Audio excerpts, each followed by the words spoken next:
A global catastrophe began in the world, during which the temperature on Earth became unsuitable for life. 95% of all residents died in the first minutes after the disaster began. The survivors tried to do everything possible not to die from lack of food resources. People began to lose their minds, and many created their own colonies where they killed and robbed everyone who caught their eye, after which they ate them. Alex was one of the few who survived the beginning of the disaster, but died a few days later due to his naivety. However, he was revived before the end of the world and received the power of space. He also had a ton of his own savings, so he decided that in this life he would do whatever it took to survive and then have a blast. However, his last day of his past life was not at all joyful, as a gang of cannibals broke into his apartment and dragged the guy out of his hideout along with all his supplies. Alex screamed in pain as one of the bandits cut off his arm. Suddenly, a girl he knew, Evelyn, appeared in front of him. She said that it was she who lured Alex, so she was also entitled to a share. While the hero watched his severed hand being handed over to the girl, he thought that he was too naive. He decided that if there was life after death, he would make these people pay 100-fold. A moment later, Alex wakes up in his apartment safe and sound, even before the start of the great disaster. At first, he could not understand what happened, because he thought that those monsters had killed him. Looking at his phone, he finds out that he was reborn at a point in time when there was about a month left before the start of the disaster. He couldn't believe that he could be reborn. The cause of this global cataclysm was the fall of a meteorite in 2050, due to which the temperature on Earth fluctuated from -60 to -70 degrees Celsius. The snowstorm lasted for more than a month, covering the city with a blanket of snow and ice. Alex cursed, because in his previous life he was able to survive thanks to the supplies that he kept at home, and those freaks simply kidnapped him and put him to waste. Alex decided that he must now ensure his safety and stockpile supplies as quickly as possible, and then take revenge on the bandits who killed him. He also understood that in addition to protection and food, he needed to take care of weapons to repel the attacks of those people if they tried to infiltrate him. Suddenly he felt something get into his eye. Suddenly he found himself in another dimension, which was more like some kind of virtual world. He wanted to equip it as a warehouse with various resources. Alex thought that if he managed to transfer all his supplies to this dimension, then he could easily survive decades in such harsh conditions. After this, Alex decided that during the global apocalypse, he would no longer be able to enjoy various delicacies, and the first thing he decided to do was get enough of his favorite food. He went to one of the most elite restaurants in the city, where he ordered a bunch of different food worth several tens of thousands of yuan. Alex greedily devoured everything that was brought to him, thinking about how during the disaster, people would pray to try at least some noodles. A few hours later, he left the restaurant and the waiter offered him a VIP customer card, but Alex refused such a gift. Alex's girlfriends were passing by, who happened to notice him and thought that he was not as poor as they imagined. When the girls decided to say hello to Alex, he saw Evelyn, the same girl because of whom he was killed. At first, he became gloomy, as it was unpleasant for him to look into the eyes of the person he liked, but who ultimately betrayed him. However, Alex did not dwell on this and told his friends that he was heading to the store to buy a few things. The girls said that they were just about to buy a few things and decided to go to the store together. Entering one of the nearby stores, they were surprised that Alex began to buy almost all the products in the store. Alex said that different things can happen in life, and you need to be prepared for anything, for example, a global catastrophe. The girls did not take Alex's idea seriously and offered him to treat them to dinner in gratitude for their help, to which Alex offered to arrange a joint dinner next month, since he now had a lot of urgent matters. Evelyn's friend Kylie could not contain her emotions and said that Alex went to the store and buys such a large amount of food himself. Evelyn asked Alex not to take her friend's words seriously and then kicked Kylie in the shoulder. The girl immediately began to apologize to Alex, saying that he was a very good person. Alex looked at the girls slyly and said that everything was fine. A couple of hours later, Alex and his friends were about to leave the store with carts filled to the brim with various products. They arrived at the apartment complex where the hero lived. Alex noticed the puzzled looks of passers-by, but he didn't care, since he only cared about the thought of survival and revenge for his death. At that moment, the old lady, the administrator of the complex, Abigail, walked by with her little grandson. They were surprised by the large amount of food that Alex bought. She asked if they were really bringing food again, because they had just recently bought groceries. Then Evelyn said that these were Alex's purchases, and they were just helping him. Abigail was both surprised and horrified that Alex could easily leave people without food, while her grandson tried to steal a candy bar from Alex's cart. Alex noticed that they wanted to steal his chocolate and immediately took it from the child. Then the child began to scream at Alex and threaten him that he would kill him if he did not give back the chocolate. The words of the little thief did not frighten Alex, and he threatened the child in response. The child in tears grabbed onto Abigail, who began to scold Alex for scolding her grandson. Abigail then said that she was going to buy chocolate from Alex, promising to bring him the money later. Instead of giving her the candy bar, Alex handed her the phone and told her that she would either pay for the chocolate right now or go to the store and buy the chocolate there herself. Abigail became even more angry and began to threaten Alex that he would still pay for his greed. But Alex no longer paid attention to her. After a while, Alex was already at home with all his purchases, and Evelyn continued to ask him to invite her to visit. After this, Alex decided to check how food would be stored in his dimension, and then he was going to start searching for cures. He also needed to think about heating and insulating the house. Alex did not forget that he needed to get a firearm as soon as possible, since it would be very difficult to get one now, while getting a melee weapon and a bow and arrow was not difficult.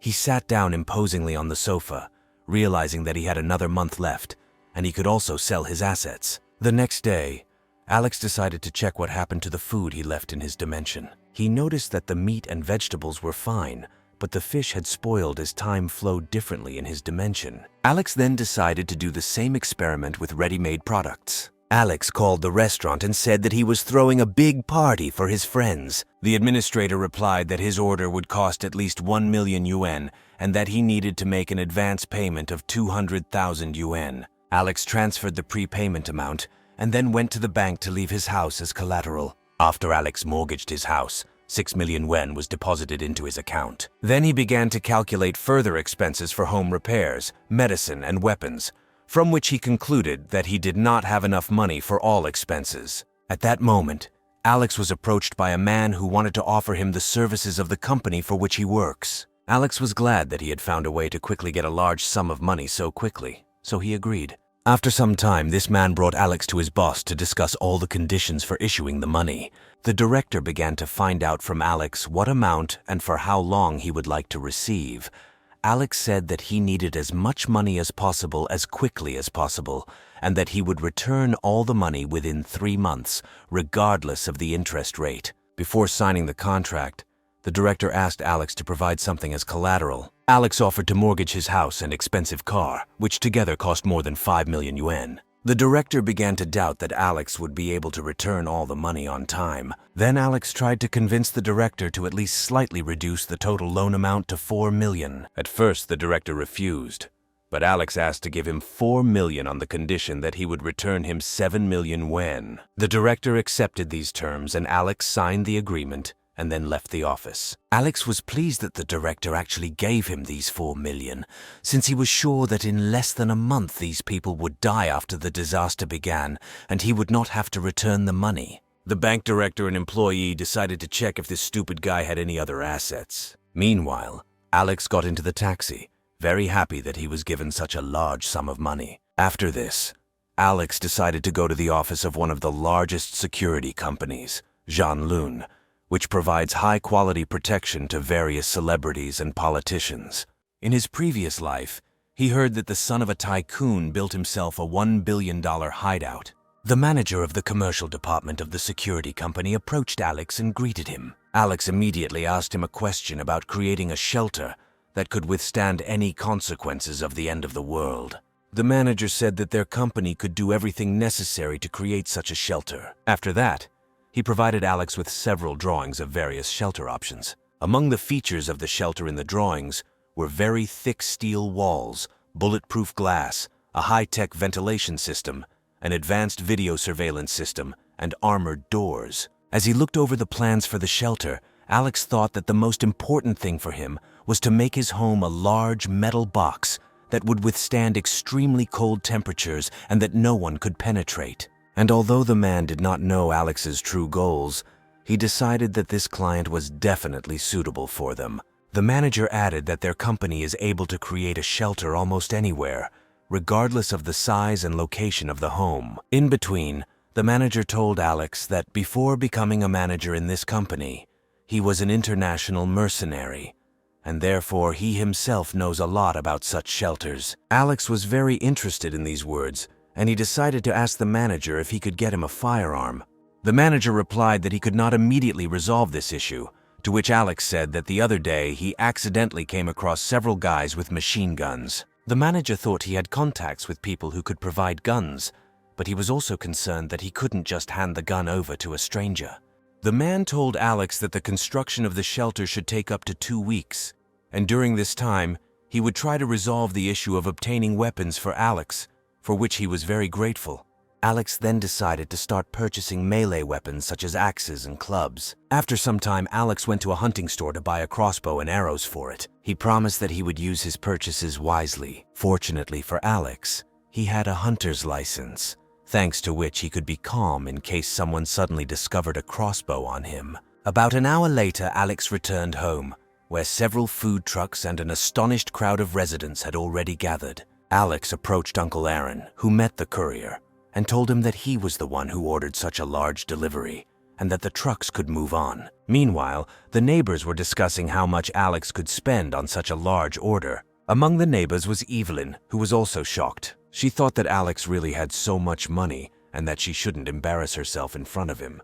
The hero asked the couriers to take everything to the warehouse first, and he would take care of the goods himself. Alex noticed Evelyn among the crowd, but pretended not to notice her, and thought that at the first opportunity, he would send her to the next world. A few minutes later, Alex stood in front of a pile of boxes containing various culinary delicacies from the hotel. Looking at these boxes, Alex could not stop thinking that all these goodies now belonged to him, and that he could enjoy them for the rest of his life. Then he immediately began to transfer these boxes to his dimension. He was very happy, anticipating his future carefree life. The next day, construction workers and engineers from a security company came to Alex's home to turn his apartment into a shelter. Meanwhile, Alex's neighbors began to suspect that he had become somehow abnormal, as he began to buy large quantities of food and turn his house into a fortress.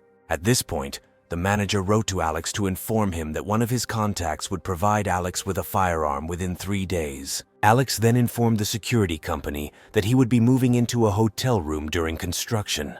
Walking along the corridor, he thought that soon he would definitely prove to everyone that he was not as stupid as they thought of him. Alex later went to the warehouse where he worked, and then went to see the man who was the warehouse manager. He wanted to take the entire contents of the warehouse for double the price, and also take a short vacation.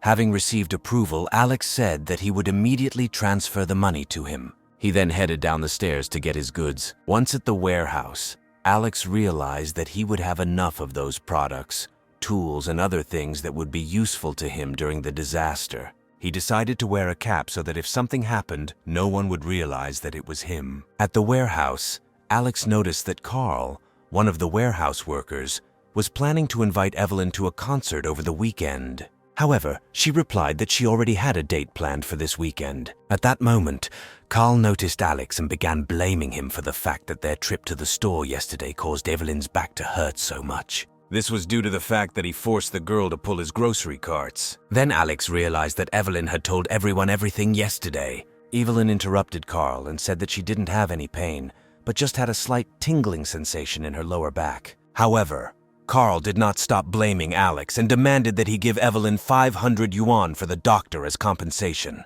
Alex told Carl that Evelyn herself decided to help him, and that Joe had no right to tell him anything. Carl was very frightened by Alex's behavior, and advised Evelyn to stay as far away from him as possible. Evelyn was also scared because she noticed how much Alex had changed over the past few days. Soon, Alex, as promised, went to the hotel while his apartment was being renovated. That same day, Evelyn decided to write to Alex and personally find out from him what happened to him and why he had changed so much in a short time. She said that she felt lonely since they began to communicate little, but Alex only read her messages with a grin and did not answer her. Evelyn was very annoyed that she decided to write to Alex first, but he completely ignored her messages. Then Evelyn decided to ask her friend what she personally thought about such changes in Alex. She suggested that he was really preparing for some terrible event. Kylie said that Alex was just crazy and that Evelyn shouldn't focus on it. She stated that if the world was facing something serious, it would be all over the news channels. About a week later, Alex received his shipment of firearms, with which he will be able to repel anyone who tries to break into his home. A little later, another courier arrived to the hero with a huge box. Alex received a large package containing various medications and essentials. After that, Alex said that he needed to order some more things and asked the courier to help him with this. The courier agreed to help, and at that moment Alex received a message from the manager of the security company. It said that the conversion of Alex's house into a shelter had already been completed. A few minutes later, Alex was already in his apartment, where all the walls were sheathed with a thick layer of hardened steel. The manager also described how his workers installed an advanced ventilation system in the apartment and improved the thermal insulation system. They also installed armored bulletproof glass in all of the house's windows, which was even stronger than all the steel cladding in the house. In addition to this, workers equipped the entire building with a video surveillance system with 300 cameras, with which all floors could be monitored simultaneously. Alex thanked the manager and his company for such a good result. When the manager left the apartment, Alex felt sorry that the manager would hardly be able to evaluate the effectiveness of the bunker when the end of the world came.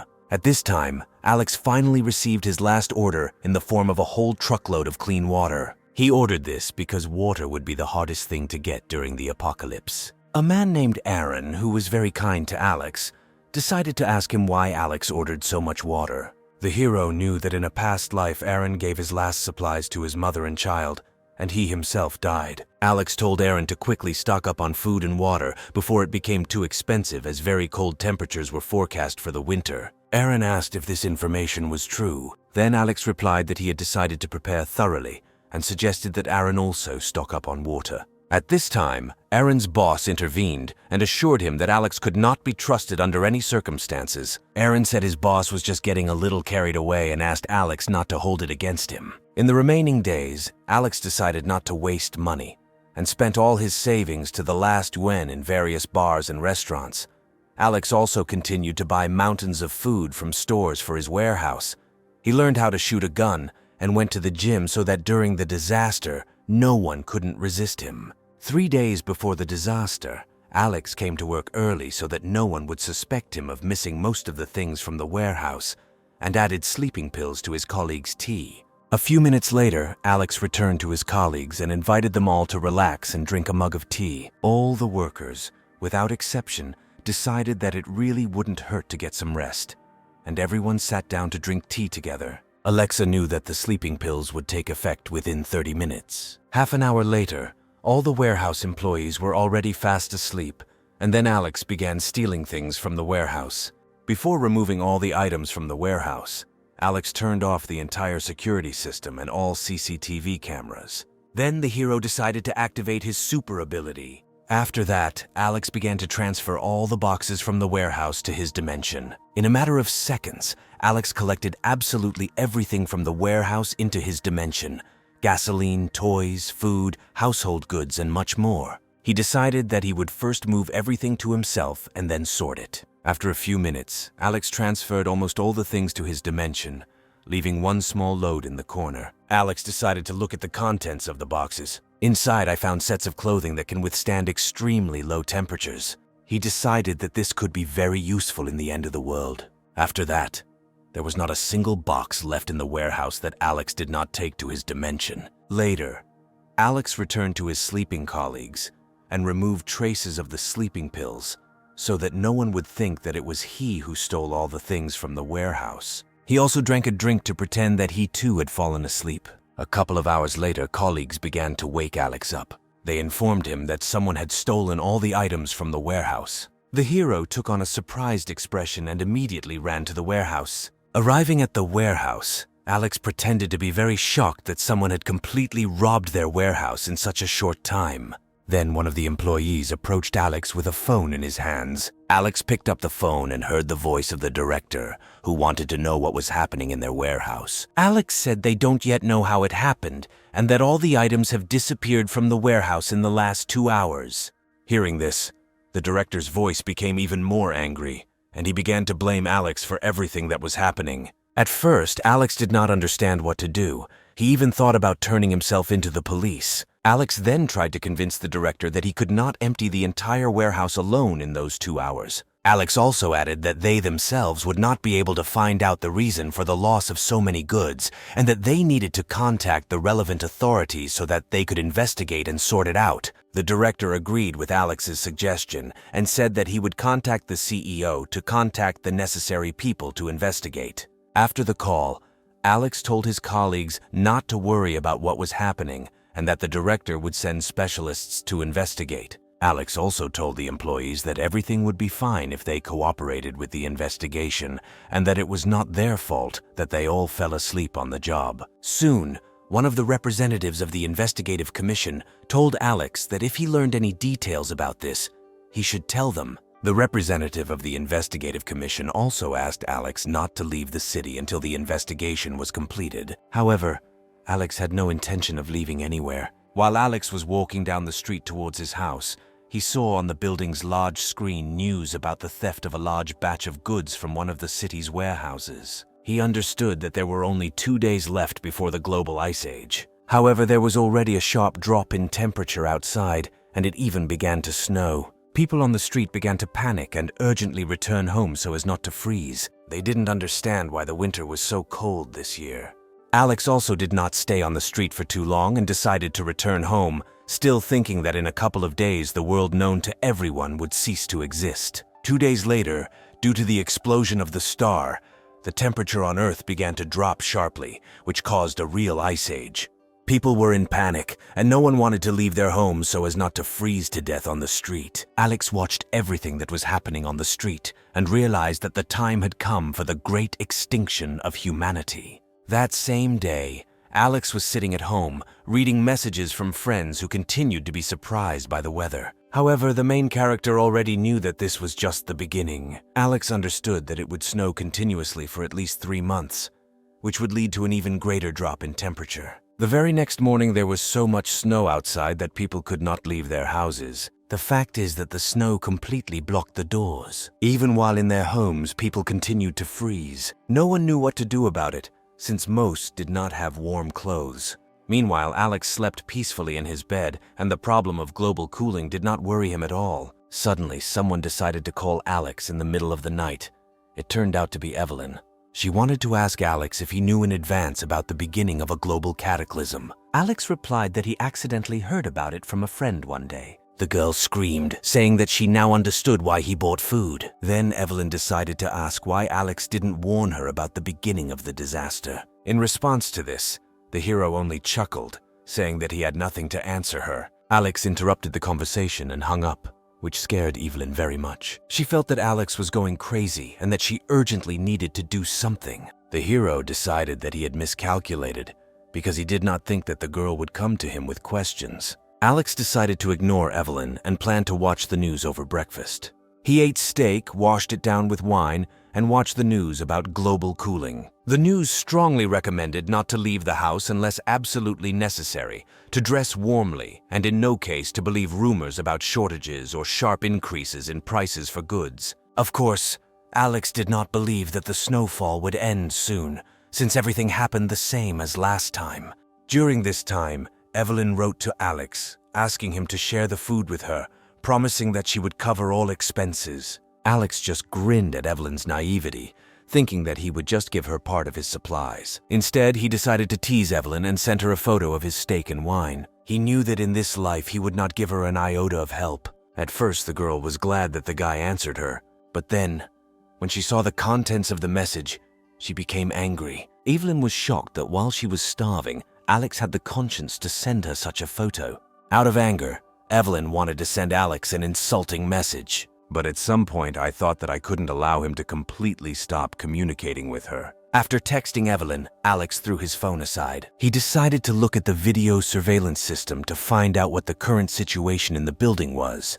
Through the cameras, he saw Abigail trying to convince residents not to leave the building until the snowfall stopped. Abigail reassured people that the snowfall would end in 2-3 days, and that they did not need to go to stores for supplies. People tried to pass by, saying that no one knew exactly when the snowfall would end, and that if they did not have time to prepare supplies, the prices of goods would increase greatly. Abigail continued to discourage people from going to stores, fearing shortages and rising prices. He said that she would inform where to go if she saw that someone was trying to stock up on food. At that moment, Alex emerged from the crowd and addressed the manager and residents. He warned Abigail that if the snow continued to fall continuously and people began to die of hunger, then only she would be responsible for it. People supported Alex's words and tried to find out from Abigail what the plan would be if everyone started running out of supplies. Abigail tried to calm the disgruntled neighbors by telling them that the snowstorm would soon subside and that no one would be short of supplies. After that, she asked Alex not to create panic among people because, according to her, he was breaking the law in this way. Alex turned towards the elevator to return to his apartment and said that under no circumstances would he go outside. Abigail was very angry with Alex's behavior and began to think about how she could get revenge for this. Meanwhile, several days have passed since the beginning of the cataclysm. Alex, as if nothing had happened, just sat on the couch, ate various treats, and played video games. Alex thought that it was much easier and more enjoyable for him to spend time playing games than maintaining any relationships with people. At some point, Alex received a message from Abigail. She asked him to remove all the snow from the entrances to the house. Alex thought that Abigail specifically wrote this request in the general chat in which all the residents of the building were. In response, Alex wrote that there is no point in clearing the snow now, and that it is better to wait until the snowfall ends. The residents of the house supported Alex's words, which angered Abigail even more. Then she decided to write in the chat that Alex wants to turn all the residents against her, and that such a young and strong guy like Alex should take the initiative and help his neighbors. Then she ordered Alex, on behalf of the district committee, to go out and clear the snow from the street. Alex realized that she was hiding behind her position and was going to turn everyone against him. The rest of the residents were waiting for the moment when Alex would resort to rudeness and insults. Then Alex wrote that among the list of people she chose to clear the snow, there was not a single rich person, hinting that she was simply afraid to tell them something. People again supported Alex, noting that when everyone is in danger, Abigail only sends middle-class people to do hard work. In the same house lived Otto and Matteo, two influential people who had certain connections and strong influence. Alex suggested that Abigail ask these people to help her clear the snow. The hero remembered that it was Otto who broke down the door to Alex's apartment with an axe, and Matteo was the first to plunge the knife into Alex, which is why he died in his previous life. Alex was serious about dealing with these people once and for all. Abigail was very annoyed by Alex's stubbornness and thought that he deliberately used Otto and Matteo as an example so as not to go out himself. Abigail also began to worry that if she cut Alex some slack, she would no longer be taken seriously. Later, Otto noticed a message in the general chat. In it, Abigail asked him and Matteo to go out and clear the snow outside. Otto was outraged by this decision and decided to tell her in the most aggressive manner what he thought about all this. Matteo later told Abigail that he wasn't going to go outside in such cold weather and that he would rather spend the day in bed. Lying in bed with the girl, he swore, saying that he was paying Abigail money and she imagined herself to be a queen. However, he was not concerned about the lives of the poor. In addition to this, Matteo decided to send a video message to the general chat in which he informed the residents of the house that others should go clear the snow. Abigail became even more angry at Alex for turning such powerful people against her. While Alex was preparing lunch, Abigail called him. She said that he was trying in every possible way to complicate her life and relationships with her neighbors. Alex replied that the whole point of her life was for someone to scold her. Alex also threatened Abigail that if she didn't leave him alone, she would greatly regret it. Aunt Abigail was extremely unhappy with what was happening and really wanted to teach Alex a lesson for his disobedience. Meanwhile, Otto tried to break into Alex's house, wanting to talk to him about those messages. He said they would discuss it while Otto was killing him. Alex stood up from the couch, picked up a loaded crossbow, and prepared to finish off Otto. Alex was ready to shoot if Otto managed to break through the door into the apartment. He aimed at the door where the man was standing. However, Alex thought that simply killing Otto would be too boring. He decided to mock him by aiming at his leg. Seconds later, Alex shot Otto in the leg through one of the holes in the door. From incredible pain, Otto fell to the floor, blood flowing continuously from the wound. The hero watched the man's torment through the peephole of his door. Alex was sure that with such a low temperature and a deep wound, Otto would not last long. Meanwhile, Otto struggled to get to his apartment to treat his wound. He did not have much chance of survival, since in the absence of emergency care, infection should have occurred quite quickly. Finally, frightened and seriously injured, Otto made it to the elevator. He couldn't believe that this kid was actually going to kill him. When the elevator reached the desired floor, Otto tried to call an ambulance so that doctors could help him with his wound. However, due to severe weather, no one responded to his call, and he had to administer first aid himself. Returning home, Otto began looking for a first aid kit. He also decided to try to pull the arrow out of his leg himself. At some point, Otto thought that if his leg was still frozen, he could simply pull the arrow out with his hands. Soon, Otto finally pulled out the bloody arrow.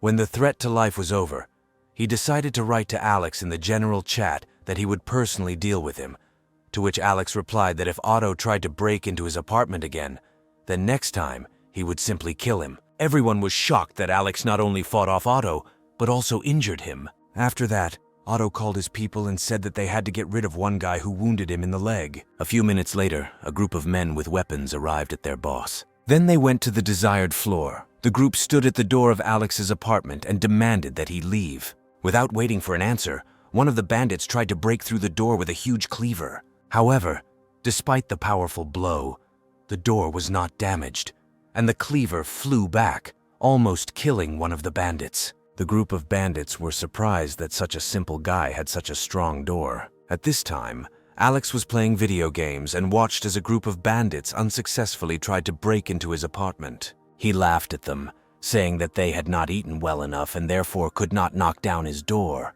At first, Alex decided to use firearms against them. However, then he changed his mind and decided to pour cold water on the bandits. Alex connected the hose to one of the holes in the door and began spraying the bandits with cold water. From such an attack, all the bandits got wet to the skin, fell to the floor, and gradually began to become covered with a thin layer of ice. They screamed and called for help, but no one could help them since they were all hurt. After the water attack, Alex returned to the couch and continued to watch the bandits through the cameras. At this time, several bandits were sitting in Otto's apartment and trying to warm up after Alex doused them with water. The man absolutely did not understand how a whole gang of his people could not get into the apartment. They explained to Otto that Alex's door was too strong to be easily broken through. Despite the unsuccessful attempt to deal with Alex, Otto did not despair, as he was sure that sooner or later Alex would leave the apartment. Then Otto ordered his men to watch Alex around the clock and kill him as soon as he opened the door of his apartment.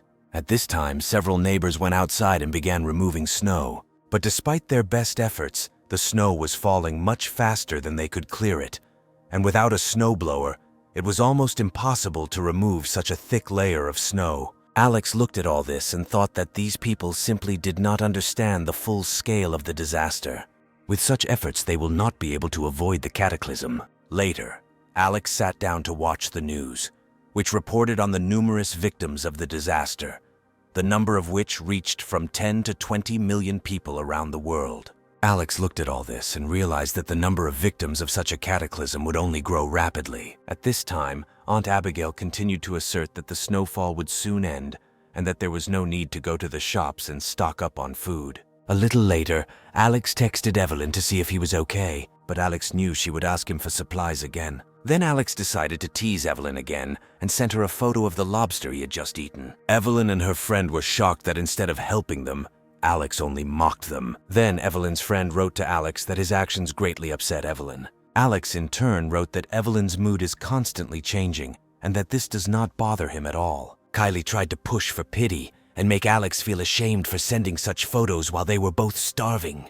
She also added that he treats Evelyn extremely lightly, but these words did not affect Alex in any way. Alex confirmed Kylie's words that he was completely indifferent to Evelyn, which only angered her more. Evelyn asked Kylie not to talk to her about Alex anymore. After such an unpleasant correspondence with Alex, Evelyn's friend decided to find out if she had anyone else to whom she could turn for help. Evelyn then remembered Carl and immediately called him to ask for help.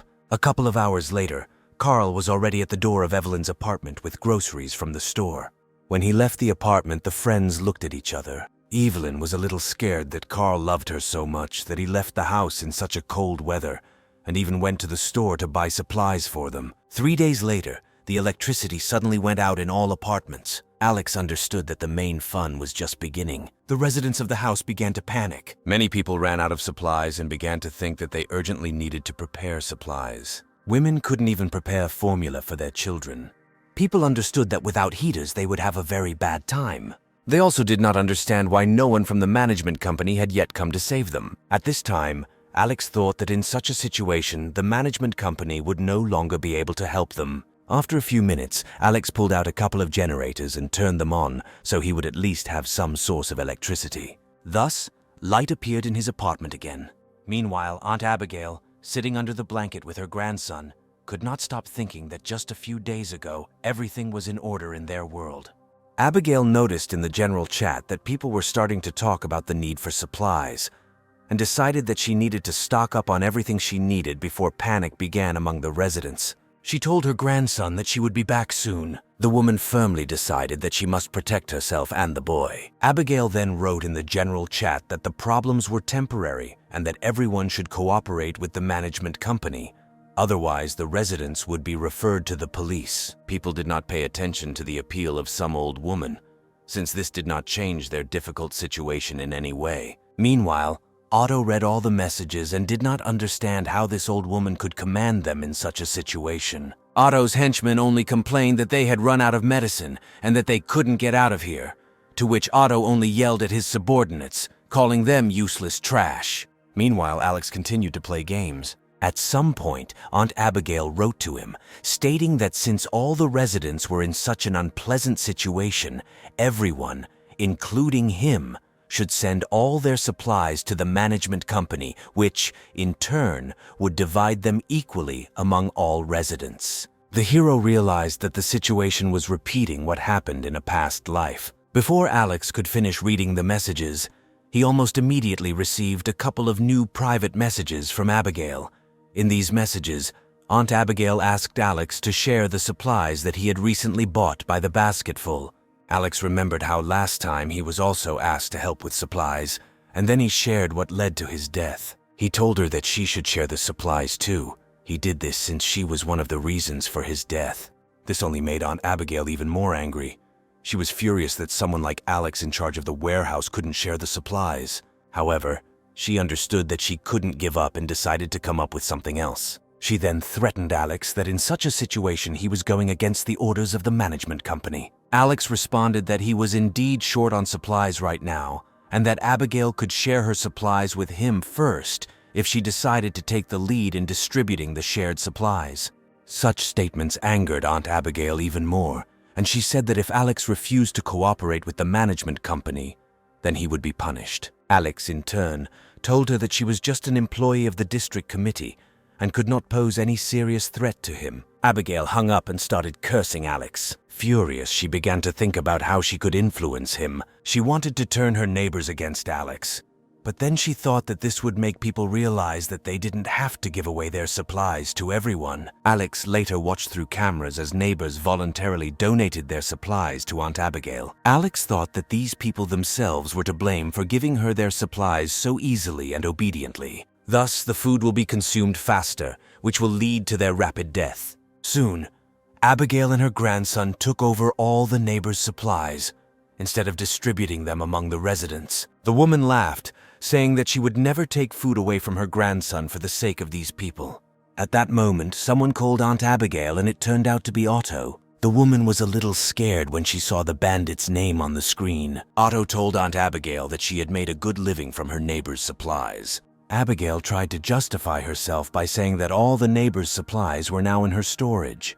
After this, Otto demanded that she share her supplies with him. He threatened that otherwise his men would break into her house and take all her supplies. The man's henchman, hearing his words, smiled slyly, anticipating something interesting. Within minutes, the henchmen burst into Abigail's apartment and were about to take all the supplies. Abigail tried to stop them, but at that moment, she received a strong blow to the face for deceiving all the neighbors and trying to keep all the supplies for herself. Alex watched all this through the cameras and received incredible emotions from what was happening. Then, Alex came up with the idea of posting a post in the general chat so that everyone could see how greedy and cruel Abigail is. He anticipated the strong reaction of the other residents. While Abigail lay on the floor, Otto and his henchmen began searching the apartment for supplies.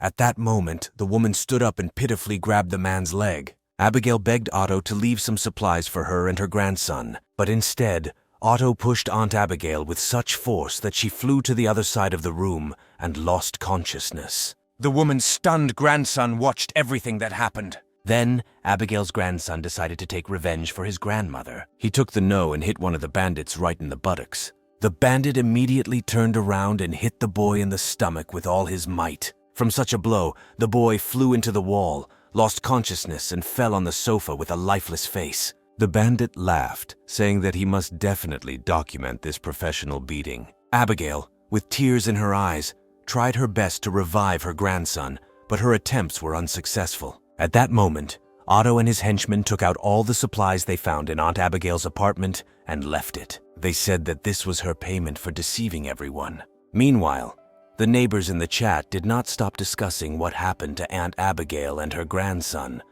and Alex was quite pleased with this outcome of events. At the same time, Alex knew that very soon all his neighbors would suffer the same fate as Abigail.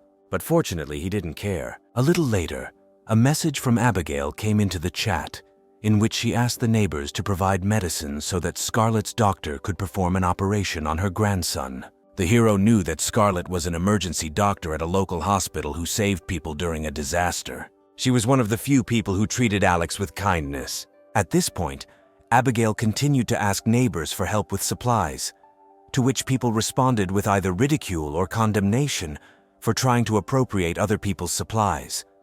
Alex was amazed at Scarlett's honesty, who, even in such difficult times, did not stop providing medical assistance to people. Some time has passed since that moment. During all this time, so much snow fell that the first floors of multi-story buildings were very soon covered with a thick layer of snow. The snowstorm began last week and blanketed the entire world, with temperatures reaching more than 100 degrees below zero in some places. Those people who did not have time to return home and take shelter from the cold died very quickly from such frost. Meanwhile, Abigail began asking neighbors to share food for her and her grandson, and one of the residents responded to such a message by offering her a couple of packs of noodles for 1,000 yuan each. Someone replied that they were ready to buy noodles from her for 2,000 yuan.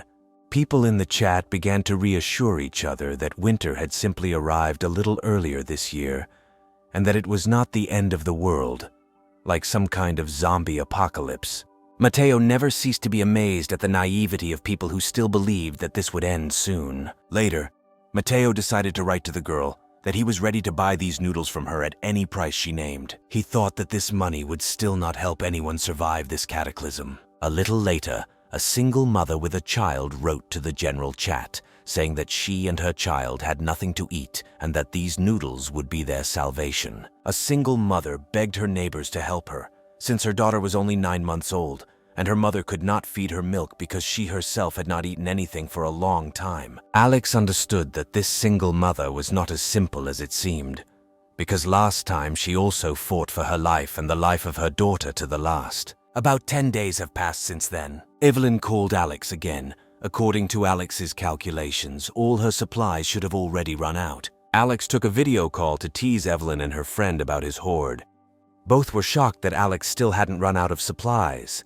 Alex told Evelyn and her friend that he had a lot of fast food at home because he was too lazy to cook regular food. Alex also wanted to show off his fireplace, which keeps his house warm. Evelyn couldn't help herself and started calling Alex sweet names and at the same time begged him to let them inside. Looking at the girl now, the hero absolutely did not understand how he could run after her for 2 whole years. Alex, not wanting to help Evelyn, told her that in this weather it was better for her to stay home. Alex then decided to continue to mock Evelyn and Kylie and noticed that, judging by their appearance, they were very cold right now. The fact that Alex not only refused to help Evelyn, but also bullied them made Evelyn very angry. Alex then decided to remind Evelyn that her friend Kylie didn't help her like last time. Alex wanted to make it clear to Evelyn that he had absolutely no obligation to help her in this situation, and then he hung up. This angered Evelyn even more, who never received any help from Alex. Out of anger, the girl threw the phone to the side. Kylie said that they were unable to immediately understand Alex's intentions to prepare for the cataclysm, and that now they had forever missed the opportunity to escape. Evelyn's friend added that now Alex is even cooler than Carl, because now his money will not help in such a situation. Because of these words, Evelyn lashed out at her friend, causing them to start fighting with each other. At this time, Alex was watching the news, which conveyed information that the authorities would now provide electricity only for 1 hour a day. This will be done so people can charge their phones, put on kettles, and use other small household appliances. Alex realized that the situation was becoming so critical that it was not even hidden on television. After watching the news, Alex decided to find out what his neighbors were writing in the general chat, and when he entered it, he saw how people did not stop offering their noodles at inflated prices. Alex felt simultaneously ashamed of them and amused that, despite the seriousness of the situation in the world, people do not stop trying to earn money that will very soon become useless. Meanwhile, Dr. Scarlett arrived at the building and treated Otto, while Abigail's grandson continued to feel unwell and his condition worsened. After the fight, Evelyn and Kylie began to think about who else they could turn to for help.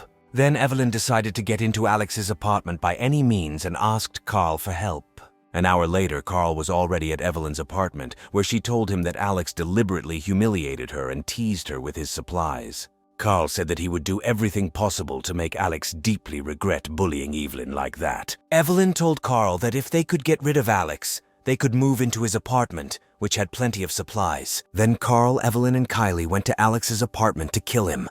A few minutes later, they took out a club with a pair of knives and prepared to wait for the moment when Alex left the apartment. Alex noticed that Carl came to him and realized that he clearly came with bad intentions. Taking a closer look, Alex noticed that Carl had come with Evelyn and her friend with weapons to kill him and take his supplies. When the hero realized their true intentions, he became furious. Then Alex decided to pour cold water on them, like those bandits who had recently come to him. However, he remembered that he had a whole bucket of waste, which he decided to use against the uninvited guests. Meanwhile, Carl was telling Alex that he was running low on supplies at home and decided to ask for some supplies. At this time, Alex was pushing the hose into the doorway. Carl believed that now Alex would open the door and they would have a chance to finish him off. But contrary to Carl's expectations, Alex did not come out, and instead a pile of rotten waste flew towards them.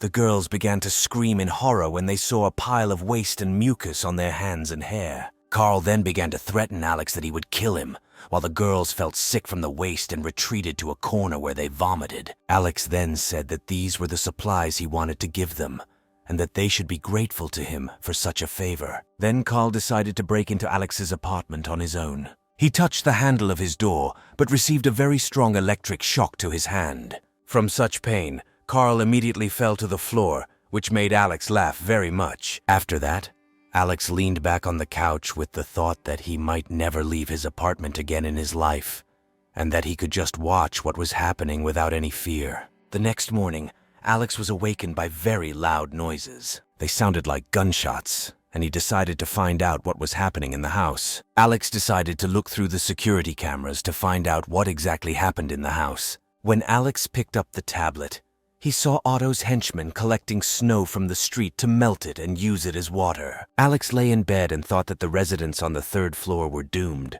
Most of them had already run out of supplies and also had no way to protect themselves. Meanwhile, Otto sent several photos to the general chat, one of which showed the bodies of a young couple whom he killed in their own apartment. The man wrote that from now on, House 25 is under his control. Alex was somewhat surprised by Otto's determination, which again proved that he could afford a good life even in such conditions. However, Alex also realized that Otto had a very limited amount of ammunition and would not be able to shoot all the villagers. At that moment, a new chat appeared on Alex's phone, in which all the neighbors discussed the plan to resist Otto. At some point, Aaron wrote his proposal in the chat, which greatly interested Alex. He said that if they did not unite against Otto, he would simply kill all the neighbors, and offered to take all the supplies from Otto. Aaron offered to take the lead and lead a squad of volunteers to help him defeat Otto. Many supported Aaron's idea and began to offer him various assistance in the form of providing weapons and developing a further plan of action. Then Aaron wrote that he would also need several people, since he could not cope alone. But despite such a noble attempt to get rid of Otto, there were those who considered this idea another deception.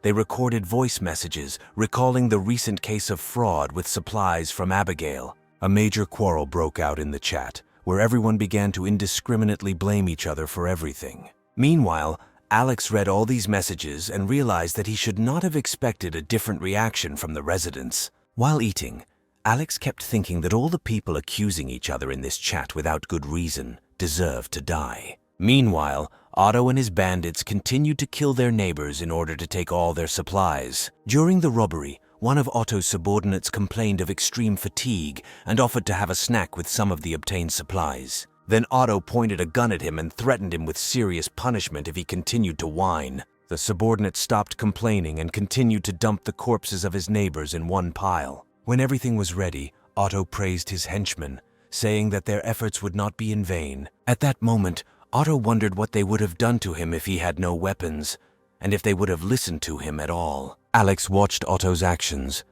and realized that he was deliberately leaving all the corpses in one place in case there were no supplies left, and then he would have to eat these corpses. Alex also thought that if Otto decided to poke his head into his apartment this time, he would simply kill him and all his bandits. The next day, one of the residents tried to call neighbors for help to help her deal with Otto. However, despite all her attempts, Otto's men were still able to break through the apartment's internal barricade and break into it. One of the subordinates grabbed the girl by the legs and dragged her out of the apartment, while her neighbors continued to discuss that this girl fully deserved such a fate. Meanwhile, Evelyn and Kylie thought that if Otto's people began to rob and kill women, they would soon get to them. Then Evelyn decided to tell some people that Alex had supplies so that they would try to break into his apartment with her. A little later, Alex was again added to a new chat created by Evelyn in which she asked Alex for help. Alex immediately realized that Evelyn had already blabbed everything, but at the same time forgot to clarify that it was he who was able to injure Otto. Alex sent a message to the chat saying that he was fine alone and that if he got bored, he would definitely let him know. In response, chat participants began to write about how selfishly Alex was behaving, while one psycho broke into other people's apartments and took all the supplies. To this, Alex replied that in such a situation, the life of each person depends on his personal abilities, and then left the chat. The others were extremely unhappy that Alex was behaving like a complete egoist, despite the fact that they had all known each other for a long time. One of the girls asked what they should do about his intractability. Then they decided to stop trying to come to an amicable agreement with Alex and go on the attack. One of the guys said that he used to work for a company that specialized in picking locks of any complexity, and decided to break into the lock of Alex's apartment, after which they would all get rid of it together. A few minutes later, they were all waiting for this guy to pick the lock of Alex's apartment, while the others prepared to attack. The girls also held umbrellas in case Alex decided to douse them with cold water again. They didn't expect Alex to do anything other than spray them with water. Alex noticed them trying to pick his lock. Then he activated the high voltage on the door. After activating the security mechanism in the door, the guy who was trying to pick Alex's lock received a very strong electrical shock. At first he screamed and asked for help, but then fell to the floor unconscious. The electric shock was so powerful that the guy's arms were simply torn off. The other burglars began shouting words of condemnation and contempt at Alex. They said they just wanted to peacefully discuss everything with him, but he just kills them. Then Alex took out a crossbow and prepared to defend himself so that none of them would continue to try to break down his door. Alex shot one of Evelyn's partners with a crossbow. The arrow pierced his shoulder and the man screamed in pain. Then the guys decided to stop trying to break in and return to Evelyn. However, a few seconds later, Alex fired several more shots which wounded 2 more people, including Carl. Then they decided that they needed to get out of here as quickly as possible. A couple of minutes later, everyone was in Evelyn's apartment. One of the girls, Laura, tried to pull the arrows out of the guys. However, when trying to pull out the arrows, the girl noticed that Alex deliberately used rusty arrows so that they could not be pulled out. The boys thought that without medication, the rusty arrows could cause an infection that could kill them. Then everyone started blaming Evelyn for it. Laura slapped her, scolding the girl for not warning anyone that Alex had a crossbow and that he could fight them back. Evelyn said that she herself didn't know that Alex might have a crossbow. Since the last time they visited him, he did not have any crossbow. Carl tried to explain to everyone that Evelyn really didn't know anything about Alex being armed. However, everyone understood that the wounded needed immediate assistance. Then Laura decided to ask Scarlett for help. A few minutes later, Scarlett was there. Scarlett noticed that she was again helping a patient who had been hit by an arrow. Laura thought that Alex had already shot someone in this house with a crossbow, but Scarlett reassured the girls and said that they had already seen such patients in the hospital.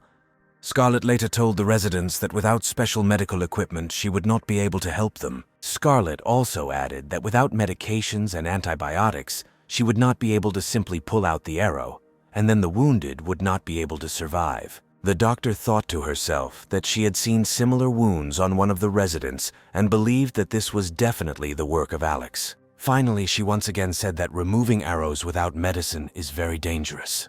Evelyn interrupted Scarlett and said that she herself saw how, before the cataclysm, Alex received a very large batch of medicines that could help them. Evelyn told how, a month before the cataclysm, Alex bought various supplies almost every day, such as food, water, medicine, and other useful things. Scarlett assumed that Alex knew about the impending danger and should have plenty of supplies, which probably included antibiotics. Then the wounded decided to turn to Alex for help as soon as possible, completely forgetting that it was he who almost killed them with these arrows. At first, everyone doubted the reliability of such a plan, but Evelyn said that they would not try to harm Alex and were even ready to share their supplies with him. Evelyn added that this time they will try to approach Alex with kindness so that he understands that they are not his enemies and he has nothing to fear. Then everyone suggested that Evelyn herself turn to Alex for help, since it was because of her that they found themselves in this difficult situation, and it was with her that Alex most often communicated. Carl said that he had been unfair to Evelyn and added that they could only live in safety if everyone tried. Hearing this, the girl timidly agreed to the conditions. Evelyn decided to try calling Alex. She wanted to convince him to lend them some medicine. When Evelyn reached him, she said that one of her friends was already dead and the rest were struggling to survive. Alex asked Evelyn if they could survive such harsh weather. He knew that since the beginning of the cataclysm, snow had blocked all entrances to the city, turning it into a kind of island. At this time, many have already run out of supplies, and even if they do not die from the cold, due to lack of food, they will still die very soon. Evelyn, still crying, began to beg Alex for forgiveness, promising to improve and not do this again. She reminded him that if they didn't take action, they would all die, and promised that if he gave them medicine, she wouldn't bother him anymore.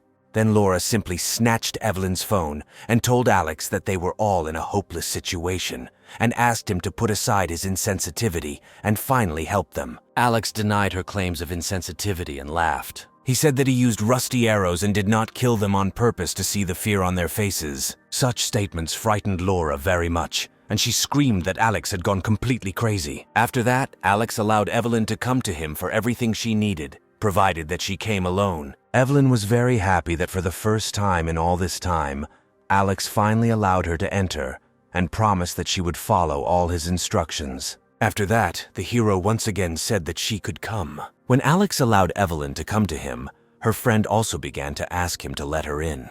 However, Alex said that they would not need extra people, and Evelyn promised to do as he wished. Evelyn immediately ran towards Alex's apartment while her friend tried to stop her. Evelyn tried to break away from Kylie, saying that she was tired of living in such conditions. Then Laura slapped Evelyn in the face and began to say that she would not leave for this freak after everything he had done to them, and Carl did not understand how he could so easily ask Alex for help after everything Evelyn had promised him. Evelyn replied that it was not strange for her to seek a way to avoid a cruel death. Evelyn then approached Carl and told him that he was a good man and that he should let her go if he wished her well. Evelyn also added that she was very grateful for the care and help, but Carl could not offer as much as Alex could offer. Then Kylie ran after Evelyn, not understanding why she should get everything. She threw the girl to the floor, preventing her from leaving.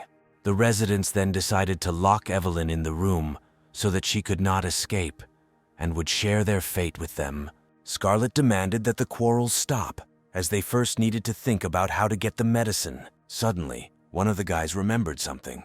He said Alex has a fireplace, fuel, and a variety of supplies. Since they can't handle Alex themselves, they can tell the other neighbors about his supplies, hoping that they will also want to try to get through to Alex, after which they can divide the supplies equally. Evelyn was completely against this plan because she just wanted to live with Alex and not kill him and steal his supplies. Laura wanted to shut Evelyn up and hit her again. However, despite all the words spoken to him earlier, Carl came to her defense. Carl said that if he tried, Evelyn would also love him sooner or later. Laura decided not to argue with Carl and began implementing the previously proposed plan.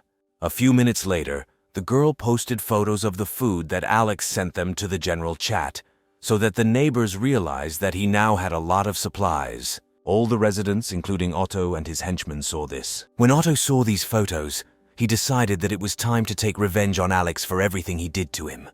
Meanwhile, residents turned to Alex for help in the general chat, hoping that he would still help them at such a time. Matteo even promised to give him all the shares of his company if Alex would share with him. However, Alex did not forget how in his previous life he shared supplies with everyone, and when he asked everyone to share supplies, they simply killed him and tore him into pieces.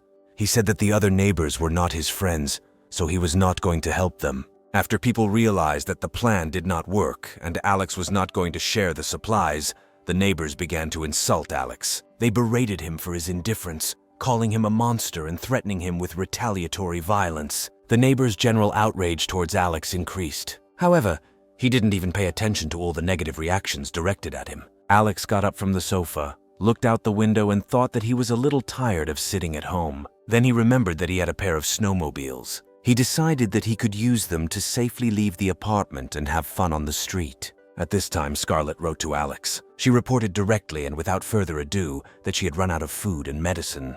Alex remembered that the last time Scarlett died because she was distributing her supplies to those in need.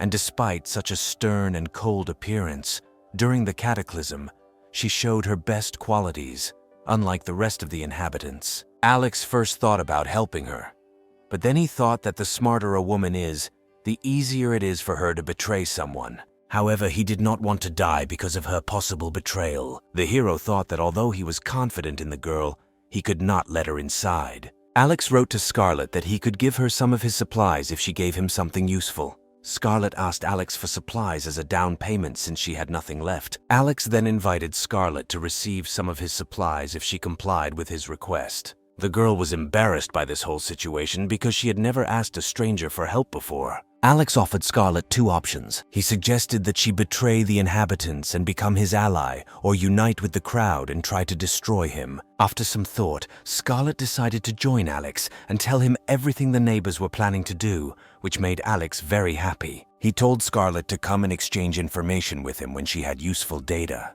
After that, their conversation ended, and Scarlett decided that she needed to immediately begin fulfilling her part of the deal.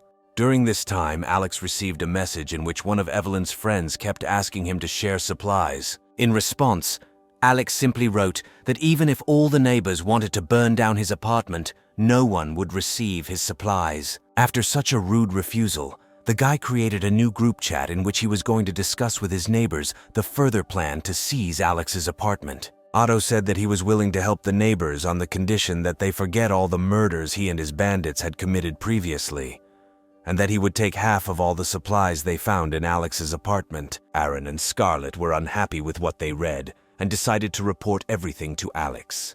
Scarlett reported everything to Alex, but he already knew the situation and prepared to defend his apartment, taking out all his weapons. Alex also warned Scarlett not to come to his place with the rest of the neighbors under any circumstances. He said she better watch the upcoming show. Meanwhile, many neighbors headed to Alex's apartment, taking with them various items such as knives, machetes, steel pipes, and aluminum batons. They were determined to get into the hero's apartment and take away his supplies. Some tried to break down Alex's door with all their might, but their efforts were in vain. Alex watched as residents tried to break down his door and decided to shock the door with an electric charge. At that moment, one man swung a hammer at Alex's door. A moment later, he was electrocuted and screamed in pain. After one of the blows, an electric current struck not only the one who hit the door, but also the people standing nearby. Soon, the unharmed people saw those who had just been electrocuted die, their bodies covered in burns. Such a sight greatly frightened the other residents, and no one understood how they could break through such a door. Neighbors told Otto that an electric current had been sent to the door. When the man saw that one of the neighbors wanted to run away, he put a gun to his head, asking where he was going. Then one of the neighbors suggested taking revenge on everyone because Alex had killed several innocent people. Then people decided to use wooden objects so that no one would get an electric shock during the attack. They decided that they had endured cold and hunger for too long, and now they were obliged to break down this door. Several men took a large log and began to break down the door of Alex's apartment. At this time, Alex was not at all worried that these people would damage his door. Instead of taking any action to stop the neighbors, Alex decided to drink a glass of cognac and listen to loud music. He deliberately turned up the volume so as not to hear the roar from behind the door. The neighbors still couldn't stop trying to break through the door and shouted that Alex would pay for the death of those he electrocuted. However, they soon became very tired and stopped trying to break the door. One of the neighbors decided to inspect the door and told others that such doors are usually used in bank safes. The residents asked him what they should do in this case.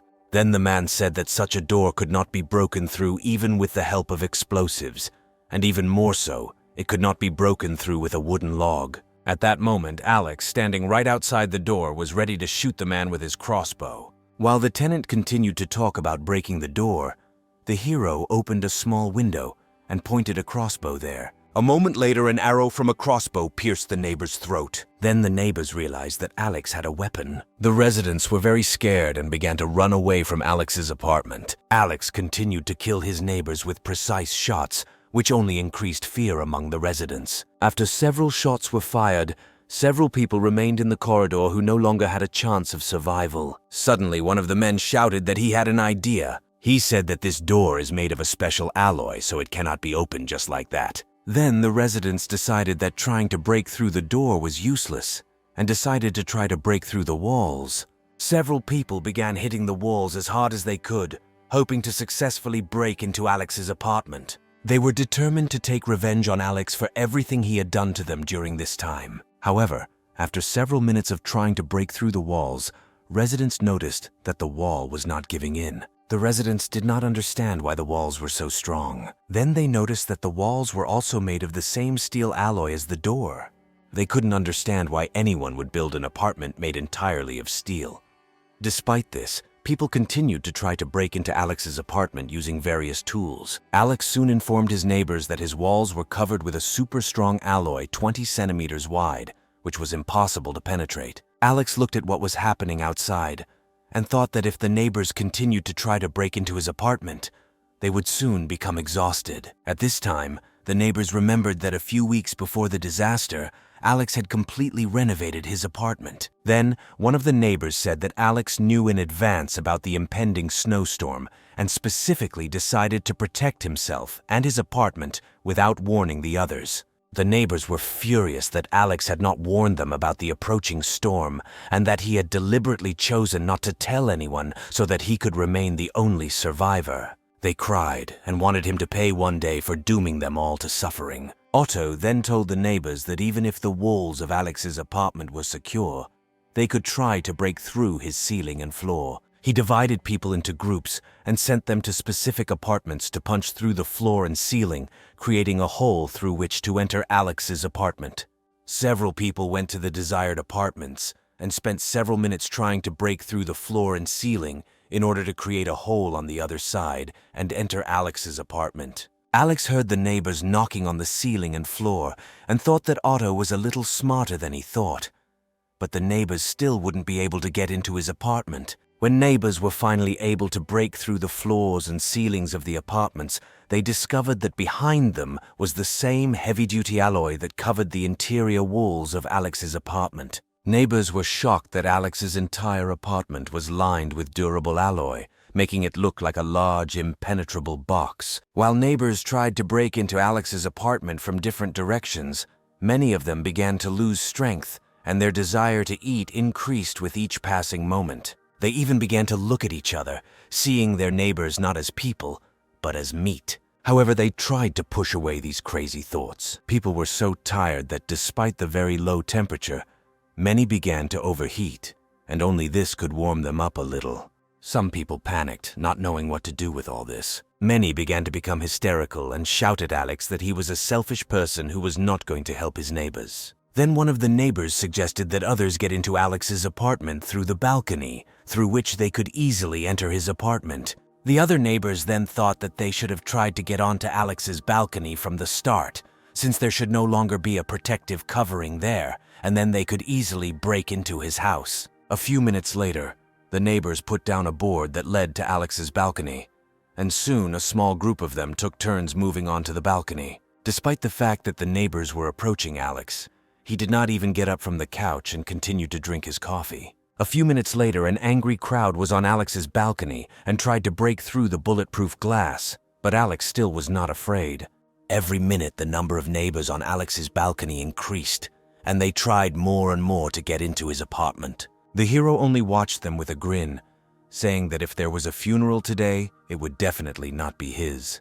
A few minutes later, Alex got up from the couch and headed to the kitchen. He took a bottle of flammable liquid and set it on fire. After that, Alex went to the wall and threw the bottle into a special compartment, through which the bottle with liquid should have ended up on the balcony. Less than a second later, neighbors on the balcony saw the bottle fall on them. In the blink of an eye, the bottle fell on one of the neighbors, and he immediately burst into flames. The others watched in horror as one of their comrades burned to death. While the neighbor was burning, he experienced such severe pain that at some point he simply fell from the balcony. The hero knew that being burned alive was the worst and most painful death of all. Alex did not stop throwing bottles of liquid onto the balcony, and just a few seconds later, all the neighbors on the balcony began to burn alive. Alex watched with pleasure as the neighbors, who just a minute ago wanted to kill him, began to beg him for mercy. Alex still refused to let the neighbors into his house, and they decided to try to return back.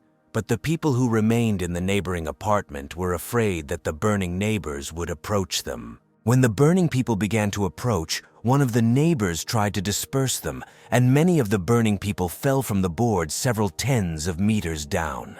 After a few seconds, the remaining burning people stopped showing signs of life. The people who remained in the neighboring apartment brought several burnt corpses in order to somehow warm up. However, after some time, the corpses stopped burning and turned into pieces of ice. The next group of people then headed to Alex's balcony. Unlike the previous group, this group came to Alex's balcony without weapons and began to beg Alex to give them at least some food. However, such actions did not evoke any pity or compassion in Alex. He continued eating the noodles he had prepared earlier and watching these people. Then people kept begging Alex to share food with them, saying that they would do anything to get something. Alex thought that now he could easily manipulate these people based on their hunger and decided to give them a chance. The hero walked up to the balcony and said that he would give a bag of instant noodles for a week to anyone who brought him Otto's head.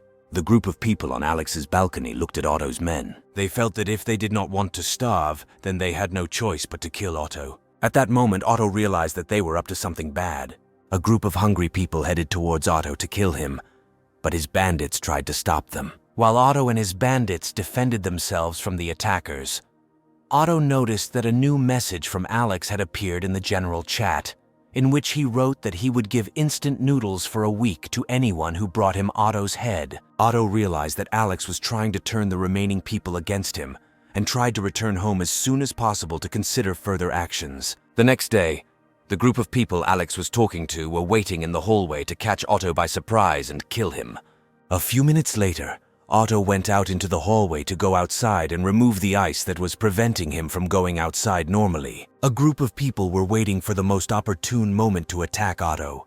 After a couple of seconds, they raised their weapons and attacked him from behind. Otto's henchmen heard the sound and turned to look at their boss. They saw two armed men flying towards him from behind. However, Otto managed to react in time and shot at those who tried to attack him. Otto's bandits took the bodies of the traitors, thinking they would do the same to anyone who wanted them dead and tried to kill them and their boss. However, despite the failure of these men to deal with Otto, one of them was still able to leave a serious, deep wound on Otto's back. The wound was very deep and large and was bleeding heavily. One of Otto's bandits took him to one of the apartments while Otto himself called Scarlet to bandage his wound. After some time, Scarlet arrived at Otto's apartment, and after bandaging the wound, she demanded payment for her work. Otto offered to pay Scarlet with meat from the corpses of her neighbors, but Scarlet immediately refused, stating that she would rather die than stoop to cannibalism. Otto said that he didn't want the only doctor in the house to suddenly die, and added that Scarlet shouldn't worry because if he had to sacrifice one of the residents, he would give Scarlet a chance to survive. But Scarlet didn't like Otto's behavior and hit him on the hand. When Scarlet was about to leave, she was suddenly stopped by bandits. Otto pulled out a gun and said he couldn't let the doctor leave until his wound was completely healed. After this, Otto began to discuss further plans of action with the bandits. At some point, Otto suggested leaving this apartment and moving to the next one, waiting for the moment when Alex would leave his apartment. Scarlet decided to tell Alex about this. She told the bandits that she just wanted to go to the toilet, but in fact, she went to the bathroom to text Alex that Otto was going to move as close to him as possible in order to catch the moment when he left his apartment. Alex asked her to continue to monitor the situation and inform him of further actions. After some time, Otto and his bandits broke into the apartment where the young couple lived. When they left the apartment, they weren't very upset. The fact is that they knew that they had a small supply of food which Otto did not know about. However, a few seconds after they left the apartment, two bandits immediately hit them on the head. They fell in front of Scarlet, which scared her. Otto told Scarlet that he couldn't just let them go. They need to replenish their supply of human meat so as not to starve or freeze. Meanwhile, in the apartment of one of the neighbors wounded by arrows, one of the guys felt ill from unbearable pain in the shoulder area. When he took off his clothes to look at the wound, he saw a huge infection left over from the time Alex hit him with the rusty arrow. Seeing this, the guy began to cry from helplessness. The other guys also had the same large wounds that became infected, and no one knew what to do next. With a sense of inevitability, Carl tried to convince Laura to let Evelyn try to talk to Alex again, to which she, not wanting to talk to him, replied that they should stick together. A few days later, Alex decided to monitor through the cameras what actions Otto and his bandits were taking. Alex saw Otto threatening neighbors and robbing their houses, after which he killed some people. However, despite all his influence in this situation, Otto feared that the number of cartridges in his pistol was decreasing, and the supply of human meat was beginning to dry up, and so he had to kill more and more people in order not to starve. Alex watched what was happening to Otto and thought that Otto was just an ordinary coward who intimidates people so that they do not try to resist him. At that moment, Alex received a call from Scarlet. She reported that Otto's bandits began to go crazy, robbing and killing people. Scarlet was especially frightened by the fact that the bandits deliberately hunt other people, kill them, and use the flesh of corpses as food, which was extremely disgusting for her. Scarlet also said that she was starving because she hadn't eaten anything for 2 days and wanted to ask Alex for help. Alex felt that he should not let Scarlet die, since in the current situation it is very difficult to find a good doctor. He also believed that he should not miss the opportunity to teach Otto a lesson. Alex told Scarlet that he could help her if she completed one task. At this time, Carl began knocking on Alex's door, who had been trying to attract Alex's attention for a long time. Alex walked to the door and asked Carl how he was doing with such a large wound. The hero said that Carl's wound was too serious, and if infection or other microorganisms entered it, he would die in the next few days. Alex also said that Carl's wound was in such a state that no medicine would help, which scared Carl very much, and he began to shout loudly at Alex, threatening to kill him. Alex then invited Carl to do something that he had previously been hesitant to do, and Carl completely agreed with Alex's demands. While the man was walking down the corridor, he thought that he would soon die, so he had nothing to be afraid of. Carl calmed down and headed towards the apartment where Evelyn was. A minute later, Carl entered Evelyn's apartment and knelt in front of her. The girl covered the guy with her hands, not understanding what he was doing. Then Carl did what he had been afraid of in recent years. He asked Evelyn to marry him, but she refused him. Evelyn was angry with Carl because he, like the last selfish person, offered her this at a time when the world was collapsing and people were dying every minute. Out of anger, Carl took her by the neck and began to talk about how they would go to hell together.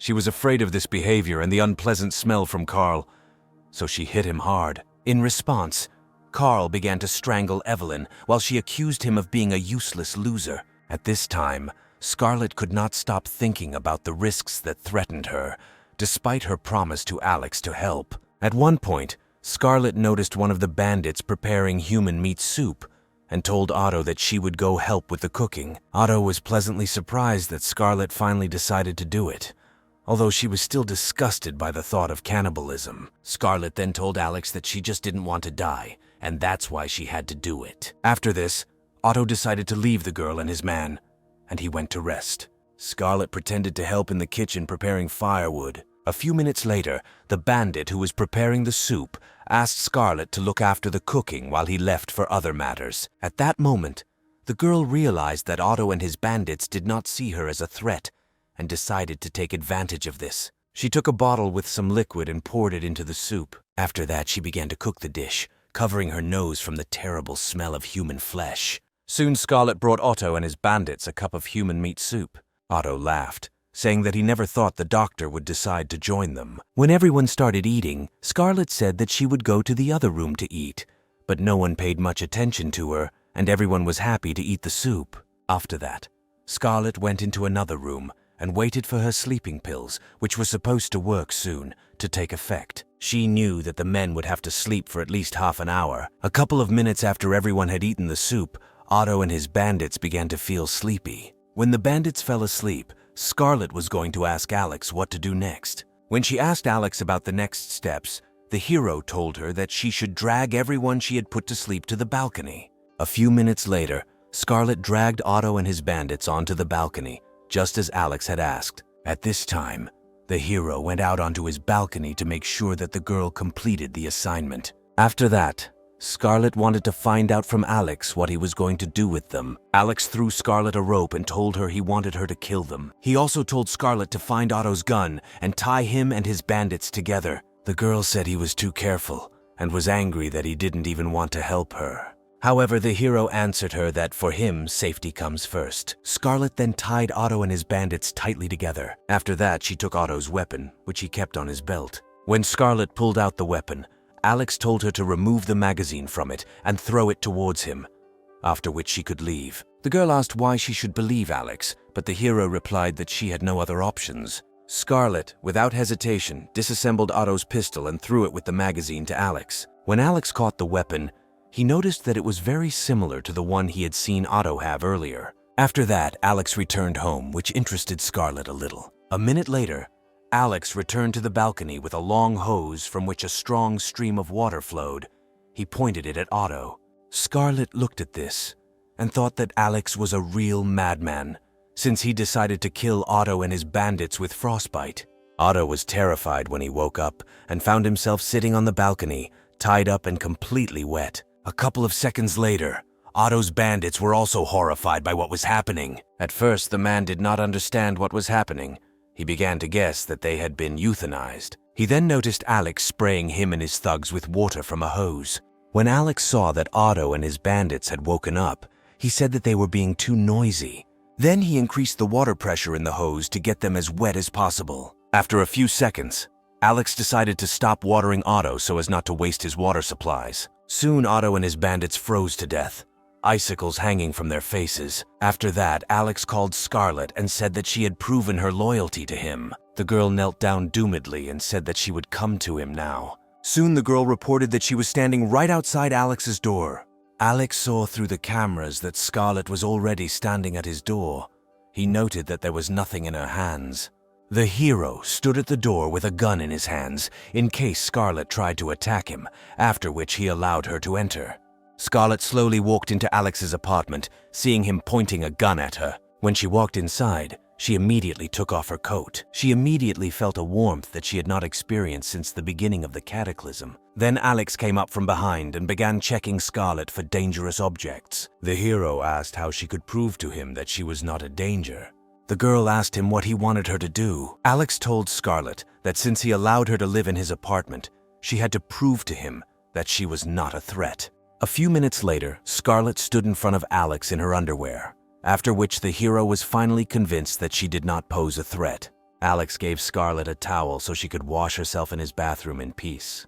He took Scarlet to the bathroom and said that he had prepared clean clothes for her that should fit her. He said that if it didn't suit her, he would look for something else. While Scarlet was taking a bath, Alex checked her pockets for useful items and found several syringes. A few minutes later, Scarlett came out of the bathroom in the clothes that Alex had prepared for her. It was a long blue sundress with bare shoulders. The clothes suited her perfectly, both in size and visually. Alex sat Scarlett down on the couch so she could blow dry her hair. While Alex was drying her hair, he began to list the rules for her living in this house. He warned that if she broke even one rule, he would not spare her. Alex also indicated which room she would live in, and that the house was equipped with CCTV cameras. The walls and doors were made of impenetrable steel, and leaving the apartment was only possible with Alex's permission. Scarlett listened carefully to everything Alex said and replied that she was ready to follow all his instructions. The hero said that the only right choice for the girl would be to cling to him. After that, Alex was going to tell Scarlett his secret, which he had never revealed to anyone. Alex said that keeping secrets is an important step to strengthen their mutual cooperation. He told Scarlett that the first thing he wanted to do was kill those who tried to kill him. Alex explained that the disaster occurred after an unknown cosmic ejection, which caused not only climate changes but also biological ones, changing the internal structure of some people and giving them incredible superpowers. Alex then took food out of his pocket, demonstrating to Scarlett his ability to store items in his pocket space. He handed the food to Scarlett and said that all the food in the house was only a small part of the supplies in his pocket space, which would disappear if he suddenly died. Scarlett looked at the food and realized that Alex really had superpowers. After that, Alex finally allowed her to eat the food. Scarlett, without hesitation, tore the packaging and began to eat greedily. As Scarlett washed down her meal with water, Alex said that despite such a favor as helping to kill Otto, she still had not gained his full trust. The hero also said that since the sewage system has not been working for a long time, she will now be responsible for cleaning the bathroom. Alex then asked what sacrifices Scarlett would be willing to make to continue living warm and comfortable during the disaster. Scarlett realized what Alex was getting at and began to undress, and soon she and Alex moved into the bedroom to make love. The next day, Alex woke up before Scarlett and had already prepared breakfast for both of them. When breakfast was ready, Alex woke Scarlett. The girl reluctantly got out of bed, got dressed, and went to the living room to eat. During the meal, Alex slowly ate his food while Scarlett quickly and greedily devoured the entire breakfast. After breakfast, the hero asked Scarlett if she was full, to which she replied that she was not full and could have eaten much more, but decided to stop due to the risk of causing gastroenteritis. After breakfast, Alex gave the girl her coat so she could put it on and go outside. The girl asked the hero what they were going to do. Alex then took a baseball bat, went out onto the balcony with Scarlett, and told her that they would now go get ice. Alex handed the bat to the girl and ordered her to break the frozen corpses of Otto and his bandits. Alex said that even in this state, he was disgusted to look at these corpses and he wanted to get rid of them. When Scarlett went outside, Alex said that she had to show the rest of the neighbors that dealing with him was dangerous. Scarlett had no choice but to follow all of Alex's orders in order to continue living with him in warmth and comfort. The girl moved to the next balcony where the frozen corpses of Otto and his bandits were located. She then swung the bat and started smashing them. While Scarlett broke the frozen bodies, Alex filmed what was happening on video. At first, the girl was not happy that Alex started filming her, but he said that this was necessary to show the neighbors that Otto and his bandits were dead. After that, Scarlett stopped arguing with Alex and continued breaking corpses. When she finished, the hero immediately uploaded the video to the neighbors' general chat. The neighbors watched the video and were incredibly happy that Alex had finally dealt with Otto and his bandits once and for all. After that, Alex sent a voice message to the general chat in which he said that now, after the death of Otto and his bandits, the entire house was under his complete control. Alex read the chat messages and saw how neighbors began to praise him for freeing them from Otto's ruthless tyranny, and those who had run out of supplies kept begging Alex to share food. While the hero was reading all these messages, Evelyn called him. Alex was a little surprised that she was still alive and answered the call. Evelyn asked if she could come live with him now that he had dealt with Otto. Alex asked Evelyn how she was still alive, and Evelyn thought Alex was worried about her and stopped texting her, thinking she was already dead. Evelyn tearfully asked Alex to kick Scarlett out and let her move in with him, with the pretext that they would definitely be happy together. Evelyn was so engrossed in conversation that she didn't see the furious Kylie and Laura approaching her from behind. Alex heard her neighbors attacking her, saying she deserved to die, and then the call was disconnected. Scarlett snuggled up to Alex and said that she was not as selfish as Evelyn. From such a tender scene, the hero's face turned a little red. Then Alex thought that if he sent Evelyn a photo of himself with Scarlett, Evelyn would just go crazy. While Evelyn was quarreling with her former friends, a new message from Alex arrived on her phone. Evelyn immediately ran away from the girls and grabbed the phone. However, all she saw was a message with a photo of Alex and Scarlett sitting together and hugging. Evelyn immediately became hysterical and wanted to convince Alex that he couldn't do this to her. However, Alex said that he and Scarlett were happy together and had no intention of leaving her for Evelyn, and that there was no point in him staying in touch with her. Evelyn was very upset because Alex used to chase her for 2 years, and now he lives happily with another girl. Evelyn began to blame Scarlett, and instead of words of encouragement, Kylie and Laura began to laugh at her, saying that she more than deserved this ending. After this, Alex decided that there was no point in continuing to communicate with Evelyn and blocked her. Then the hero decided to ask Scarlett if she considers him a cruel person after this act. However, Scarlett replied that she did not consider him cruel and thought that Alex probably had his own reasons for such actions. Alex was pleased that Scarlett understood his motives. After some time, Scarlett prepared dinner and invited Alex to the table. However, Alex decided to snack on an ordinary apple because he read messages in the general chat in which Aunt Abigail wrote that if the neighbors did not listen to her, she would turn her relatives to the police. And after the storm ended, the police would shoot everyone. Scarlett thought that Alex was afraid that she wanted to poison him, but at that moment, Alex was thinking about how Abigail survived Otto's attack on her and her grandson. Scarlett said that when she came to check on Abigail's grandson, she felt sorry for them both and gave them some of her supplies. At first, the hero did not understand what she meant.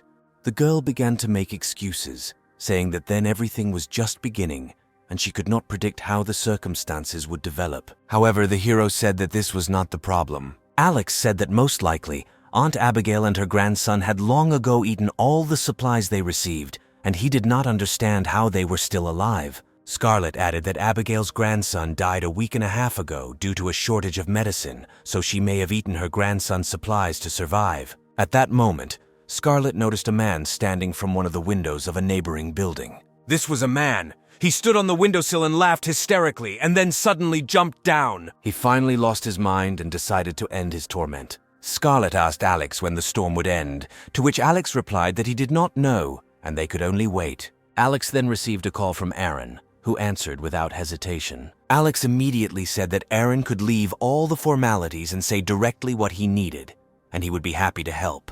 Aaron was one of the few good people who could be useful to Alex. Aaron said that his girlfriend's daughter Lucy has a high fever and they have run out of medicine. They are very worried about the child's condition.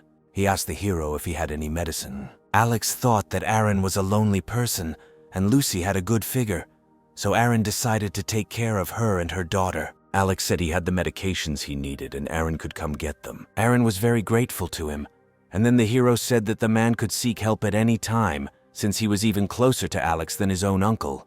When Alex finished the call and hung up, he thought that Lucy was not as simple as she might seem at first glance. Aaron was the only person who listened to Alex and prepared a certain amount of supplies in advance, and therefore he was the most suitable option for Lucy and her child. Then Scarlett decided to ask how close Alex was to Aaron. Alex replied that in such a situation you need to constantly think about personal gain. Alex said that Aaron is a good person and does not want Aaron to end up in a hopeless situation and become like his neighbors, since there were very few good people like him left after the disaster. A few minutes later, Aaron finally came to Alex to get the baby's medication. However, the hero noticed that Lucy and her child came with Aaron, which he did not expect at all. Aaron said he came because Lucy asked Alex to help her and her baby. After a couple of seconds, Alex walked to the door, threw the baby's medicine into the hallway, and asked the man and Lucy to come home. Aaron thanked Alex for his help and prepared to leave. However,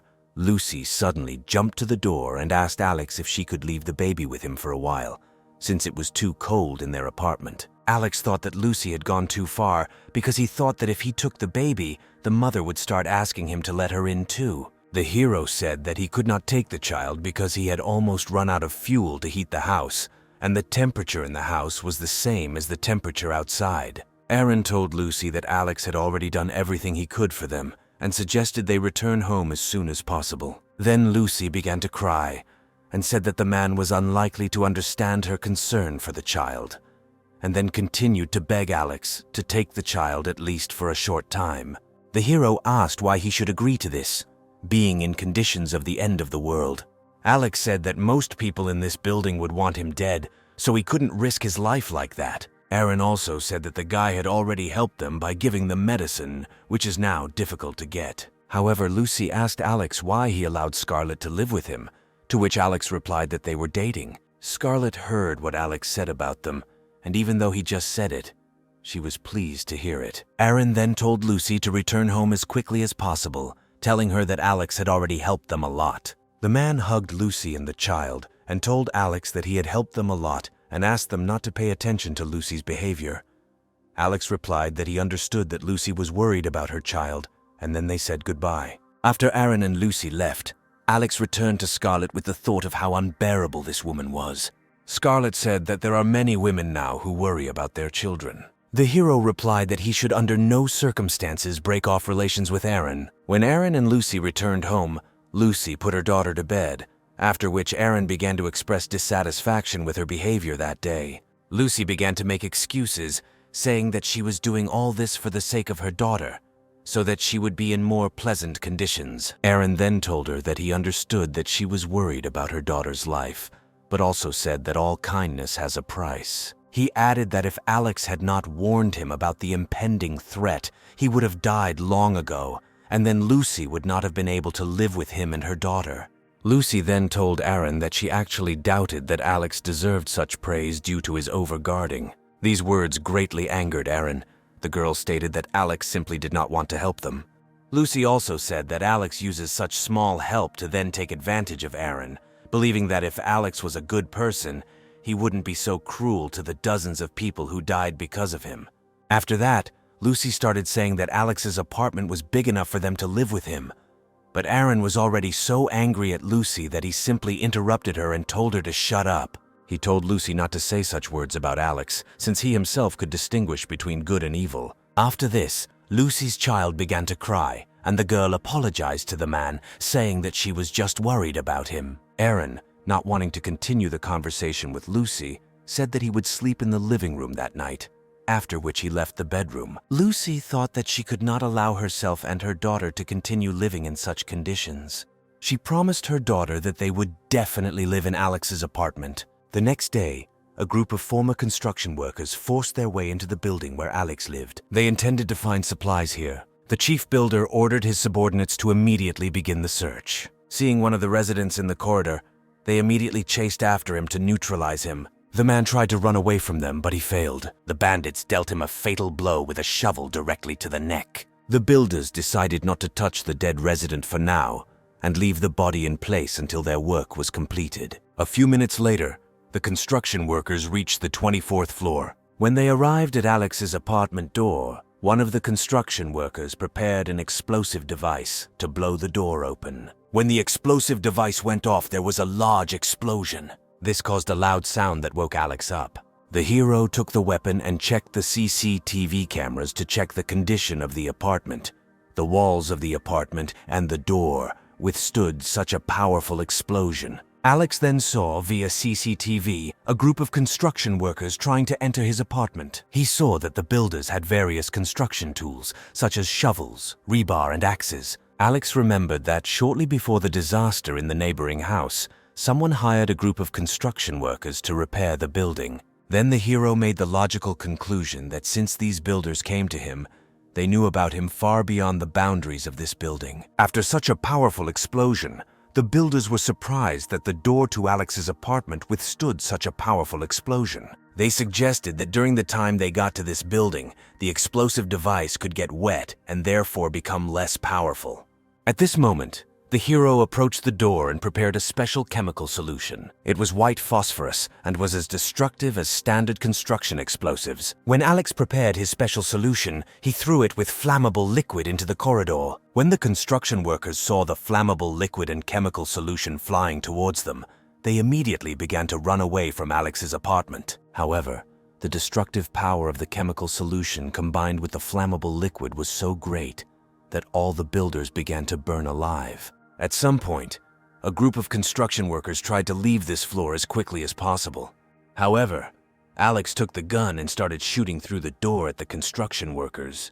He began to shoot everyone who was in his field of vision. The construction workers were confused due to a lack of understanding of where the shots were coming from. Within seconds, half of all the construction workers who had made their way into the building were lying on the floor in the hallway with burnt skin and bullet wounds. Alex thought that he was lucky that he did not buy a machine gun, since the consumption of bullets from a machine gun would have been too high. Alex also thought that the cold outside was able to neutralize most of the potentially dangerous people, and now only the most brutal enemies survived, so Alex needed to deal with them as quickly as possible. He was also surprised at how well the construction workers prepared before breaking into his home. After Alex managed to repel the attack of the builders, he went to calm Scarlet, who was very scared. When he removed the blanket from her, he saw that she was so scared that she was almost crying with fear. Scarlet quickly calmed down and said that she thought there was an earthquake and decided to hide.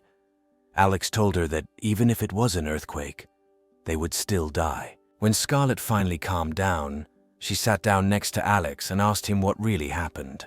When he told Scarlet everything that had happened, she said that these builders were even more dangerous than Otto and his men. Alex said that without weapons, these people did not pose a threat, and that in order not to die in a disaster, people who did not know each other began to gather together, forming a kind of family or pack. But despite this, Alex was glad that he was again able to protect himself from a potential threat. Scarlet said that they must definitely take revenge for this, and the hero completely agreed with this idea.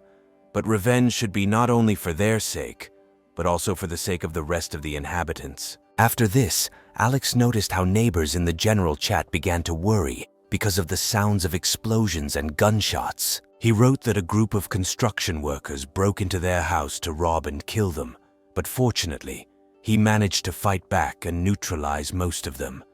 Then the neighbors began to write words of gratitude to Alex in the general chat and said that while Alex was with them, they are not afraid of any external threat. However, Alex also informed all his neighbors in the general chat that his ammunition was running low, so now everyone must provide their own protection from a potential threat. After this, he received another call from Aaron, who was concerned about Alex's condition and began asking if he was okay. Aaron said that he used to get along well with these guys and could not imagine that they were capable of this. Alex said that he was fine, but he did not yet have a plan for further protection. He also asked Aaron to tell everything he knew about these people so that Alex could develop a plan of action. Alex said he wants to join forces to deal with the threat as quickly and efficiently as possible. Aaron initially suggested posting about it in the general chat to get volunteers, but Alex said it wasn't necessary as it would only make people doubt his efforts more. Alex suggested that the builders would probably return to take revenge, and sooner or later the neighbors themselves would want to turn to him for help. Aaron was quite happy with this plan, after which Alex ended the conversation with Aaron and turned to Scarlet. He said that because of some neighbor's personal hatred of him, he could not do some things on his own. Therefore, he asked Scarlet to gather information about the builders with Aaron in order to get rid of them as quickly as possible. A few days later, Scarlet, dressed as a maid, collected all the information she could get together with Aaron. Scarlet told Alex that a group of construction workers had come from Building 26 and were heavily armed, some of the construction workers even carrying firearms. In addition to the builders, the threat was posed by two leaders from Building 21 who formed their own gang, consisting mainly of young and motivated guys. Alex also learned that in the remaining residential buildings, most of the residents died either from extreme cold, exhaustion due to lack of supplies, or committed suicide. Alex then told Scarlet that they needed to continue to gather information about any potential threats in order to minimize all risks. Meanwhile, a group of construction workers continued to break into residents' apartments, kill them, and rob them, in the hope of finding at least some supplies. The men decided that soon everyone remaining in the building would beg them for mercy. The neighbors began to become very worried that the builders might break into their apartments and kill them, and they believed that Alex was to blame for everything that was happening, so he should surrender to the builders. Alex and Scarlett got out of the shower. The hero took the phone and realized that the neighbors reacted to what was happening faster than he himself expected. Alex wrote in the general chat that if the neighbors could not protect themselves from this danger, then it was their own fault, and that he was not going to give up. Alex was very disappointed with the behavior of those neighbors who still continued to blame him for being the only one of all people who was safe. The neighbors then said that at any moment these construction workers could come to their house and kill them, to which Alex replied that he could potentially kill every person in this building, which greatly scared the neighbors. People began to worry that after Otto's death they were still not free from some kind of threat. They hoped that the snow would melt soon, otherwise they would all die soon. At this point, Alex called Aaron and said that it was time to begin implementing their common plan. Aaron said he was ready to go and then began to implement the plan. He wrote in the general chat that if everyone united, they could easily resist the enemies.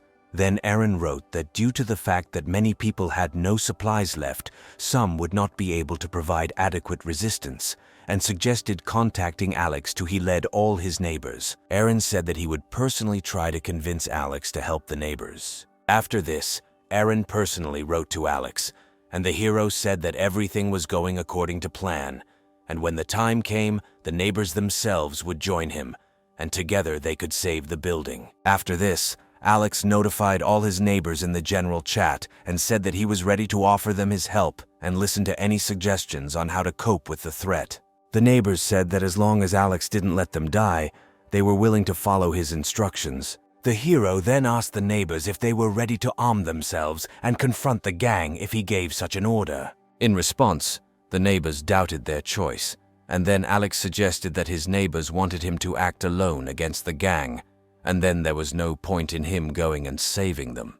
Alex also said that otherwise the neighbors might just sit and wait for their fate. Then Aaron entered the conversation and asked the hero not to hang up. He said he was willing to make an effort to survive, then asked his neighbors why they wanted to just sit on the sidelines and do nothing. Alex said that from now on all the neighbors must obey him and follow all his instructions, and if someone does not make an effort, then no one will receive help from Alex, after which he ended the conversation. After that, in the general chat, neighbors began to write that they were ready to listen to Alex's instructions and carry them out. Alex also wrote that he would give away part of his supplies to those who would still join him and follow his instructions. In the meantime, he felt that he definitely needed to make sure who was capable of fighting, and so he needed to go out to get supplies and weapons. Alex decided that the best option for free movement on the snowy street would be to use the snowmobile that he had.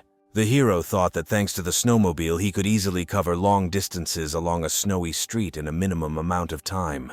Meanwhile, the neighbors wanted to know from Alex if he could really go out and get the necessary amount of supplies to provide for all the residents of the building. Alex wrote in the general chat that he worked in a warehouse for several years and therefore knows several places where supplies are stored. At this time, Abigail was thinking that because of her position as a manager, she would sooner or later be forced to be responsible for every resident. After this, most of the neighbors said that they would definitely do their best to survive.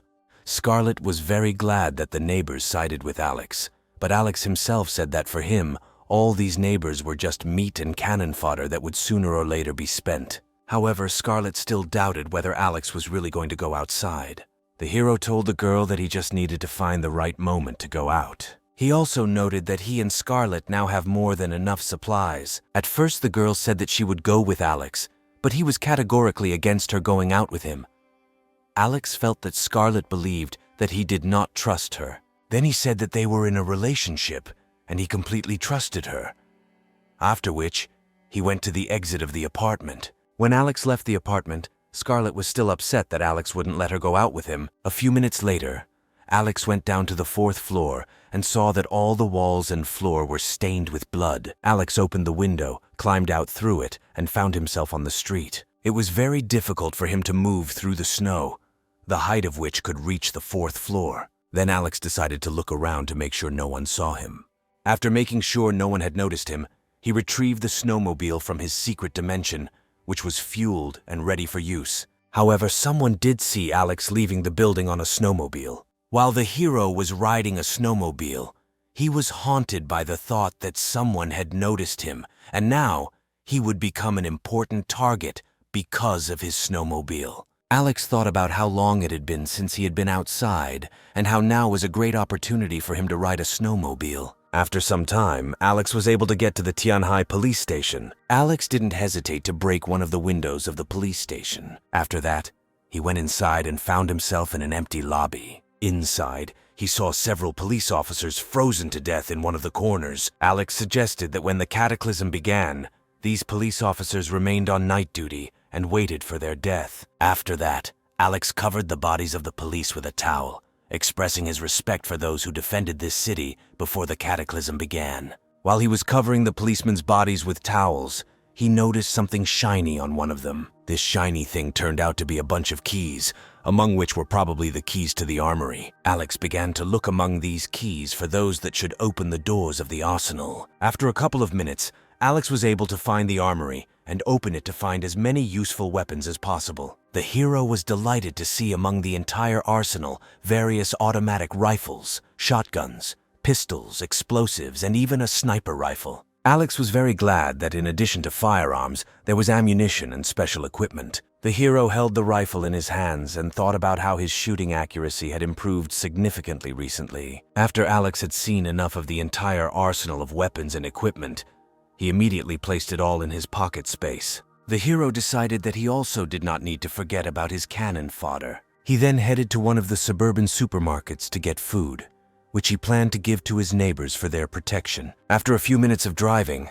Alex arrived at the site where one of the suburban supermarkets was supposed to be located. Finding one of the supermarket windows among a pile of snow, he broke it. He then made his way inside by climbing down a rope. Alex walked through the department with expensive clothes and thought about how such clothes that he could not afford before turned into ordinary garbage. However, Alex still moved all the clothes into his pocket space. He then went down to the floor below, where one of the grocery stores was located.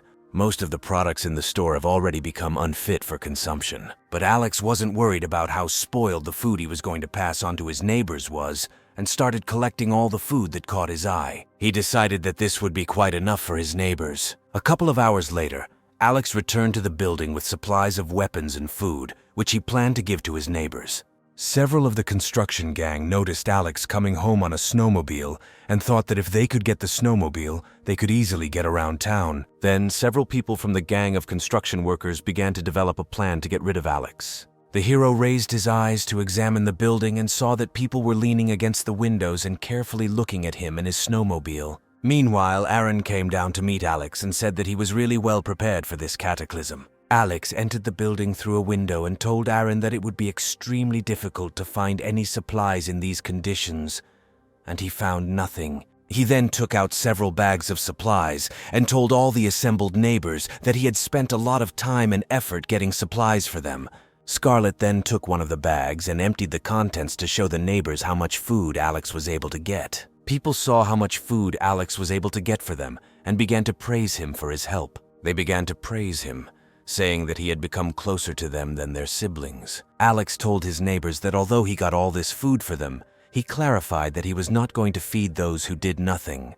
At this time, armed construction workers began to head towards the building to take away all the food that Alex had obtained. Then the hero pointed out to his neighbors a group of builders and said that the more builders they could defeat, the more food they would get. When the residents heard this, they immediately started drooling. The neighbors immediately rushed to attack the builders, hoping to get as much food as possible. The builders were very scared by how the residents boldly attacked them. A few seconds later, a fierce battle ensued between the residents of the house and the builders. Alex and Scarlett watched as their hungry neighbors brutally killed construction workers. Meanwhile, the number of neighbors participating in the battle against the builders was increasing. The builders could not fight, since they were clearly outnumbered, despite the presence of weapons. After a couple of minutes of such a brutal and unequal battle, the gang of builders decided to retreat and escape. All the neighbors were very glad that this time they managed to repel the attack of a gang of builders on their own. Meanwhile, Scarlett looked at the bodies of her wounded neighbors and wanted to do everything she could to help them get back on their feet. However, Scarlett was confident that Alex would not allow her to waste her medical supplies on these people. A few minutes later, Alex gathered all the neighbors in the hallway on the first floor to inform them of the successful defense of the building. He told his neighbors that it was thanks to their courage and efforts that they not only survived, but were able to repel the enemy on their own. After that, Alex called several men who killed the most enemies. As the men approached, Alex presented them with several groceries in recognition of their significant contributions to the defense of the building. The men were incredibly happy to receive their groceries and said they would now make even more efforts to ensure the safety of the entire home. Then Alex looked at the crowd of neighbors and thought that it was the feeling of hunger that made these people stand up for protection. He realized that this was exactly what he needed. He then called the rest of his neighbors who had participated in the battle and gave them as much food as they deserved for their participation in the battle. The neighbors lined up, and Alex gave everyone as much food as they deserved for their work. Now every resident of the house received food if he worked hard, and if someone did not make an effort, he was left without food. Alex wanted to give food to another neighbor, but one of the residents started screaming, asking where his food was. Then Alex looked at this man and threw something at his feet. As it turned out, it was an ordinary candy. The man began to be indignant that Alex gave him only one pathetic candy. Then the hero said that he personally saw how this man stood and hid behind other neighbors who participated in the battle. Alex also told the man that he only gave him this candy because he was being kind today, thus shaming him in front of the rest of the neighbors. After this man began to make excuses, saying that the other neighbors dealt with the builders too quickly, and therefore he did not have time to defeat anyone. But Alex replied that the result of the battle was important to him, and not its process. Then this resident was indignant and said that Alex was too biased towards him. Alex then invited this villager to discuss how fairly he was treating him, and then called several young guys who also participated in the battle. The two young men threw the disgruntled neighbor to the floor, and Alex told him that he gives orders to everyone, and everyone must follow those orders. Otherwise, he will punish those who do not follow. He pointed a gun at a disgruntled resident and said that anyone who did not follow his orders would get what they deserved. Alex also pointed to the door and said that anyone who was not going to listen to him could safely leave the house. After that, he watched contentedly as his ungrateful neighbor was beaten by his subordinates. That disgruntled resident then called Alex a liar. In response to this, the hero kicked him in the palm, causing the candy to fall to the floor. Alex took the candy from the disgruntled tenant and said that he expected him to be more obedient next time. Alex then dismissed the disgruntled resident and told the rest of the neighbors that he didn't want anyone to behave that way. When the hero distributed the food among all the neighbors, he decided to put the remaining food into storage. However, women's voices were heard from the crowd shouting that they had received nothing. It was Evelyn and Kylie asking Alex to share food with them. Alex leaned over to the girls and said that he remembered them. He said he couldn't do without them. At first, the girls didn't like that Alex singled them out from everyone else. Naive Evelyn then tearfully decided to remind Alex that he used to say that he loved her more than anything in the world. Then Alex hit Evelyn in the face with a weapon and told her that he used to love her, but she never took his feelings seriously. He also said that Evelyn used him as an errand boy and added that he already had a girlfriend. Scarlett snuggled up to Alex, and he said that Scarlett was 1,000 times better, so he asked Evelyn not to disturb them anymore. Evelyn started crying and screaming even more about how Alex used to ask her to live with him, while the rest of the neighbors started calling her a shameless girl. Alex then asked the disgruntled resident from whom he had taken the candy what the neighbors called Evelyn. The man replied that all the neighbors called her words such as universal jack, bus, and Russian roulette. Then the neighbors started laughing at Evelyn, which made her cry even more. Unable to withstand the strong pressure from the neighbors, Evelyn simply ran out of the corridor. Then Alex again gave the disgruntled resident candy, and this time he thanked Alex for his kindness, saying that now he will try his best for the good of the house. Kylie also left the hallway without receiving any food. After Alex got rid of Evelyn and her friend, he began to develop a plan to strengthen the entire building. Alex counted all the neighbors and found out that among everyone, excluding children, there were 47 people left in the building. The hero suggested creating several groups of 7 people, and each group would be on duty at a specific time and place, while he, Scarlett, Aaron, and Lucy would perform other duties. Alex also ordered to knock on the staircase railings in case any group discovered enemies approaching the house. He clarified that he will now give food to those residents who can neutralize 5 or more enemies, and that during duty, each group will eat only what it has. Alex then assigned Aaron to manage each group, and Aaron said he would take on that responsibility. A couple of hours later, Alex and Scarlett were already sitting in their apartment. Scarlett asked Alex what the situation was on the street. The hero looked through his weapons and said that the cataclysm completely covered houses with a small number of floors in snow. Alex also noted that even if the snowfall stops, it will take at least 2 weeks for all the snow to melt. However, he said that large amounts of snow are not a problem for them. After that, he took out from his pocket space the entire arsenal of weapons that he had obtained from the police station. Alex told Scarlett that despite all the dangers, they were not in any real danger. He picked up a sniper rifle from the floor and noted that at the moment the biggest threat to them was the people they might encounter sooner or later. He then went out onto the balcony to check the functionality of his sniper rifle. Through the scope, he saw that someone was on the street. After waiting a little, Alex saw that the man was heading towards the garage, where his snowmobile was supposed to be located. Alex thought that his bait had worked, and when this man was inside the garage, he would be in for an unpleasant surprise. At that moment, the hero received a call from Aaron. He wanted to thank him for providing the noodles and apologize for Lucy's words, justifying it by saying that she had a boneless tongue. Then Alex decided to ask Aaron why he was ready to raise someone else's child in such conditions. Aaron replied that it didn't matter anymore, and that he could find a good girl like Lucy. In response to this, Alex said that he had completely underestimated himself and his capabilities, calling him a real treasure. Alex also noted that it was good that his fate was such that he would not have to worry about wedding expenses and other problems that young couples face. Aaron said that they had enough to worry about with Lucy's child, after which he again thanked Alex for his help. In conclusion, Alex said that he respected both him and Lucy and hoped that they would be happy together. On this pleasant note, the conversation between Alex and Aaron ended. After the call, the hero told Scarlett that such matters should never be rushed, with which she completely agreed. After this, the couple kissed. A few hours later, a group of construction workers broke into the building again, trying to rob residents. They went straight to the stairs. While a group of construction workers was walking along the stairwell, a brick fell on one of the construction workers, but the construction worker managed to avoid the brick and survive. One of the residents continued to throw bricks at the uninvited guests and call on other neighbors for help. A group of builders were surprised by how thoroughly the inhabitants had prepared for their arrival and decided to kill everyone who caught their eye.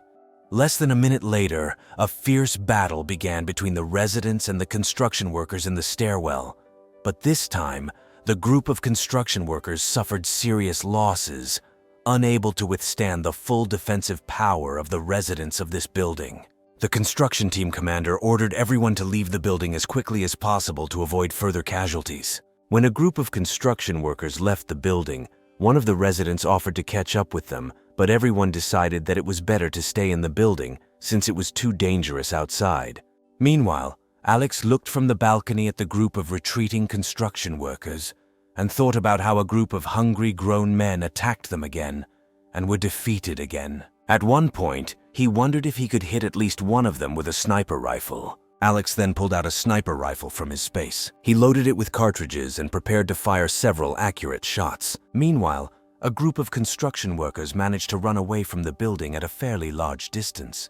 But despite this, Alex, using a very powerful sight, noticed them and aimed as accurately as possible. The hero pulled the trigger and instantly neutralized one of the builders with a precise shot to the head. The construction workers immediately stopped and began looking for the place where the shot was fired. Alex was very pleased that he was able to neutralize one of the builders so easily at such a great distance. He then decided to fire a few more shots and kill a few more construction workers. This time, he again managed to kill one builder with a precise shot to the head. With each shot, the number of corpses of construction workers from Alex's shots became more and more. He soon decided to stop shooting, since he had already neutralized a significant number of enemies, at which point Alex thought that now he would not even have to go outside to get rid of the invaders and keep the building safe. Some neighbors were frightened by the sound of gunfire and immediately realized that it was Alex, and were very surprised at how he was able to get rid of several construction workers at once with such ease. Alex wondered how much the sounds of his shooting had frightened the neighbors,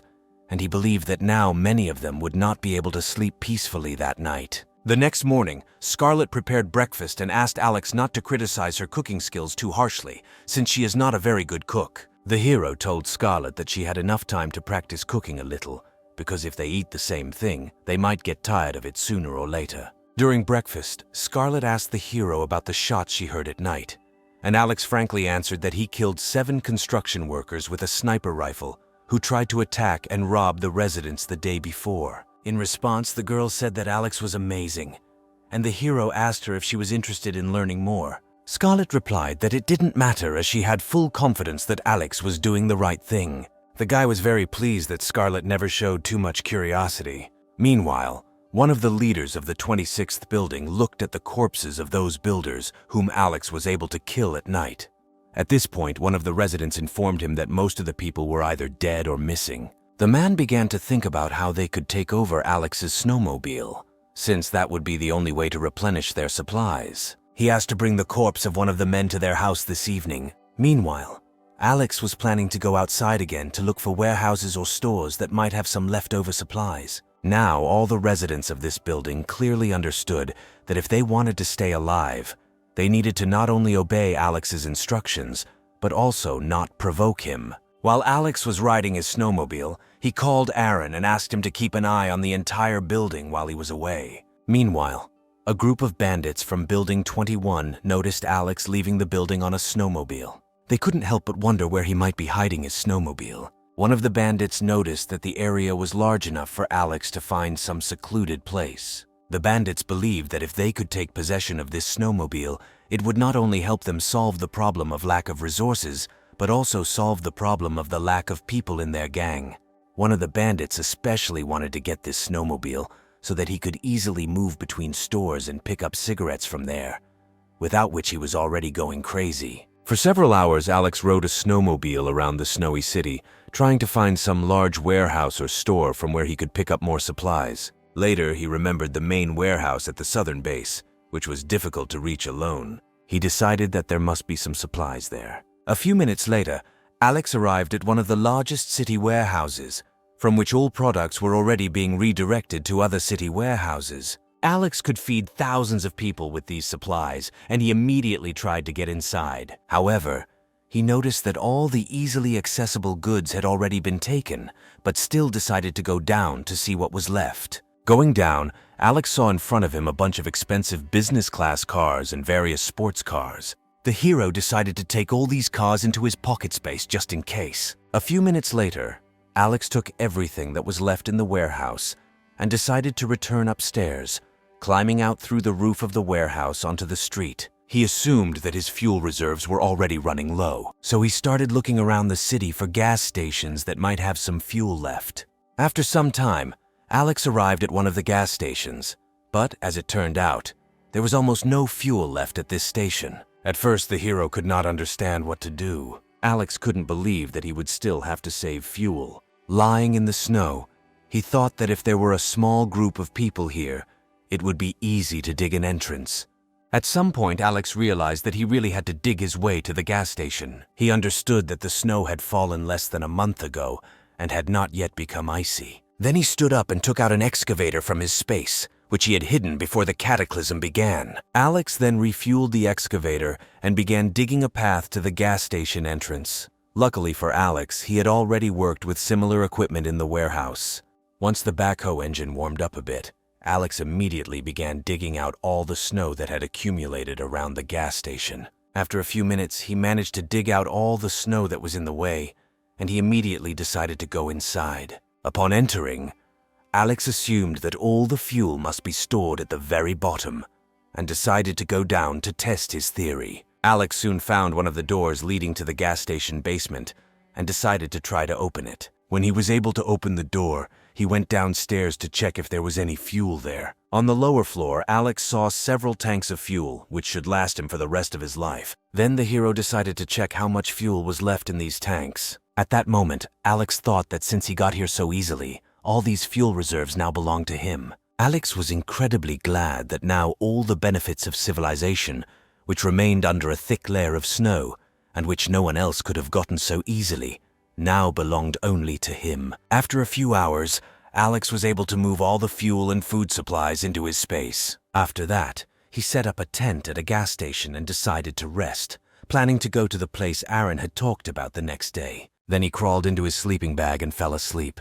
Meanwhile, Scarlett came to one of the girls with a child to check the baby's condition. Since he was sick, Aaron decided to go with her. Despite the fact that Alex left some food for the neighbors, he took all the medicines, and Scarlett found it difficult to treat the child. At that moment, Aaron appeared and gave Scarlett medicine to cure the child. The girl was worried about the baby's condition, and Aaron tried to calm her down, saying that everything would be fine. When everything was ready, the girl thanked Scarlett and Aaron for their help. Scarlett told her that if Alex had not provided them with the medicine, it would have been much more difficult to cure the child, and therefore it was Alex who needed to be thanked. After that, Scarlett and Aaron went down the stairs. At that moment, Scarlett noticed that someone was very quickly going down the stairs and approaching the girl with the child. It was Abigail. She had a knife and screamed that her grandson died because of them. After that, Abigail plunged a knife into the girl's neck, and in surprise, she accidentally dropped her child. However, Scarlett managed to catch the child, and then the wounded girl asked her to take the child and leave here as soon as possible.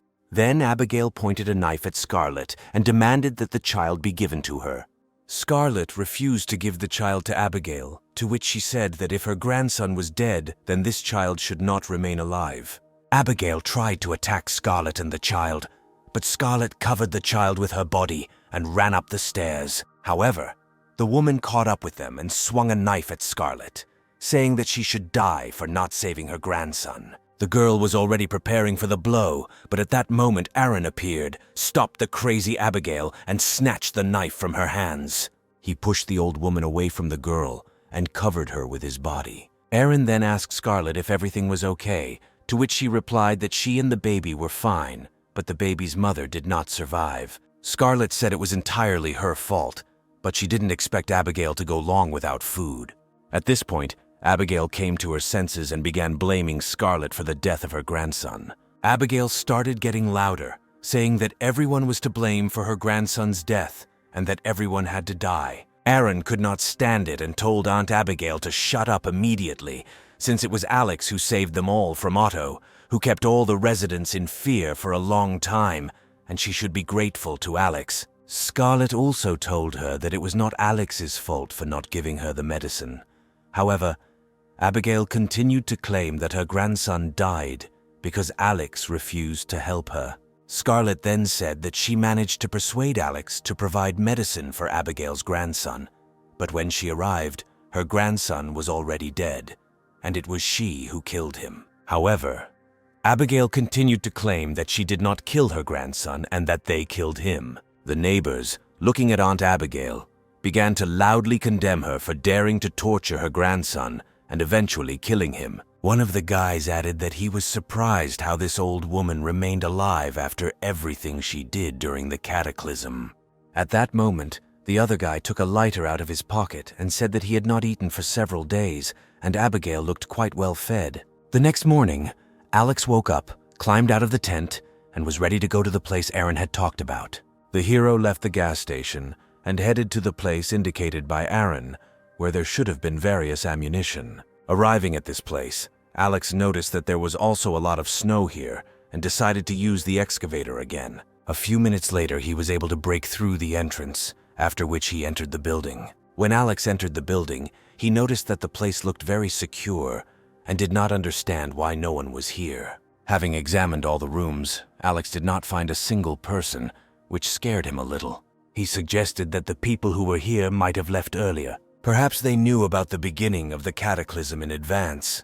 They took all the ammunition and hid somewhere to wait out the storm and then restore the previous order in the new world. After inspecting the building from the inside, Alex returned outside and thought that armed people could be the most serious problem that he would have difficulty dealing with. Then the hero got into the excavator and after a few minutes began to break down one of the walls on the other side of the building. After some time, Alex was able to break through the wall of the building and found himself in one of the rooms that he could not get into from the inside. Having passed through the wall, Alex saw in front of him a room completely filled with various ammunition. The man was very happy about such a big find, because among various pistols, machine guns, shotguns, and cartridges, he found many sniper rifles and even grenades. A couple of minutes later, Alex took all the weapons and ammunition along with explosive devices. After that, he got on his snowmobile and drove home, thinking that if he ran out of ammunition again, he would definitely need places like this. After some time, Alex returned home and told his neighbors that he had carefully examined many places, but could not find anything useful, and next time he would try to look in other places.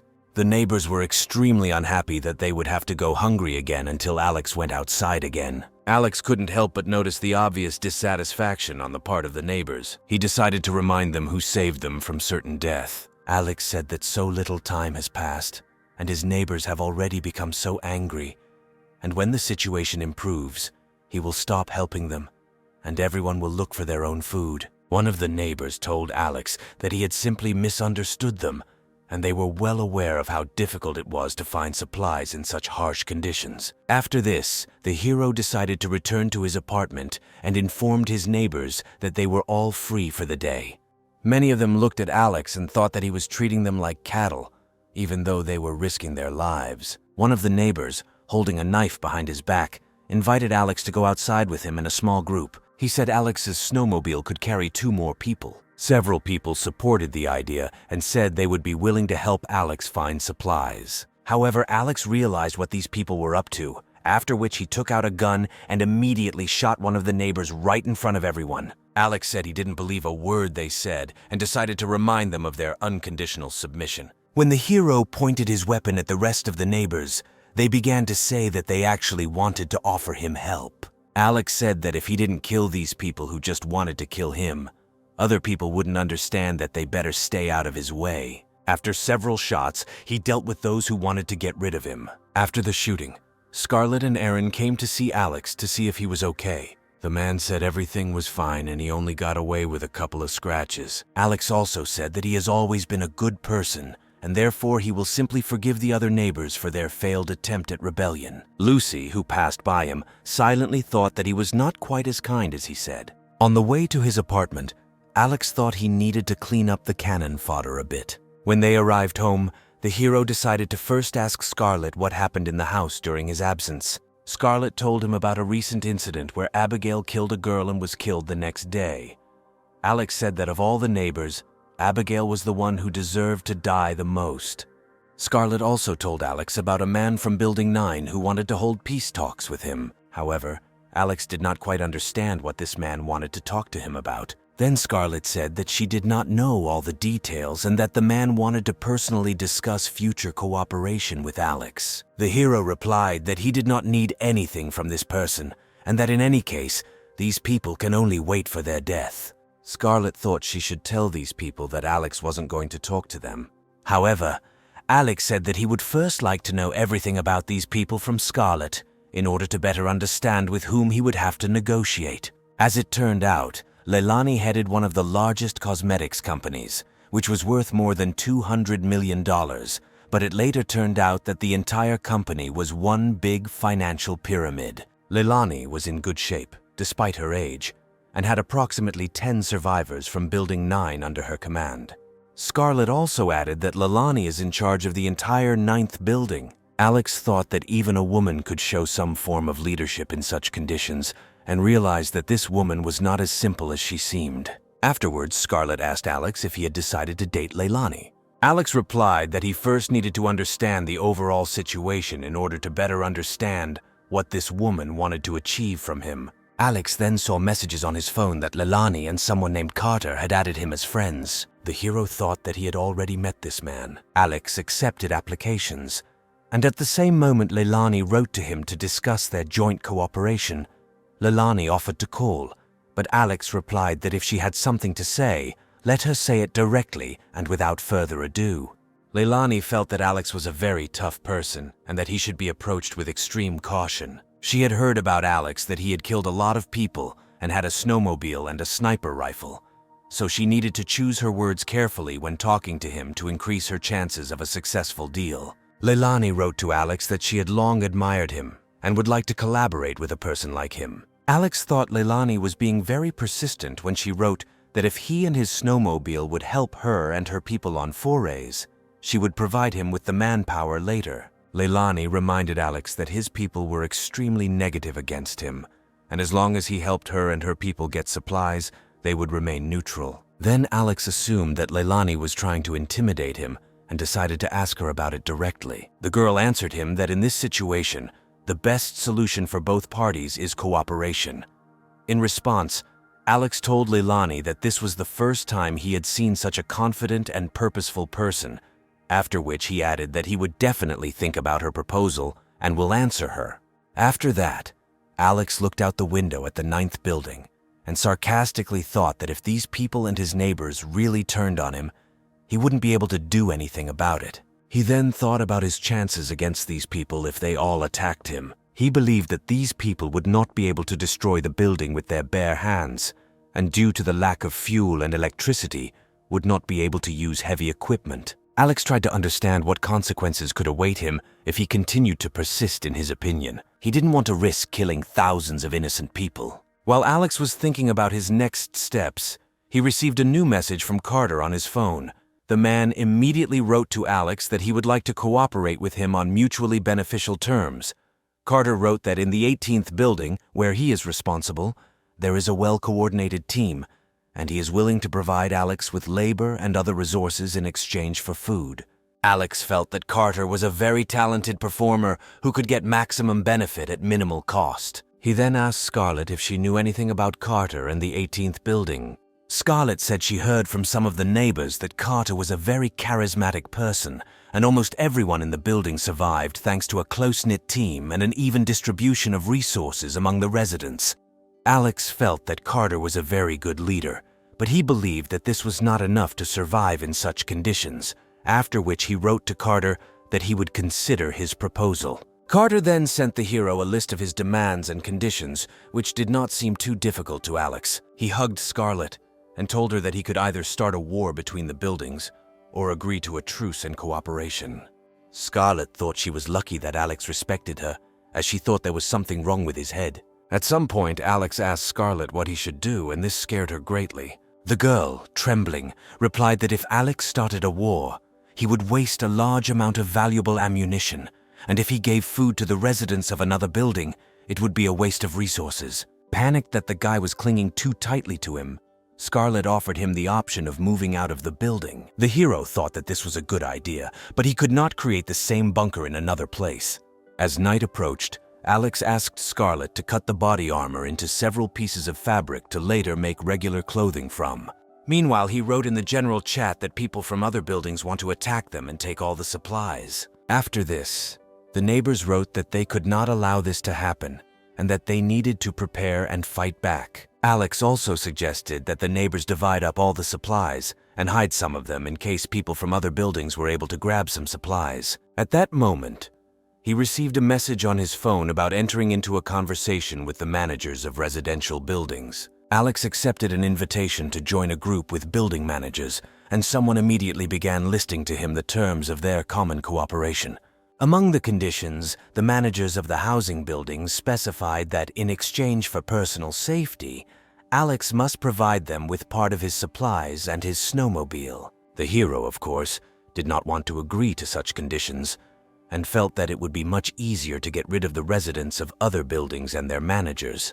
Then it suddenly dawned on Alex that he could just lure all these people into a trap. The next day, the hero armed himself with a melee weapon and gathered outside to prepare for a possible attack from residents of other buildings. Alex realized that the leaders of these buildings were only hiding behind the idea of peace negotiations in order to find out all his combat readiness, and he wanted to surround these people and get rid of them as efficiently as possible. He planned to throw a grenade at the surrounded and trapped people to get rid of as many people as possible at once, and even if Alex failed to destroy all the attackers with the explosion, no one would dare attack him again.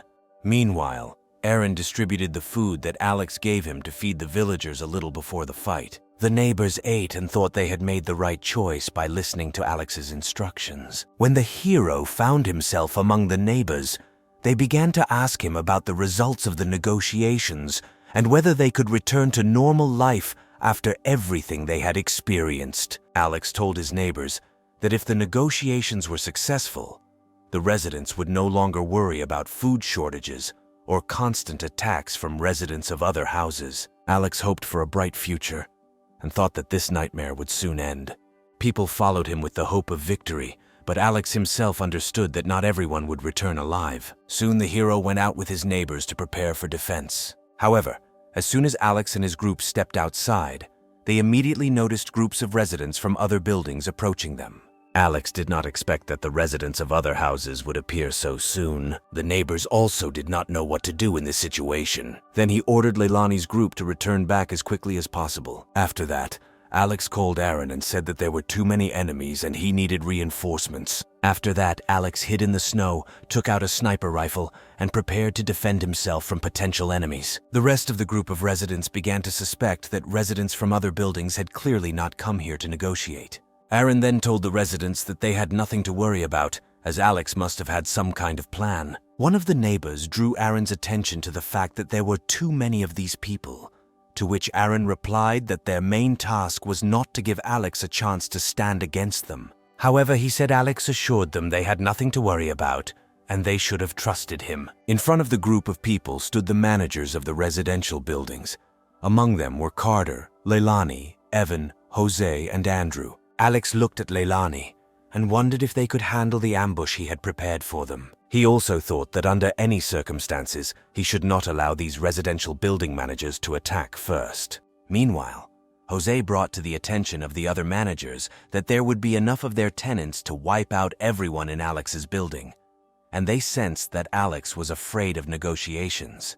Leilani told the other managers that they should not rush to conclusions, and first they need to discuss everything and the terms of further cooperation with Alex. Jose then shouted to Alex's men that they were there for general negotiations. Aaron noted that the composition of residential building managers was different from the one Alex had agreed to negotiate with, to which Carter responded that they had decided that the full number of managers would not be practical for a visit. Aaron then told the apartment building managers that only 5 people could enter and they had to be screened, and the rest should stand aside. Jose felt that Alex was too bold a man because he ordered an audit of residential building managers and at the same time dared to put forward his terms of negotiations. At this time, Alex overheard the entire conversation of the managers through Aaron's phone and thought that these people decided to intimidate him. At this point, Alex began a dialogue with Aaron, to which Jose replied that they came here to negotiate and therefore were not going to wait that long. Aaron said that he understood everything, after which he asked all the managers to step back a little. The managers did not understand why they had to leave, but did not argue and decided to fulfill the request.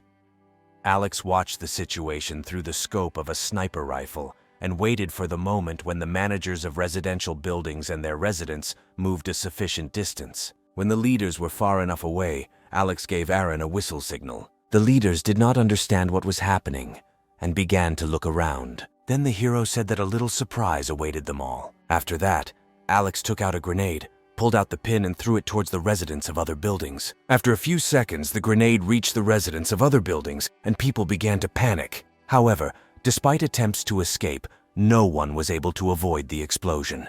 And a second later, an explosion occurred. A crater formed at the site of the explosion, next to which lay the bodies of several dozen wounded or dead people. After the explosion, Aaron took out his phone and called Alex. He asked the managers how many people were left. Jose told Alex that they came here solely for mutually beneficial negotiations. Alex then asked the managers of the residential buildings for what purpose they brought their people here. Alex also added that these people would interfere with the negotiations, and therefore he got rid of some of them.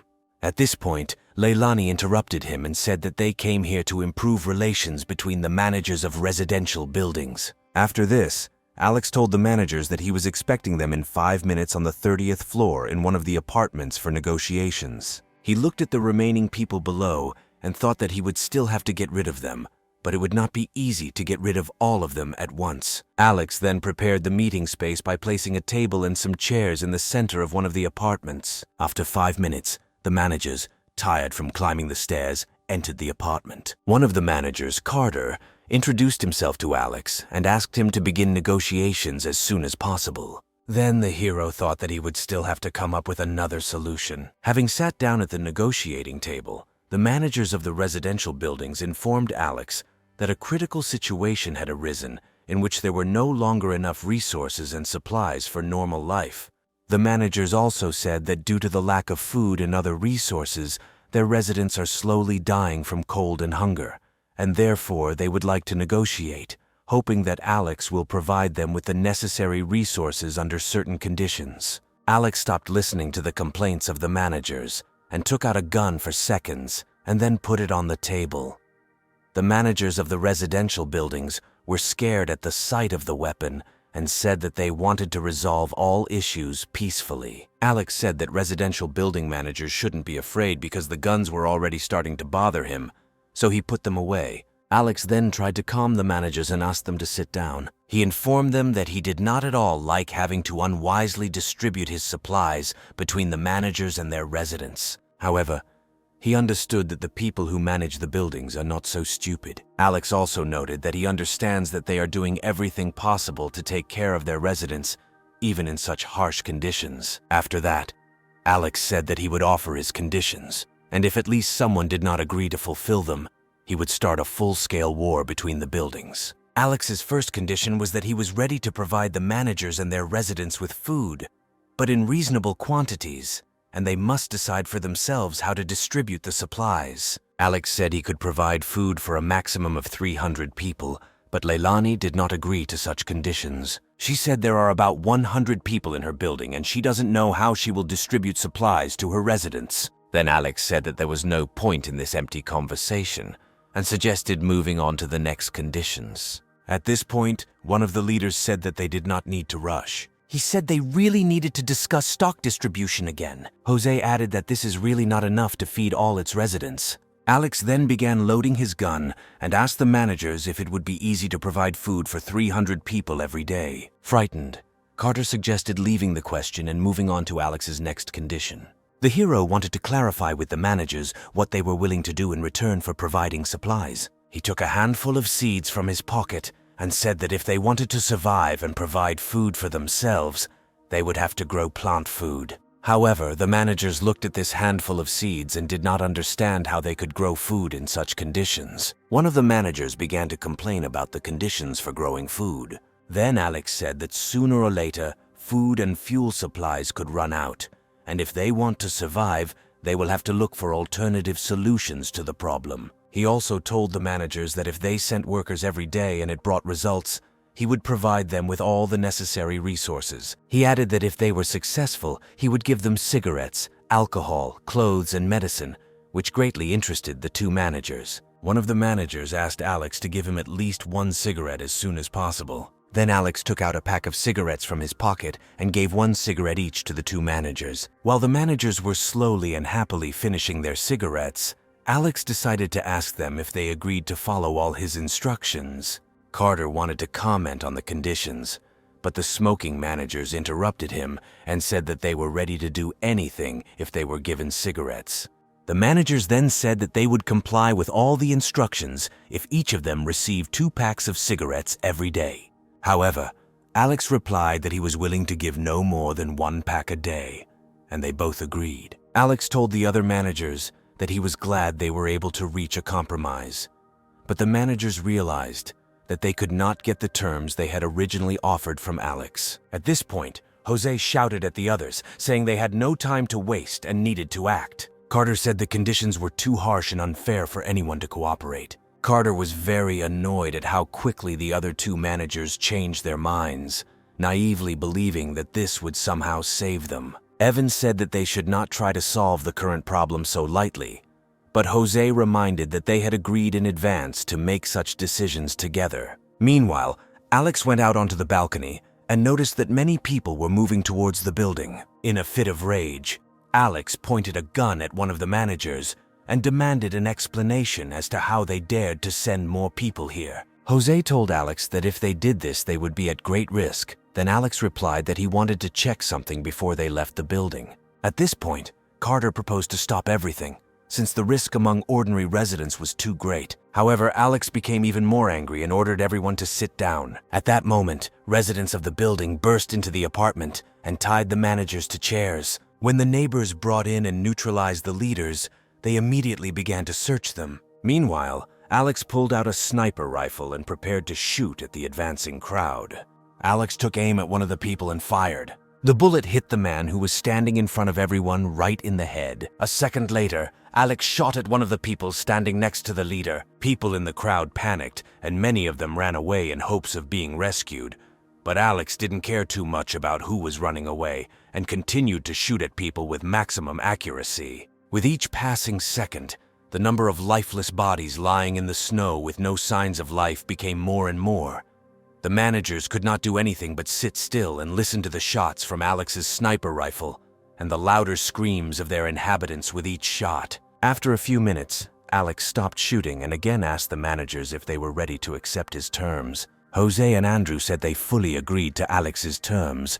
Without further conversation, Leilani and Evan raised their hands to show their agreement to Alex's terms. Carter also raised his hand and said that he too was ready to follow all of Alex's instructions. Alex then informed the managers that they would start working from today, and tomorrow he would tell them when and where they could pick up their supplies. The hero walked past Carter and told him that he would keep an eye on him, hoping that he would not make such mistakes again. The managers went outside, where residents of other buildings were already waiting for them, eager to find out how the negotiations went. Alex surprised his neighbors by revealing that he had reached a compromise with other building managers. The neighbors asked how he managed to convince the managers to agree to his terms, to which Alex replied that he simply intimidated them a little. He said that from that day on, he would provide 300 additional people from other residential buildings, and in return, they would grow plant-based food. Some residents were a little afraid that if Alex started providing supplies to more people, his neighbors would receive less. Then, Alex said that if he did not agree to provide supplies to the residents of other buildings, then sooner or later, his residents would fight to the death with the rest of the residents. Alex also noted that although he would survive in any case, he was still not sure that his neighbors would cope on their own. Alex then reassured the neighbors by telling them not to worry, as he would do everything he could to find food for his neighbors and prevent them from starving. The neighbors were very touched that Alex was willing to help them and continued to receive food from him.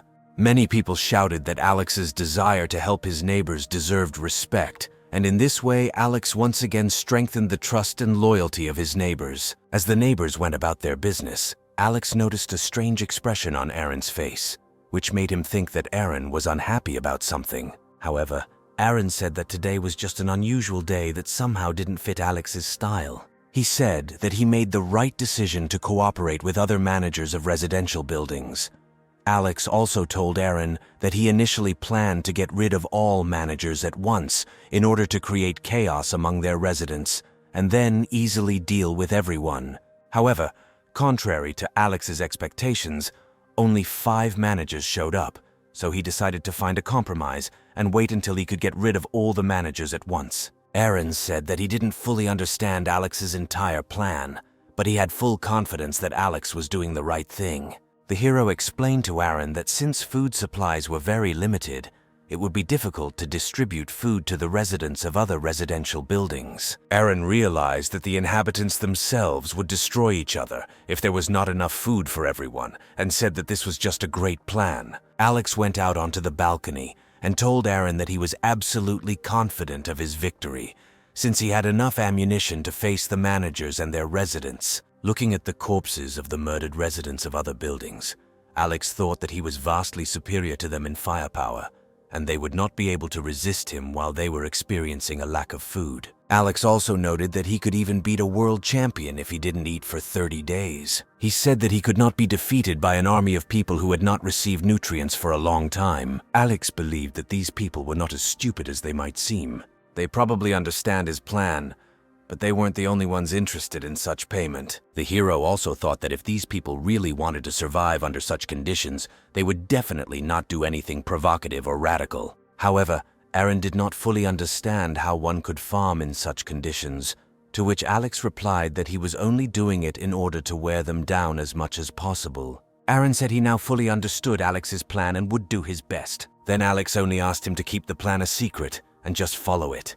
Returning home, the hero thought that there might be enemies not only outside, but also among his neighbors who still want him dead. When Alex returned home, he saw Scarlett doing yoga. Scarlett, doing the splits, saw Alex and said that she was glad that she had finally come home. She hugged Alex and asked how his negotiations with the managers went. The hero, seeing Scarlett, picked her up and pulled her towards the bed. He laid Scarlett on the bed and told her that she should not leave the apartment for several days. Alex told her that if everything went according to his plan, then soon all their problems would be solved. The next day, residents from other residential buildings came out to begin work. A huge crowd had gathered in the street, and every person in the crowd was armed with shovels and other farming tools. Many were glad to have gathered in such a large group to work for the common good. While other residents worked, Jose and Andrew smoked cigarettes and watched their neighbors work hard. Alex soon left the building to check on the work of residents from other buildings and conduct reconnaissance for supplies. Jose and Andrew saw Alex and began to offer help in searching for supplies, hoping to find out where Alex was hiding his snowmobile. However, the hero reminded them that he had a snowmobile and would be able to bring the supplies he found himself. Alex then shouted to the residents of the other buildings, saying that when he returned, he would be sure to check their work according to his instructions. They began to work even harder, hoping that Alex would give them many different supplies for their work. Jose then told Andrew that he had searched every possible place where Alex could have hidden the snowmobile. But Andrew still thought that they were not looking for a snowmobile, but a sled. After some time, Alex arrived at one of the local stores. He broke into it to find various supplies. Once inside, Alex found an abandoned pharmacy. While searching for supplies, Alex found a special medicine that had neither taste nor smell. Alex thought that with this medicine, he could easily poison all the residents from other buildings, and without medical intervention, they would die in a matter of minutes. He decided to take the entire supply of the medicine for himself, believing that even if it did not kill these people, it would definitely cause serious damage to their internal organs. The medicine should take effect within the first 15 minutes of application, and Alex thought he needed to reduce the vigilance of the residents of other buildings as much as possible. He decided that it would be better to soak all the food for the residents of the other buildings with this medicine so that they would all be poisoned as quickly as possible. The hero assumed that right now, people were probably gripped by despair, since after such a difficult day, the food still had not arrived. After some time, residents of other buildings saw Alex approaching them with several large bags of food. The residents were very surprised that Alex was able to get so much food, to which he himself replied that this time he had to go a little further than usual. Residents noted that such outings are more risky, but thanks to Alex and his snowmobile, they will all remain well fed. Alex thought that he did everything secretly enough so that no one would suspect him of anything wrong. He pulled some food out of the bag and told the villagers to line up for food. Alex then threw a bag of food into the crowd, and many people began to form a huge line in front of Alex. As the villagers continued to crowd, Alex pulled out a gun and said that soon the relationship between everyone would be so strong that guns would no longer be needed. The residents were incredibly happy about Alex's help, and he began distributing food to residents from other buildings one by one. When Alex had distributed all the collected food, he sent them to rest and told them that they should work well tomorrow. The residents dispersed, thinking that today they would sleep well fed. Alex just looked at these naive people and thought that very soon they would all find themselves in an extremely unpleasant state. Soon Alex returned to his apartment. The first thing he really wanted to do was take a shower. While Alex was taking a warm shower, he thought that when all this was over, he would leave this place and start all over again. Meanwhile, one of the residents returned to Jose's apartment and immediately ran to get the bag of food he had received. Jose looked into the bag of food and began looking for his pack of cigarettes at the bottom of the bag. Soon Jose found a pack of cigarettes and thought that Alex had kept his promise after all. However, at that moment, several other people were smoking in the apartment and they also wanted to smoke. People began to beg Jose to share at least one cigarette, and he calculated that if he gave everyone a cigarette, he would have at least half a pack left. Jose gave each of them a cigarette and said that it was very difficult for him to get these cigarettes. He said he was willing to share them if everyone who received a cigarette would work harder in the future to continue receiving cigarettes.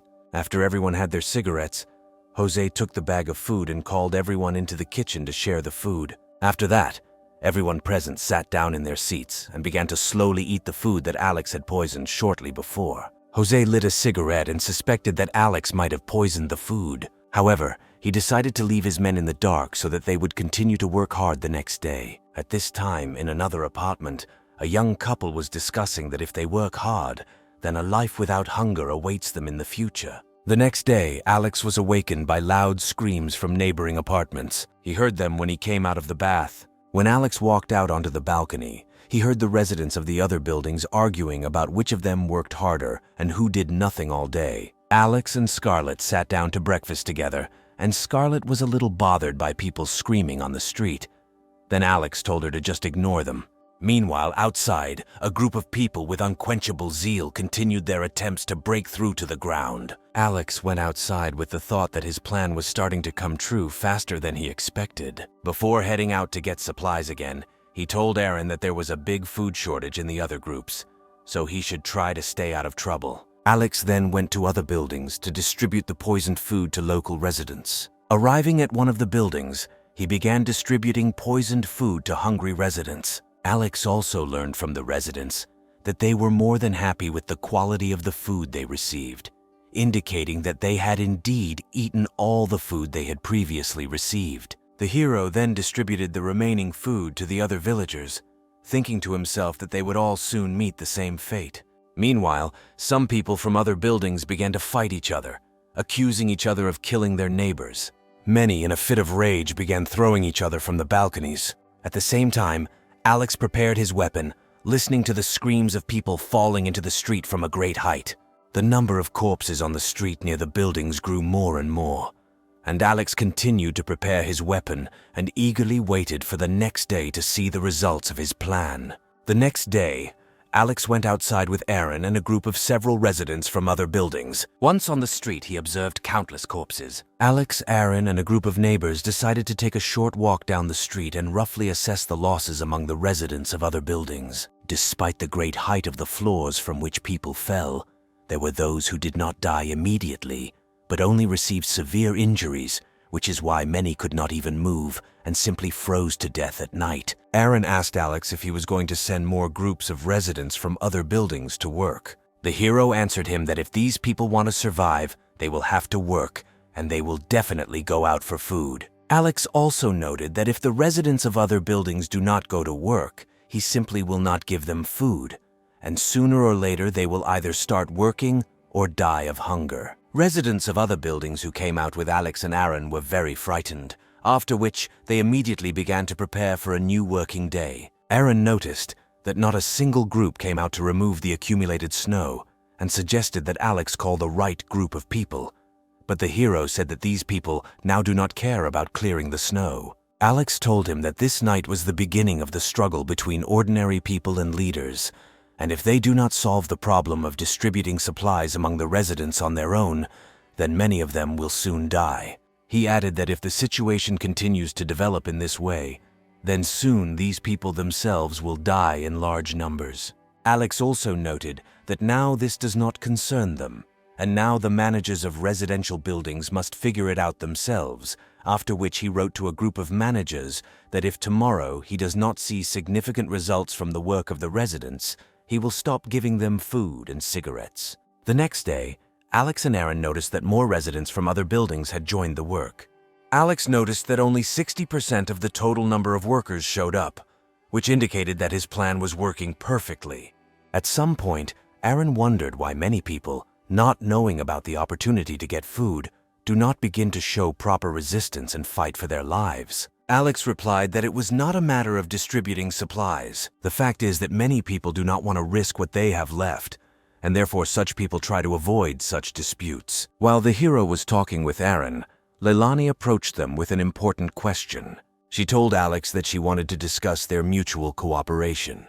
The girl said that if nothing changes, sooner or later someone will be able to rob them, and the number of victims will increase several times. However, Alex pretended that he didn't care, but deep down he was just waiting for this to happen as soon as possible. Leilani then suggested that Alex think about expanding the territory. Since the previous order had already been destroyed, they urgently need to think about creating their own kingdom where Alex will be in charge, and she will help him with all her might. Alex couldn't take Leilani's words seriously, but she continued to prove to him that this was their only option to stay alive and move on with their lives. Then Alex reminded Leilani that all those people who once listened and supported her soon lost their loved ones. He then asked her what guarantee there was that if he listened to her, he would not become one of those people. After that, Alex grabbed Leilani, threw her into the snow, and said that he was not going to become one of those unfortunate people. After that, Alex went further to the workers, and Leilani shouted after him that she was ready to do anything so that he would listen to her and follow her plan. However, the hero no longer listened to her and simply watched as residents from other buildings worked hard. He was surprised that there were still no casualties among them. A little later, Carter noticed Alex and asked for what purpose he came to them.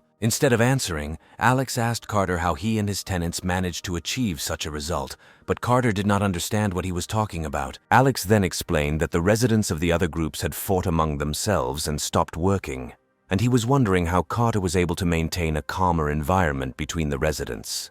Carter replied that he simply immediately told his tenants about the results of the negotiations, and no matter how much food Alex gave them, he always distributed it equally among the tenants. Alex said that this is a great solution because no one will worry about someone dying of hunger sooner or later. Carter wanted to ask Alex for help, but Alex said that he couldn't help right now, and then moved on. Eventually, he told Carter that if he continued to take care of his residents, he could attract even more people and thereby increase the overall efficiency of the operation. The hero also told him that he did not want to be greedy in such a serious matter and was unlikely to be able to save all the residents.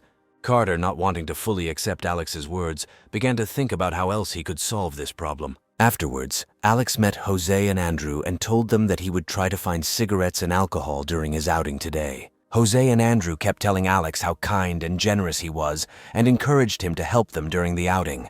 Then Alex pulled Jose and Andrew closer to him and said that they were now brothers and he would definitely solve any problems they had, realizing that he would soon try to get rid of them. After talking with the men, Alex began distributing food to residents from other buildings. While he was distributing food, one of the residents approached him and quietly asked if he could have cigarettes. At this point, other people in the crowd told Alex that they too would like to have cigarettes. Then Alex calmed the people in the crowd and said that he would try to provide cigarettes for everyone starting tomorrow. Hearing this, the people stopped screaming, calmed down, and returned to their buildings, after which two of Alex's neighbors asked him why he was so kind to these strangers, since providing food to these people was already a significant help. Alex replied that such demands were not that difficult to satisfy, after which Alex returned home, told everyone that work was finished for the day and everyone could go home.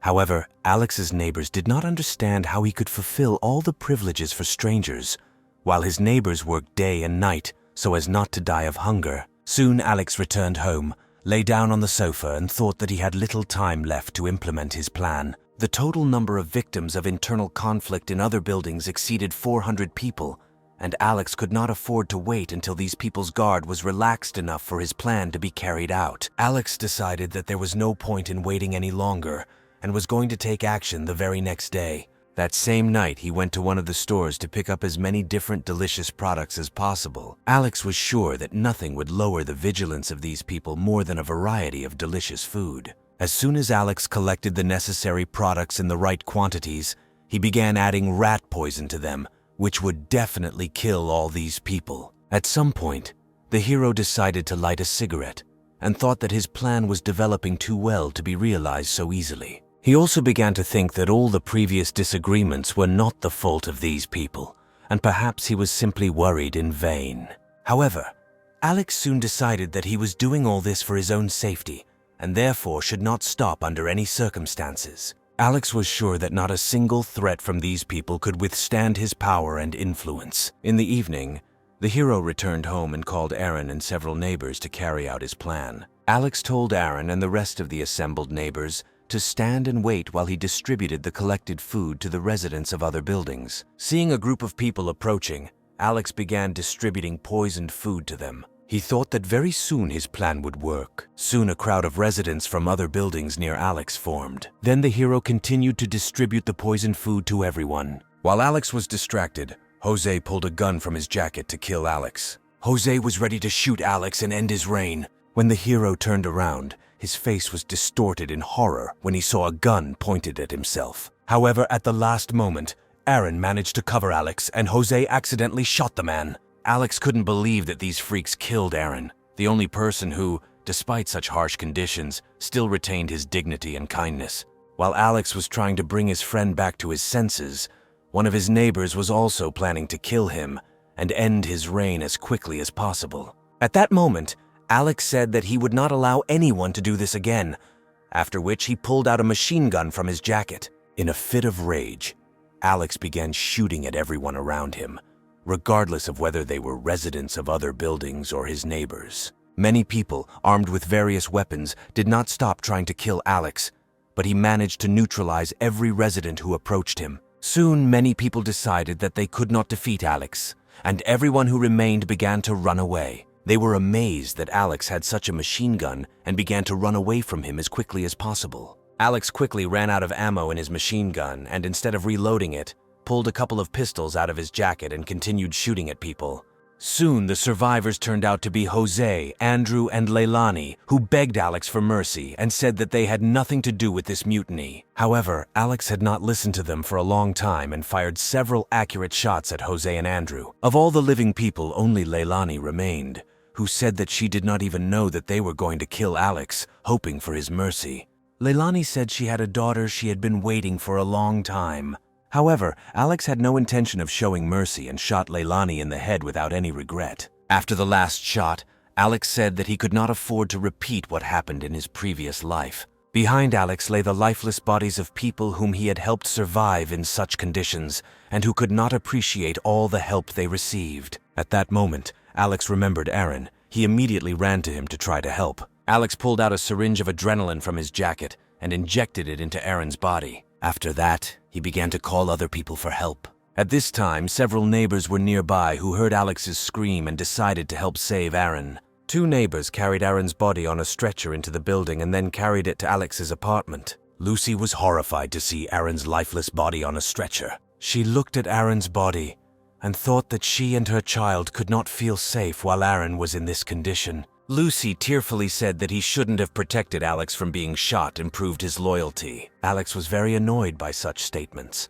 after which Lucy asked Alex if Aaron would be able to get back on his feet, to which Alex replied that she should not worry. The hero told Lucy that he would take him to his home where Scarlet was, perform the operation, and he would be fine. Lucy then said that if Aaron did not survive, then she and her child would not be able to survive in such conditions. Alex was amazed that even though he was still trying to save Aaron, Lucy had already believed that he would die. Then Lucy said that she wanted Aaron to live a long and happy life with her and her child. When Alex ran into the apartment, Lucy only thought that if Aaron died, Alex would stop giving her and her child food. When the hero reached the apartment, he told Lucy to return home, since she would still not be able to help him during the operation to remove the bullet. Lucy then got down on her knees and said that Aaron needed her there, and that she couldn't leave him under any circumstances. Alex looked at Aaron's body and thought that if this was really necessary, then he would have to let Lucy into his apartment. Alex and his neighbors then carried Aaron's body into the apartment and opened the door to bring the body in and let Lucy in. As soon as they entered the house, Lucy finally felt the warmth that she had been missing for a very long time. While Alex and Scarlet carried Aaron's body into the apartment, Lucy simply looked at the apartment and was surprised by the presence of heating, food, and a fireplace, and thought that she also wanted to live in such conditions. As soon as Alex and Scarlet brought Aaron's body into the apartment, they saw Lucy greedily drinking water. After Lucy drank the water, she asked Alex if he had any powdered milk. Alex looked at Lucy and became angrier by the moment. Lucy, seeing Alex's rage, immediately said that she wanted to feed her child, who was very dear to Aaron. Alex told her that if she didn't help, he would kick her and the child out of his apartment. He then entered the kitchen and took out surgical instruments and equipment from the space to perform the operation. With all the supplies in place, Alex set up Aaron's bed in the center of the kitchen. When Lucy saw Alex using his powers, she started asking him what it was and how he did it, but Alex didn't pay her any attention. When the hero laid Aaron on the bed, he told Scarlet that she must save him at all costs, and if she needed additional medicine or equipment, he would definitely get it. Scarlet began the operation and said that she would do everything possible to save the man. When Alex asked her if there was any chance of saving him, she replied that if the bullet hit his vital organs, the chances of survival would be very low. At this time, Lucy began to cry and think about what she would do if Aaron did not survive. Alex immediately tried to shut her up. He also told Lucia that if Aaron did not survive, all responsibility would fall on her. The girl replied that if she could not help Aaron, she would return home. She said that she did not know how to treat diseases or perform operations, and that if she stayed here, it would only be a waste of time. However, Alex grabbed Lucy and said that Aaron's life depended on this operation, and so she must stay here to care for him. After that, he pulled the gun out of his pocket and told her that even if she didn't know how to do anything, the best thing she could do in such a situation was to stay close to Aaron. The hero told Lucy to stay in the apartment while he was away. When Alex went out into the corridor, he saw neighbors who kept insisting that they had nothing to do with this attack. Alex told the neighbors that because of people from other apartment buildings, Aaron was now in serious condition, and these people should be punished for what they did to him. The neighbors were very scared when Alex told them that they would attack today. Alex's neighbors did not understand how they could attack these people. The thing is, they didn't know what they might be up to. Then Alex said that he would attack these people himself, and at this time the neighbors would have to watch the building. He also pointed out the fuel barrels to the neighbors and told them to kill anyone who tried to jump from the roof of the building. After some time, Alex and a small group of neighbors reached one of the buildings, and he ordered his neighbors to surround the entire perimeter of the building. Residents took to their balconies to assess the situation. Many of them were afraid of Alex's arrival, as they did not know how he would behave this time. However, most of the residents of this building were not afraid of Alex since he came into their territory, and they thought that even if he entered the building, they would quickly defeat him. As Alex's men surrounded the building, Alex told them to watch the windows so that none of the occupants could escape through the windows. While some of Alex's people were watching the windows of the building, one of the neighbors saw the hero climbing through one of the windows. When Alex was inside the building, he looked around and made sure that no one was nearby. He then pulled out a lot of firewood and bags of fuel from the space, placed the firewood all over the floor, and placed the bags of fuel next to the firewood. After that, he began to fill the firewood with gasoline. Residents of the building tried to find Alex on the street, not understanding what he was up to. Meanwhile, Alex had poured out almost all the fuel and was about to set fire to the wood. When he took the lighter out of his pocket, he thought that the inhabitants of this building should be very grateful to him for preventing them from dying from the cold. After that, Alex threw the lighter into the fuel and began to leave the building. Soon the fire engulfed the entire floor. A few seconds later, Alex's men saw him exit the building unharmed. Soon the smoke began to completely engulf the building, and Alex ordered his men to watch the windows. Meanwhile, the residents of the building began to choke from the approaching smoke and tried to open the windows. However, all the windows in the building simply froze, and people began to look for a way to leave the building. Alex held a machine gun in his hands and remembered the times when he was in college. He often gathered around the fire with friends and sat there until the night. Alex looked at the burning building and thought that when he sat with his friends around the fire, the flames were smaller and less dangerous. Meanwhile, the first victims began to fall from the windows of the building, trying to escape the fire. Alex's people watched as people fell from windows and thought that their house had become a trap from which they were desperately trying to escape. After a few seconds, more and more people began to fall from the windows of the building, wanting to escape and not be burned alive. One of the fallen began to crawl to Alex's people and ask them for help. However, Alex's men remembered that he told them to kill anyone who falls from the building without hesitation. Then some of Alex's people began to mercilessly kill the inhabitants of the building, leaving them no chance of survival. Some carried out the order without asking any questions, while others simply watched in horror what was happening. Soon, Alex's neighbors approached one of the women and expressed surprise at how easily she dealt with the residents who had fallen from the windows. The girl turned away from the corpses and said that she could not sit on the sidelines while the rest of the neighbors were making efforts for the common cause. Meanwhile, the corpses of residents of other buildings continued to fall from the windows. Alex watched as his neighbors dealt with the corpses. He also looked at the huge burning building and only thought that it would be nice to start such a big fire again so that he could admire such a big flame. Residents of the neighboring buildings were shocked that Alex was able to plunge such a large residential building into flames in a few minutes, and most of them believed that Alex would soon reach their building. One of the neighbors suggested trying to fight Alex, but the rest of the neighbors thought that if Jose couldn't handle Alex, then they definitely couldn't do anything. The villagers then realized that they had no choice but to hope that Alex would not harm them. When most of the residents of the burning building jumped out of their apartments onto the street and died, Alex headed to the next building. When the hero and his group reached the next building, the locals begged him to spare them, claiming that they had nothing to do with the recent assassination attempt on Alex. Alex then told the villagers that he was not going to kill good people, and added that since they had survived up to this point, they probably had several lives left. But in fact, the hero planned to kill all the inhabitants of the neighboring buildings, regardless of whether they were his loyal partners or traitors. After this, Alex proceeded to set fire to another building, most of whose inhabitants died in the first few hours. Carter was very scared that Alex had so quickly dealt with the buildings whose inhabitants were trying to attack him, and was afraid that he would soon come to his building.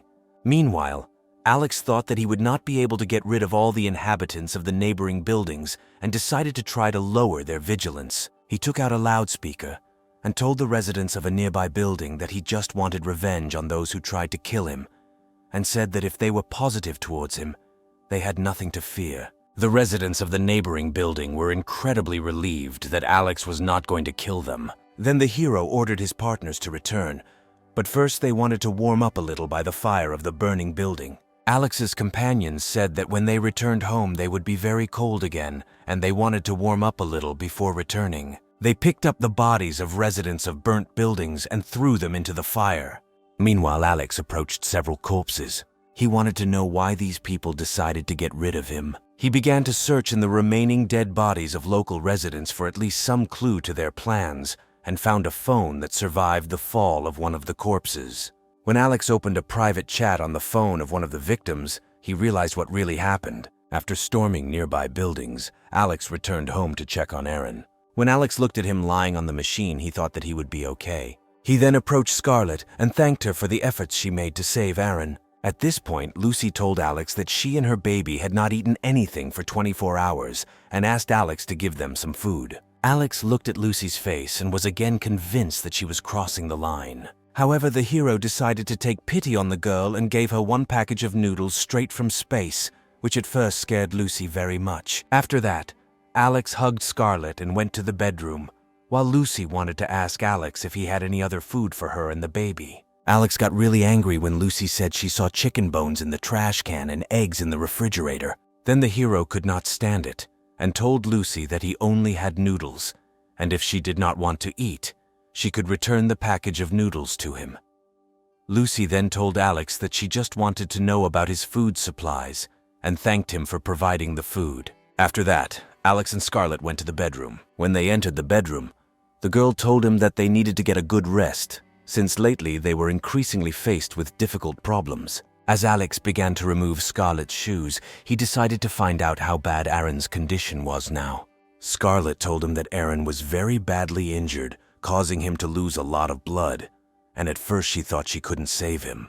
Alex then began massaging Scarlett's legs and asked her how she managed to save the man. Alex was shocked when Scarlett said that when Aaron's pulse should have stopped, his body began to rapidly recover, the wound healed, and the bleeding decreased. Alex realized that the root cause of the entire climate disaster was a special gamma ray from space, which also gave him special abilities. He then suggested that he was far from the only one who had been exposed to radiation, and that there were still people in the world with unique abilities. Alex also believed that in a past life he was in the same serious condition as Aaron now, and perhaps such a state awakened his abilities. The hero believed that a person's dying state could become a prerequisite for obtaining supernatural power. He also thought that if Eren gained his powers in such a critical state, perhaps it was possible to preserve his ability to accelerate regeneration, and at the same time, save his life. Afterwards, Alex told Scarlet that she needed to give Eren more sedatives so she could keep him under control. Scarlet suggested that Eren might also gain some kind of ability. However, Alex said that he had never seen anything like this and believed that if Eren was overcome with rage, his apartment could be damaged. Scarlet then promised Alex that she would definitely take care of Eren, but Alex told her to rest well. The girl then began to worry that Alex had decided to entrust Lucy with monitoring Eren's condition. The hero said that despite her excessive impudence, Lucy understands that if something bad happens to Eren, he will kick her out of his apartment. After that, Alex returned to the living room where Lucy was looking for something, looking around. Alex told her that she could now live with the child in the room where Eren was lying, and from that day on she should look after him. Lucy accepted Alex's conditions without questions and immediately went to the room where Eren was lying. When the girl and her child entered Eren's room, the hero remembered that he had completely forgotten about the need to urgently deal with the traitors. As night fell, Alex prepared his equipment to deal once and for all with the man he had wanted to destroy since the disaster began. After preparing everything he needed, Alex went to one of the residential buildings and got to the desired apartment. The hero prepared a pistol, shot at the door lock, and knocked it down. As soon as Alex opened the door, the emaciated and disfigured Evelyn attacked him with a knife in her hands. However, despite the sudden attack, Alex managed to defend himself with a police shield, from the blow of which the knife fell out of Evelyn's hands. After that, the girl fell to the floor, and Alex sarcastically told her that they had not seen each other for a long time. Then he noticed Kylie's corpse, which was missing arms and legs, and realized how Evelyn could survive in such conditions for so long. Evelyn started screaming at Alex and wondering why he was still alive. Alex then took out a bat and told Evelyn that he had found out her secret plan to prepare an uprising, to which Evelyn replied that it was his fault that he did not allow her to live in his apartment. Then the hero swung a bat at her and said that he was not going to deal with her and her antics. Alex hit Evelyn with all his might, breaking her leg. After such a blow, Evelyn could not offer Alex any resistance. Then the hero grabbed Evelyn by the hair and pulled her exhausted body towards the window. Evelyn begged Alex for mercy, but Alex had already opened the apartment window, stuck Evelyn's body out, and told her that she deserved the fate that awaited her. Then, without any regret, he let go of Evelyn's head, and she immediately fell down. A few seconds later, Evelyn's body with a broken leg landed in a snowdrift, and Evelyn stopped showing signs of life. Alex looked down with a smile on his face and said that Evelyn should be grateful to him for choosing such an easy death for her, after which he left the building and returned home. The next morning, Alex returned home, by which time Eren had finally regained consciousness faster than Scarlet expected.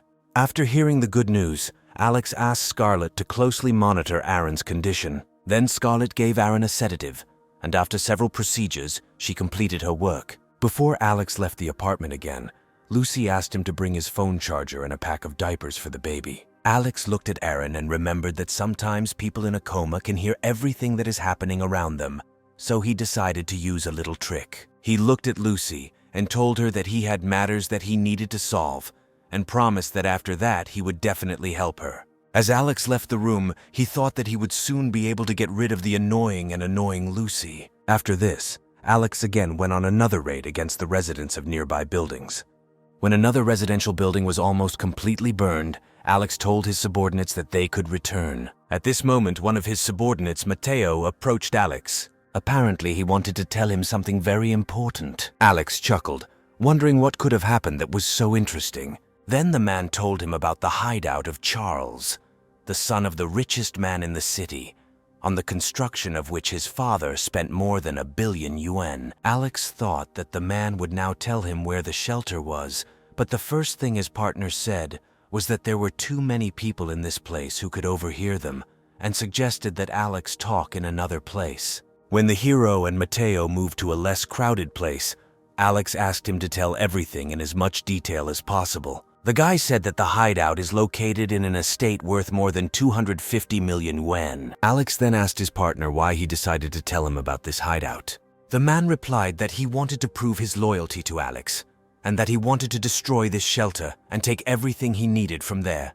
The hero immediately said that he did not believe his words, and even if he wanted to rob and destroy the shelter, he may not have enough strength and resources for such a dangerous task. However, Mateo told Alex that he knew where this hideout was, and that its owner himself found out about Alex and decided to contact him. He also said that Charles suggested that he lure Alex into a trap to steal his supplies and snowmobile. Mateo immediately said that he had given up on the idea and now wanted to warn Alex about it.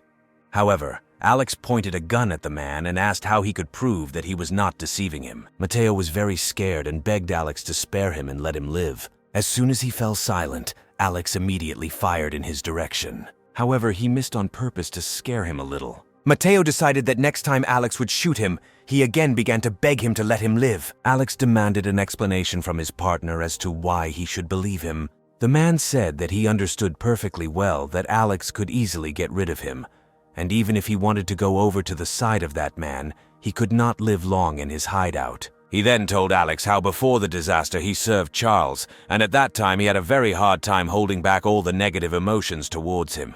Mateo also said that in the past he often had to play the role of a pimp who had to find the best girls in the city for Charles. Moreover, he said that during his entire service with him, he became a real laughingstock for the local oligarchs and wanted to take revenge on Charles, even if Alex did not want to help him. After hearing his partner's story, Alex decided to ask him how exactly he was going to help. Mateo said that he could pretend that Charles had deceived Alex, after which they would get into a hideout and Alex could easily destroy him. Alex then asked him how advanced the security system was in this hideout and how many weapons there were. In response to this, Mateo only said that he would tell Alex everything only if he agreed to cooperate with him and then provide him with food and clothing. In response to such an impudent demand, Alex again pointed the gun at Mateo, wondering why he needed such a partner. Then Mateo replied that even so, he would not tell Alex anything. He added that Alex only gets rid of those people who mean nothing to him, and information about the shelter is his only chance of survival. After these words, Alex put the gun away and told Mateo that he was much smarter than he thought and that he was ready to help if Mateo agreed to his terms. The man was glad that Alex not only left him alive but also decided to help him and said that he was ready to fulfill any of Alex's demands. The first thing Alex said was that he needed more information about the shelter and its security system. Mateo said that he knew this shelter well, as he had been there many times. Alex also wanted Mateo to help him get rid of one person, to which Mateo only asked why Alex could not kill this person himself with his fighting arsenal. Alex explained that he was extremely difficult to deal with this person, and therefore he wanted Mateo to help him in this matter. Before saying the last condition, Alex asked Mateo to come with him so that he would bring everything he needed. A few minutes later, Alex returned to Mateo with a small suitcase. Mateo thought that the suitcase contained a special device that the agents used. Alex then pretended that this was the case and told Mateo that he wanted to go undercover at first, but since Mateo saw through him, he would have to show one of his cards. While Alex was looking for something in the suitcase, Mateo thought that Alex could be a real retired killer, since he kills people very easily. Mateo also suggested that since he was on Alex's side, he could survive this end of the world. A few seconds later, Alex pulled out a syringe with some substance from his suitcase and told Mateo that he had previously used such serums to keep problem prisoners. Mateo was scared when Alex brought the syringe closer to his face and didn't understand what Alex was going to do with it. The hero said that if this substance is introduced into the human body, then without an antidote, the person will definitely die within a week. At that moment, Mateo fell to the floor in fear, and Alex told him that he would only give the antidote after they infiltrated Charles's hideout and destroyed him.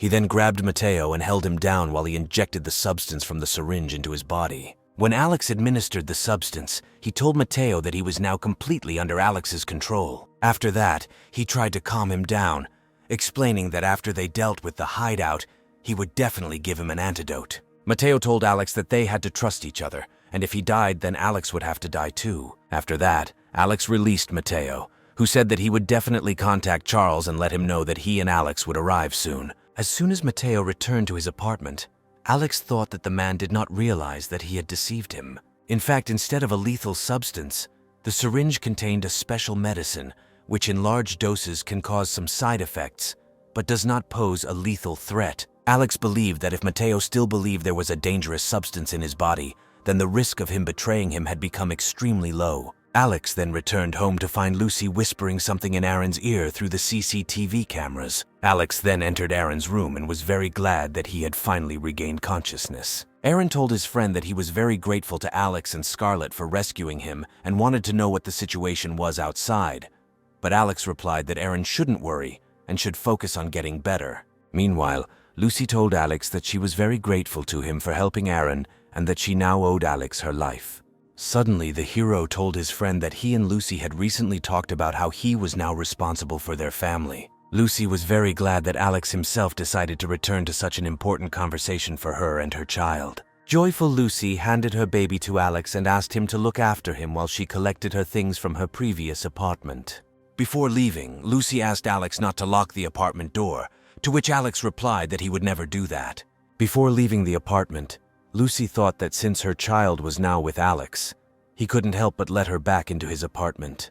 When the girl left the apartment, the hero sent Mateo a message that the person they needed had left, and now they needed to deal with him. He thought that he wanted to get rid of the child too, but he couldn't come to terms with it. Then he decided that he would simply find a new family for him. Soon Lucy returned to her apartment. When she opened the door, Mateo stood in front of her with an ominous expression on his face and a kitchen knife in his hands. At the same moment, Mateo plunged the knife straight into Lucy's throat. When the girl fell to the floor with a serious injury, Mateo told her that it was all her fault. After this, Mateo stabbed Lucy several more times, telling her that she should die. When the guy realized that the woman was dead, he smiled triumphantly and stopped beating her. He then texted Alex that he had killed Lucy and was now awaiting his supplies. The hero immediately received the message and smiled, glad that his mission was completed.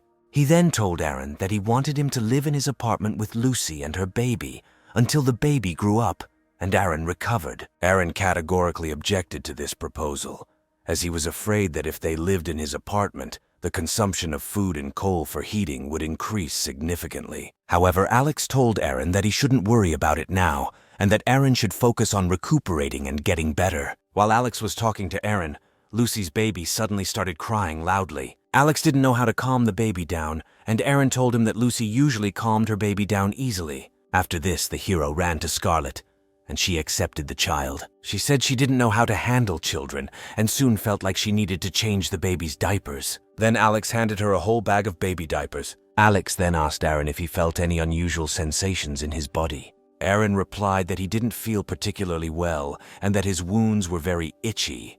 Then Alex said that this was a normal sensation, as Aaron's wounds were starting to heal. When the baby finally calmed down and fell asleep, Alex began to worry that Lucy still hadn't returned home. Aaron thought something might have happened to Lucy and asked Alex to check if she was okay. Alex then told Scarlett to keep an eye on Aaron and the baby while he was away. Before leaving the apartment, the hero prepared police equipment.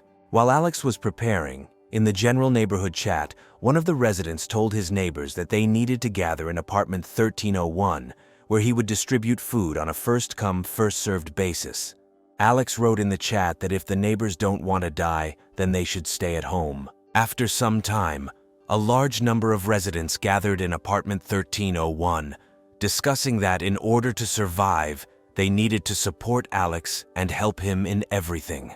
At that moment, Alex approached the apartment and heard conversations of local residents through the walls, making sure that all these people were very afraid of imminent death. He then pulled out a couple of grenades and threw them right into the center of apartment 1301. The residents inside did not have time to realize what had happened, and then the grenades exploded. To avoid the shockwave, Alex protected himself with a police shield. When the smoke cleared, Alex entered the apartment to make sure there were no survivors. One of the men lay against the wall without his left arm and legs, and did not understand why Alex decided to kill them, despite the fact that they helped him so hard. Then Alex pulled out a gun, pointed it at the surviving neighbor, and said that they were only able to help him because he allowed them to survive, and then shot the surviving neighbor. When the hero left apartment 1301, He thought that now he needed to deal with Mateo, since Alex had already dealt with all his enemies from his past life. He realized that there were now only 5 survivors in the building, thus now his life is not in danger. Alex then began searching throughout the building for Lucy's body. Having found her corpse, he pulled it into one of the apartments and closed the door, believing that this woman fully deserved to die. After that, Alex returned to his apartment, and the first thing he wanted to do was tell Aaron the bad news. Alex hit the wall, theatrically showing his anger to Aaron, and said that all the neighbors were plotting to get rid of him and take his supplies, and that Alex was only able to eliminate a few people. Suddenly, Aaron began to cry and said that he would definitely take revenge on these people who betrayed him. When Aaron began to blame himself for not being able to help Alex, he hit the bed he was lying on hard. Alex tried to calm him down by telling him that he himself was to blame for this situation, since he could have noticed the dirty trick on the part of the neighbors in time. The hero then looked at the deep dent in the table and was amazed at how quickly Aaron was gaining strength in such a short period of time. He also promised Aaron that he would make all the neighbors greatly regret that they decided to stand in his way. Aaron was disappointed that despite all the help he had given his neighbors in their time of need, they had the decency to do this to him. Alex said that he himself was to blame for what happened, since he did not expect that the neighbors would be able to commit such a betrayal. The hero also promised Aaron that he would find him a new companion, to which Aaron sheepishly replied that he would prefer a mature woman. Then the guy promised Aaron to do everything possible to find him the perfect girlfriend. Suddenly, an alarmed Scarlett ran into Aaron's room with a child in her arms. Meanwhile, the baby was crying loudly and Scarlett did not know how to calm the child. Then Alex looked at Scarlett's breasts and suggested that the baby needed to be fed. Scarlett blushed and told Alex that she couldn't breastfeed since she wasn't a mother. Then Alex realized that now was not the time for him and Scarlett to have children of their own. Alex took the child and told Scarlett that he had to find a new family for this child and was ready to provide everything necessary. The girl completely agreed with this plan and felt that it was necessary to find people who could take care of the child. After some time, Alex went out into the street with a small child in his arms to try to find a new family for him. He approached one of the residential buildings, which he decided to leave intact, and the residents of this house thought that Alex was going to kill them and burn the building. In response, Alex fired a shot into the air and demanded that the residents tell Carter to come outside and talk to him. After a couple of minutes, the man finally left the building to find out what Alex wanted this time. At first, Alex looked at him and asked if he was afraid that Alex could kill him at any time. Carter then told Alex that although he was surrounded by fear, he understood that this would not help him, and also understood that Alex had not come to kill his people. He said that since Alex came alone and with a child in his arms, he would not kill his people and hide behind the small child. Alex said that Carter is a really smart person and offered to give him this child. Then he handed the child to Carter and said that if he and his people took care of the child, then Alex would leave them alone. Alex also gave Carter a large backpack containing diapers, baby milk, and some food for the baby. He then placed his hand on Carter's shoulder and warned him that he should be well aware of what would happen to him and his men if anything happened to the child. Carter told the hero that he should not worry about the child and that they would not allow anything bad to happen. After that, he went to his neighbors to give the child to them. When Carter returned to Alex, the hero asked how many neighbors he had left.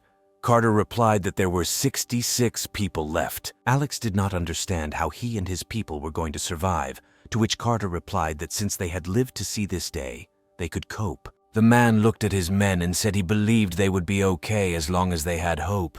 Alex then said that the food problem was much easier to solve than he thought. He pointed to one of the buildings he had burned down. He said there was enough food left after the fire for Carter to feed his men.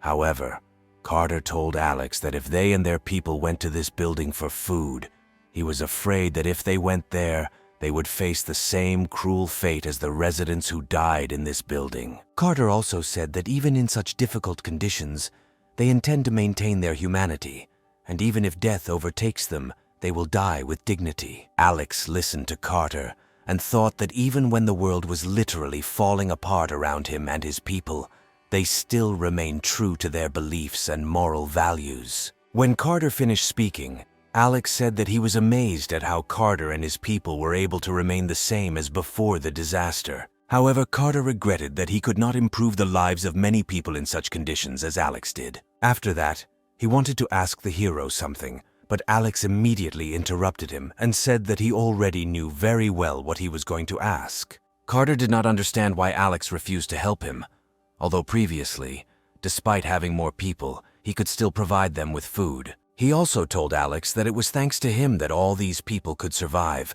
to which Alex only replied that Carter should stop thinking about it. The hero said that he is not God to help everyone around him, and that all people will suffer sooner or later. Most people now only care about food and no one wants to fight. Alex also said that in times like these, everyone should only take care of their own lives while they themselves plan to spend the rest of their lives in warmth and comfort. Before leaving, he asked Carter for several small bags of agricultural seeds as a parting gift.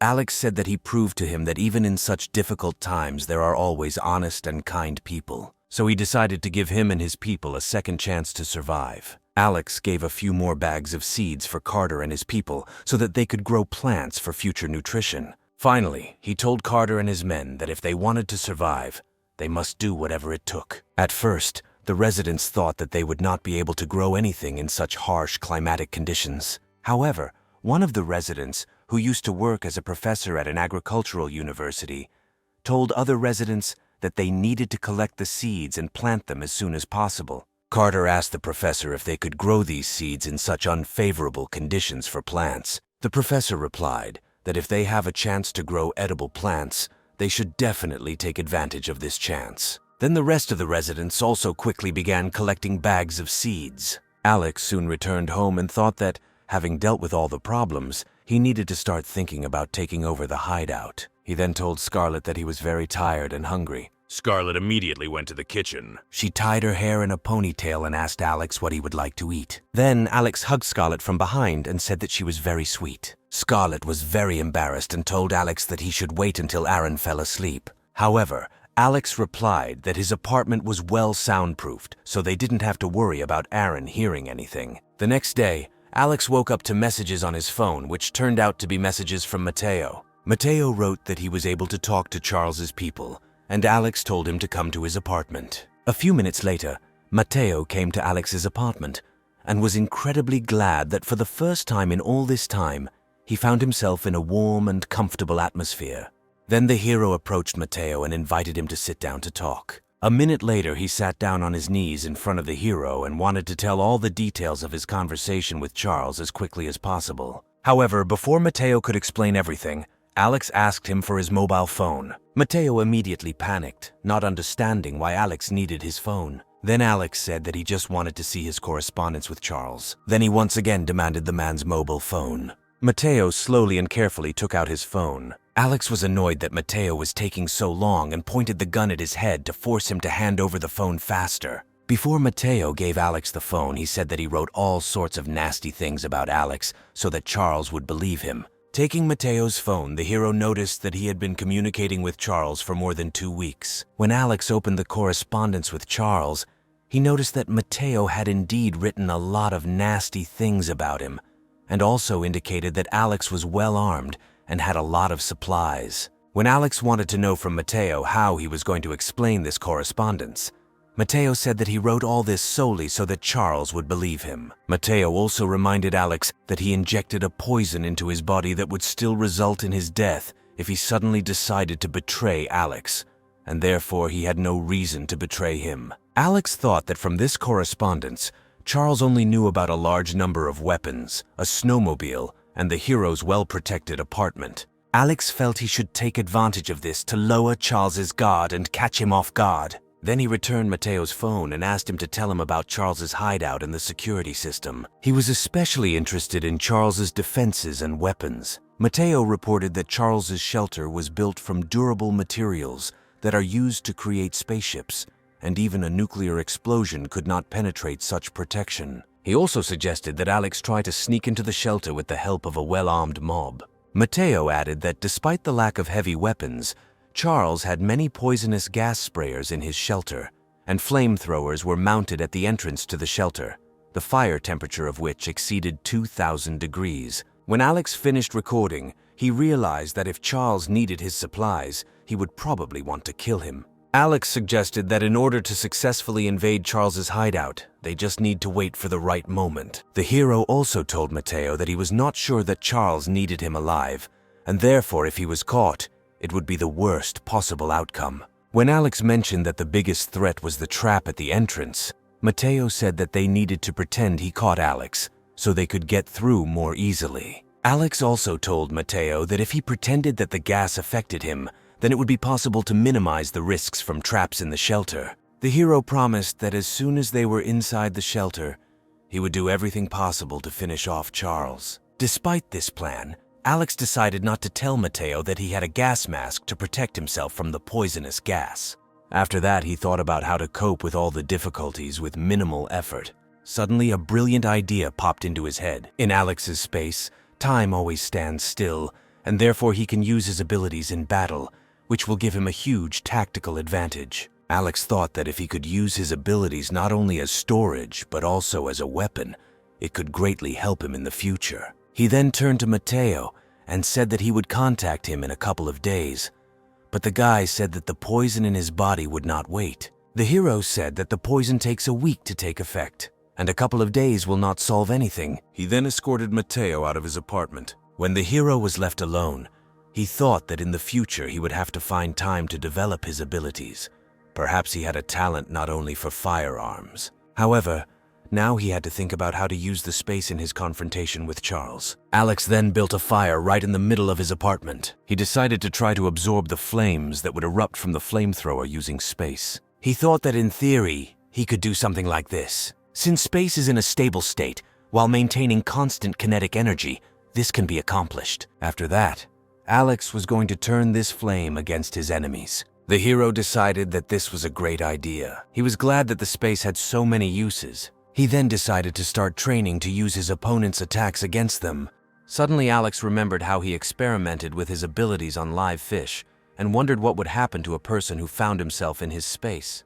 Alex felt that he urgently needed to find people on whom he could conduct experiments with his abilities. After some time, Alex found one person who had been driven out by other neighbors and decided to conduct experiments on him. He threw a stick at the man's feet and told him to attack him. Alex also told the man that if he could hit him at least once, he would give him a piece of bread. At first, the man did not believe his words. However, the promise of giving him food motivated him, and after a second, he grabbed a stick and tried to attack Alex. However, at that moment, Alex reached forward and began to use his abilities, and at that very moment, he was able to pull the stick towards him. When Alex began to pull the man towards him, he tried to run away, but did not have enough strength to break free. After a few seconds, the hero was able to completely pull the man's body into his space. When he moved there, he noticed that the man had become completely motionless. The first thing Alex decided to do was check the person's pulse and breathing, but the person's heart was not beating and the pulse stopped. Alex wondered if the person would be able to return to normal if they were released from the space. After a few seconds, Alex released the man from space into the real world. At first, the concerned man took a breath and told Alex that for a moment he thought he was dead.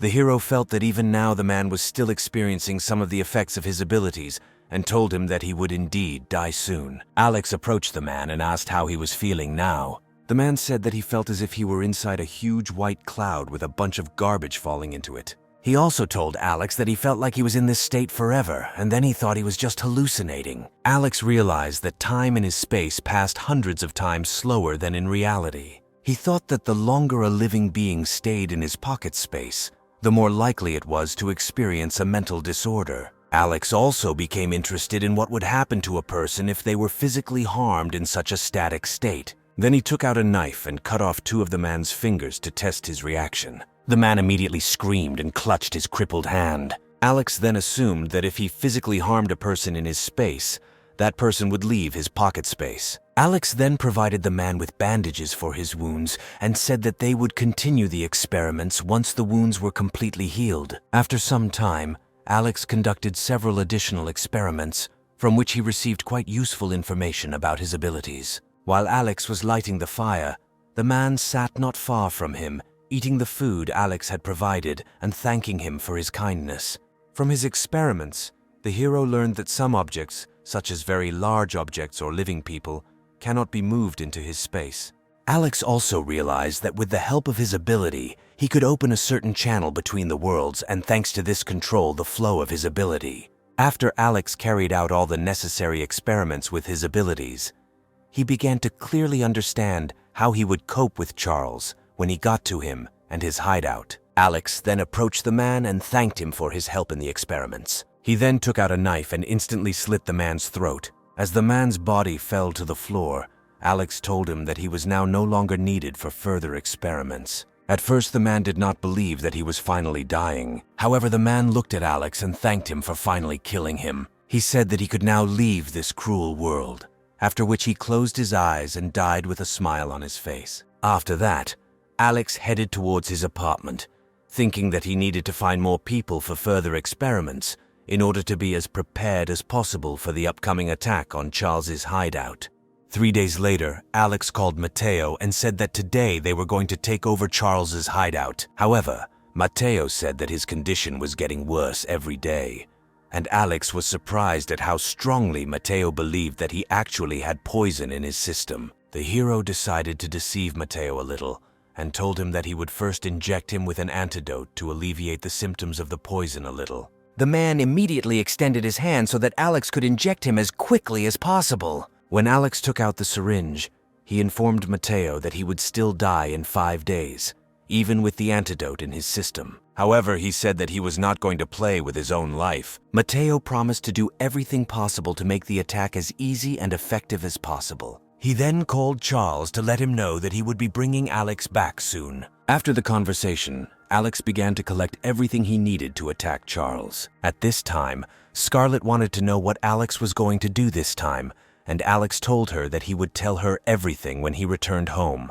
Before Alex left, he left Scarlett and Aaron food for 2 weeks in case he didn't return. The girl was very worried about Alex and hugged him tightly. She was very concerned that Alex decided to get involved in a dangerous business again, but Alex assured her that he never does anything he is not sure about. Alex also said that his greatest fear is death, and that is why he is not going to die. He then kissed Scarlett before heading with Mateo to Charles's hideout. Alex told Scarlett that when he returned, they would definitely continue what they had just started. When he left the apartment, Scarlett became even more worried that something bad might happen to Alex. When Alex got on the snowmobile, he pulled out a rope and asked Mateo to hold out his hands to be tied up. Mateo felt that Alex still did not believe in his help and thought that he was going to betray him. However, Alex said that it would be easier for him if Mateo sat with his hands tied and would look more convincing when arriving at the shelter. Mateo had no choice but to agree, and Alex tied his hands. They then went to Charles's hideout while Mateo was sitting on a snowmobile. A strong storm began, and he asked Alex for a spare helmet, but Alex said that Mateo would look even more convincing this way. After some time, Alex and Mateo finally reached the prestigious area where Charles lived. Along the way, Alex admired how well the residents chose the location for such a premium area, with views of the rivers and mountains. Alex also noted the favorable terrain for the perfect shelter, and noted that the area had significantly less snow than other parts of the city. He was surprised that despite the serious consequences of the disaster, the area was only slightly affected. Mateo said that despite all the luxury of the area, the locals still survived the horrors of the cataclysm, while Alex lives in warmth and comfort. Alex and Mateo then set off on foot, although Mateo thought it would be better to continue on a snowmobile. One of the locals, a red-haired girl, saw Alex and Mateo arrive on a snowmobile. She thought that a snowmobile was a necessary tool for survival in such conditions. The girl was also afraid that she and her neighbors would soon run out of fuel, in which case they would have to rely only on outside help. The girl believed that if she wanted to stay alive, she would have to take a risk. Soon, Alex and Mateo reached one of the buildings, presumably the entrance to Charles's hideout. Alex pointed a gun at Mateo and told him to open the door immediately. Mateo then said that he would now open the door and walked up to the camera above the entrance to the shelter. At this moment, Charles looked at one of the monitors. He was surprised that Mateo arrived a day earlier than expected. Charles was also unhappy that they had arrived without a snowmobile and decided not to open the door at this point. Alex then told Mateo that if he did not open the door immediately, he would shoot him. Mateo tried to open the door again. He looked at the camera and said that he had worked hard to get here, and demanded that the door to the bunker be finally opened. Then Charles told him that if he tried anything unexpected, he would immediately set him on fire. After that, Charles finally opened the door, and Alex and Mateo were able to go inside. The hero continued to hold Mateo at gunpoint. Once they were in the shelter's corridor, Alex couldn't help but be amazed at how much money Charles had invested in creating this shelter. Then Mateo pointed Alex to a door at the end of the corridor that could lead them to the hideout. Through the security cameras, Charles saw Alex and Mateo in the hallway. Then he decided to immediately start releasing gas. Suddenly, Alex and Mateo noticed that gas began to flow from the ventilation system. They felt that they were in an extremely hopeless situation as the gas spread down the corridor. Alex told Mateo to open the door immediately, but he replied that he would wait until Alex died to take his supplies and snowmobile. Alex realized that Mateo wanted to betray him from the very beginning and promised that he would kill him. However, Mateo said that even if Alex shoots him, he will still die at the hands of Charles. After a few seconds, Charles stopped the sleeping gas and was satisfied that he was able to neutralize Alex and Mateo at the same time. When the supply of sleeping gas stopped, Mateo lay unconscious on the floor while Alex, wearing a gas mask, began to draw the remaining gas into his space. Soon the hideout door opened, and Alex decided to wait for Charles to get closer, which would make it easier to disarm him. However, Alex saw that instead of Charles, an unknown man with a knife and rope entered the corridor. The hero cursed under his breath about Mateo not telling him that there were more people here. While the man examined Mateo's body, Alex realized that it was the famous actor Leonardo. Alex remembered the rumors that Leonardo and Charles were on very good terms, which is why Leonardo was in this hideout. A few minutes later, Leonardo walked up to Charles and placed the bodies of Mateo and Alex in front of him. He said that he dealt with this idiot very easily. Then Charles said that he could have dealt with Alex himself, since he had invested a lot of money in the security system of his shelter. While Leonardo and Charles discussed their future plans, Alex released the sleeping gas he had collected earlier from his space. After a couple of seconds, Charles and Leonardo began to feel extremely tired and weak and began to hallucinate. Soon they both fell to the floor unconscious. As Charles fell to the floor, Alex cut the ropes Leonardo had tied him with. Having freed himself, Alex approached the neutralized bodies of Charles and Leonardo. After this, he tied them up and searched them but found nothing useful. Then Alex decided to explore the area of the shelter a little in order to roughly assess its scale. The first thing he came across was a huge room with a bar counter, and could not believe that Charles continued to live comfortably even in such harsh conditions. Then he went out into a corridor where there was a spiral staircase and several more doors. Opening the next door, Alex discovered a large courtyard space in which a variety of plants grew that survived even during the cataclysm. Alex was very pleased that this shelter was now completely his. After this, the hero decided to go up to the second floor to find out what other interesting and useful rooms there were in this shelter. Once on the second floor, Alex was amazed at the number of rooms, including a playroom, a recreation room, a pet room, and others. When Alex opened the door to the waterbed bedroom, he saw a huge bed with several girls in swimsuits. The hero thought that even rich people can have their secrets. After that, Alex went to the room with the animals and was surprised that Charles was actually breeding animals in such unfavorable conditions. However, when Alex opened the door to this room, he was very surprised. Instead of various animals, he saw several sleeping girls in different costumes. At some point, one of the girls woke up and, seeing Alex, addressed him as a prince. She admitted that they were wrong and began to ask for forgiveness and beg them to let them go or give them more time. When the girl grabbed Alex's leg, he just kicked her and pushed her to the side. He understood why there was not a single living soul left around. After that, Alex took out a gun and shot at the unfortunate girls to finally put them out of their misery. Alex then found a very large room that looked like a security center. Another huge room contained a lot of specialized equipment responsible for many of the processes inside the shelter, such as power supply and other vital elements. Through surveillance cameras, Alex also learned that the hideout had rooms such as a gym and a shooting range where he could train his fighting skills. Alex also wanted to explore a few more rooms, but access to them was closed. Then he realized that in order to fully study all the rooms of the shelter, he would have to turn to Charles. Alex returned to the bound Charles and Leonardo and poured water on both of them to wake them up. When Charles finally woke up, Alex immediately told him that he needed his help. Charles was at a loss not understanding how Alex managed to free himself and neutralize them. Alex only told Charles that to survive in this harsh world, you need to have a strong trump card in reserve. He then pulled out a gun and told Charles that since he didn't want to talk about it, it was best to change the subject. The hero asked Charles if he was willing to help and cooperate in order to stay alive. The frightened man told Alex that if he left him alive, they could discuss everything they needed. Then Alex decided to immediately tell Charles that his main task was to find a stable place to continue living in such harsh conditions. He reported that it was too dangerous outside, with very little supplies, and the temperature too cold, so the shelter was an excellent place to live in such conditions. Charles thought that Alex wanted to kill him and move here forever, but the hero said that he was not going to kill him. Alex also noted that Charles's hideout is large enough for 100 people to live in without any problems, and that he doesn't like killing people without a good reason. The hero added that he hopes to eventually become friends with Charles, which calmed the latter a little. Alex also said that the cataclysm will end sooner or later, and he would like to become a good friend to a person like Charles who can help him in the future. Charles immediately told him that when everything returned to normal, he would definitely help Alex with everything. At that moment, the man thought that Alex was one of those people who hoped for the end of the cataclysm and was afraid to return to the previous calm life that existed before the cataclysm. Then Charles asked him what exactly he needed, and Alex said that since Charles himself had agreed to cooperate, he would not demand much from him. The first thing Alex said was that they would now live together in this shelter, and then demanded instructions from him on how to use the shelter.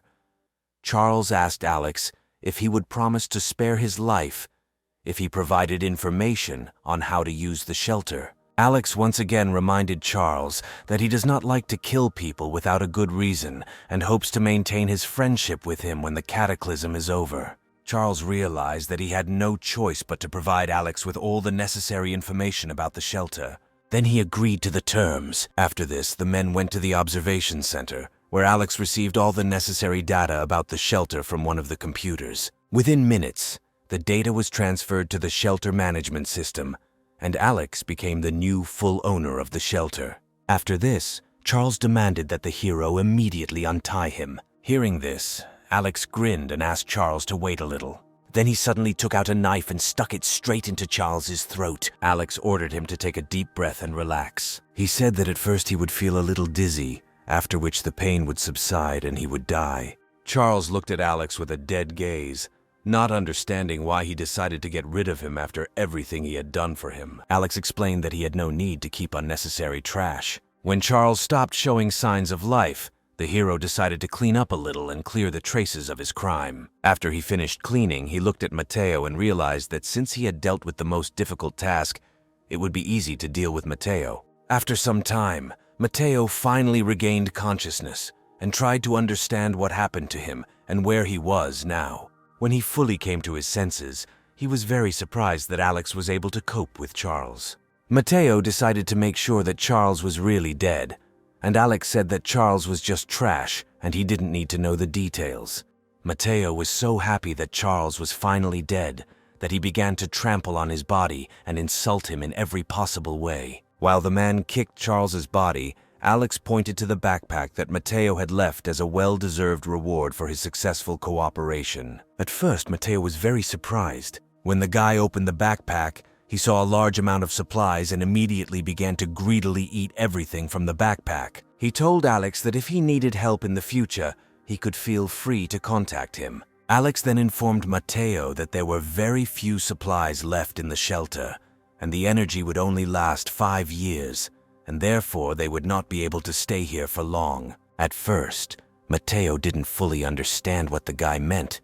Then Alex explained that during Charles' stay, most of the supplies in the hideout had been used up, and said that the supply he left with Matteo should be enough for a while. However, Matteo immediately started yelling at Alex, accusing him of wanting to drive him out of hiding and stay here alone. The man also claimed that Alex specifically hid all the supplies in order to get rid of him as soon as possible. Matteo stated that he would not leave the shelter, since it was he who told Alex about this place. Alex asked Matteo why he suddenly decided that Alex wanted to get rid of him, but the guy couldn't give a clear answer and only said that he was already used to treating people so carelessly.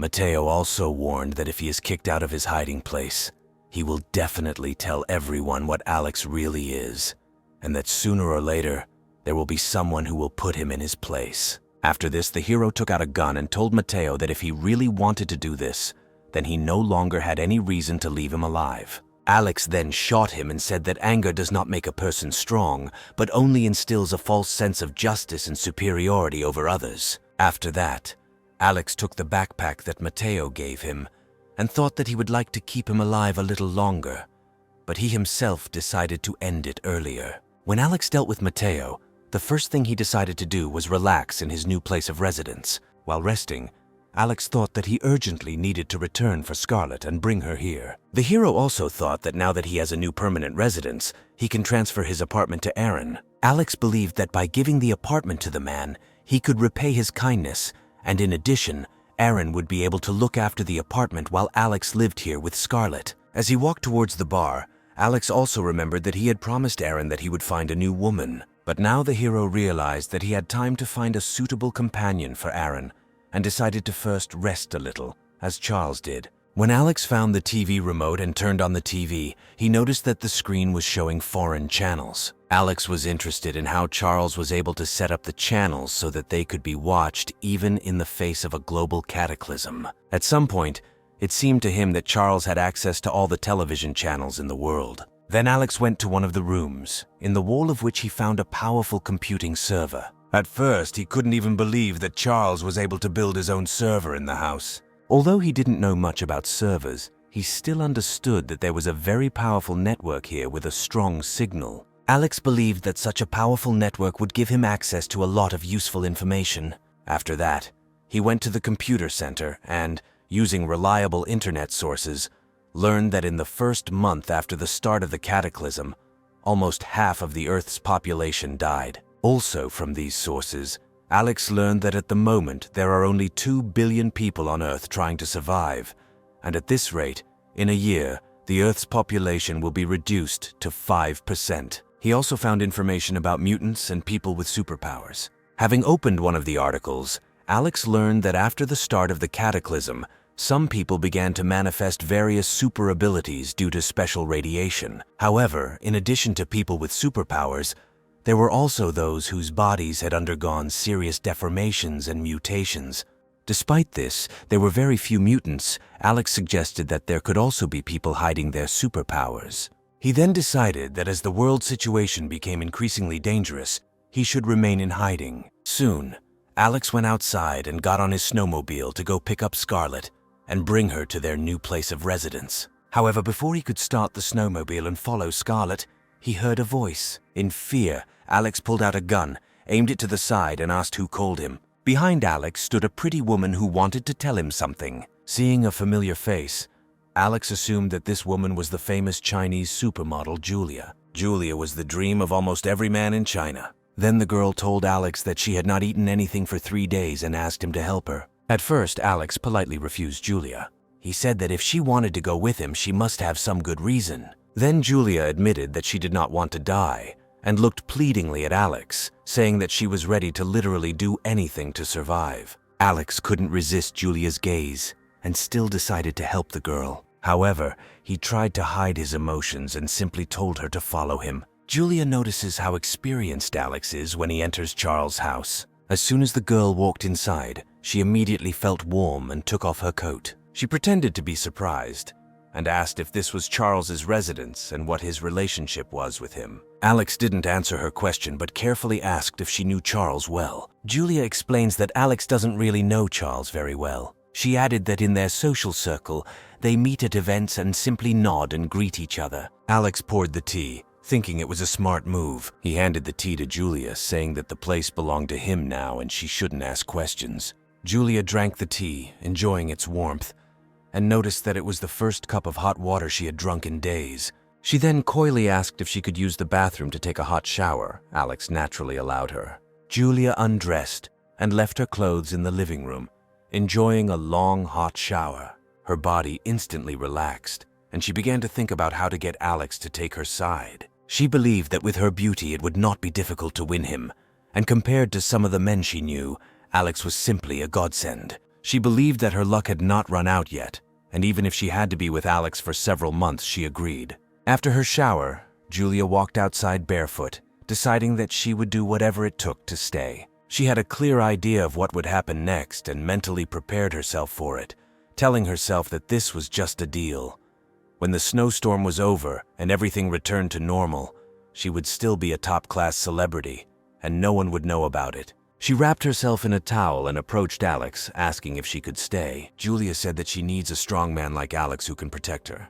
Seeing that Alex remained unperturbed, she took his hand and began to ask for help, assuring him that she would not create problems and would calmly leave as soon as the blizzard ended. However, Alex shakes her hand off, realizing that she views him as a means of protection and plans to leave as soon as the blizzard ends. He took a sip of red wine and quipped that he didn't know if the blizzard would ever end, or if the world would return to the way it was before. Julia suddenly begins to worry and claims that of course everything can return to normal, as if reassuring herself. She worried that if the world could not return to its previous state, then all her previous achievements would be in vain. Alex, not wanting to argue, says that if she thinks everything can go back to normal, then so be it. But for now, if she lives in his house, she will follow his rules. He pulls Julia close and she whispers that she understands. Alex decided not to stand on ceremony with her anymore and kissed her, throwing her onto the sofa. After spending the night together, Alex retrieves an item of clothing from another dimension and tosses it to Julia. She looks at him dumbfounded, wondering what kind of superpower allows him to summon objects out of thin air. When Alex is about to turn away, Julia grabs his hand and asks him not to leave. He looks at her cheerfully and says that he has things to do and will deal with her later in the evening. Then Julia blushes and explains that she needs to discuss something important with him. Alex, feeling a little hungry, agrees to talk while they eat. Julia obediently sits down at the dinner table, and Alex instantly summons some food from another dimension and places it on the table. He calmly says that since they are going to move in together, they need to set some ground rules. He says that his house is quite big and adding another woman will not change anything, but he has only one requirement: she must obey him. He expects her to understand what he means. Julia, of course, understands what Alex is getting at. He clearly sets some unspoken rules, but she also did not become a celebrity out of naivety. The girl says that she can agree to his terms, but she has principles that she hopes he will respect.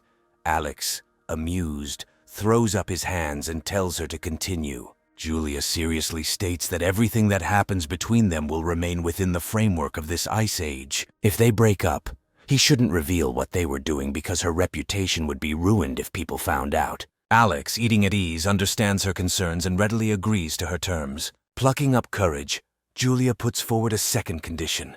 He cannot force her to do anything that is unpleasant to her or make outrageous demands. Having said this, she blushed and began to awkwardly shift from foot to foot. Alex looked puzzled, reminding her that she was the one who approached him, and now she was acting like a victim. He pulled her close and told her not to act all innocent, especially since she was an actress. He wondered how she became a top-class celebrity with such poor acting skills. Julia remained silent, unable to respond to his reproaches. Then Alex picked her up and sat her on the dining table, whispering in her ear that she shouldn't worry because he didn't have any strange fantasies. Early the next morning, Alex was preparing to leave. He asked the girl to stay in the room while he was gone.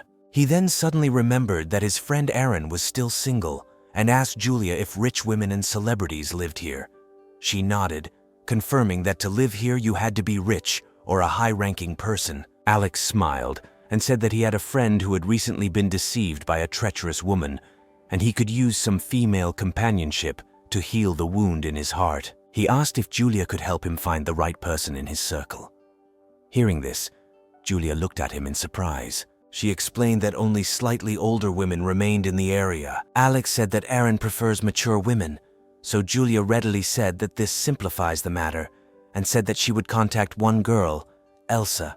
Alex's face lit up when he heard this name, because Elsa was a real goddess. When Julia spoke to her on the phone, the hero thought that Elsa is the woman of dreams for many. Soon the girl arrived at their home. Elsa, hungry for several days, thought about the proposal and said she was ready for anything. Without further ado, Alex brought out the food from another dimension, and Elsa immediately began to eat. Alex looked at both women, declaring that from now on he would take care of their nutrition and survival. However, if someone leaks information, he will be obliged to take their life. Meanwhile, the story moves to another village called Shu. Local young people were busy drilling a layer of ice underground. Soon a huge drill was brought to the drilling site. Several sleighs with sled dogs were tied to it. The sled dogs ran with all their might, while the machine was working at full capacity. Suddenly she broke the ice with a loud sound. Small fish immediately jumped out of the drilled hole, and the workers went down to the hole to collect the fish. The young man asked his uncle if he thought that the people in the city froze to death in such cold weather. The old man sighed and said that city dwellers don't even know how to farm and usually depend on them for food, so they're probably already starving if they aren't already. He added that fortunately in the countryside they had food supplies and the stamina to survive, although the cold scared them. At that moment, a roar was heard in the distance. The uncle became wary, noting that in such cold it is rare to see living people, and wondered if it was the sound of a snowmobile. At that moment, Alex rushed past on a snowmobile and was surprised to see that people in Shu City were fishing by breaking through the ice. He also noticed their sled and was amazed at how quickly people adapted to this icy apocalypse. Elsa, who was riding with the hero, was horrified when she saw the dogs. The villagers noticed Alex's snowmobile and, without saying a word, rushed in pursuit of their sled dogs. Alex quickly increased his speed, speeding away with the girl. With 6 dogs and 3 riders chasing him, Alex realized that if he got caught by this group of people, he would definitely be in trouble. Suddenly, one of the fishermen threw a harpoon towards Alex, but he dodged. Alex turned sharply, and due to inertia, Elsa was thrown to the side. At that moment, the hero realized that strangers with dogs were approaching them. The fisherman caught up and attacked Alex, demanding to leave the woman and the snowmobile, and then he could leave. Alex looked at them coldly and quickly pulled out a gun, pointing it at them. The fisherman suddenly became nervous and offered to talk, saying that there was no need for knives and pistols. They also wondered where this guy got the weapon, to which Alex replied that he inherited it. However, when they saw a beautiful woman and a snowmobile, they did not want to let him go. They said that this was Shu Village territory and he had to pay a toll to pass through. He must leave either the woman or the vehicle of his choice. Alex chuckled and asked what if he didn't want to choose either. The fisherman immediately became serious and said that they had so many people and dogs, but he had a limited amount of ammunition. Alex's eyes became even colder. He realized that he had to end this quickly, otherwise it would be difficult to escape if other fishermen from the village arrived. Taking a deep breath, he muttered that they forced him into this matter. He then took out another weapon and warned them not to blame him. He raised both pistols and shot at the strangers. Several people from the village immediately fell. The male leader was shocked to realize that Alex was serious. He ordered the dogs to rush at Alex, but Alex was already ready. He opened his palm, waiting for the right moment. With one movement, he activated another dimension, drawing in all 8 angry dogs. Taking advantage of the opportunity, Alex lifted Elsa from the ground, started the snowmobile, and rushed away. Looking around at the villagers who arrived one after another, Alex thought that it was very close and he was almost bitten by those mad dogs, but he was smart enough to use another dimension as a weapon. The villagers who woke up, seeing corpses on the ground, were shocked to realize that they were faced with such a cruel enemy. Looking around, they noticed that the dogs were missing. This seemed extremely strange to them, because the dogs were tamed and did not retreat without orders. They lamented that they had lost 4 lives and 8 snow dogs, and realized that they were in big trouble. The leader noticed that this man not only had a gun and a snowmobile, but he had also killed many people from the Shu family's town, suggesting that he might be unusual or even have superpowers like Joshua from their village. He advised them not to act rashly and to consult the village chief. Returning to the city, the village leader gathered the group and went to see Joshua, who was fast asleep, clutching a pillow with a print of a beautiful girl in his arms. The village leader blushed when he saw the room full of anime figures and posters. He scolded Joshua, asking if he was ashamed of furnishing his room like that as a grown man. Joshua stretched lazily and replied that the village women could not even be called girls, but this was his hobby. In response to this, the man shouted, saying that his village was full of beauties. Then Joshua asked what they wanted from him. The headman said that this morning while fishing they encountered a young man who killed 4 and took their dogs. Joshua thought that after the fighting with the neighboring villages had just ended, this was now upon them.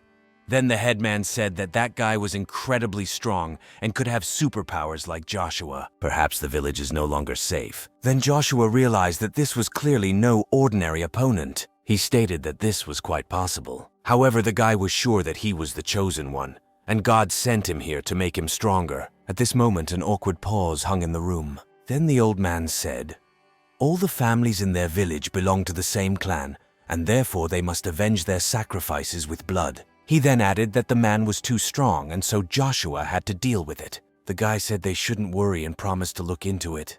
Meanwhile, Alex dropped Elsa off safely at the base of the apartment complex. On the way, Alex told her that the man she would meet was in this building and asked her to go upstairs with him. Elsa agreed, albeit reluctantly, deciding that in this apocalyptic world, having someone to team up with wasn't the worst choice. Soon, Alex entered the apartment, where he was happily greeted by Scarlett, who quickly helped him take off his coat. When Scarlett noticed the woman standing behind Alex, she felt threatened and immediately began fussing over Alex. She asked if he was tired, if he was thirsty, and if he wanted something to eat. However, Alex ignored Scarlett and asked Elsa to sit down. Scarlett sensed that something had changed in Alex and asked if he now preferred mature women. Alex smiled and told her not to think too much about it, explaining that the woman had come to take care of Aaron. But she was right that he preferred mature women. Scarlett looked stunned, but Alex was more concerned about Aaron's condition. Scarlett replied that Aaron was almost recovered, which was simply a miracle, because it usually takes at least 3 months. She gave him muscle relaxants as prescribed, but they didn't seem to suppress his strength. Alex nodded, suspecting that Aaron had an enhancement-type mutation, and asked about his mental state. After thinking for a while, Scarlett said that he was fine and his mental state was normal. No problems were found. Alex then went into Aaron's room and saw that he was fine, which allayed his concerns. He also told Aaron about how he had captured Charles's hideout the day before. Hearing this, Aaron remarked that rich people know a lot about entertainment. Alex calmly replied that in this sense, it was easier for rich and powerful people to survive in this post-apocalyptic world. Aaron lowered his head and expressed his gratitude by saying that if it weren't for Alex, he wouldn't be alive today. Alex then asked if Aaron had noticed any changes in his body over the past few days. Aaron lifted his shirt and explained that his body had changed. Despite severe gunshot wounds that would take months to heal, he recovered in just a few days. Moreover, his strength has increased significantly. To demonstrate this, he lifted the sofa next to him with one hand. Alex looked at Aaron with admiration. Aaron, feeling like some kind of monster, looked puzzled, but Alex calmed him down, telling him that he shouldn't worry so much, because he had just awakened a powerful ability within himself. Alex smiled and said that he too had awakened some abilities and then took out some food from another space. Aaron was completely dumbfounded, understanding why Alex always seemed to have endless resources. Suddenly inspired, Aaron knocked over the bed with a strong push of his hand and fell to the floor. Alex then advised him to get used to his new body before making any moves. Seeing Aaron's condition, Alex was incredibly happy, deciding that the stronger Aaron became, the safer they would be. Meanwhile, Elsa and Scarlett were busy in the living room. Alex got back to business and told Aaron that he had found him a wife. Aaron looked at Elsa, and his eyes widened in disbelief at the sight of the girl of his dreams. Elsa walked over and greeted Aaron with a smile. Alex looked at both of them and suggested that, given the exceptional circumstances, they should unite and live together. The newly made couple looked at each other embarrassedly. Aaron was clearly embarrassed to see such a beautiful woman in front of him. Alex said that he would leave the house to them, and he and Scarlett would move to a new shelter. Aaron became worried and protested, saying that he couldn't take the house away from Alex because it was for his safety. Alex reassured him by telling him that he had found a better place to stay, and that Aaron could bring his wife to visit any time. After setting up the house for Aaron, Alex and Scarlett went downstairs to go to their new home. Then Alex spoke about the wedding gift for Aaron, taking out a snowmobile from another room. Aaron was amazed and protested, saying that it was Alex's vital means of transportation and he couldn't take it away from him. He asked what Alex would do without the snowmobile. However, Alex replied that he could do without him, and to prove this, he took out an SUV from another space. Everyone around him was speechless at the sight of his extraterrestrial abilities. Soon, Alex and Scarlett drove to their new villa in an SUV, Scarlett curiously asking what the new house was like. Alex smiled and said that their new house was huge and many times more comfortable than where they lived now. He mentioned that there was another person in their new home, which made Scarlett nervous, wondering if it was another woman and if Alex had changed his feelings for her. Alex patted her arm, telling her not to think too much about it. He explained that he was simply worried that she would be too busy, so he found someone to help share household responsibilities with her. Scarlett finally relaxed and snuggled closer to Alex. He smiled at her and told her to be obedient and then everything would be fine. As they were driving, the wind suddenly began to pick up, and suddenly a whirlwind hit the back of the SUV. Alex quickly realized something was wrong, noting that the snow was too unnatural. Then there was a loud bang. A gust of wind hit the car, causing it to veer off course, holding the steering wheel tightly. Alex pressed the gas pedal and told Scarlett to hold on tight. Extending his left hand, he opened a passage into space, drawing the advancing snowstorm into it. The hero understood that they needed to leave here quickly. Alex realized it was a tornado. He noted that the city had not seen a tornado for several centuries, decided that this was definitely an attack, and not a natural disaster apparently. They were attacked by a person with superpowers. However, Alex calmed down, realizing that his ability was the highest degree of defense. As long as he did not panic, the enemy would not be able to kill him. He thought for a moment and realized that the attacker must be somewhere nearby. The hero deftly turned the car around and opened up the space again, drawing in the tornado. Meanwhile, in the shadows, Joshua realized that something was wrong. The tornado hit the car and then suddenly stopped. The tornado had drained a lot of his energy, and he wasn't sure how strong his opponent was. The more Joshua thought about it, the more he became convinced that this guy was not so easy to deal with, and that perhaps he also had superpowers. Two villagers sensed something was wrong and asked Joshua what was going on and why his superpower didn't work this time. Joshua replied that they were facing difficulties and needed to find another way, suggesting they retreat for now. At this point, Alex in the car was ready for action. He understood that this tornado had taken a lot of strength from the attacker. He then took out a sniper rifle with a telescopic sight and took aim. After that, he got out of the car and again aimed at the opponents. He then fired several shots. One of the villagers fell into the snow with a wound in the leg. Joshua and the other villager were stunned. They realized that the guy had a sniper rifle and could hit from such a long distance, which defies all logic. Alex raised his sniper rifle again, causing Joshua to hide behind the snowy mountain in fear. Alex smiled, noting that since Joshua was hiding, then it was time to return the gift given to him. With that, he raised his left hand and released the engulfed tornado. Joshua saw a tornado that looked exactly like his own superpower and was dumbfounded, thinking that the guy had the same superpower as him. Just as Joshua was about to be swallowed up by the tornado, he gathered his last strength and unleashed his superpower again. The two tornadoes collided and canceled each other out, and Joshua took this opportunity to escape. Alex watched the retreating figures and decided to let them go for now. He decided that he could not follow them into the village, especially with Scarlett in the car. After all, one small mistake can lead to disaster. He shouted that if they wanted revenge, they could find him, but next time it would be on his territory. Without stopping, he continued towards their new home.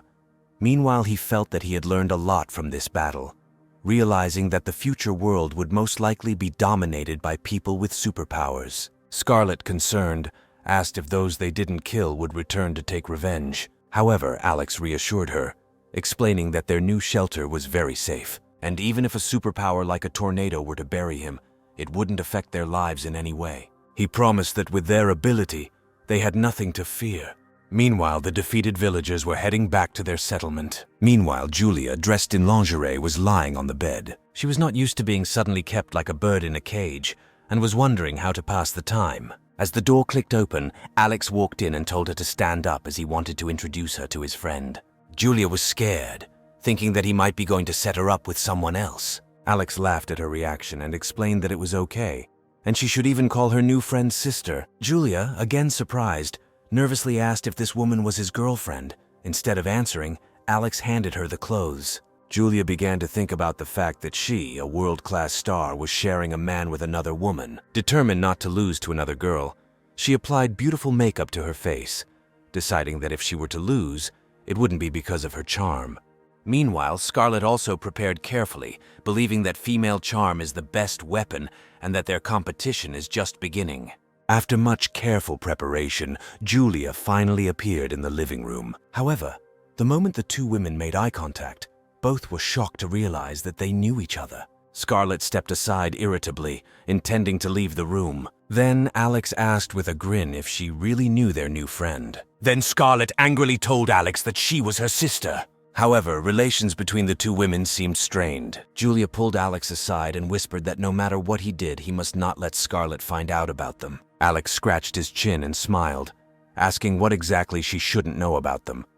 Julia, instantly angry, clarified the nature of the deal between them. It turned out that both of their families boasted many talented people. Julia chose the entertainment industry to become famous, wanting to become an actress, and Scarlet decided to go into medicine. Meanwhile, Scarlet looked at Julia contemptuously, saying that if Julia were truly talented, she would have risen through her own efforts. She added that people in high places make fun of their family because everyone knows that Julia is doing shady things. The shame she causes with her behavior is sickening to hear, let alone see. Alex found Scarlet's expressions somewhat amusing. Scarlet kept telling her sister that she was only popular because of her figure. At first, Alex thought that the girl was right. But then he waved his hand, making it clear that he did not care about their past grievances, since there were no more eminent families here. Now they are just neighbors in misfortune. Alex then took them to an underground garden with vegetables and plants, informing them that their daily task, in addition to household chores, was to take care of these plants to ensure their vital functions. Both women nodded happily, glad to have something to do. After that, Alex sent Scarlet upstairs to clean up the bedroom, leaving Julia next to him. She thanked him for keeping their secret. She asked that in future they keep their relationship a secret from Scarlet. However, Alex had other plans, and he understood that there were only 3 people in such a large shelter, and it would not be easy to remain unnoticed. To express her gratitude, Julia offered to cook food for Alex. He was somewhat taken aback, surprised that the star could cook. Then Julia went to the kitchen, explaining that not all celebrities are useless and that cooking helps her relax when she's bored. However, to her misfortune, she discovered that there were no ingredients in the kitchen. Julia looked for something but found nothing. Watching Julia walk back and forth, Alex couldn't help but admire her figure. He walked up to her from behind and exhaled in relief. Julia stood up nervously and, leaning back, looked anxiously into the guy's eyes. Her face turned red as she asked him what he was doing, reminding him of their agreement not to behave like that, and asking him if their relationship was found out. Alex smiled, making it clear that he could not do anything about it, since she was too captivating.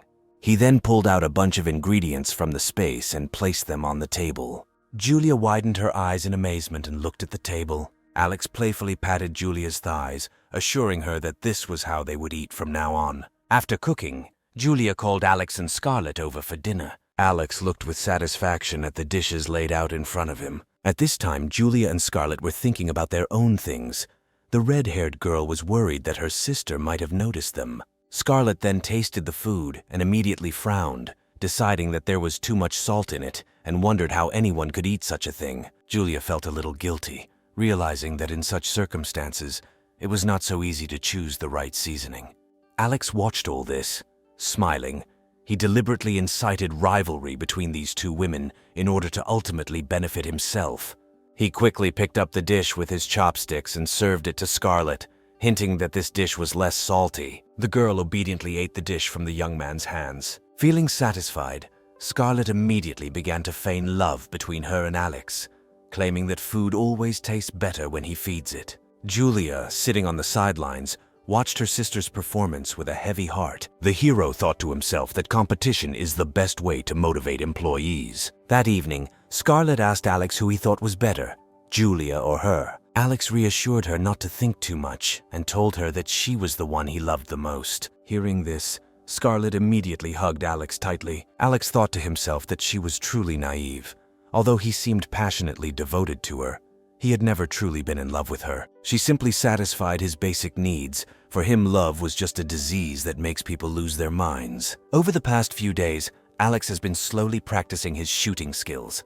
Suddenly his phone rang. Just as he was about to answer, he realized that this was not a message, but a regular phone call. Considering that after the apocalypse all electrical networks were turned off and almost everyone he knew had disappeared, he became curious about this unfamiliar number. He laughed, saying that even if it was someone he knew, he shouldn't worry, and quickly hung up, blocking the number. However, 2 minutes later the same number called again. This time Alex was alarmed, wondering what was going on since he had blocked the number. He thought he might not have blocked the number that time and blocked it again. Just then the phone rang again. This time Alex was truly panicked, wondering if he was imagining something.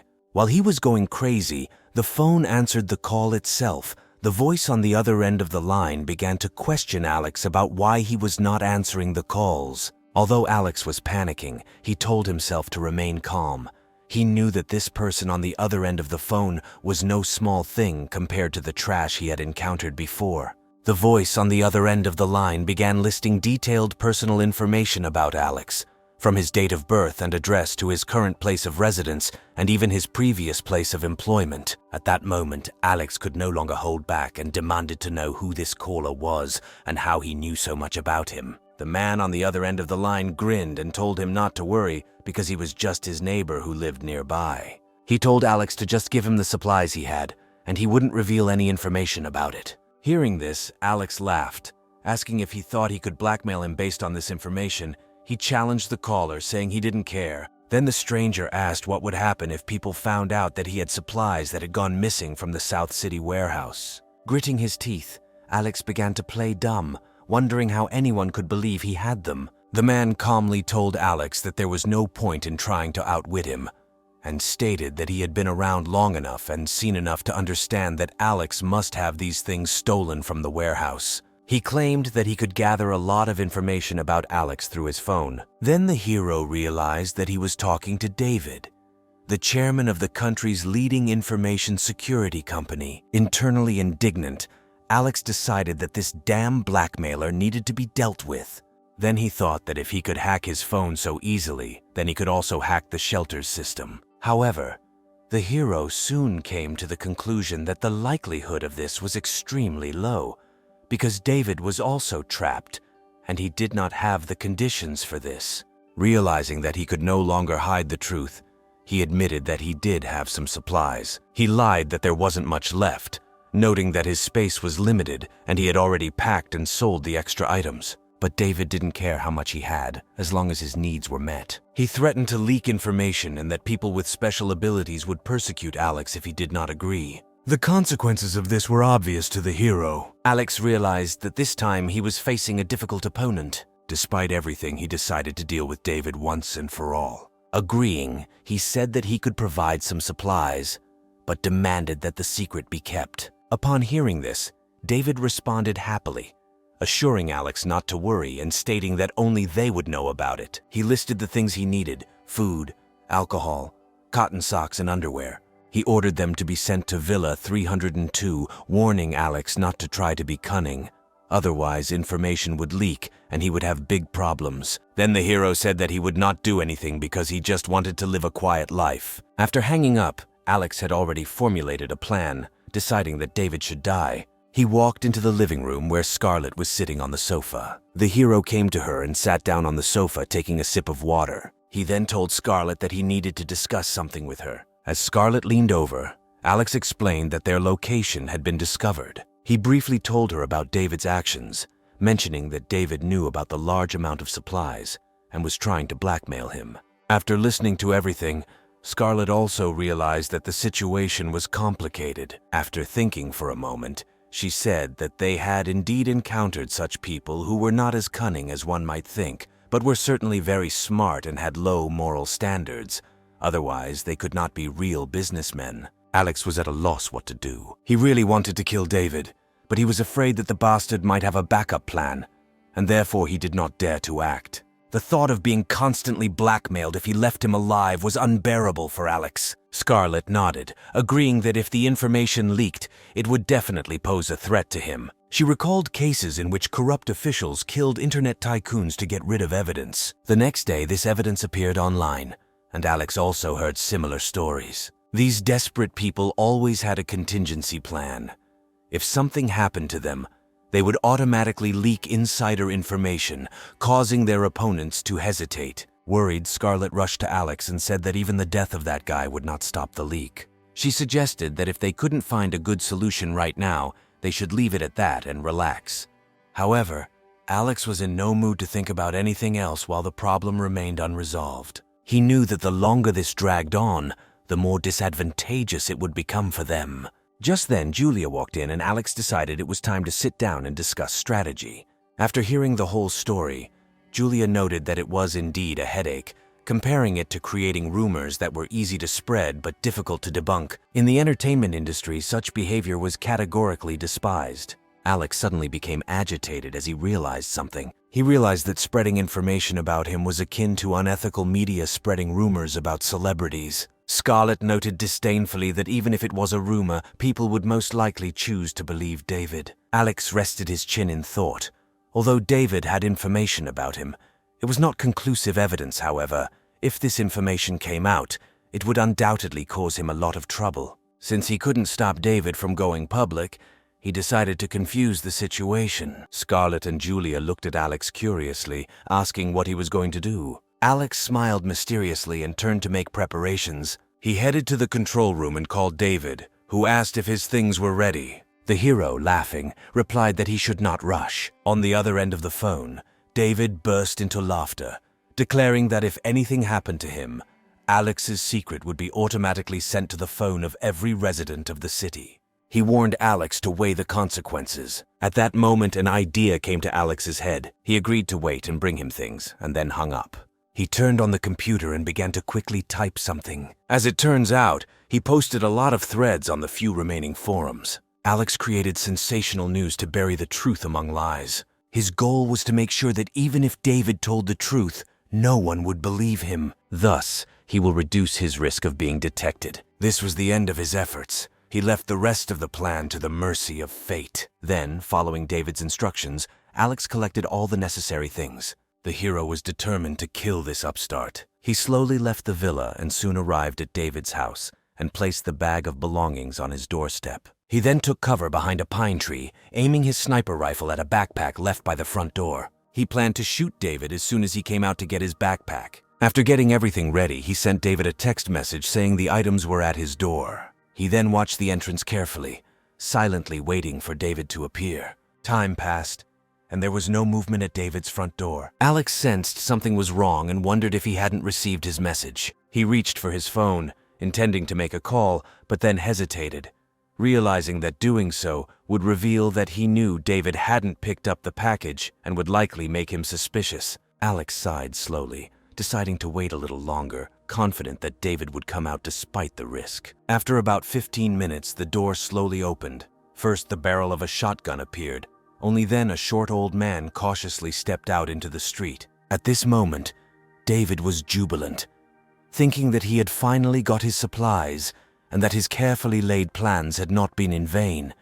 Just as he was about to pick up his backpack, a loud shot rang out and a bullet pierced David's head. Seeing that his shot hit the target, Alex quickly rushed towards the villa. When he reached David, he aimed at his forehead and fired a few more bullets, muttering to himself that the old bastard thought he could prank him. Alex then went inside and found David's computer.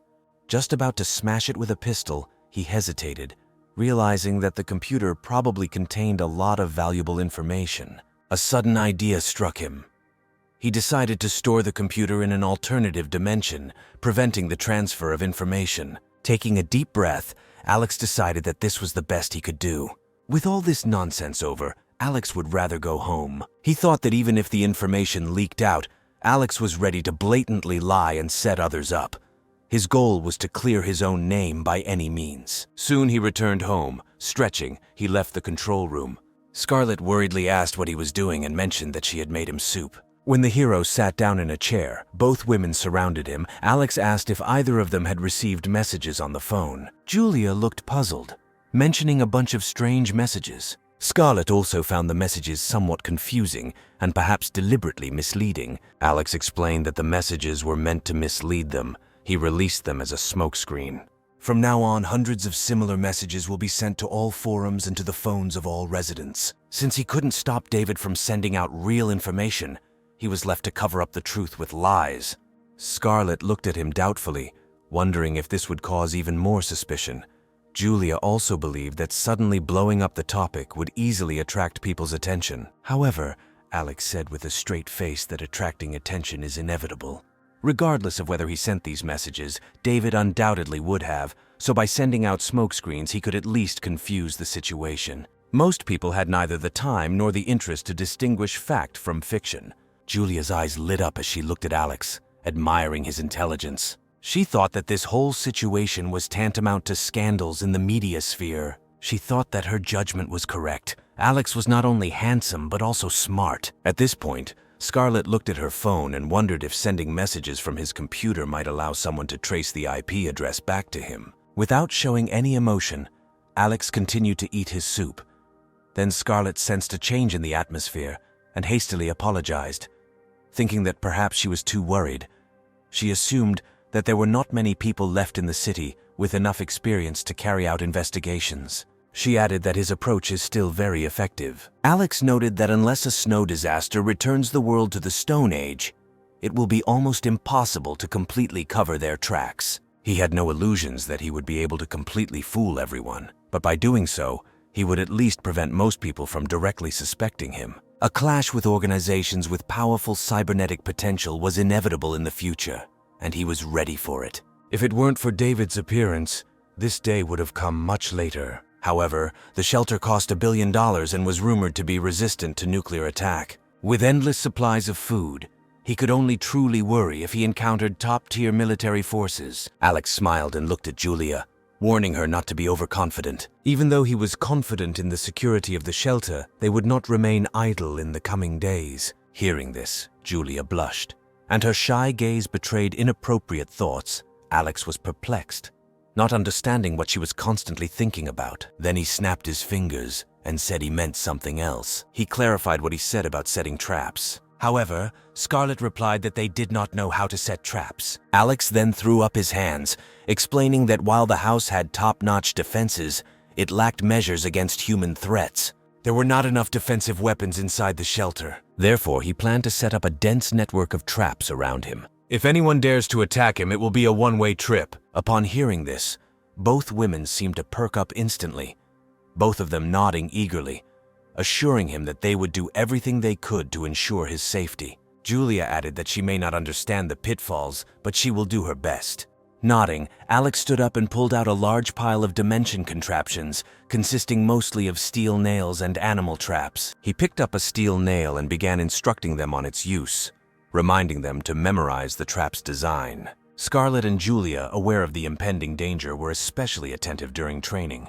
The hero said that such traps would create big problems for their enemies. Alex explained that simply scattering nails in the snow would not pierce anyone. He took out a wooden board and nailed a peg to it, explaining that this would pierce his leg, and that steel nails were too smooth and could be easily pulled out. He then took out a box of screws, stating that when combined with screws, the traps would be much more difficult to remove and cause more damage. At least 1,000 of these spike traps had to be placed throughout the villa, leaving no blind spots. Alex picked up an animal trap, explaining that in this weather it was an excellent tool. If someone fell into it, then they were finished. He carefully explained to the girls how to properly set up traps and how to maximize their damage. Following his instructions, both women immediately set to work, enthusiastically creating a large number of traps. Alex also did not sit idly by, standing by the window.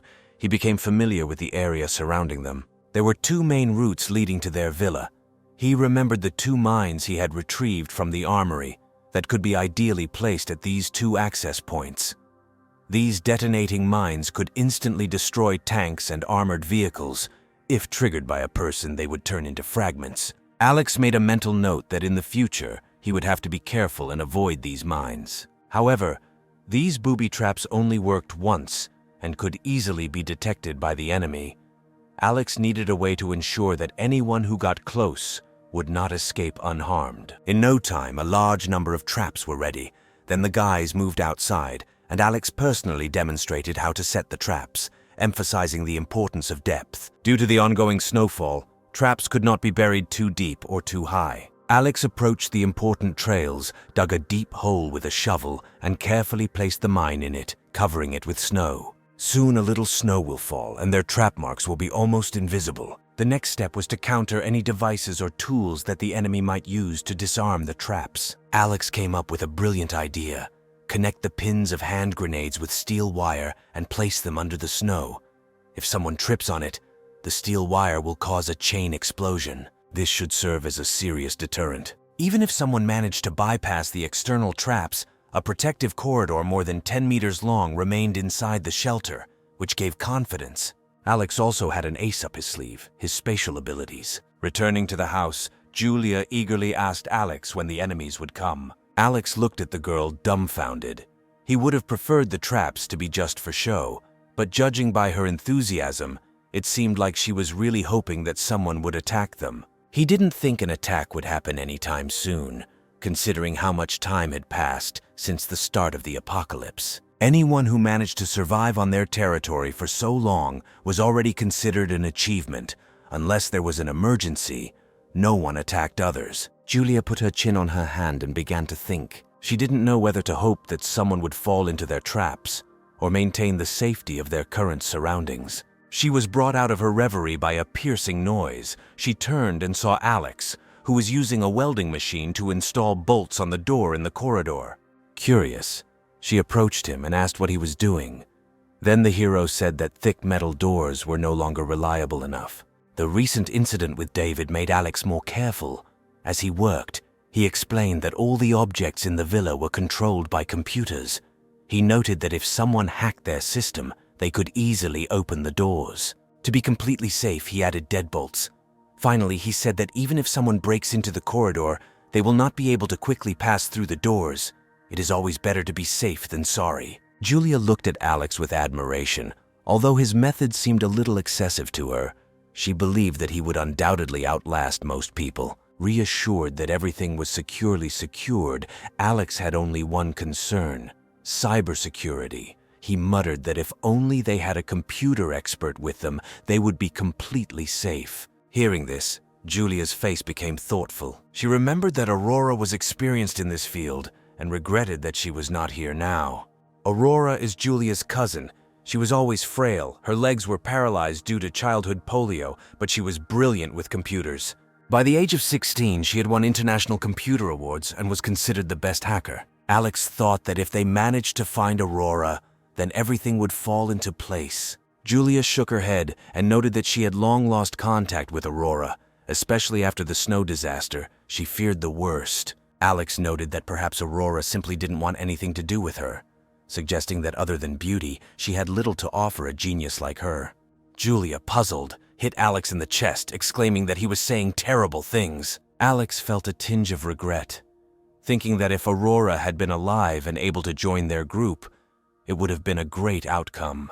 Moreover, she was paralyzed, so she could not pose a threat. Considering the appearance of the two sisters, the younger one would most likely be no less beautiful. Then Julia asked what they should do now. Alex replied that now all they had to do was wait. As expected, after David's death, information about the hero was leaked online. However, Alex had prepared a program in advance. He sent hundreds of fabricated messages, and it was very difficult for ordinary people to determine which of them was true. Meanwhile, Alex continued to practice with his bow and arrows. After nearly half a month of rigorous training, Alex seemed to have expanded his spatial abilities, developing unique abilities. These abilities could be attached to weapons and projectiles, increasing their power and accuracy. With this ability, Alex could hit a target 400 meters away with a single arrow. He thought about applying this ability to melee weapons, or even his own body, and found that the results were surprisingly good. He fell in love with these abilities, noting their limitless development potential. Alex then quickly took out 2 candy bars to satisfy his hunger, realizing that his abilities required a lot of food to sustain him. No matter how powerful his abilities were, he couldn't use them without food. Thinking about the endless supplies in his space, Alex felt invincible. At the very least, he could wear down his opponents by having unlimited supplies. Meanwhile, in an underground shelter, Roman, the leader of the Western Military District Organization, was worried about energy problems. Just then, Grace's secretary came in with a stack of documents and said that the information received had been reviewed. All messages came from Villa Number 1 area. However, one message was special. It came from David's mobile phone, whose home was in Villa 302. Roman took the report and thought for a moment, asking for a detailed report on Alex. Grace reported information to Roman, which indicated that Alex was just a small warehouse manager. Roman's expression immediately became disinterested. He treated Alex like a petty thief who, most likely, was engaged in theft, using his position and hid the stolen goods. Even if this case had something to do with Alex, the goods were in his possession, there couldn't be so many. Roman came to the conclusion that Alex was definitely not the organizer of the warehouse theft case. Grace immediately began to flatter Roman, agreeing that such a small boy could not have such opportunities. Roman suspected that this must be a foreign conspiracy. They should have obtained intelligence in advance and thus seized the materials in advance. Grace continued to flatter Roman, agreeing that the leader's judgment was truly brilliant and that such little tricks could never deceive him. The girl was wondering whether it was worth looking for Alex, and then Roman decided that they had not yet combed the area. He ordered several people to be sent there, hoping that they would find clues about that batch of materials. After the last battle, Joshua's abilities were questioned by the villagers, which greatly affected him. He believed himself to be the chosen one, possessing abilities of the highest level. However, he never imagined that he would be so vulnerable. One day, while scrolling through his phone out of boredom, Joshua noticed that the sudden influx of fake messages he had received a few days ago looked unusual.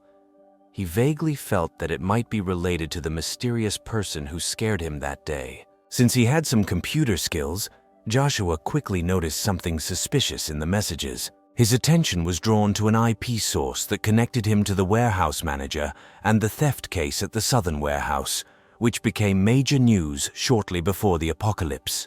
Joshua had always believed that the theft was a self-guided farce, but now it seemed his opinion was not unfounded. The thought that Alex could empty the warehouse single-handedly delighted him. Being a person with superpowers, Joshua found everything understandable. He imagined that Alex had awakened the ability to spatial dimension, like a vacuum cleaner with an infinite capacity, capable of absorbing a large number of objects. That day, the snow that Alex controlled disappeared before his eyes, but later reappeared. This indicated that his attack was directed into another space and then released in the opposite direction. Joshua realized that Alex must have spatial skills. Items stolen from a warehouse are most likely located in its alternate space. This revelation left Joshua feeling a huge blow to his self-esteem. He envied Alex's spatial abilities compared to his own ice and snow abilities, which seemed too weak to him. Joshua's mood deteriorated greatly. He felt like a non-entity who was destined to become one of Alex's victims. Realizing that he would not be able to defeat Alex, Joshua decided to join him. He decided that this way he could remain a minor character. Then the guy decided that they definitely needed to make friends with this guy. He jumped out of bed, deciding to urgently warn the villagers not to provoke Alex. Considering that there were many fearless fools in the village, Joshua jogged to the house of the village chief, Silas. Previously, the village chief hardly cared about Joshua.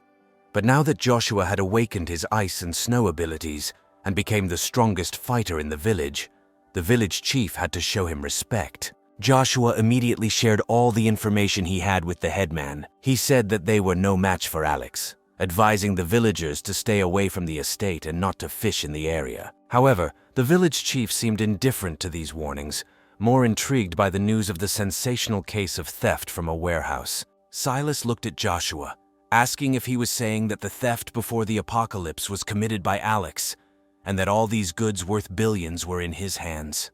Joshua nodded, confirming that Alex had most likely awakened his spatial abilities and was secretly storing all the goods in his alternate space. Hearing this, Silas's eyes lit up, and he muttered to himself that by seizing these goods, his hometown would never again have to worry about food. Joshua was shocked by this reaction, thinking that they shouldn't think about Alex's products. However, Silas dismissed Joshua with a contemptuous look, considering him too cowardly, saying that there were thousands of people living in their village and they should not be afraid of one boy. He continued, reminding Joshua of past fights over water and land with neighboring villages that always ended in blood. He suggested that even if it cost a few lives, it would be worth it for their hometown. Disappointed, Joshua realized that his good intentions had not come true. Meanwhile, Alex was enjoying dinner with her 2 sisters. Life in the villa seemed like paradise even to Julia, who always dreamed of leaving after the apocalypse,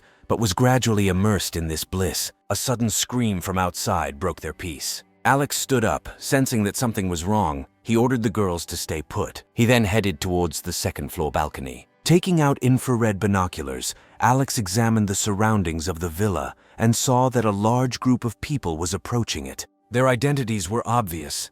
They must be the people of Shu. Alex pulled out a sniper rifle from his space, preparing to fight back against the attackers who clearly had bad intentions. He was ready to defend his peaceful life, although these ordinary people did not pose much of a threat. The only thing that worried him was if there was a person with superpowers among them, and then he would take the opportunity to destroy him too. Meanwhile, the advance party approached the edge of the traps.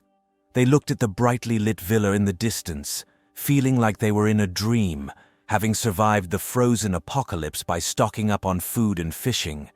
They could hardly imagine such a luxurious life. One of the villagers, deep in thought, walked forward and suddenly screamed from severe pain piercing his leg. The group quickly discovered that he had stepped on a trap and thick, sharp nails were embedded in his leg. The team leader urgently ordered the wounded villager to be carried away and warned the others to beware of traps. Hearing the news, the village chief, commanding from the rear, immediately gave the order to use branches and sticks to probe and move forward slowly. Alex watched from afar, amused by their cleverness. However, he understood that the show was just beginning. Even though they managed to disarm several traps, the villagers were gradually closing in on them. As they watched the village chief deftly deal with the first wave of traps, their confidence grew. However, at the same time, they began to lose their vigilance. At that moment, someone felt a sensation next to his foot, as if he had tripped over a rope. The next second, there was a powerful explosion, instantly killing a dozen people. The villagers retreated in fear from the huge crater that was formed after the explosion. However, one man did not have time to move far when he suddenly felt severe pain in his chest and face. Picking up his clothes, he discovered that although he had managed to avoid the explosion, they were not safe from shrapnel. The wounded resident fell to the ground in panic and began rolling around and screaming. Suddenly there was another loud explosion as he inadvertently set off a booby-trap grenade. Frightened residents rushed back, but many nail traps remained on the snow-covered ground. In a panic, everyone was disoriented, and the scene became extremely bloody and chaotic. After the first attack, the villagers suffered heavy losses. Continuous explosions and nail traps created a horrifying sight. Some residents began to retreat, realizing the seriousness of the situation. In previous battles, they had never found themselves in such a predicament. Realizing the need for additional help, they decided to call Joshua, who could manipulate ice and snow. Fearing more casualties, the villagers surrounded the village chief and quickly turned to Joshua for help. Silas, whose expression darkened, remembered how Joshua had warned him before not to get involved with Alex, and how he had scolded Joshua for being a coward. Alex calmly watched what was happening with a sniper rifle in his hands, wondering why the Iceman had not yet taken a single step. The villagers were less than 200 meters away, so it would be easy to kill them even if that person attacked him from behind. Meanwhile, Silas, caught between a rock and a hard place, was reluctant to ask Joshua for help due to his previous boastful claim that he could handle Alex without outside help. And besides, asking his grandson for help was simply unthinkable. Silas pulled himself together and loudly cursed the villagers, questioning their usefulness without Joshua and remembering how they had dealt with similar traps in the past. He called the traps child's play, good only for deceiving boors, and stated that he intended to meet Alex directly. The man said that as long as this man was locked up, he could not do anything to them. He then handed the binoculars to one of the villagers, telling him to take a good look at the villa and see what was inside. The man took binoculars and aimed them at the windows of the house. Seeing the situation inside the villa, the residents were amazed. They saw a brightly lit house, a dining table laden with delicacies, luxurious furniture, and 2 fabulous women enjoying dinner. This sight tempted them, but they did not cease to fear because of the traps on the snowy ground. They decided that it would be better to call Joshua, whose abilities made it possible to detect all the traps in the snow. The village chief, enraged by the villagers' fear, scolded them for their cowardice. He threatened that if they got scared, they would return home. This speech worked wonders, and the villagers declared that they were not cowards. They picked up their tools and continued clearing the traps. Seeing this, Silas nodded with satisfaction, encouraging them that they should not be afraid of traps. If they are careful, they will be harmless. After Silas's speech, the villagers boldly continued to clear the traps. They began throwing blocks of snow from afar, which led to several traps being triggered. There were only 100 meters left to the villa, and they believed that all the food and beauties inside would soon belong to them. Silas also smiled smugly, assuring that there was no need to be afraid of children's traps. Meanwhile, people were getting closer to the villa. Soon they were almost next to the gate. Alex watched them through his scope, noting their determination. Although their method of disarming the traps was effective, it hadn't occurred to him yet. But the real show was yet to come. Only primitive traps could be neutralized using primitive methods, and the upcoming high-tech ones were supposed to be a real test. The shotgun team was ordered to keep up. One of the men readily volunteered to shoot Alex if he showed himself. Julia, who had just finished eating, panicked when she saw the situation. She was afraid that if the villagers broke in, they would be doomed. Scarlett, on the other hand, remained calm, ridiculing Julia for her cowardice and wondering how, with such a lack of courage, she would be able to follow Alex in the future. Once the villagers were within Alex's controlled distance, he activated the villa's noise reduction function, causing the noise outside to instantly disappear. Alex then decisively pressed the mine activation button. A powerful roar was heard in the middle of the road, and the explosion illuminated the entire territory of the villa. Although Alex didn't hear the screams outside, he clearly saw the gruesome scene, with body parts and blood scattered everywhere. The hero thought that if he had more explosives, he could save all these people from suffering at once. Julia broke out in a cold sweat.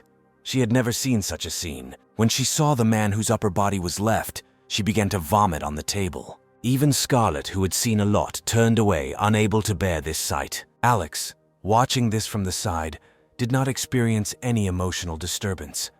In the end, they brought it on themselves. The elders commanding from the rear were stunned, their minds blank as they tried to accept the grim reality before them. A young man, who had lost his mind from the explosion, ran up, grabbed the village chief by the leg and began to shake him, stuttering that everyone was dead, their bodies had been blown to pieces, and urging him to run away. Shocked by this scene, the village chief collapsed to the ground and asked if Alex was the devil. He lamented that they were only going to rob Alex's property, not expecting hundreds of deaths from their own Shu family. As a leader, he knew that he could not escape responsibility, and dazed, he fell to his knees in the snow. Not wanting to leave the villagers alive, Alex pulled out a compound bow and ordered the shelter's artificial intelligence system to open the front window. As the large bulletproof glass window slowly rose, Alex lined 3 arrows.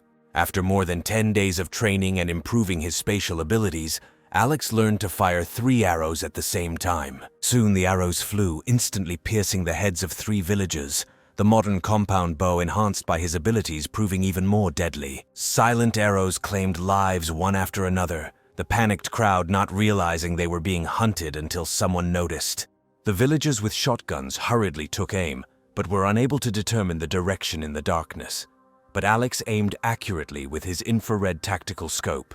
The villagers were puzzled by the bow's range given the strong wind and snow. Silas remembered Joshua's advice with regret and slapped himself in the face with remorse. He realized how arrogant and self-righteous he was, and admitted that Alex deserved to die for failing the Shu family's ancestors. Seeing the man suffering, Alex decided to fulfill his wish and took out his bow, preparing to kill him on the spot. He then pulled back the string, intending to shoot arrows at the man. However, a strong snowstorm suddenly arose, quickly forming a tornado that blocked the path between the villagers and the shelter. Alex put down his bow and arrows, noticing that the Iceman had finally decided to intervene. Switching to a sniper rifle, Alex prepared for a new challenge, realizing that arrows were ineffective in such a storm. Joshua, knowing that there was a power gap between the villagers and Alex, knew that the storm would be a significant advantage. Gathering his courage, Joshua directed all his strength to fight the snow. He screamed at the villagers to run, assuring that Alex wouldn't last long. Seeing an obstacle, Alex stopped shooting, realizing that he was wasting precious ammunition blindly, especially since there were only a few hundred boxes left in the spare space. He thought that maintaining such a large-scale snowstorm must be very tiring, and that man would not be able to hold out for long. Thinking about this, Alex took various protective equipment from his alternate space, and then, fully armed, went downstairs to say goodbye to the two girls, telling them to wait for his return. Meanwhile, Joshua was doing his best to hold off the snowstorm, and when he noticed that the shooting had stopped, he was secretly relieved, thinking that his tactics had worked. However, there was a loud rumble of an engine signaling the arrival of an SUV from the snow. Alex turned on the autopilot and pulled out an assault rifle. After that, he climbed out the window and started shooting randomly. The villagers screamed in horror as they urged Joshua to use the blizzard to stop Alex. Looking in the direction of the noise, Alex noticed the plump figure of a man. Thinking it was Joshua, Alex fired the bullet. However, she whistled past Joshua's ear, almost hitting him, and Joshua broke out in a cold sweat from horror. Then a man on a sleigh approached him and offered to climb on it. Alex considered this the perfect opportunity to eliminate the reluctant Superman. Having no reason to let Joshua go, Alex started the engine and took off in pursuit. If Alex killed this mutant, the rest of the villagers would become easy prey. Even though Joshua tried to keep the snowstorm around him and block Alex's line of sight, it was only partially effective. The range of the snowstorm was limited, and Alex's shooting accuracy remained almost perfect. Meanwhile, Alex, with an ominous smile, watched what was more important for Joshua, his own life or the lives of the villagers. The sleigh with the villagers had little chance against Alex's luxury snow SUV. Moreover, they dragged the bodies of their relatives for burial, which significantly slowed down their movement. Then the hero decided that it was time for him to go on the attack. Realizing the problem, Joshua urgently ordered the villagers to throw away the bodies. People did not want to abandon the bodies of their relatives, but they reluctantly complied. Despite the small obstacle in the form of bodies, Alex continued the pursuit. He leaned out of the window and started shooting again. His shots almost always hit their targets, and the military sniper rifle, enhanced by his abilities, was capable of piercing two heads with one bullet. Seeing the villagers fall, Joshua suffered. Everyone looked at him with prayer and hope. Then the guy turned to Silas again, saying that he warned him, but they did not listen to him. In a moment of despair, Joshua had a flash of inspiration. Suddenly, blue light poured from his eyes and palm. Suddenly, a crack appeared in the ice right in the path of Alex's pursuit. Under Joshua's continued efforts, the crack in the ice widened, forcing Alex to temporarily give up his pursuit.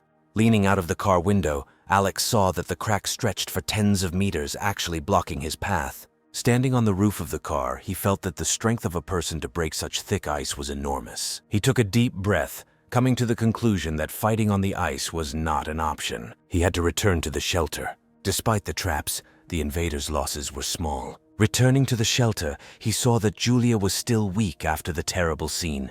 Scarlett asked with concern whether Alex had dealt with the man. Alex calmly replied that Joshua was too cunning and his abilities made him difficult to kill. Alex admitted that he was too careful and allowed him to escape. Julia asked if they were too cruel and if Alex was afraid of being held accountable for his actions in the future. The girl thought that the snowfall would soon end, but now she was not sure about it. Alex casually touched her cheek, asking what she thought about it, but the girl did not answer. Feeling hungry after his ordeal, Alex asked Scarlett to prepare some food. He asked for pig brains, duck stomachs, and intestines with garlic. Hearing the names of these dishes and remembering the bloody scene, Julia felt like she was getting sick again. Alex made fun of her, saying that she was weak and needed nutritious food to recover. Meanwhile, everyone in the village was terrified. They expected the heroes to return with loot, but instead, they were faced with a chaotic retreat and the disappearance of almost half of the people. People were desperately looking for their loved ones. The survivors and the dead were deeply grieving. Joshua stood and watched what was happening, not knowing what to do. One of the men urgently grabbed his hand, saying that they wanted to see him. Silas, who was in critical condition, wanted to see his grandson. Joshua hurried to Silas's house, where a crowd of villagers was waiting for him. The victims knew that Joshua had saved them, but many still felt bitter and blamed him for what happened. One woman, wiping away tears, accused Joshua of cowardice and failure to protect their family. Then a learned elder intervened in the conversation and ordered the residents to be silent. He called Joshua inside and asked him to talk to Silas. Silas, barely clinging to life, expressed guilt and regret. He admitted that his refusal to listen to Joshua's advice led to the deaths of many members of the Shu family. The man said he was too careless, but in fact, they are all ordinary villagers, and therefore their arrogance cost them their lives. Silas said that if they should blame anyone, it should be him. Now the residents were angry at Joshua because they had lost their loved ones, but the man hoped that he would not hold a grudge against them. Then Joshua said that he understood everything. He asked Joshua to protect the family well, trusting him with their future. Silas began to cry as he made this last request, and Joshua nodded in agreement. After this, Silas died. At that moment, the villagers rushed into the house and cried when they saw that the village chief had died. Joshua watched the whole thing with tears in his eyes, and then headed towards the door. He quietly left the house, feeling heavy from the elder's last request. He understood that if that guy brought his people here, he would not be able to resist him. Joshua didn't understand why so many responsibilities fell on his shoulders. When he walked back, he met a young woman who was waiting for him at the threshold. She introduced herself as Sally and expressed her gratitude for Joshua's bravery. She said that her father, who was wounded and could not come himself, sent her to thank him. Although they had nothing to offer as a gift, she appreciated Joshua's help.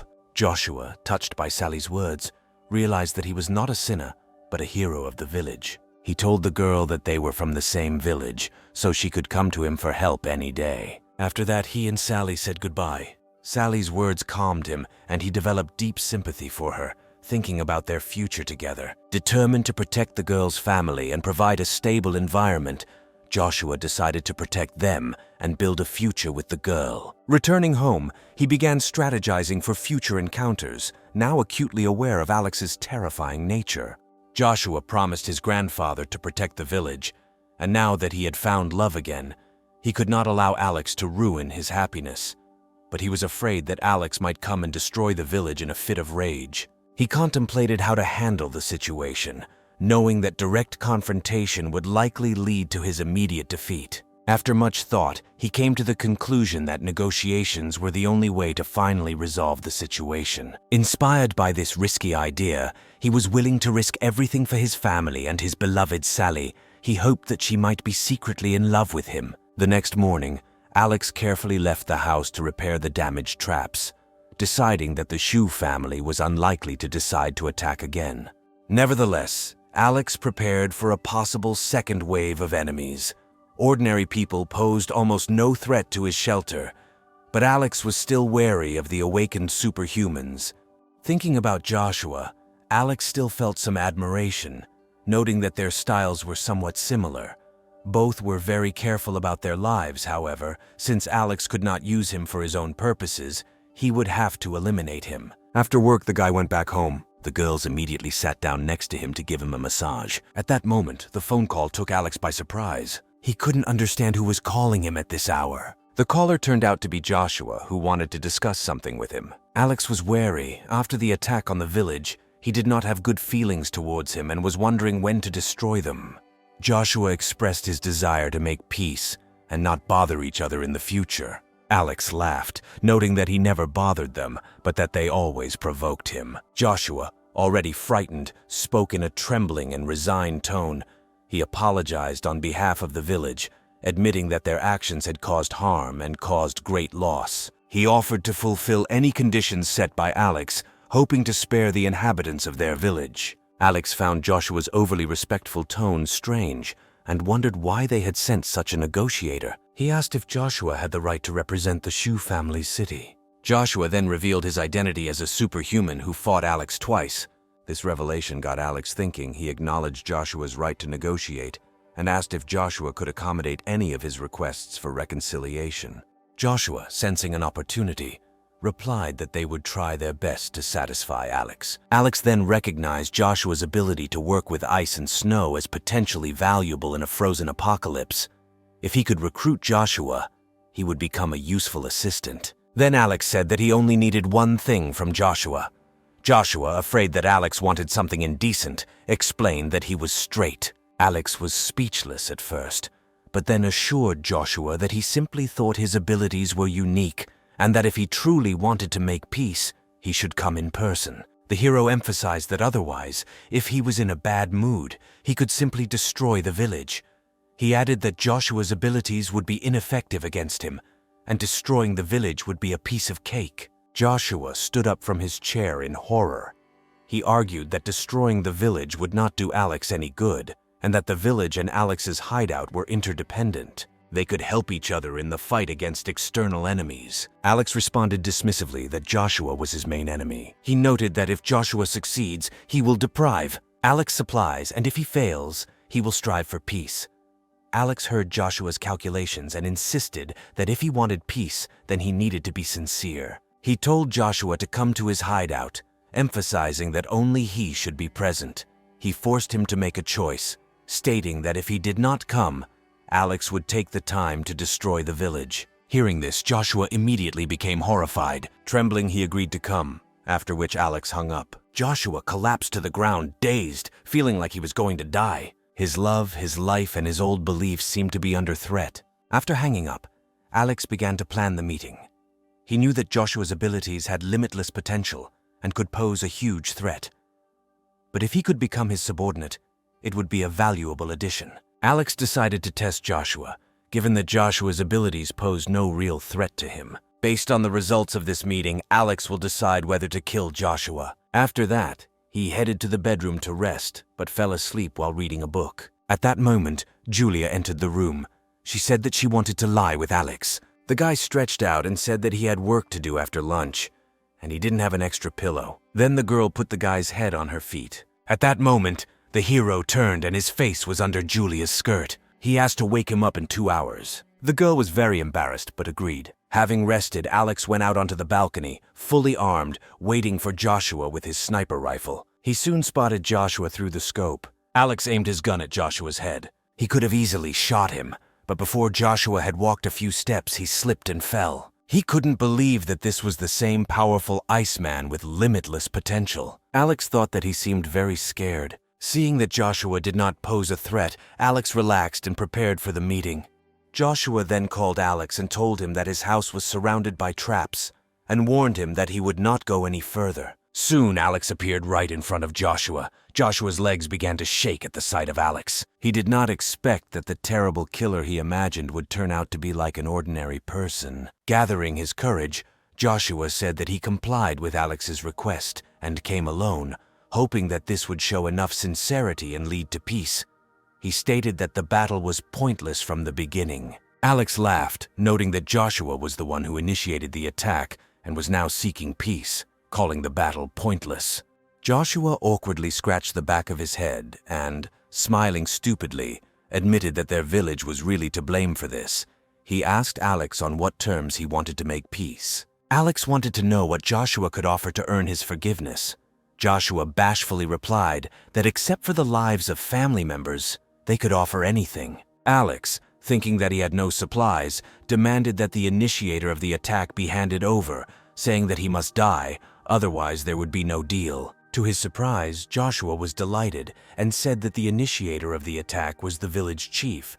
Joshua asked if he was okay with this. Alex was speechless the day before he killed more than 100 people, and among them were Joshua's relatives. He asked if Joshua wanted to take revenge for them. Joshua said with a hint of sadness that his parents died shortly after the snow disaster. His father, who suffered from heart disease, fell ill on the first day of the snowstorm and died at home due to a lack of ambulances. His mother died a week later. The thing is, Joshua didn't want to talk about it. He stated that such things affect mood and thinking. Alex then asked what about Joshua's other relatives in the village. Joshua said that the others were not his direct relatives and generally looked down on him. so Joshua didn't feel much of a connection with them. He admitted that he holds no grudge against Alex for the deaths of hundreds of Shu family members. He even admires the way Joshua chased them in his car the previous night. Then Alex decided to give Joshua a chance. He agreed to make peace, but stated that the village itself did not interest him. The villagers posed no threat to him, but Joshua was interesting in some way. Joshua was incredibly excited and rushed to hug Alex, considering it an honor to receive recognition from such a powerful person. But Alex waved his hands, ordering Joshua to calm down. He laid out his terms. Joshua would have to follow Alex's orders and comply with any of his requests. Joshua was scared and questioned whether Alex wanted something intimate. Alex was taken aback by his reaction. Seeing Joshua hesitate, Alex pulled out a limited edition figurine from his space and handed it to him. Joshua's eyes lit up at the sight of the rare figurine, which was worth its weight in gold to anime fans. Alex mentioned that he has many more of these figures, and if Joshua remains faithful, he will receive quite a few limited edition figures, pillows, games, and cartridges. Joshua, blissfully hugging the figurine, agreed to everything Alex wanted. Thus, Alex successfully recruited Joshua as his subordinate. Alex then asked Joshua to help him with something. Joshua readily agreed, feeling valued and wanting to prove himself. After that, the hero took out a snowy SUV from an alternative space, which stunned Joshua. Surprised, he began to sincerely flatter Alex, marveling at his abilities. He wondered if his time travel abilities were related to his spatial abilities. Then the hero thought that perhaps he really had abilities that he had not yet revealed. But perhaps over time he will be able to improve his abilities. After driving for some time, they found themselves in front of a large building, which was originally a large gas station. Then Alex tasked Joshua with clearing away all the snow. Wanting to prove himself, Joshua used all his strength, and with a loud explosion, the thick layer of snow split. Huge pieces of ice and snow rose into the air and scattered to the sides. Alex watched Joshua from behind, noting that although he had become a capable subordinate, he should remain cautious. When the deeply buried gas station was cleared, Joshua collapsed to the ground, gasping for breath. Alex secretly rejoiced, knowing that if Joshua became a top-notch resource gatherer, future missions would become much easier. He handed Joshua a piece of chocolate, causing Joshua's eyes to light up. He eagerly tore the wrapper and began crunching it. Meanwhile, Alex quickly moved into the newly cleared snow hole, intending to take all the accumulated oil into his own possession. Joshua flattered Alex again by calling him amazing. Alex felt a little awkward since Joshua had done most of the work. He then asked Joshua if he had to use his abilities to dig up resources before. Joshua replied that he had, but in the extreme cold, they could only dig up nearby resources. Their dogs were not suitable for working in such weather, so they did not risk their lives by going further. Alex looked at Joshua as if he was a valuable asset. He thought that with Joshua's skills there would be no problem in resolving any issues. He assured Joshua that as long as he remained faithful, Alex would provide him with a good life. Alex then handed Joshua a backpack filled with supplies as a reward for his efforts that day. Joshua, holding a heavy backpack, was overjoyed. He promised to follow Alex's orders and complete any tasks. While they were driving back, Alex casually asked how Joshua awakened his abilities. To Alex's surprise, Joshua's face turned red. Stuttering, he said that after the death of his parents, he wanted to give up his life. Although he did not have the courage to commit suicide, he lay in bed, ready to starve himself to death. When Alex asked if his powers had awakened during this time, Joshua's face turned even redder.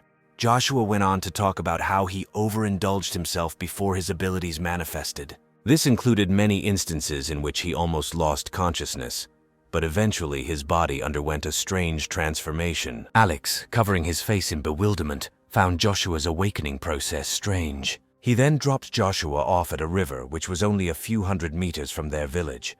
Joshua, puzzled, asked if Alex could take him across the river. However, Alex explained that his car was not suitable for driving on ice, so he did not cross. Alex knew he needed to remain careful due to Joshua's ice manipulation abilities. Joshua found the excuse unconvincing, but decided not to ask any more questions, remembering how cool Alex had looked during the chase the previous night. Before Joshua left the car, Alex called out to him, advising him to be especially careful in the apocalypse world, especially given the Shu family's reputation for their vegetables and food. Alex's warning had a deeper purpose. He wasn't genuinely concerned for his family. He wanted to make them more cautious and thus provide an additional layer of natural protection for his refuge. After all, such an instrument in his hands was an irreplaceable thing for him. Returning to the village, Joshua excitedly reported the good news to Chief Connor, expecting praise. But instead, he was met with harsh criticism. Connor scolded Joshua for making independent decisions that led to great losses. Joshua was speechless for a moment, feeling overwhelmed. He tried to explain that Alex had promised to protect the Shu family's city, and seeking peace was the only option given their lack of power. Connor began to yell at Joshua even more, questioning his right to make decisions and ordering him to report all actions to him from now on. Joshua, who considered himself a hero, was reprimanded as a naughty child. The man said that Joshua allowed himself too much, and then said that he was now the leader of the village and forbade the guy to act on his own. After a while, Connor admitted that there was nothing wrong in Joshua's intentions, but emphasized that he was too young and had not thought through all the consequences. He stated that if he had not stood up for Joshua, he would have already been expelled from the village. Connor came to the conclusion that Joshua must atone for his guilt and continue to carry out his orders. Seeing that the guy did not want to agree, he began to put pressure on him, and then Joshua had no choice but to agree. Connor expressed satisfaction that Joshua had complied and told him to remember to never act on his own again. As Joshua left, Connor thought about the arrogance of youth. He thought that young people should not neglect their elders just because they have acquired some skills. Connor then took out his phone and sent messages to the village chat, taking credit for making peace with Alex. The representatives of the various families, relieved that Alex was no longer a threat, praised Connor's abilities and expressed regret for not supporting him as the head of the clan earlier. They regretted that hundreds of people had died because of Silas's mistakes and praised Connor for his foresight and wisdom. Back at the hideout, Alex briefly told Julia and her sister what had happened to ease their worries. Julia clapped her hands in approval at the news and expressed relief that they no longer had to worry about an attack. Scarlett, however, was used to such events and looked at her sister with a grin. Angry, Julia said that this was not true because she simply did not want to see such terrible scenes anymore. She understood that if the confrontation had continued, the people from that village would have died just like that. Scarlett, however, didn't bother to listen to her explanation and simply said that her sister vomited a lot yesterday. Then the girl came up to Alex to hug and enthusiastically praise him, saying that he was so strong that these small cockroaches could not threaten them. But Alex began to worry if well-prepared organizations would appear in the future, causing the most trouble. Julia said they shouldn't always think the worst. At least they solved their current problem, and that's worth celebrating. With that said, Scarlett walked up to the bar for drinks, declaring that if they were celebrating, they should have some. Julia also offered to cook some of her signature dishes, thinking to herself that she was a famous social butterfly in the entertainment industry and had a good tolerance for alcohol. Alex laughed and said his alcohol tolerance was pretty average. Hearing this, they agreed to stop when enough was enough. After some time, both women lay unconscious on the sofa. Alex forgot to mention that he used to work as a warehouse manager and sold alcoholic beverages. Slightly tipsy, Alex walked up to them and started messing with Julia, who was passed out. Suddenly, Julia opened her eyes and was surprised to find him lying on top of her. She asked how he could do this when Scarlett was lying next to them. However, Alex ignored her and continued kissing the girl. A few days later, Joshua, on behalf of the heroine of one anime, unexpectedly sent the hero a message asking him to take him on a mission, complaining that sitting at home was too boring. He also proposed creating a team of 5 people with superpowers. Alex was speechless.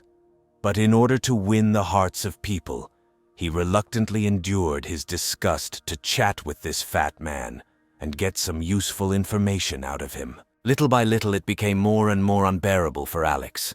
This guy probably didn't have a girlfriend and he clearly had too much energy. Alex started swearing at him, calling him fat, and asking him if he was bored out of his mind. But Joshua was not offended. On the contrary, he felt that he had become even closer to him and said that he had correctly guessed that he was bored all day. Alex was speechless. These types of people were on the fringes of society, so when they came across someone even slightly nice, they were ready to give it their all. Even if Alex spoke rudely to him, Joshua thought only positively about it. Over time, Alex really stopped scolding this poor lonely man. When the shelter became boring, Alex went to the control room to carefully monitor everything that was happening and make sure there were no security threats. Julia was doing a good job with the garden, and it seemed like surviving the shelter wouldn't be such a big deal. However, there was one issue that Alex could not help but worry about: the problem of cybersecurity. This supercomputer controlled all the shelter's programs. Without it, the entire shelter would have been instantly paralyzed. If the network had been hacked by top talent, the shelter could have collapsed without being attacked. Meanwhile, Julia and Scarlett seemed to start arguing, Julia stating that Scarlett should help with the current situation since she had been with Alex longer, and he would definitely listen to her if she asked him. Scarlett looked helpless. She knew Alex too well. He was such a cautious person that he didn't want to risk even the slightest danger, especially since they relied on him for their livelihood. If something happened to him, none of them would not be able to survive. But Julia was very worried that their sister Aurora could still be alive, and they were not even trying to contact her. After some thought, Julia declared that no matter what, Scarlett must try. She said that all they have is their body. Scarlett looked at her questioningly and asked if Julia was planning to seduce him. An angry Scarlett stood up and said that he shouldn't think that she didn't know what they were up to behind his back. When she realized what Julia was hinting at, the girl said that she would never agree to such a thing. Meanwhile, Alex, who had been listening at the door, suddenly entered the room and asked what they were doing. Julia, trying to act calm, grabbed his hand and said that they were just discussing family matters. Alex asked if they were discussing that the girls still have relatives alive whom she wants to bring to her place. Scarlett replied that after the storm she lost contact with her family and did not know if they were alive. Then Julia hinted that her sister had contacted her, who was in danger, and was asking for help to save her. It turned out that Julia's sister had contacted her the day before, saying that she was in a very dangerous situation and hoped that Alex could find a way to save her. At first, the hero assumed that the relatives wanted to take Julia with them, but she said that this was not the case. She said that her sister is truly in danger, and Julia is the only one who can save her. He asked if they were going to put this responsibility on him, expecting him to risk his life to save a stranger. Then Julia dropped all pretense and clung to Alex, saying that she might be his only surviving relative and he couldn't just watch her die. Since she was Julia's sister then, naturally, Scarlett was her relative. So Scarlett also moved closer to the guy and said that if her sister died because they did not save her, then they would feel guilty until the end of their lives. Days. Alex looked at his sisters helplessly. He noted that they both knew about the situation outside and that his information was no longer a secret. He explained that he didn't know how many people were keeping an eye on his supplies at the hideout, and that asking him to take such a big risk for a stranger didn't make sense. Seeing his refusal, the sisters panicked and began to cry, clinging to his legs. They begged, saying that if he agreed to save her, they would unconditionally fulfill any of his requests. Scarlett whispered in his ear, asking if he had ever tried sleeping with two girls at once. Hearing this, Alex's eyes lit up with interest. The sisters looked at him hopefully, waiting for his answer. Alex took a deep breath, about to refuse, but Julia continued, explaining that her sister, Aurora, was physically disabled and had survived this long thanks to a miracle. She was desperate for help. Julia described her sister so pathetically that it was difficult not to feel sympathy for her. Alex hesitated and then asked if they were talking about the genius hacker Aurora, who he had already heard about. Alex thought that the 18-year-old genius hacker would be an ideal network engineer. Since she was the sister of these two women, her loyalty could not be doubted. Then Alex took both women by the hands and looked at them tenderly, saying that since she was their sister, he would not stand aside. Hearing his words, both sisters were overjoyed. Scarlett even thought that Alex must be in love with her to help them. Julia was also touched, saying that she did not know how to repay his kindness. Alex looked at them proudly, claiming that he is not as heartless as they think. He claimed that he looks cold on the outside but is warm on the inside and truly values the people who surround him. The women blushed and admired this reaction from the guy. Julia seemed to fall even more in love with him. After a whole night of tense discussions, Alex agreed to save their sister Aurora. Then Alex asked both women to discuss the rescue plan with him and tell him about the situation with their sister. Julia spoke seriously, explaining that Aurora was now trapped in the academy. According to her, the academy was an aristocratic school of the highest level, offering comprehensive education from kindergarten to university. It usually educated only the children of the elite, but also admitted several geniuses. Its graduates usually became pillars in both political and business circles. Alex couldn't help but wonder how the paralyzed girl survived such extreme conditions. Julia continued to say that such high-level aristocratic schools have special food supply channels, and quite a lot of food is stored in their warehouses. Aurora managed to hide in the cafeteria at the very beginning of the snow disaster, so she did not die of hunger. Alex still had doubts. He asked why she still waited to contact them. In a crisis situation, a person seeks help from all possible people. But she decided to contact her sister almost 2 months after the start of the apocalypse. Julia was also surprised and did not know why she did this. She suggested calling Aurora right now. However, she could not get through. Julia said she was hoping she could get in touch with her. Scarlet mockingly suggested that perhaps Aurora thought they were already dead and therefore did not take them seriously. Alex asked Julia how far the academy was from them. Seeing Julia's puzzled expression, Alex took out his phone and opened the map. Alex discovered that the academy was located in the Western Mountains region, about 23 kilometers from the villa. With the current interruptions in long-distance communications, getting through was simply a miracle. However, it is possible that Aurora considered them dead and therefore did not think about contacting them. Alex told the girls to go with him to the control room. After dialing Aurora's number, a sharp electronic noise was heard, indicating that the signal was extremely unstable and seemed to be subject to severe interference. However, after a few seconds the call connected successfully, and the sisters immediately became worried. The girls asked Aurora to quickly tell them about her situation and assured that her sister would find a way to save her. The voice on the other end was intermittent and heavily distorted. They could make out that Aurora was in the school cafeteria and seemed to be in a very dangerous situation. Alex urgently asked for details about the danger she was in, but heard only fragments of phrases and alarming sounds. Among the chaotic electronic noise, a chilling and terrifying sound was heard, something inhuman, similar to the roar of a giant monster. The call ended abruptly, leaving only the alarming echo of a busy signal. At first, Alex thought it was a simple task, picking someone up from school. However, a terrifying noise of a monster was heard in the receiver, the sound of limbs and bones being torn to pieces. He had heard this only in films about zombies. A beep echoed through the control room, suggesting that there might be monsters in the academy. Alex wondered if the animals had mutated too. Seeing the hesitant expression on Alex's face, Julia pressed herself against him again, begging him to save their sister. Alex smiled slightly and assured her that he would save her sister and that everything would be fine. He admitted that the situation had become somewhat confusing and mentioned that he would have to call on 2 mutant allies for help. He decided that this was a perfect plan and quickly called Joshua. Joshua was eager to get out and begin the task, and Aaron also readily agreed. Alex guessed that the creepy noise could be coming from a mutated human or some other mutant creature, although it sounded scary. But considering that the paralyzed girl had been dealing with it for over a month, it shouldn't be too difficult for them, 3 superhumans. Early the next morning, the sisters prepared a full table of delicious food. Alex did not indulge himself, as this could affect his mobility, but he needed to replenish his physical energy. Food was prepared in his space to ensure timely replenishment of supplies, and all weapons and equipment were fully loaded and ready. Soon, Joshua called Alex, saying that he was already at the river and asked him to hurry up. Alex assured him that he would arrive soon. After hanging up, Alex told the women that to ensure their safety, they would have to stay in the basement for a while. Julia, not understanding, asked why they needed to go to the basement if the house was safe.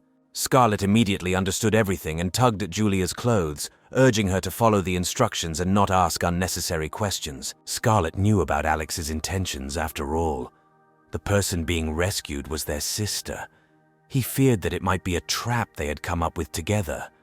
Alex usually did just that. Alex locked both women in alloy rooms so that no one but him could open them. Alex promised that if his sister was alive when they arrived, he would definitely return her safe and sound. As he left the basement, Alex sighed. He admitted to himself that he did not want to be so careful in everything and constantly fear even the people closest to him. However, In this post-apocalyptic world, one could not afford the slightest carelessness. Meanwhile, Joshua had already come to the riverbank to wait for his partner. Seeing Alex approaching, Joshua waved to him. Alex was surprised because they had agreed to meet at another time. Joshua replied that he was just afraid he would be late. Then Alex reached over and called his SUV and told the guy to get into the car. After they got inside, Joshua asked where they were going. Then the hero replied that they were going to the academy to save a person. He mentioned that this person was very important to them. Alex thought to himself that Aurora's computer skills were indeed very important. But before he could answer, Joshua began chatting non-stop about trivial events in his life. He mentioned Sally from their village, who, according to Joshua, was secretly in love with him. Alex was annoyed. If it weren't for Joshua's helpfulness, he would have wanted to throw him out of the car. He quickly changed the subject and asked what the villagers now thought of him. Joshua suddenly fell silent. He hesitated for a long time, without giving a clear answer. Alex thought to himself that he almost destroyed half of the youth and the population of the village, and the villagers probably despised him. If not for the fear of his power, they would definitely take revenge. Soon a snowmobile appeared ahead. Alex quickly got out of the car to greet Aaron. He said Aaron seemed in great spirits. Aaron raised his hand and said that his physical and mental strength had improved significantly. After this, Alex introduced the two superhumans to each other. Surprisingly, it turned out that all three had special abilities, which was rare. Aaron couldn't help but ask what kind of opponent the three special ability users needed to join forces against. Alex told them not to worry and explained that they were just going to the school to save a student. He mentioned that he managed to contact her yesterday and that she is now at the academy, but it seems that something is wrong there. Alex explained that the sounds they heard indicated the presence of mutant creatures. Aaron expressed his doubts by asking if Alex knew what this creature was that even he couldn't handle. Alex then assured them not to worry too much, based on the sounds they heard on the phone the day before. The mutant they were dealing with was not human. Even if it were a mutated human, he would most likely be in a state of rabies. The sounds he made could not come from normal human vocal cords. However, if the three of them unite, then no matter how terrible this creature is, it will not be able to harm them. With this determination, they headed towards the academy. Meanwhile, at the academy, snow had already covered the entire campus, and only the roofs of some tall buildings were visible. In the gym, a group of surviving students were exhausted from constant clashes with a terrible monster. Some began to blame Aurora, who was in a wheelchair. They complained about the growing number of deaths and wondered why Aurora was still alive. A terrible creature appeared unpredictably, and the teacher who protected them always took special care of Aurora. Gradually, all the students began to perceive her as a burden and even blame her for the deaths of her classmates. In despair, one of the students wondered if they even had a chance to survive. After the snow disaster, out of more than 100 people, only about 40 remained alive. Listing the names of their dead classmates, everyone felt themselves starting to go crazy. At that moment, the girl with wavy hair noticed Aurora in her wheelchair and felt very disgusted. She wondered why so many people died while Aurora remained unharmed. She expressed her displeasure by pointing at Aurora and accusing her of being a burden. Since Valerie's teacher was especially attached to Aurora, she quickly became the object of everyone's discontent. Some even suggested throwing it away as monster food. Although the more adequate students knew that even if Aurora died, the monsters would not spare them. The guys decided that if they left her to be eaten by monsters, then her sacrifice would at least have some meaning. They decided that next time they would simply not take Aurora with them. However, they understood that Valerie cared about each student equally. However, there were fewer and fewer students. Even if Aurora died, they could not be sure that they would not be next. Suddenly, a girl with a ponytail came out of the crowd. A strange smile appeared on her face.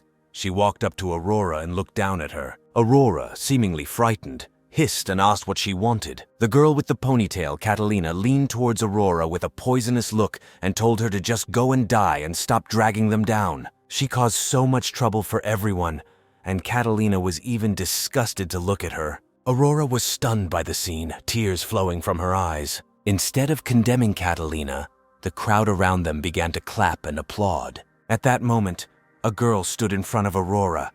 It was Aurora's best friend, Riley, who had been helping her all this time. Riley turned to Catalina, insisting that they were all classmates and that she should not go too far. Catalina, however, burst into wild laughter and accused Riley of being trash, saying that she didn't deserve the right to talk to her. Catalina stated that Riley only got into the academy through connections. An enraged Riley responded that money was worthless at a time like this, and questioned Catalina's sense of superiority. This angered Catalina even more, and she replied that nobodies like Riley had no right to speak back. She then directed her anger at Aurora, blaming her for causing the death of so many of her classmates and telling her to end it herself. Aurora lowered her head and silently listened to the curses of her classmates. Riley continued to argue, arguing that Aurora was also a person and had the right to life, and the death of other students had nothing to do with her. The girl then chimed in with an innocent look, admitting that while Aurora's disability made her a liability, Catalina was right. The students began arguing among themselves again, with some accusing Aurora of moral blackmail due to her disability. They expressed their displeasure by saying that it was time for her to find a place to die. Riley angrily retorted that she had been taking care of Aurora all this time and none of the others had done anything for her. She questioned their right to blame Aurora. Catalina mockingly replied that Aurora was a noble girl from a famous family, and Riley was just a student who got into the school thanks to connections. She suggested that if it weren't for Aurora's disability, she wouldn't even bother with someone like Riley. But Riley replied that Aurora was not at all what Catalina thought. Aurora was silent, covering her ears with her hands as her head was pounding from the incessant screams. At this moment, a girl came out of the crowd. It was Stella, the secretary of the class committee from a noble family. She suggested being more united at such a moment. She stated that although Aurora was indeed causing trouble, they would not abandon her. Stella hoped that Aurora would not hold a grudge against everyone, and sincerely extended her hand to her. Suddenly there was a loud ringing sound and the metal window was broken from above. Soon a monstrous hand several meters long stuck through it. A clawed paw grabbed the student's head and easily lifted him up. The students burst into screams of horror and desperately ran away. Before the student had time to call for help, he was quickly pulled out of the window. The creature, which looked like a huge cat, licked its tongue and then put the student into its mouth. When the students heard the heart-rending screams of their classmate, they covered their ears. Everyone ran to the back of the gym in horror, leaving Aurora behind as Riley struggled to push her wheelchair. When they got to the back door, they found it locked and impossible to open. Soon the monster jumped into the gym through a hole in the window. It sat on the floor and began to play with the student's corpse. Then it bit his head off with a crunch. The beast threw the unnecessary remains of the body aside. He then jumped towards the rest of the student and growled threateningly at the crowd. The students realized that the creature standing in front of them had a high intelligence. It took the opportunity to attack them while the teacher who was protecting them went in search of food. All the students were herded into one part of the gym, too scared to fight back. Suddenly, someone pushed Aurora's wheelchair into the open. Caught by surprise, Aurora fell to the floor. Riley wanted to help her up, but she was paralyzed with fear and couldn't move.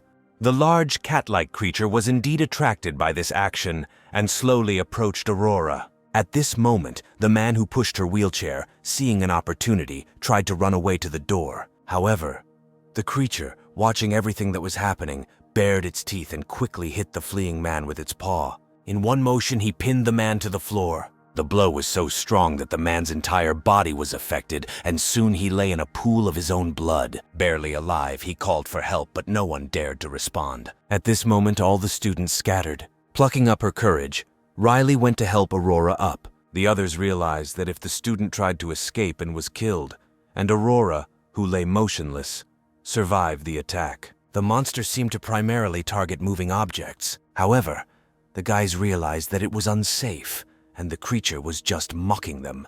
Realizing they couldn't just play dead, the students decided they had to warn Teacher Valerie, or else they would all die. While the creature was fiddling with the dying student like a toy, Vincent ordered everyone to scatter. However, just as they were about to take the opportunity to escape, the dying student screamed in despair, accusing everyone of trying to abandon him. He was horrified when he realized that they were not going to save him. Even his best friend Vincent just decided to run past him. With an angry roar, he shouted that if he died, they would all go down with him. A sudden cry attracted the cat's attention. She quickly turned around and knocked down 2 more boys. The student, who had blood in his mouth, burst into a terrible laugh, declaring that if he had to die, they would all die together and become his funeral companions. While the big cat was distracted by the 2 groups, Vincent and 2 others ran out of the gym, their faces showing relief that they had almost escaped death. The 2 guys accompanying Vincent praised him, noting that his smart strategy of letting others distract the creature gave them a chance to escape. As he ran, he explained that the creature seemed to be a mutated cat. Cats play with prey before eating, and unless they are very hungry, they are not interested in dead prey. Seeing Vincent running away, the other students also tried to escape, but the big cat's tail hit one of them hard, and the blow was fatal. Several girls fell, having an emotional breakdown, screaming in horror. At this moment, an angry cry was heard. As it turns out, Teacher Valerie has finally returned to the academy. She fearlessly rushed at the big cat with a sword. The cat let out a high-pitched squeal as it dodged her attack. Seeing the bodies of the students, Valerie's eyes were filled with immense sorrow. Despite this, she decided to lure the creature out to avoid further victims. Teacher Valerie was a highly skilled swordswoman. The big cat seemed to understand Valerie's intentions, and grabbing the student's body in its mouth, quickly disappeared outside the hall. Holding the sword in both hands, Valerie carefully walked towards the door, knowing full well that the big cat was smart and should not be underestimated. When she went outside, she discovered that the creature had disappeared, leaving behind only chaotic traces of massive paws. It seemed to be gone, and Valerie couldn't help but breathe a sigh of relief. Although a wave of exhaustion washed over her, in the 2 months that had passed since the start of the apocalypse, more than half of the students had died. If it weren't for her accidentally awakened special abilities, she would have long ago lost this deadly game of cat and mouse, and everyone, including herself, would have been dead. Then Valerie laid out the hard-earned food in front of the students and told the head boy, Vincent, to divide it among everyone. She then found a corner to sit down as she was extremely tired. At this point, Catalina lashed out at Aurora again, asking why she was still alive and calling her the most useless person present. She asked why she couldn't just die. Riley stood up for her again, indignantly replying that the monster attack had nothing to do with Aurora. However, Catalina was relentless, declaring that she simply could not stand Aurora. Stella tried to calm the situation down and took some of the food to give to Aurora. Before she had time to give the food, Catalina hit her on the arm and angrily snapped, saying that giving her food was a waste. She argued that the food supplies at school were limited, and sooner or later Aurora would be eaten by monsters anyway, so it was better to save food for the others. Teacher Valerie, who had been resting with her eyes closed, slowly opened them. She was already used to conflicts between students and was too exhausted to deal with it. While there were no casualties, she needed to conserve her strength and focus on the mutated big cat. Suddenly, the student, filled with despair, screamed that there was no point in arguing. She realized that they would all die and become just food for the monster. The creature would periodically come to select a few of their students to eat, but it would never kill too many at a time because it preferred prey to live ones. She came to the conclusion that there was no hope left in this world and no salvation was in sight. Vincent looked at the food in his hand and insisted that there must be hope. He believed that they were the future elite of society and could not just die. He looked at the snow-covered rooftops, hoping that they would be able to communicate with the outside world and that his father would definitely send someone to save them. At that moment, the silence was broken by the sound of a car engine. 3 men following the navigator arrived at the academy an hour later. Getting out of the car, Alex took out a pistol and reminded the others to be on their guard.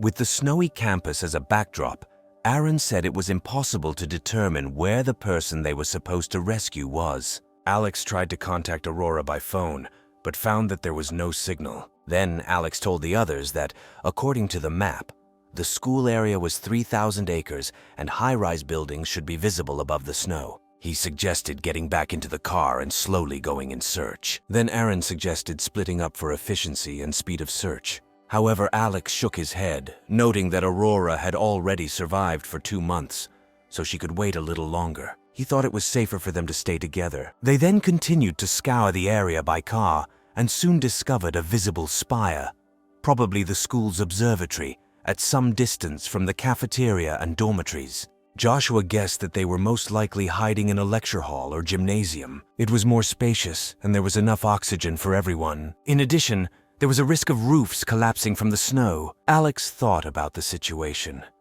remembering that the gym and cafeteria had been mentioned during the call. But since there were several cafeterias and gyms on campus, the search could be quite difficult. While Alex was thinking, Joshua shouted excitedly that they might be able to get inside. He used his powers to clear the roof of the observatory and then climbed inside. Joshua invited Aaron to enter through the window, and they continued on their way. At that moment, Alex felt a sudden coldness behind him, as if an animal was watching him. He immediately raised his pistol, preparing to fight. A giant creature over 10 meters tall appeared in the snowy field. Its eyes were fixed on him, and it seemed ready to pounce on him at any moment. For several seconds, they stood opposite each other in silence. However, Alex did not feel any desire to kill from the creature. In the midst of his thoughts, Joshua and Aaron appeared. Seeing the monstrous creature, Joshua instinctively activated his ice abilities. Countless ice spikes rushed towards the creature. The attack was fast, and it was too late for Alex to stop it. The ice spikes slammed into the creature, causing it to let out a painful scream. Enraged, the creature rushed at Joshua with incredible speed. Alex immediately activated his abilities, covering his body with a protective layer and increasing his speed. He jumped into the air and fired 3 shots from his pistol at the creature's head. Surprisingly, even armor-piercing bullets did almost no harm to the monster, only bouncing off its skin. As the creature approached Joshua, Aaron stepped forward, his body emitting a golden aura as his muscles expanded, turning him into a huge pile of muscle. Then he tensed up and rushed straight towards the monster. He delivered a powerful blow to the creature's head, causing the ice beneath him to crack. The beast backed away, emitting a painful meow. Realizing that they were dealing with a mutated giant cat, Alex switched to a sniper rifle. The creature's defense was unusually strong. Its skin resembled a steel shell, which made the light machine gun ineffective. Having received a blow from Aaron, the beast turned and rushed at him. Then Alex raised his sniper rifle and fired. This time, the creature was unable to quickly dodge, and the bullet hit it squarely in the cheek. Now the creature had a murderous fervor, and it slowly approached Alex. Suddenly, the creature curled up into a huge ball and rolled towards Alex at high speed. As the mutated cat rushed towards him with incredible speed, Alex quickly opened a dimensional portal, intending to trap it. However, Alex underestimated the creature. It sensed the threat and dodged his attack with a swift leap, and then rushed towards the snow pile. The hero cursed quietly to himself, realizing that he had missed such a good chance to catch the monster. Meanwhile, the cat hid in one of the snowdrifts. Joshua and Aaron hurried to their partner and asked if everything was okay with Alex. Alex, without taking his eyes off the cat, warned them that the creature was cunning and advised them to be careful. Suddenly, the cat let out a shrill cry that sounded like swearing. Aaron, slightly puzzled, noticed that the beast seemed to be cursing them. Then they saw the big cat turn around and disappear right into the snow. Aaron wondered aloud how the creature had disappeared so suddenly, and Joshua, equally astonished, suggested that it might have spatial abilities. Alex lowered his sniper rifle thoughtfully and considered it unlikely that the creature had abilities, noting that if it had them, it would have used them sooner.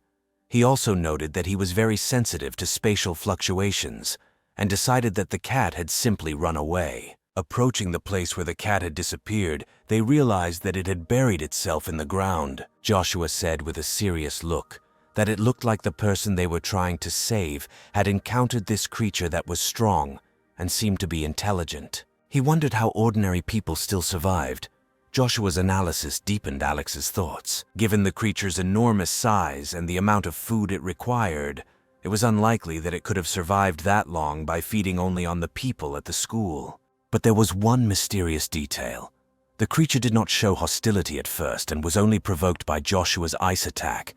It seems that its intelligence has developed to a level comparable to that of a human. They looked at the large holes and theorized that perhaps these tunnels allowed air to circulate underground, allowing survivors to avoid suffocation.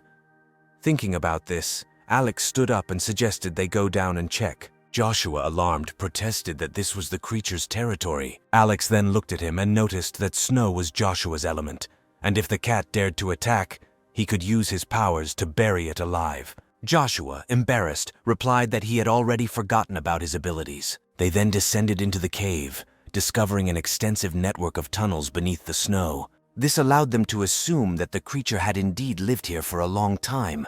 The complex network of tunnels made Joshua afraid of getting lost. Then Alex took out a box of colored pencils to mark their path. At that moment, Aaron smelled a faint smell of blood and determined that it was coming from the creature.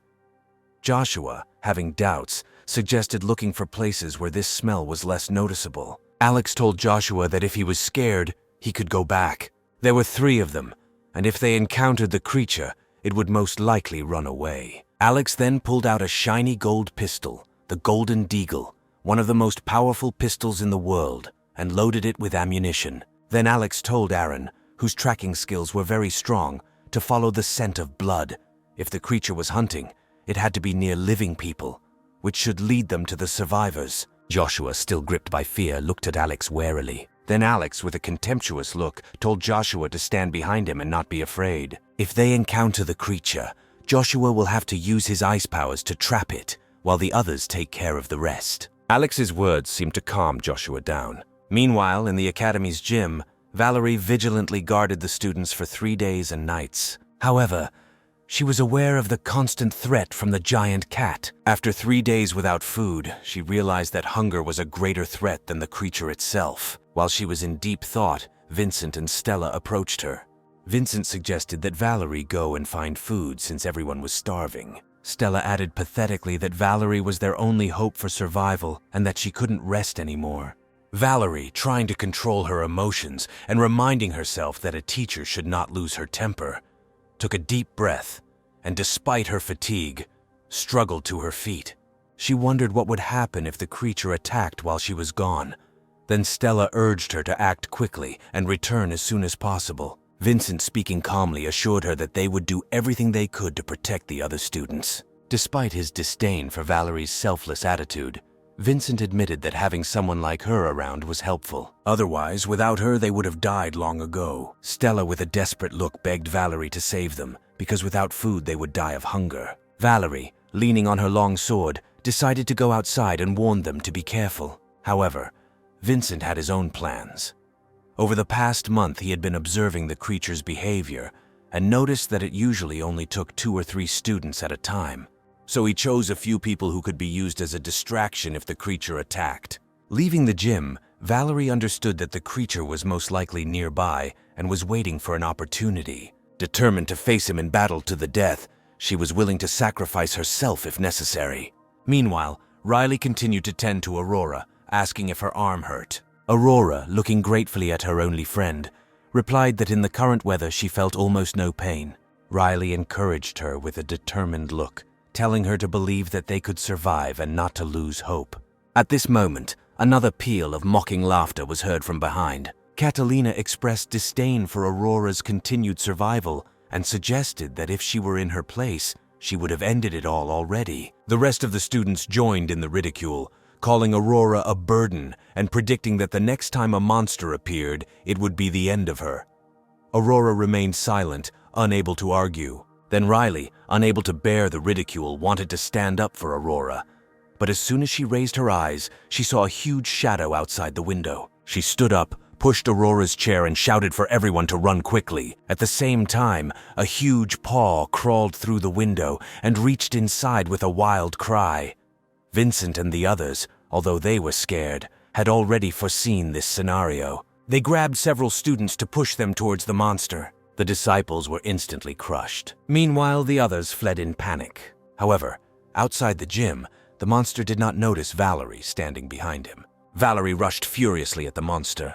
By the time the big cat reacted, it was already too late. Valerie's blade slammed into the big cat's neck. At this moment, the beast let out a piercing cry. The students watching this scene were too scared to move. Meanwhile, Valerie decisively blocked the entrance to the gym, not giving the monster a single chance to get closer. At that moment, Alex and his partners approached the entrance. Their appearance attracted the attention of both Valerie and the monster. The girl's eyes lit up with hope when she saw the men. Thinking that they must have come from outside to save them, she shouted for them to come and help. Joshua was about to take a step, but Alex stopped him. Alex watched Valerie with interest, noting her exceptional fighting skills and refined swordsmanship. It was obvious that her abilities were far beyond those of an ordinary person. However, he considered it more prudent not to get involved in unnecessary fights, since their main task was to find people. The big cat was a serious threat, and any rash actions could endanger all three of them. Aaron, understanding the situation and recognizing Valerie's skill in fencing, thought it wise to stay away from her. The three of them closed their eyes to what was happening and left the scene of the battle. Valerie was speechless, annoyed that they did not join her in the fight against the monster. She angrily shouted at them, asking why they didn't want to help. Despite her screams, Alex and his companions continued to ignore her. Soon, Aaron swung the gym door open, causing the students inside to yelp in surprise. However, when they saw the three newcomers, they felt relieved. Alex quickly noticed Aurora in a wheelchair. He expressed relief that they arrived on time. Vincent approached them and asked if they were Jishan's soldiers and if his father had sent them. Alex, hearing about this for the first time, asked which unit he was talking about. Vincent explained that his father, Diego, was the leader of the squad. Johnny thought this was funny, given Vincent's unkempt appearance. He chuckled skeptically but was intrigued. He asked to tell him more about the base. Vincent was surprised by Alex's interest. He guessed why they came from another shelter. Then the hero asked how much Vincent knew about other shelters. Alex knew that there were several emergency shelters in Tianhai, and he suspected that there were higher-level ones that Vincent had not mentioned. Realizing that Vincent might not have valuable information, Alex decided to focus on Aurora. Other students, seeing potential saviors in Alex and his companions, willingly offered them money and help in exchange for salvation. They even made romantic proposals to Alex. The crowd of students began to whisper, not understanding why the guy was ignoring them. At this moment, the hero approached the pink-haired girl. When the hero confirmed Aurora's identity, he introduced himself and prepared to take her to his hideout. However, Aurora then asked if he could do her a favor. The hero assumed that she wanted him to save all her classmates as well. She asked him to stop the ongoing battle as she was concerned for Valerie's life. At first, the hero did not believe that she was asking for so little. However, he agreed to help, knowing that this would earn her favor. He signaled to Joshua and Aaron, and they headed out of the gym. Meanwhile, Valerie was engaged in a fierce battle with the big cat whose body was scattered on the ground. Alex decided he would take the creature with him for later study, and then signaled to Joshua. Using his powers, Joshua created a huge crack in the snow. It was very large and grew very rapidly. As a result, ice and snow fell on the cat and separated her from Valerie. The girl barely had time to jump away from the place where the stones fell. Valerie, shaking with anger, turned to Alex and his partners. She demanded to know why they intervened. She was ready for the final battle with the monster and was furious that they had saved her. Valerie said this was the last chance to trap this monster. Alex turned away from her and explained that their intervention was aimed at helping and that Aurora was the one who asked for it. If it weren't for her request, he wouldn't have lifted a finger. Valerie, unable to contain her anger, screamed for Alex to stop. As she swung her long sword at him, Alex pulled out his golden deagle. The strong recoil of the pistol forced him to jump away, and he shot at the girl. However, Valerie, swinging her sword, split the bullet in two. Alex watched this, amazed at her skill. Meanwhile, the girl continued her attack, rapidly approaching Alex. In response, the hero quickly opened a spatial gate in front of him. Valerie, realizing the danger too late, felt herself being pulled inside by an invisible force. Joshua and Aaron rushed to help, but Alex motioned for them to keep their distance. After Valerie had been in the alternate space for about 2 seconds, Alex quickly opened the gate to let her out. Valerie lay on the ground, weakened, as time had almost stopped in the alternate space, and staying there for long could be deadly. Alex stated that he tried to help out of goodwill, but received only ingratitude. He picked up Valerie's longsword and jokingly remarked that he should keep it to avoid further trouble. He noted that the sword was an unusual weapon, capable of splitting bullets, and thought it might be useful in the shelter. Valerie rose to her feet with difficulty and demanded that the sword be returned to her. Alex then turned to the crowd and asked if a few people could help Valerie rest.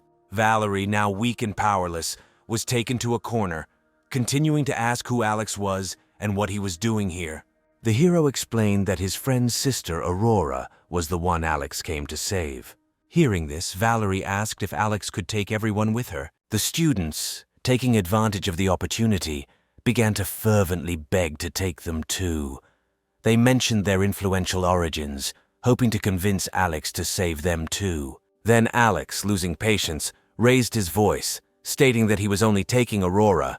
He emphasized that he was only saving his family, and that the students should contact their families. The students became worried, explaining that the phone had no reception and they were unable to contact their families. Observing the situation, Valerie begged Alex to save the students. The girl said that they are the future of the country. Alex, not paying attention to her pleas, said that he did not see the difference between them and ordinary people. He observed that students, despite their high education and privileged background, would not be able to make significant contributions to society. He jokingly remarked that he was just a commoner and was only here to save his family. As Alex prepared to leave with Aurora, several students quietly approached her. Suddenly, one of them grabbed her by the neck and the other pinned Riley to the floor. With a fierce look, Catalina threatened that if Alex did not take them with her, then she would strangle Aurora right now. Valerie tried to intervene, arguing that they were classmates and should not do this, but the students ignored her. Seeing the current situation, Alex turned to Aaron and Joshua and chuckled as he noticed that they dared to threaten him. Then the hero took out 2 police pistols and without hesitation fired several shots, knocking down the 4 criminals. The surrounding students screamed in horror and ran away. Valerie was shocked too, wondering how he could be so ruthless. Then the hero said that these children themselves were just ready to kill the defenseless girl. Ignoring the others, Alex walked up to Aurora, who was now clearly shaken by the recent events. But he decided that as long as she kept her sanity, it shouldn't be too much of a problem. After that, Alex extended his hand to her and said that they were going home.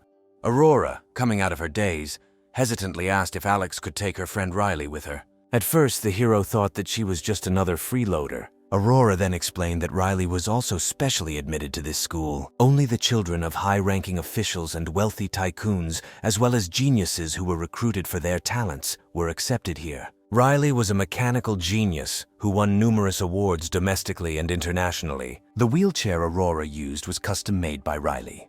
Hearing this, Alex took another look at Riley and realized that his shelter could really use an experienced mechanic. He then looked seriously at Riley and asked her to explain how she could benefit.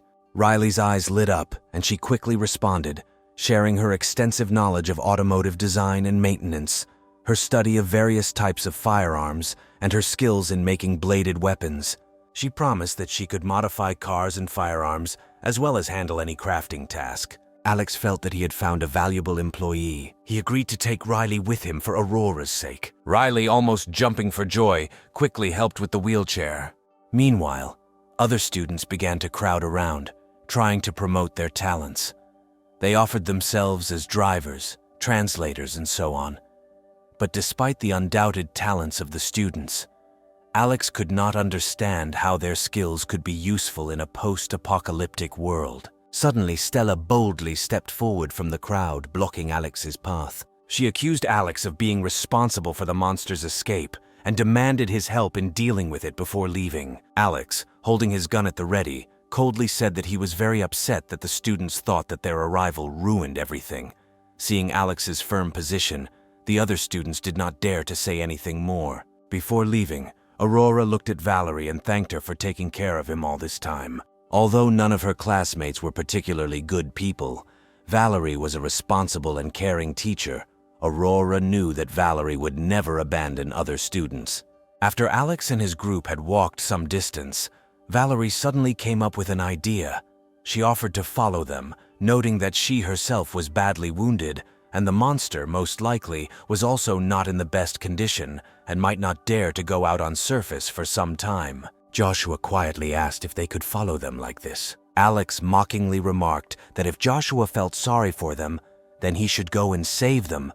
A little effort from Joshua could have buried them all alive right here. Joshua was startled by the proposal, knowing that these people had done nothing to provoke him. Then Alex quickened his pace, declaring that when a person is poor, he takes care of himself. He could not afford to take care of these pampered children of the rich. They soon reached the surface, and Alex turned to Joshua and told him to go with Aaron on the motorcycle. Alex then handed him the helmet and remarked that Joshua, being able to do ice and snow arts, shouldn't be afraid of the cold. Joshua realized that it wasn't that bad and noted that he hadn't enjoyed riding for a long time. Meanwhile, Alex carefully placed Aurora in the front passenger seat and Riley took the back seat. Then they quickly left the academy. Valerie and her group, who watched the departing transport, were stunned. Stella asked with a confused look what they should do now, since everything around was covered with snow. Then Vincent stepped forward with a smile, unlocked his phone, and said that he would handle the situation. Meanwhile, inside the car, Aurora and Riley enjoyed long-forgotten comfort and warmth. Alex waved his hand and 2 drink bottles and candy bars appeared in front of them. He noted that they must be starving and advised them to replenish their energy reserves, but not to eat too quickly to avoid indigestion. The girls gratefully accepted the food and began to eat greedily. Once they finished, Alex struck up a conversation with them. He told Aurora that she was very impressive. She wondered how Alex could think she was impressive when everyone always thought she was a burden. She noted that if Valerie and Riley hadn't protected her and cared for her, she might have died a long time ago. Riley joined in, saying that they were good friends and there was no need for formalities. Alex smiled mysteriously and noticed that Aurora was definitely unusual. Despite being disabled from a young age, she managed to survive for 2 months in a post-apocalyptic world under the threat of a monster. While once or twice it could have been chalked up to luck or Riley's protection, such a long time frame seemed intriguing. Alex suggested that this might not just be a coincidence. Riley looked surprised, and Aurora's smile gradually faded, replaced by a slightly worried expression. She replied that Alex was truly unusual, and asked how he had managed to survive and take care of her 2 clumsy sisters until now. Alex noted that it's not about the mind. The point is that he just tries to look at things from different angles, and he also said that earlier, during Valerie's fight with the big cat, Aurora only asked to stop the fight and not to protect Valerie. This suggests that Aurora's goal may have been to protect the monster without harming Valerie. Alex concluded that the big cat was somehow connected with Aurora. Aurora's expression changed to a sly one, and she confirmed that Alex was about 70% correct. She explained that she was not the owner of the big cat. Although she never intended to harm her classmates, the big cat did protect her. Riley realized that Furry was a stray cat that was being fed by Aurora, and the monster was a mutated form of Furry. Aurora confirmed this, explaining that Furry never attacked them due to their previous connection. Riley didn't believe it at first, but now everything became clear to her. She always believed that they were just lucky. Alex's interest in the big cat grew when he first arrived at the academy. Finding Aurora was not easy, but the appearance of a big cat seemed incredible. Noticing Aurora's playful expression, Alex asked if the cat only attacked them because they fed her, and she felt grateful. The girl realized that nothing could be hidden from this guy. Aurora admitted that Furry's intelligence developed after the mutation, and he even understands human language. Aurora also warned him in advance that they would come for them, and told him not to attack strangers rashly. Alex asked if the deaths of her classmates were also orchestrated by her through the big cat. Aurora denied any involvement, stating that although there were people she disliked among her classmates, she never wished them dead. Most of them died because they mistreated Furry when he was still a stray cat, and besides, Furry needed to be fed, and the situation gradually got out of control. Many of her classmates perceived Aurora as a burden, even deliberately pushing her away as a human shield. As the girl spoke, her face twisted into a sinister smile. She noted that these ridiculous fools never understood that Furry would never harm her, and every time she remained unharmed, people became more and more indignant. Aurora watched with pleasure as the students hate her and eventually meet their tragic end. Riley fell silent, now realizing that it all actually made sense. Aurora continued to reflect on how she eventually stopped caring about the people who bullied him. She noticed that their deaths were more pleasant, and Furry played his part in eliminating them one by one. Suddenly, Aurora looked at Alex expectantly and asked if he thought Alex's actions were cruel. Alex stared at her for a moment and then remarked that if it were up to him, he would be much more ruthless. He chuckled and explained that he only came to save her because her sisters begged him, and because of her computer skills, other matters did not concern him. Aurora found his reasoning acceptable, recognizing that in a post-apocalyptic world, those who are of no value inevitably end up thrown out. Alex then turned the conversation to practical issues. He assured Aurora that as long as she followed his instructions and demonstrated her value to the team, Alex would take care of her. The girls, clearly impressed, continued to admire enthusiastically. Alex then thought about another question. He asked Aurora why she waited until now to contact the outside world and how she solved the signal problem. Aurora smiled slyly and said that she was one of the best hackers in the world. Solving the problem with the signal was a mere trifle for her, especially with the help of Furry. She added that she never expected her sisters to contact her, and Alex was her goal from the very beginning. The revelation made Alex feel deceived and realize that the rescue he was thinking about was a trap set by the genius girl because there was no connection between them. With a hint of pride, she explained that her half-sister, whom she had long thought dead, was only fit for the entertainment industry. She didn't even hope that she would save her. Then Aurora took out a mobile phone from her pocket. The phone had a unique design, suggesting that it was a custom device with powerful signal reception capabilities. Aurora said that do not underestimate the performance of the phone, which was comparable to a supercomputer, just one click of a finger, and all the secrets Alex's are revealed. Aurora suddenly took on a loving expression on her face, declaring that despite the fact that he is just a warehouse manager, Alex is like an idol to her. Then the hero, panicking, asked what she knew. Aurora confidently replied that she knew everything, from the theft of the warehouse to the bank transfer records, from the construction of the shelter to the almost murder of the entire area, and the subsequent application of the Shu family to the shelter. Her face turned red with excitement as she stated that Alex was beautiful when he killed so many people. Alex, speechless, thought that Aurora was a real yandere. He sighed sharply and asked if she had used her sisters to contact him and ask for help. Aurora nodded sweetly and said that she was sure that Alex would definitely come, judging by all their actions. Aurora noted that Alex seemed like a cautious person, and while she wasn't sure he would come, she was glad he did. Hearing this, Alex felt that he had always believed that he was in control of the situation, but now he had fallen into someone else's trap. Aurora's treachery terrified him, but he decided that having such a person as an ally was better than as an enemy. Smiling, Alex asked whether the mutated cat Furry completely obeyed her orders. Aurora shook her head and explained that cats can only be friends if they are treated well. It is almost impossible to be their owner, especially if we are talking about a stray cat. At that moment, a huge figure appeared in the rearview mirror. It was a mutated cat.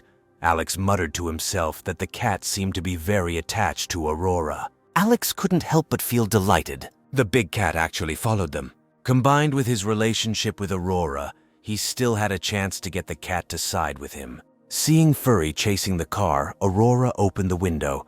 Riley, who was initially scared of this creature, suddenly found the cat cute. Although Alex knew that stray cats were very difficult to tame and did not trust humans very much, he had a warehouse full of high-quality cat food and dried fish. So he pressed the gas pedal and drove towards the house. Soon the group returned to the shelter. Alex decided to thank his partners. He gave Joshua a pillow, which made him happy like a child. For Aaron, Alex brought 2 large barrels of fuel.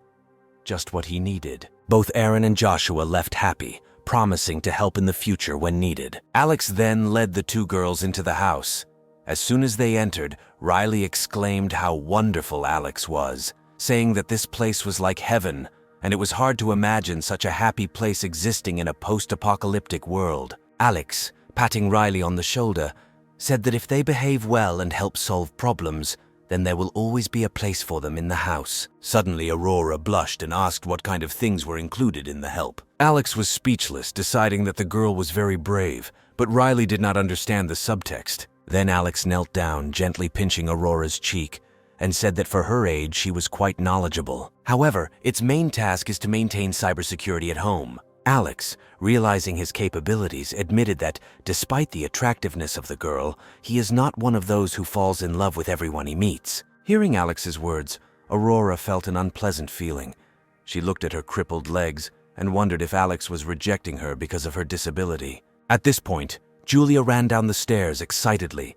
shouting that Alex had indeed saved Aurora and expressing her relief that she was alive. Julia grabbed Aurora's hand and scolded her for not contacting Alex sooner, mentioning how worried she was. However, Aurora abruptly pulled Julia's hand away, replying that it would be pointless to contact her earlier, since Julia was just an actress who achieved fame by exploiting the fantasies of men. She said that if she hadn't found out she was with Alex, she wouldn't have gotten involved with someone like her. Julia looked visibly embarrassed, and Alex watched disinterestedly on the couch, noting that things seemed rather strained between these cousins.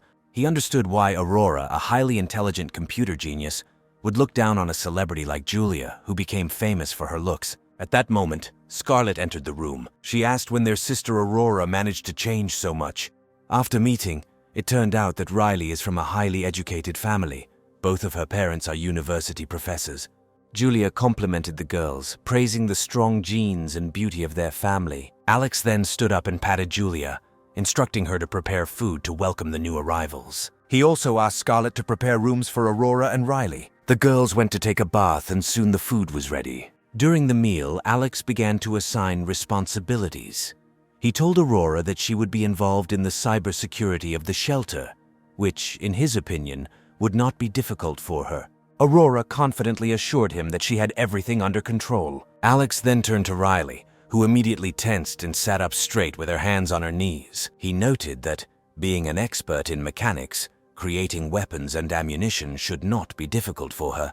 Riley timidly replied that it was not difficult for her, but she required special equipment and materials for ammunition. However, making edged weapons with the right metal and forging equipment was as easy as shelling pears. Alex smiled weakly and told her not to worry. After that, he asked the girl to go with him. He led Riley into a spacious room on the underground level, where he revealed to her a variety of heavy machinery taken from his space. Riley was delighted by the appearance of the advanced equipment and noted that these were not ordinary machines. Most of them are high-end imported equipment costing millions. She assured Alex that this equipment was more than enough, and that there were several machines that might not be useful but could be dismantled for parts. She flexed her chiseled biceps and assured Alex that she had everything under control. Seeing her enthusiasm, Alex felt sincere satisfaction. He then took out the long sword he had taken from Valerie and asked her to test it for special properties, wondering if it could be some kind of ancient divine weapon. Riley's face lit up with excitement and examined the sword. She explained that it was a masterpiece of modern edged weapons, personally forged by the greatest sword master Yuan Lin.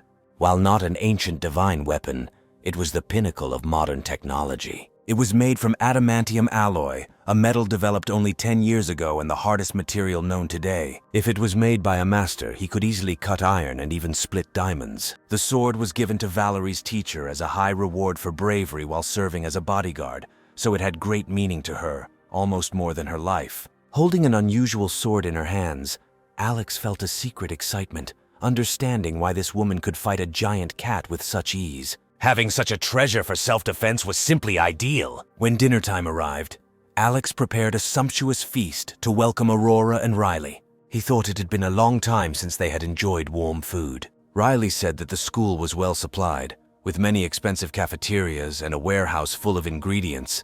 There were even several large stores. Alex smiled, finding the concept of such an elite school to be beyond his understanding.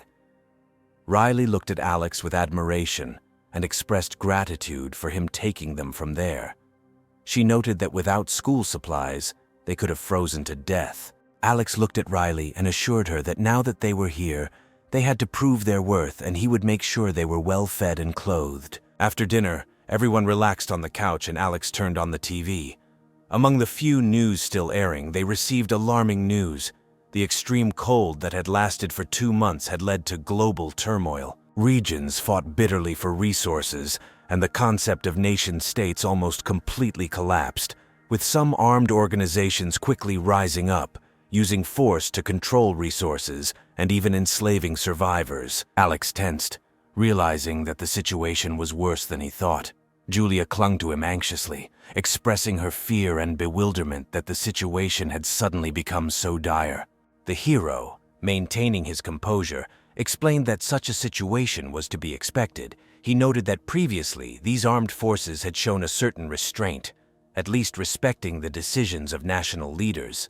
However, realizing that the Ice Age would not end anytime soon, they began to act fearlessly, relying solely on their military might. Aurora added that this is similar to the rules and regulations of some organizations. Although they exist, not everyone follows them. Their very existence restrained them from extreme actions. But now there is no order left. Alex nodded in agreement, knowing that the only result would be the transformation of the local military into warlords, signaling the approaching era of the warlords. In such a scenario, the lives of ordinary people will become even more miserable. The hero then took Aurora to the control room, which was to become her new workplace. Her eyes lit up at the sight of a massive supercomputer that looked like something out of a science fiction movie. Alex patted her on the shoulder, giving her responsibility for the cybersecurity of the shelter. Aurora, frozen on the holographic screen, nodded meaningfully. The hero noticed her concentration and decided that having such a highly intelligent computer genius like Aurora in the control room was an ideal option. Aurora soon got to work, her fingers moving across the keyboard at breakneck speed. Alex, standing behind her, could not understand her actions, but felt that her experience was impressive. In just 2 minutes, Aurora conducted a thorough check of the entire network of the shelter. Pausing her work, she shared the results of her analysis, showing that this system was once the most advanced personal network in the world and still remains so. Its artificial intelligence was incredibly powerful, capable of fixing vulnerabilities on its own, theoretically leaving no security loopholes. However, she noted that this was only true for ordinary hackers. High-end hackers could still find vulnerabilities. There have been thousands of network attack attempts over the past 2 weeks. Aurora estimates that if it weren't for Alex's appearance, the firewall would have been breached within a couple of weeks, bringing the entire shelter down. Alex felt a chill run down his spine upon hearing this. It was clear that the hideout was most likely under surveillance after that incident. He anxiously asked if Aurora would be able to fend off these attacks. Aurora smirked confidently and stated that as a world-class top hacker, cybersecurity was her forte. Although the attackers may be experienced, to her they are just amateurs. Aurora planned to start by installing basic security and creating a new encrypted network, since wireless networks are the easiest to hack. After a few minutes of efficient work, she triumphantly announced that she had finished setting up. Alex smiled and patted her head affectionately, praising her for her impressive job. Aurora then returned to her tasks, ready to challenge any future invaders of their network. As a highly skilled hacker, she had to solve such complex problems. Alex, still cautious, advised her to protect their own network and avoid unnecessary risks. But he was interested in what organizations were spying on them. Aurora assured him with a smile that, judging by their previous attempts, they were not close to her level. Even if she fails to hack their network, she can at least cover her tracks to avoid detection.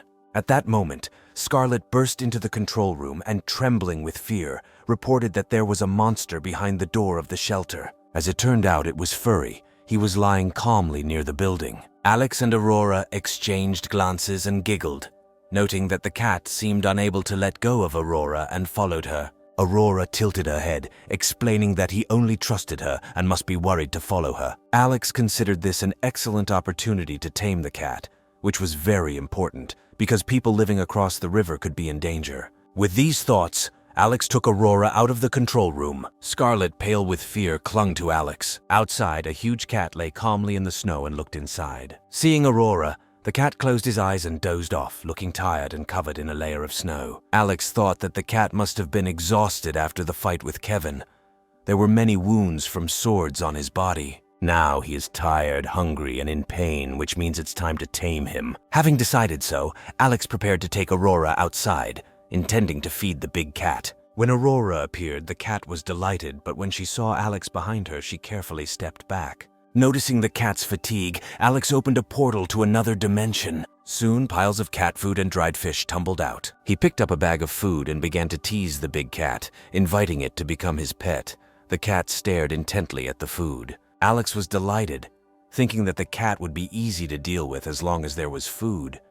But he was quickly proven wrong when the big cat suddenly stood up, her eyes wary. Aurora, sitting in a wheelchair, smiled, Noting that stray cats are much more careful than domestic cats, she mentioned that it took her several months to become friends with the big cat.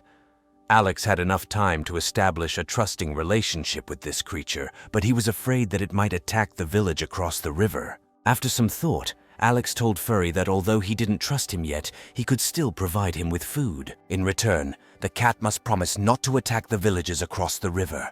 The cat quickly understood Alex's request and nodded happily. Having agreed, Alex returned to the shelter, deciding that in another dimension there would be enough treats to feed the animal. But with such a large cat, these snacks would not last long, so in the future he would have to look for other food. Returning to the living room, he heard the surprised and delighted exclamations of Scarlett and Julia. The girls called the guy to look out the window. Looking out the window, Alex saw that the big cat had disappeared. He widened his eyes in surprise when he saw that the creature could change its size at will.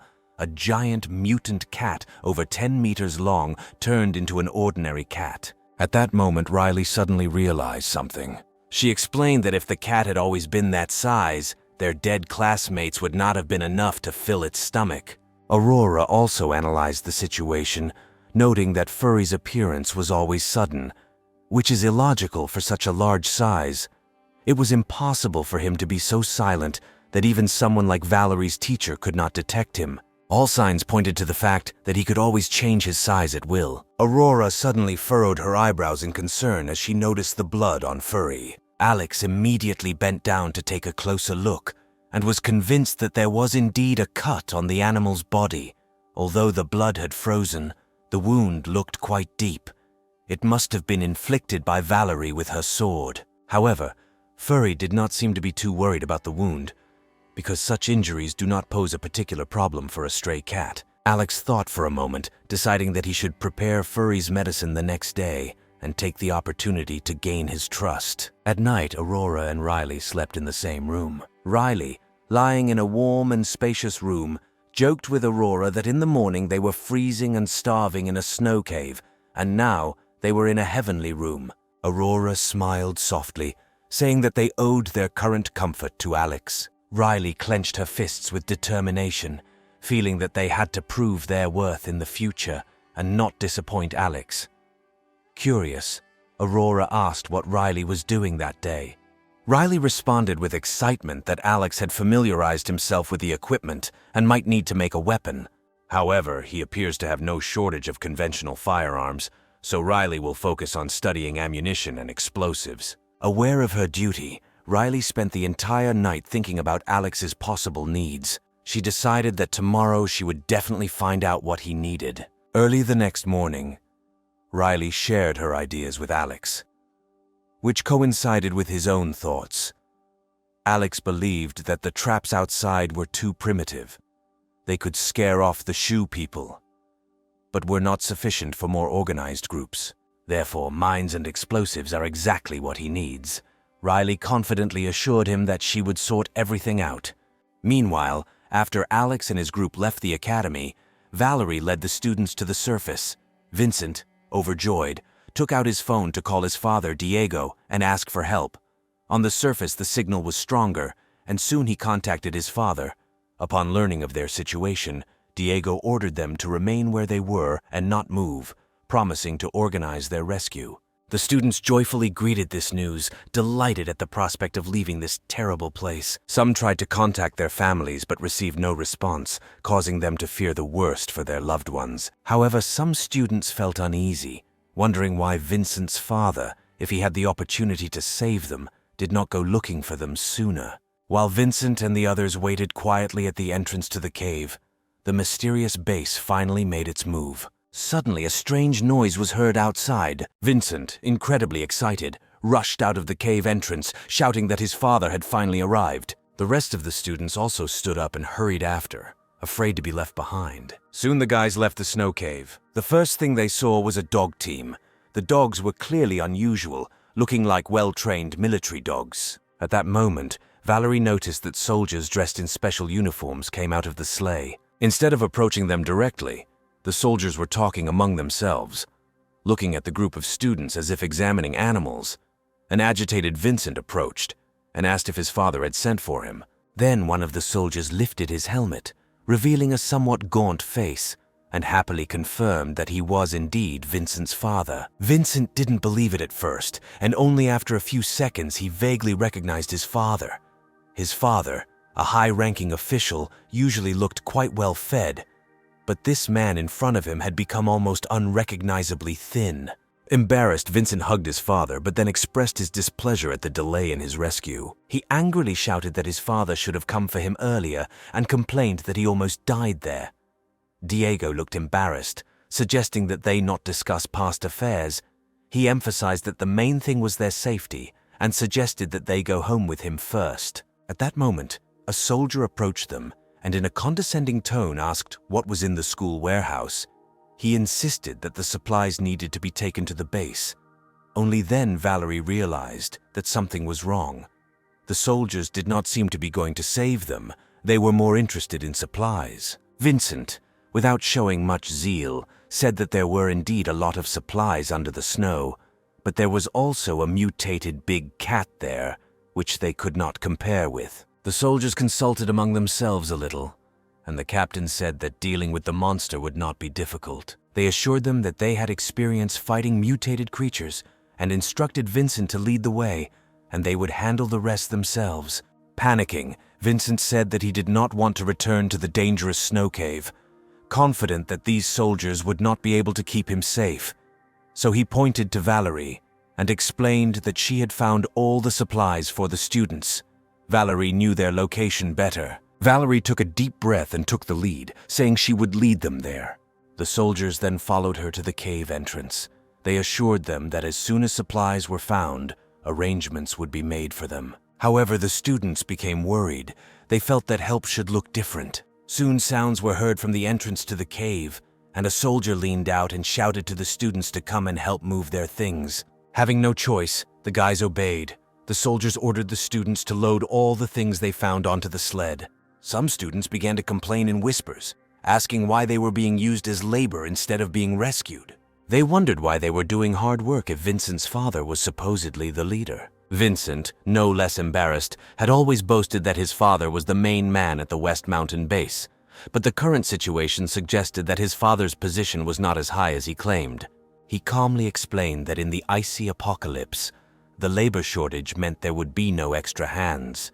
He assured everyone that they would be able to rest once they reached the base. Soon, all the packed supplies were carried onto the sled, and the soldiers quickly set off, leaving 2 soldiers behind. The students were stunned as they watched the sled disappear into the distance. They wondered if another sled had not been prepared for them, and they would have to walk to the base. Accustomed to comfort and luxury, the students found the prospect of walking 10 kilometers on foot daunting. After listening to the students' protests, 2 soldiers ordered them to shut up. One of the soldiers screamed and ordered them to follow him if they wanted to survive or crawl back into the cave. Another soldier coldly added that regardless of their previous status, in the apocalypse their value is negligible and they must submit in order to survive. Throwing down the bag of energy bars, he turned and walked away.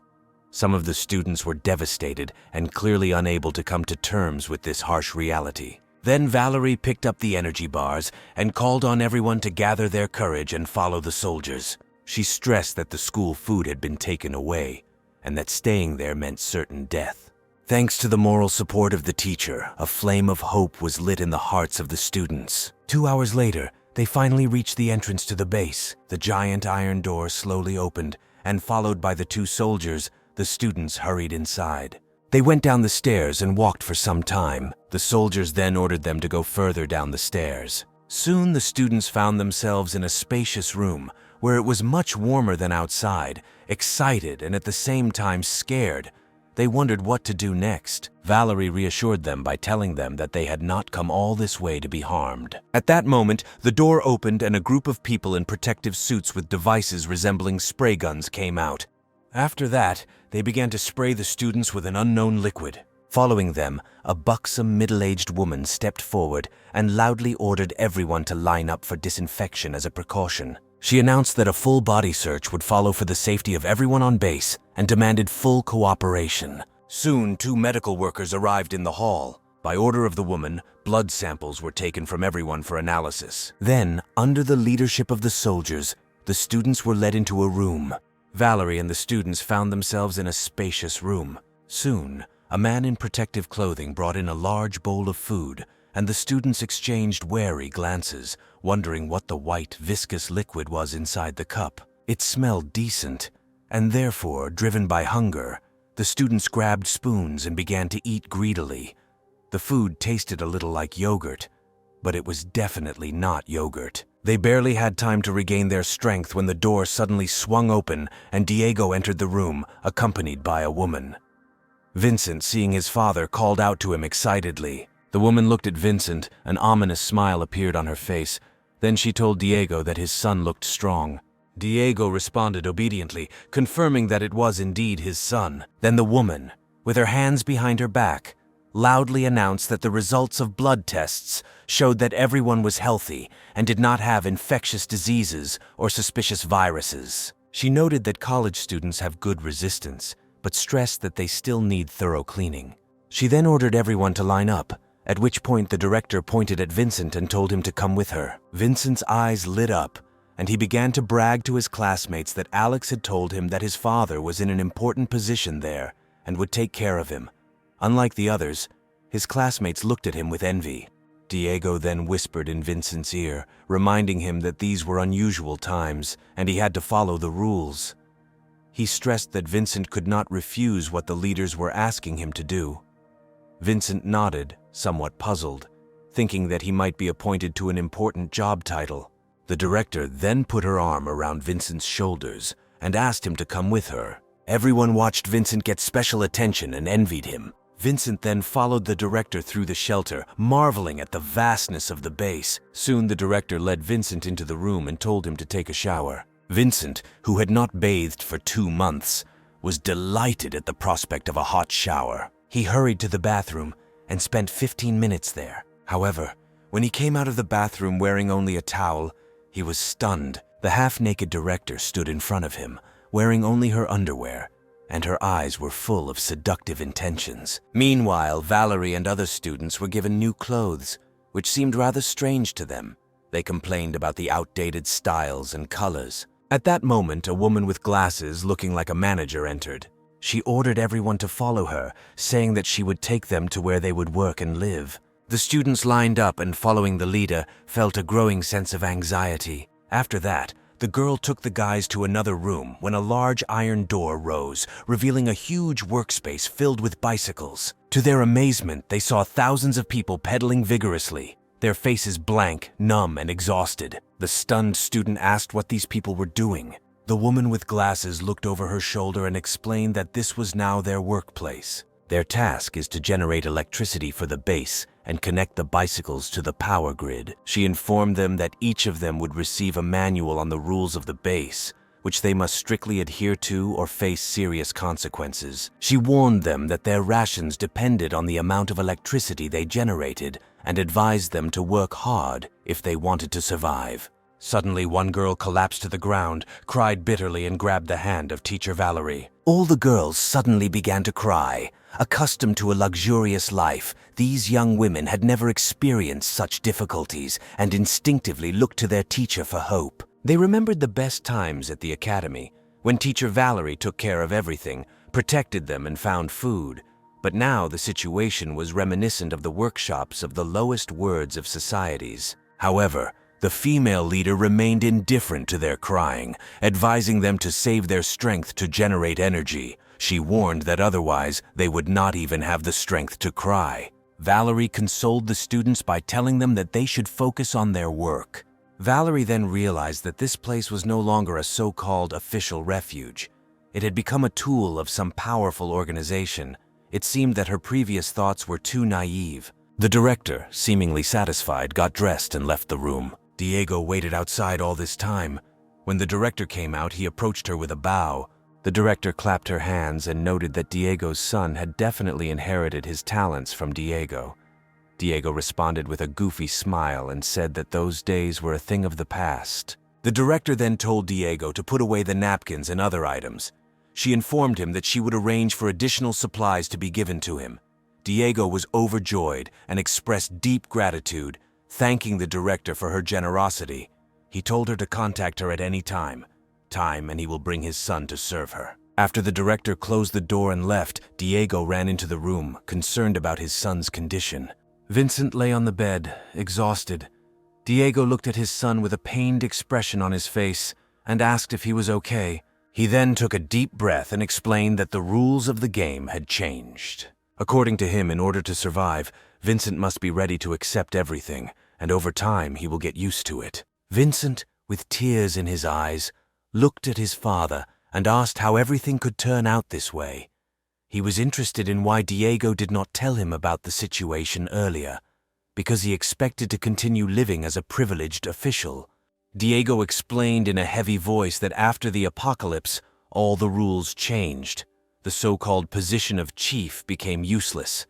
He began to talk about what happened after the apocalypse. Initially, people with high status came to the base. They respected each other, and the researchers assumed that the snow disaster would soon end, and everyone would be able to return to their previous places and restore their previous status and cooperation. However, scientists soon discovered that the consequences of the supernova explosion exceeded all expectations. An ice age began on Earth, which could last decades or even centuries, which means that previous statuses and personalities will cease to exist. At this point, a group of people with powerful special abilities awakened, widening the class gap. Those who controlled the military rebelled and seized control of the base, eventually establishing a hierarchy. Diego continued, explaining that wherever there are people, there is a hierarchy. What happened to Vincent was the first lesson in the life and death struggle that was to come. Now they found themselves at the very bottom and had to unquestioningly obey the rulers in order to survive.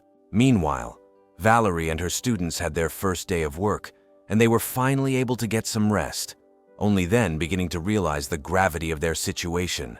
After a whole day of spinning a bicycle, the students were rewarded with only a bowl of some kind of protein paste. Accustomed to a luxurious life, they had difficulty adapting to the hard work and depressing environment. They gathered around the teacher Valerie, complaining about their situation. They complained about sore backs and wondered when this ordeal would end. Some said that they would rather die than continue to work in such conditions. Seeing the students suffering so much, Valerie felt deep pain, but did not know what to do. She thought that just being alive was already quite difficult. She noted that even those who traveled with them were once people of status, and a world where everyone would be happy and enjoy life simply no longer existed. However, she urged them not to be too pessimistic, because at least they are alive and can fend for themselves. One of the students, filled with indignation, said that they were the elite of society and asked why they had to work like slaves. Teacher Valerie realized that the students were still unable to grasp the new reality. She expressed her disappointment by saying that, being just a teacher, there was little she could do.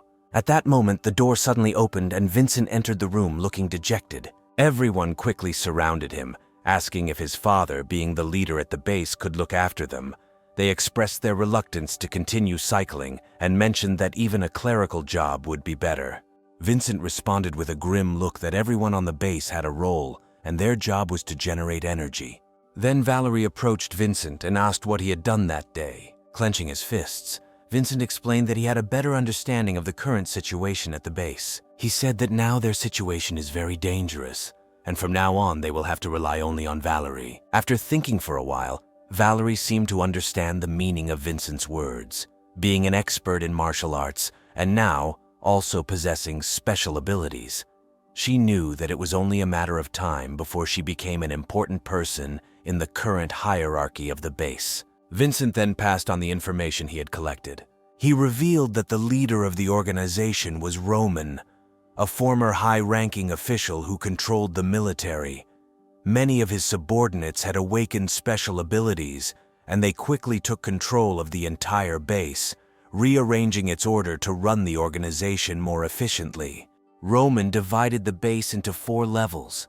In the first tier, Roman and his associates lived, enjoying the best living conditions.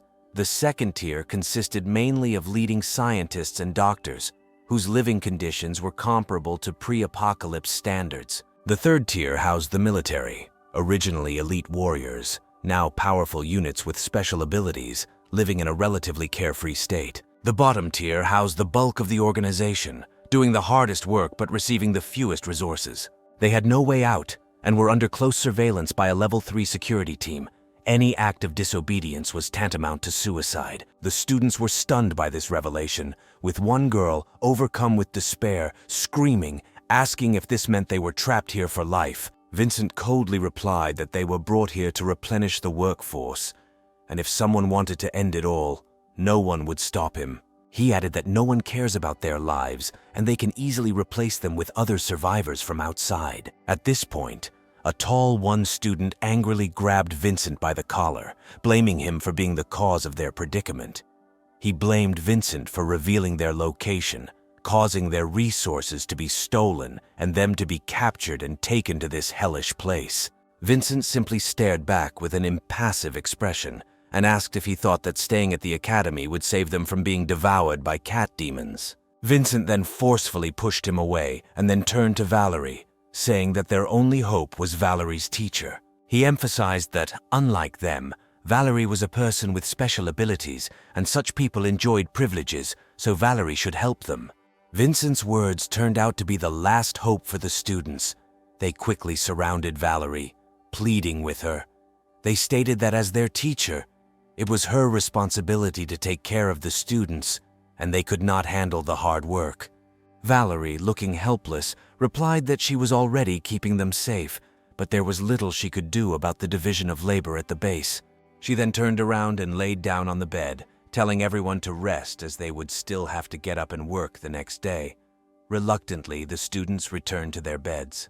The next morning, the loudspeaker at the door went off and everyone hurriedly got ready and lined up for the cafeteria. A bespectacled woman, accompanied by several soldiers, took a megaphone and announced good morning to everyone. She praised them for surviving another day and offered to thank their great leader Roman for ensuring they lived happily ever after. All the workers applauded, chanting words of praise for Roman.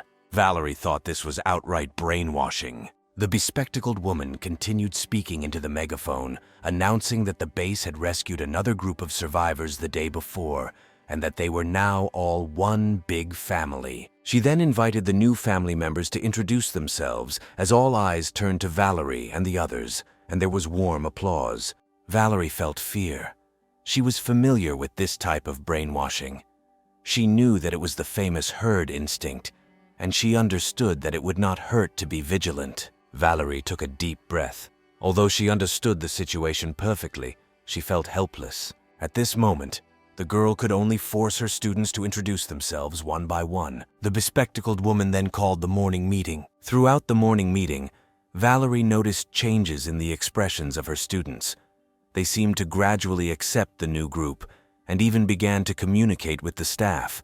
Valerie found consolation in this, believing that living in such oblivion was better than waiting for death at the academy. At that moment, a young woman in a black suit entered the hall, followed by 2 armed soldiers. The bespectacled woman immediately addressed her with a flattering air, calling her Grace's secretary and declaring that she was honored to have her here. However, Secretary Grace did not even spare the woman a glance.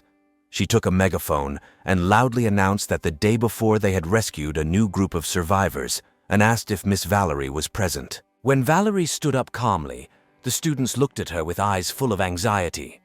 Valerie slowly approached them, and then the girl in black introduced herself as Grace, the secretary of the leader Roman. She said that their leader would like to meet with Valerie.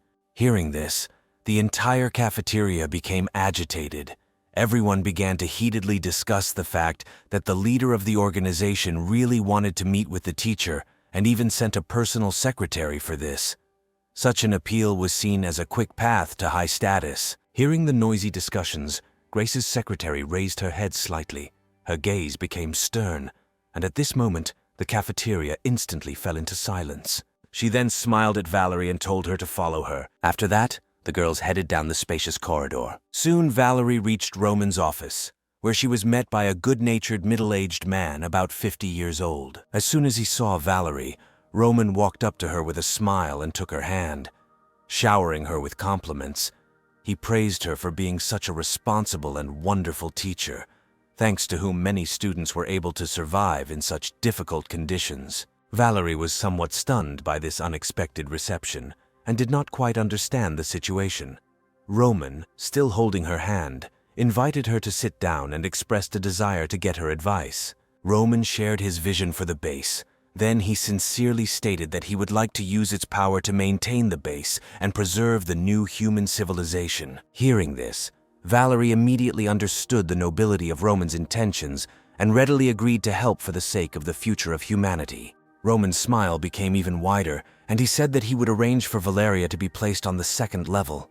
Grace said she would take her there. The second level resembled a high-end office building with spacious hallways and bright lighting. Meanwhile, Alex's main task during this period was to feed the cat. He prepared premium treats and even fresh fish for the cat, gently begging Furry to become his pet. He assured Furry that if he agreed to return with him, Alex would make sure he was well fed every day. He also promised a warm place with a cozy fireplace. Furry, observing the warm and cozy atmosphere inside the house through the window, showed hesitation for the first time. Seeing Aurora inside, he definitely wanted to go inside, but something stopped him. Alex noticed the change in his eyes and felt hopeful, so he stood up and slowly walked towards the main door. As he had hoped, Furry followed him cautiously. At this moment, Alex tried to lure the Furry inside step by step. Soon Furry actually followed him into the house. Alex was delighted. As soon as Furry entered the house, he began to create chaos unchecked, jumping and scratching everything, even the expensive sofa. Despite the chaos, Alex watched on with a smile, encouraging Furry to feel at home. Scarlet noted with envy that it was good that the cat could not turn into a woman. Otherwise, she would have no place at all in this house. The Furry was full of curiosity and jumped all over the house. Only when Furry, tired from playing, curled up on a chair to rest, did Alex finally breathe a sigh of relief. He knew that in dealing with cats, it was very important to establish an initial trust, and that if this process failed, it would be difficult to catch up later. He tried to reach out to pet Furry, but before he could touch him, Furry turned around and hissed. They awkwardly stared into each other's eyes for a while, before Furry finally let his guard down and calmed down. Alex took another deep breath and petted Furry contentedly. Furry let out a satisfied purr, finally acknowledging Alex as his master. Alex felt completely relieved, thinking that he had never been so tired. After Furry became a member of a large family, the girls began to spend all their time with him. Julia and Scarlet even took him to the shower with them. Aurora and Riley allowed him to sleep between them. During the daytime, Aurora monitored the cybersecurity of the shelter. Having discovered the important information, Aurora immediately informed Alex and proudly told him that the person who was trying to infiltrate their network had been found. She showed him a map. Their own location was clearly marked, and another flashing red dot was likely indicating the location of the invader, who appeared to be on the southwestern border, a little over 30 kilometers from Alex's estate. Aurora noted that the invader's technology was crude compared to theirs, and their equipment wasn't very advanced either. She noted that Alex could easily hack their system using his supercomputer, but the data on the invader's computer was encrypted, so it would take some time to hack it with. One could confidently say that there was a huge organization in that area. Given their proximity, conflict seemed inevitable. Alex crossed his arms and took a deep breath, accepting that what was supposed to happen would always happen. He stated that he was not looking for trouble, but he was not afraid of it either. He assured that if anyone dared to attack him, whoever he is will make sure that he pays dearly. Before leaving, Alex told Aurora to continue gathering information, emphasizing that the more information they gathered, the better. He then said he was going to check on Riley and headed to the machine shop. Riley greeted him with a smile. The guy said he came to see how her work was going. Turning, Riley took something from the shelf and handed it to Alex. It was a silencer for a sniper rifle, explaining that it was extremely important to him. The silencer will solve the problem of loud noise giving away his location and will allow him to hit enemies from 300 meters away, using his already enhanced firepower. Alex was delighted and complimented Riley, saying that she knew him really well, flattered and blushing.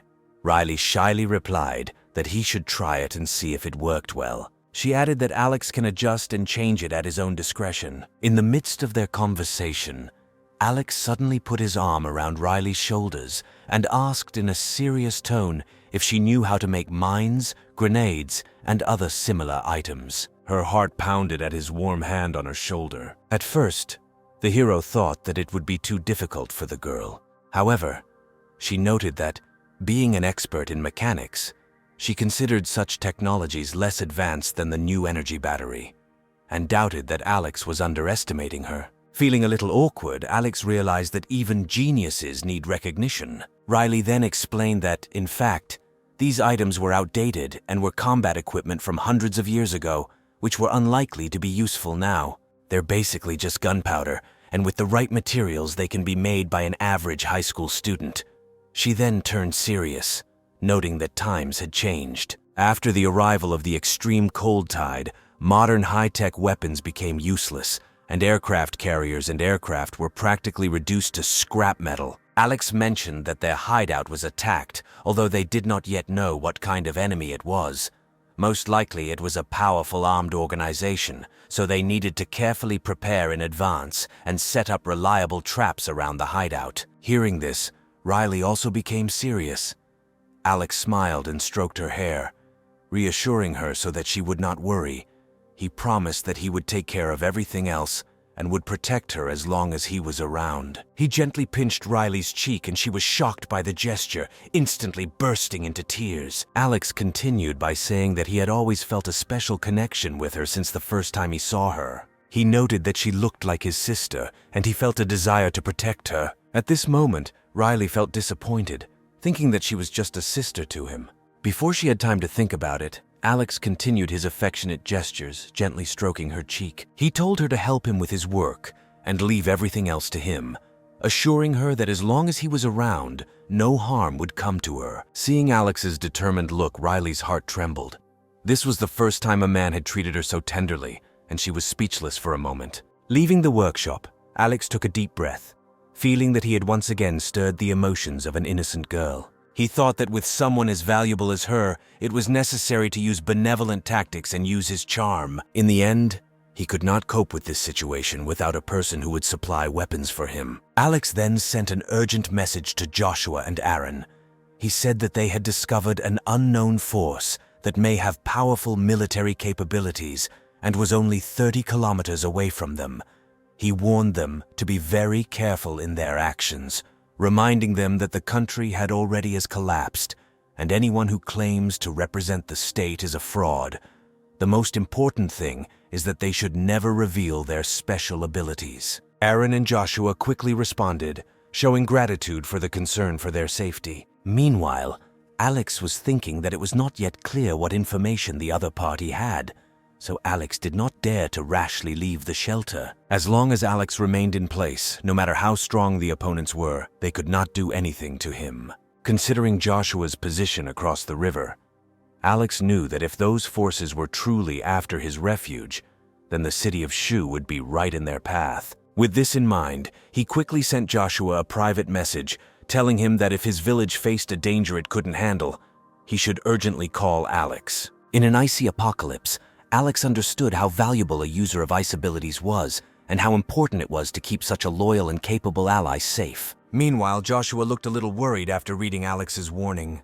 He muttered to himself that Alex was indeed something, noting that the large villa was right across from his poor village, and wondered why anyone would be interested in it. About 30 kilometers west of the city, in what was once a development zone with many buildings under construction, a tall, strong man and a girl wearing glasses emerged from one of the houses. The man complained about the incessant snowfall. He asked himself if it would ever stop, fearing that if this continued, the whole earth would be covered with snow. The girl, Sarah, smiled faintly and replied that Jordan should stop worrying unnecessarily. She explained that they needed to focus on completing their mission, and noted that after 2 months of heavy snowfall, the moisture in the air had almost condensed. Sarah caught a snowflake in her hand and noticed that even in the equatorial regions it is now 20 degrees below zero. She noted that it will only get colder and snowfalls will become more and more rare. She believed that the end of heavy snowfalls was the last mercy of the Creator to this world. The man, Jordan, not fully appreciating her mood, immediately sat down on the snow sleigh.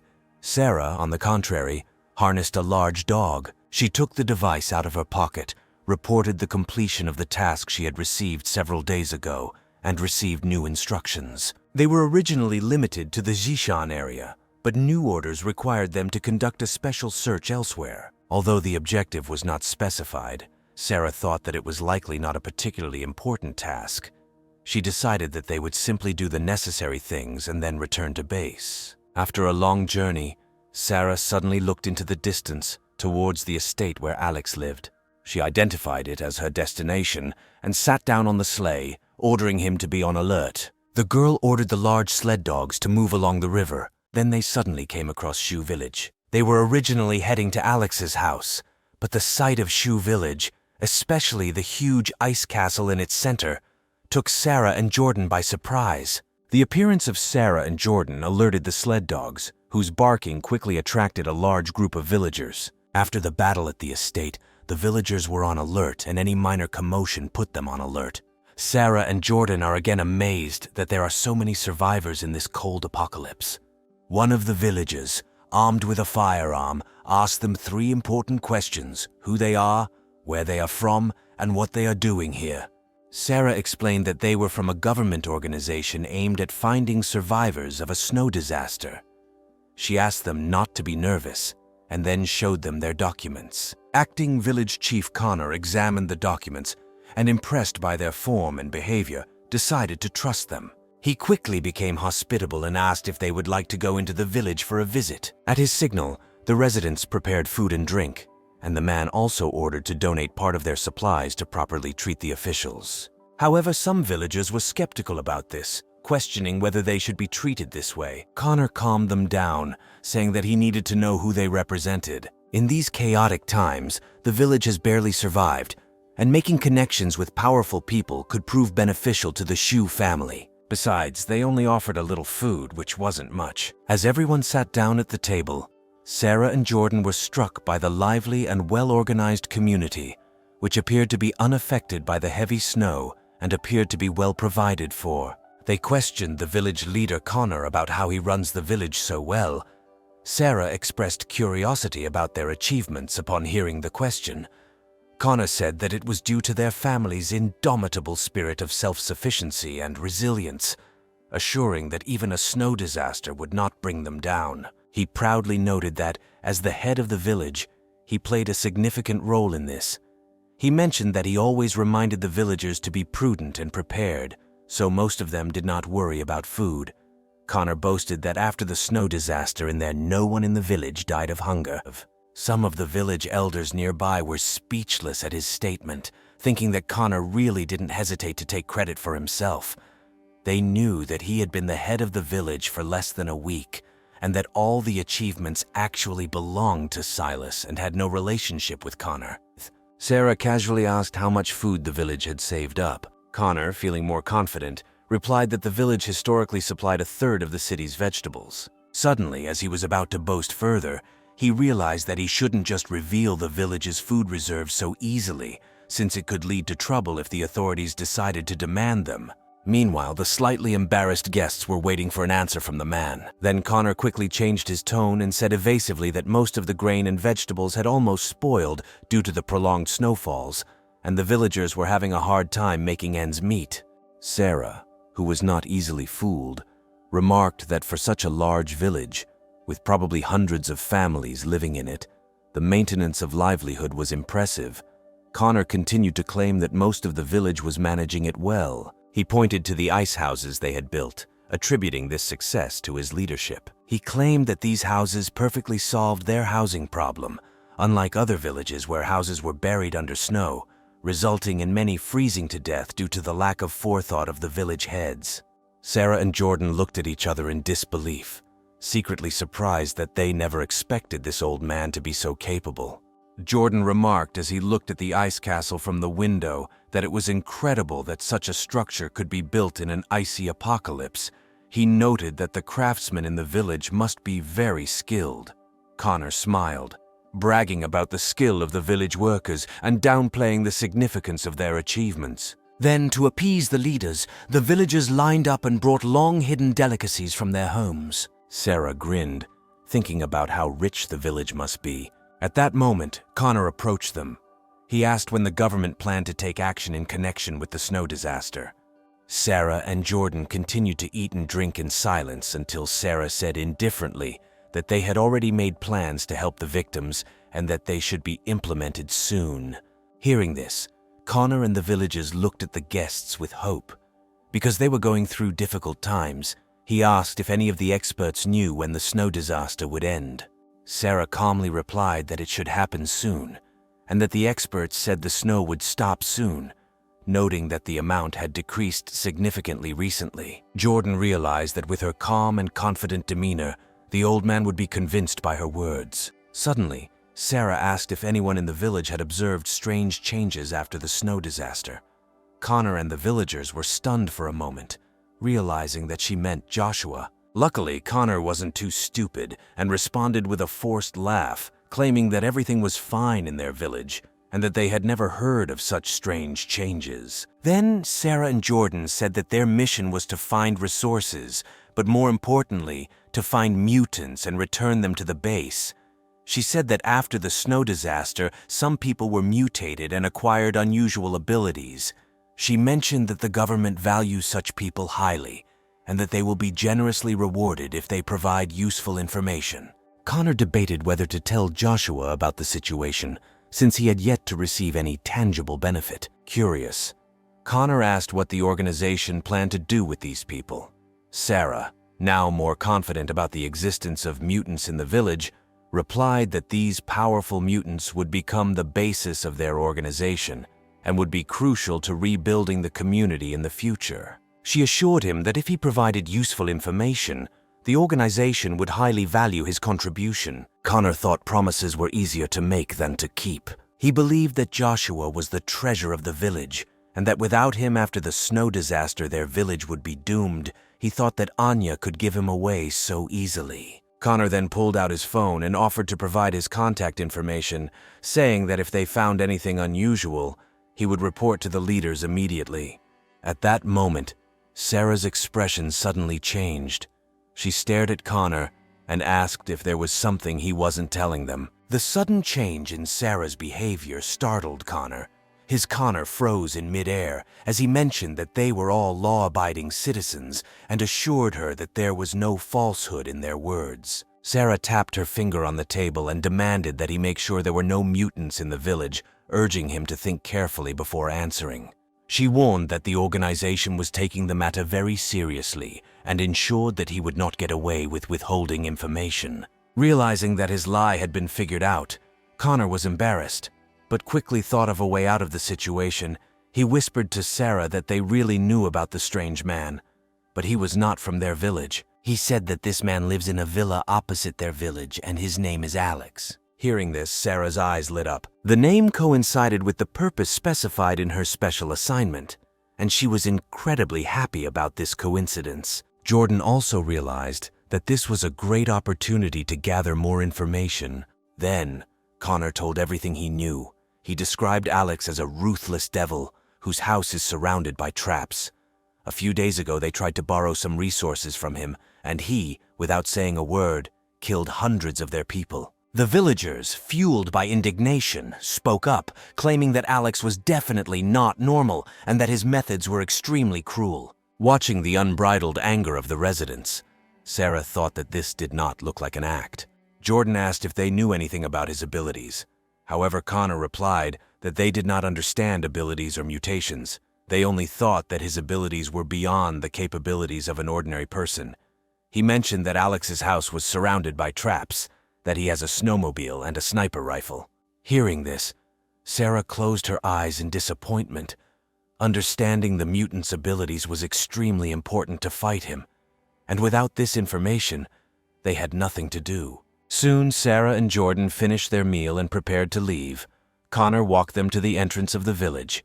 He reminded them not to forget about their village. Sarah promised that for such good management of the village, Connor would definitely be rewarded after the disaster. As they boarded the sled, Sarah quickly pulled out her device to report the city of Shu to the base.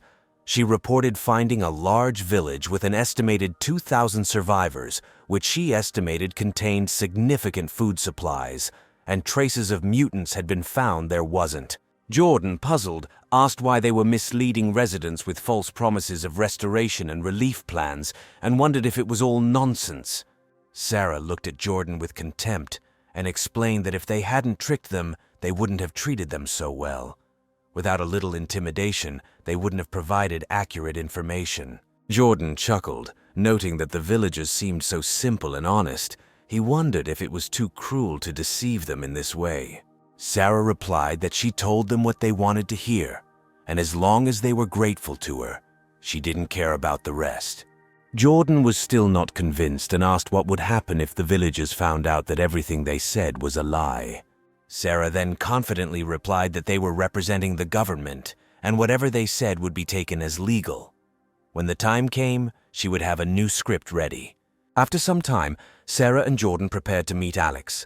Jordan took out binoculars to carefully examine the villa. He noted that their trip to the village had not been fruitless, as they now knew that his house was surrounded by traps. Sarah couldn't help but admire the luxurious villa, noting that living in such luxury during the apocalypse was simply enviable. Jordan mockingly noted that in such godforsaken weather there was nothing to envy. He noted that with such a large villa, Alex would not be able to stock up on fuel to avoid freezing, and the temperature inside would most likely be no better, not to mention the basic necessities. Sarah thought that if Alex really was the organizer of the devastation of the southern warehouse, then whether he had enough supplies or not was unknown. Sarah then ordered Jordan to take her to the shelter. She jumped onto his shoulders and Jordan made a sharp jerk. Soon they both landed confidently on the wall of the shelter. Once inside, Sarah admired the refuge built by the wealthy Charles. It was not only luxurious in appearance, but also almost impenetrable, comparable to a military fortress. However, she noted that there was no fortress in this world that she could not break through. Jordan, worried, suggested that they first try to negotiate, since breaking into the house in this form could be dangerous, especially since Sarah's abilities were not focused on combat. Sarah was slightly annoyed and reminded Jordan not to forget that even without her powers, she was still a Special Forces soldier. Jordan didn't argue, but warned her to be careful and to signal him if there was trouble. Sarah then assured him not to worry, saying that Alex didn't expect anyone to break into the house like that. She then opened a portal and stepped through it, momentarily finding herself in another dimension that allowed her to walk through walls. Slipping through the wall, she found herself in the living room of the shelter. The girl was amazed at how much warmer it was here than at the base. The luxurious furnishings and household appliances made life here even better than in a fairy tale. Sarah was now sure that Alex must have abundant resources, be it food or energy. Just as she was about to continue exploring, she was startled by a sudden scream. Realizing that the shelter and everything in it was unknown, she decided it would be wiser to return and report what had happened. However, not wanting to leave without making herself known, she placed a military knife on the table as a warning to Alex. She then walked through the walls and left the shelter. Seeing that Sarah had returned safely, Jordan immediately asked how things were going inside. Sarah replied that there had been an important discovery that they should immediately report to the base. She mentioned that she would explain everything on the way. Jordan, surprised by their sudden retreat, asked why they were retreating. He asked if she thought Alex was such a formidable opponent. After some thought, Sarah explained that it would be wiser to request reinforcements from the base rather than take unnecessary risks. Having accepted the team, Jordan did not ask any unnecessary questions and prepared to leave. Meanwhile, Alex woke up from a sharp sound. Opening his eyes, he saw Furry the cat in an alarmed state. Furry's fur stood up and he meowed at the door. Seeing the cat's unusual excitement, Alex pulled out a gun. He then petted the cat and asked soothingly what was wrong. Although Furry understood human speech, he could not answer. He only meowed anxiously and looked around. Then Alex checked his phone for surveillance but found nothing unusual. However, Furry seemed eager to get out. As soon as the door was opened, Furry jumped onto the counter. He immediately drew Alex's attention to the military knife. Taking the knife, Alex examined it and realized that it was military style, not from his collection. He wondered how someone had placed the knife and how he had bypassed the shelter's defenses so silently. While these thoughts were running through his head, Alex quickly pulled up the security footage. He was stunned to see a woman walk casually through the living room, seemingly coming out of the wall. Alex was amazed at this ability, especially in a world increasingly filled with incredible and inexplicable phenomena. With the advent of mutants, he realized the seriousness of the threat that this woman posed. The hero understood that she had to be destroyed. Turning to Furry, Alex said that they were going to eliminate the intruder. Then he armed himself to the fullest, wearing a durable, bulletproof vest. He checked the external security cameras and noticed Sarah and Jordan preparing to leave. Knowing that there were only two of them, Alex felt the need to eliminate them, especially the woman. Meanwhile, Sarah and Jordan were returning on the snow sled, and Sarah was absolutely delighted. She noted that the reconnaissance mission was extremely fruitful. Not only did they find a village rich in resources, but they also discovered Alex's secrets. Curious, Jordan asked what exactly they found inside. Then the girl said that he, as an ordinary soldier in the team, was not given to know everything. However, since she was in a good mood, she decided to share some secrets. She explained that the theft from the southern warehouse before the snow disaster was most likely connected with Alex. She mentioned that the warehouse, owned by a brand with thousands of supermarkets, stored almost half of their goods, the estimated value of which exceeded tens of billions. Jordan, who at first did not fully understand the enormity of the situation, was now sincerely amazed. He asked if Sarah was hinting that Alex knew the secret of this theft. Sarah smiled mysteriously and said that the highest ranks at the base seemed to think so. They sent them to make inquiries about Alex in hopes of tracking down the stolen items. However, when Sarah entered his house, it became clear that the situation was much more complicated. His standard of living was exceptionally high, even more luxurious than that of the base leader. Without significant resources, no one would dare to live so extravagantly in these apocalyptic times. This led Sarah. On the thought that their initial approach may have been flawed, she suggested that an ordinary person would not be able to survive for so long in the apocalypse without being a powerful mutant. When you connect this with a theft from a warehouse, which was an extraordinary event, then everything became gain meaning. Jordan was amazed. He asked if Alex had the ability to hide resources, and if she could be involved in the emptying of the warehouse. Sarah replied that these were just assumptions, but the likelihood of this was very high. Once she reported what had happened, even a quarter of the team's strength would be enough to destroy any resistance. No matter how fortified the house was, any defense would be practically useless against them. Jordan confirmed that Sarah's abilities indeed had limitless potential. He looked at Sarah with admiration, noting that mutated people are incredibly lucky. Seeing that Jordan was upset, Sarah quickly calmed him down, saying that when she succeeds and gets a high position at the base, she will certainly not forget about him. Meanwhile, Alex, riding Furry, overtook the sleigh of his enemies. He then took aim and fired his rifle. At that moment, Jordan noticed Sarah's head suddenly jerk and blood sprayed from her temple. Despite the smile remaining on her face, she collapsed lifelessly on the sled. Jordan then instinctively pulled out a gun, but could not find Alex. While he hesitated, Alex had already reloaded his pistol and was ready to destroy Jordan with one shot. However, the moment the shot rang out, Jordan disappeared from the sled like a ghost. Taking Sarah's body with him, Alex felt a chill run down his spine, realizing that Jordan was also a mutant. Two mutants attacking at the same time meant the opposing force had to be huge, but no matter what, Alex couldn't let Jordan get the word out about him. Alex jumped off Furry's back, wondering what to do next. It was too late to turn to Joshua, and he remembered Furry. Then he instructed Furry to find the man and promised a reward of 100 dried fish when they returned. At this point, Jordan also realized that the sniper was most likely the same Alex. He must have been following them. With that thought, Jordan quickly took out his device and sent a distress signal to the base. At that moment, he heard a thunderous roar, and what he saw next made him scream in fear. The Furry turned into a giant ball, rolling furiously towards Jordan, making a deep trench in its path. Before Jordan had time to catch his breath, Furry, who had stopped for a moment, turned around and glared at him furiously. Then the man pulled out a weapon and started shooting, but ordinary bullets did not seem to cause Furry any harm. Alex, holding a sniper rifle at the ready, fired at every opportunity, but Jordan, possessing extraordinary dexterity of movement, barely dodged the bullets each time. Alex guessed that Jordan's abilities were related to speed. Despite the current situation, Alex was not worried. Being a cat, Furry had the highest agility, speed, and endurance. Jordan was forced to withstand a combined attack from Alex and Furry. He had to dodge bullets from afar and dodge a huge beast up close. Using his abilities took a significant portion of his stamina.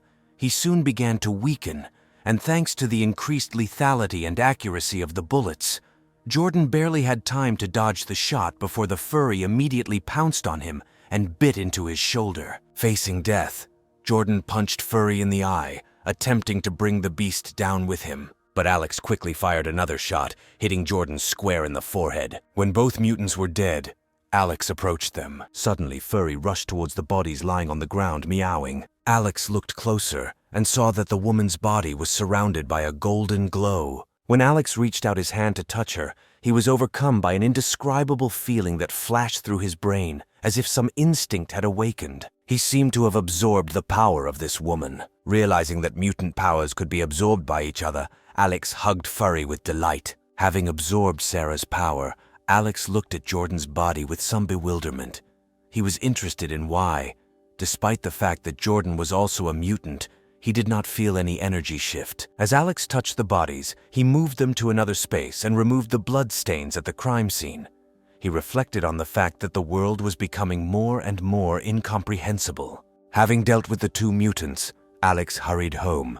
As soon as he entered the living room, Aurora informed him of an important discovery. Based on an analysis of the devices found on the two people they brought in last night, Alex learned that they belonged to an organization called Sishan Base. This organization was huge, with thousands of survivors, a strict hierarchical structure, and a powerful military force, including a group of elite fighters, apparently consisting of special forces and people with supernatural abilities. Regular soldiers weren't much of a threat until another woman appeared who could walk through walls. A smile appeared on Alex's face. He patted Aurora on the head and praised her, saying that she was truly amazing. Aurora answered with a proud look that this was nothing. She said that with a little more time, Alex would be able to hack the entire network of the base. At that moment, Scarlet entered the living room, informing Alex that he should come to the laboratory for an important discovery. She couldn't wait to show off her scientific achievement, which she had been working on all night. They went to the microscope, and the girl explained that the activity of the cells of the two people they brought was 10 times higher than that of ordinary people. In addition, what was unusual was the way glycogen reacted to the release of energy, especially in the brain cells. From this, she concluded that the source of their supernatural abilities most likely lay in the brain. Alex suddenly realized this and briefly remembered his discovery. He noted that this could explain why he felt such a strong impact on his brain when he took away that woman's power. Scarlet became a little angry, feeling that her important discovery deserved more than just praise. She emphasized the importance of her research and explained that until now, it was believed that mutations in humans occur under the influence of gamma rays, although the probability of this was extremely low and many mutations were negative. However, understanding the principles behind these mutations could potentially make it possible to turn normal people into mutants through cell transplants or other means, a statement that piqued Alex's interest. Then the girl picked up a sample of Jordan's cells and explained that this man was most likely an artificially created mutant. He had only local cellular mutations, completely different from the natural mutations of a woman. There were many malignant cells in his body, which indicated that it was a defective product. Hearing this, Alex breathed a sigh of relief, realizing that it was an artificial mutation, meaning that the base's so-called elite squad was most likely made up of defective products, making them much easier to deal with. After that, Alex went to Riley's workshop, where he asked her to make a list of materials needed to make explosives. After looking at the list, he came to the conclusion that getting these items would not be difficult. Alex then went to the underground training ground, wanting to test how wide his capabilities were after absorbing the woman's power. He pulled his bow to its limit, and the arrow, endowed with supernatural powers, hit the target and smashed it to pieces. Alex was even more amazed when the sound of the target breaking reached his ears only after he heard it. indicating that the arrow's speed exceeded the speed of sound. Amazed by such a significant improvement, he looked at his powerful arms. Alex never thought that absorbing the power of one mutant could increase his abilities faster than months of intense training. After Jordan successfully sent a distress signal, Shishan Base immediately went into a state of emergency. The information department promptly notified his immediate team leader, Arthur. This was the first time the base had received a distress signal in its entire existence. They confirmed the direction of the signal, but could not act rashly without Roman's permission. Determined to save his subordinates, Arthur hurried to the first floor to receive instructions from Roman. However, upon arrival, he was stopped by Secretary Grace, who informed Arthur that Roman was already resting and that they would have to wait until the next morning to resolve all issues. Arthur became visibly alarmed, explaining that two of his subordinates were in danger and had sent a distress signal to the base.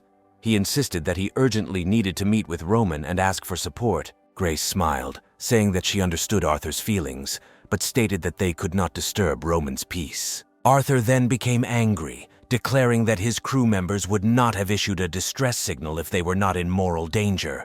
Any further delay could lead to their death. However, Grace remained calm, explaining that Roman's rest was essential for the safety of the entire base. She emphasized that at Shishan Base, the leader's well-being was of paramount importance. Arthur persisted, asking for an exception due to urgent circumstances. Then Grace said that she was simply following orders and could do nothing more. Arthur returned reluctantly, knowing it was their duty to obey orders. Meanwhile, Grace watched them leave with amusement, her smile fading as soon as they were out of sight. Meanwhile, Roman was sitting on the bed with two girls clinging to him adoringly. They talked about how difficult it was to get so much done every day. Roman enjoyed their adulation, portraying himself as a leader burdened with worries about his people and base. He felt it was his duty to care for the future of thousands of people, believing that small difficulties were nothing in comparison. After the night ended, Roman called Grace to inquire about the noise outside. He wanted to know if anyone had been looking for her lately. Grace informed her that it was Arthur, whose subordinates had sent a distress signal to the base. Then Roman waved him off, noting that these were just two Special Forces soldiers asking for help. He allowed to send a reconnaissance group, but ordered not to send any of the commanders there. Meanwhile, in the meeting room, Arthur had already gathered several people, including the recently joined Valerie. Soon Grace entered the room. She informed Arthur that Roman had agreed to send a team on reconnaissance, but would not provide team commander-level personnel. Arthur had to agree to send several soldiers to study the situation. After those gathered went to their rooms, Valerie noticed two familiar faces, Chrissy and Millie, her students.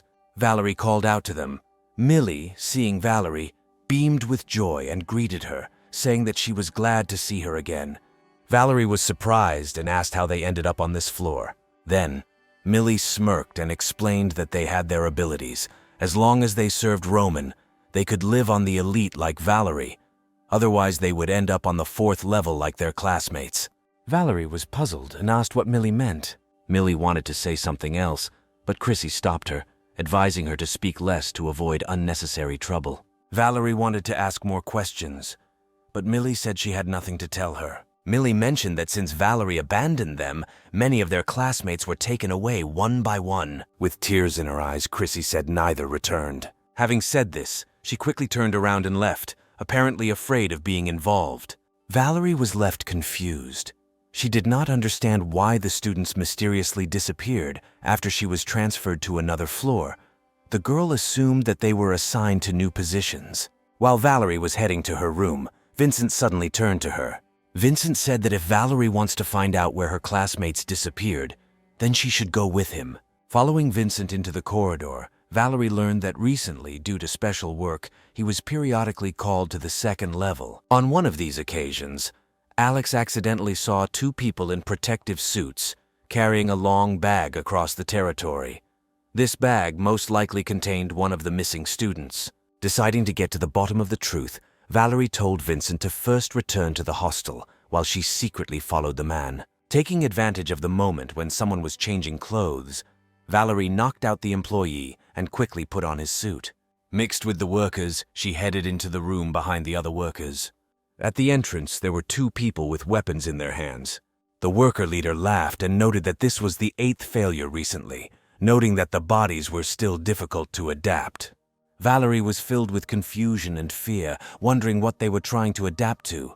While she watched, the man's body was placed in the instrument chamber. Seeing this, Valerie was horrified, but tried to remain calm. They then untied the bag and placed another dead body in the next cell. They then activated the control panel. Soon the sound of a body being burned was heard from the car. After this, a white viscous liquid slowly flowed out of the pipe. Valerie felt nauseous as she realized that the substance was the same thing they had eaten on the first day. They were actually making food from corpses for the people on level 4. She heard one person playfully say that they were out of banana flavoring. Picking up a cup of white liquid, he noticed that it was rich in protein and nutritious.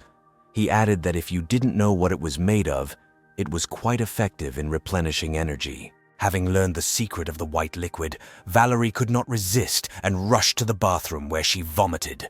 Now she realized that the missing students must have been disposed of in the same way. At first, she believed that they could feed themselves on the base, leading a hard but safe life. But now it seemed that this place was a real hell. Overwhelmed by despair, Valerie decided that she could no longer stay here.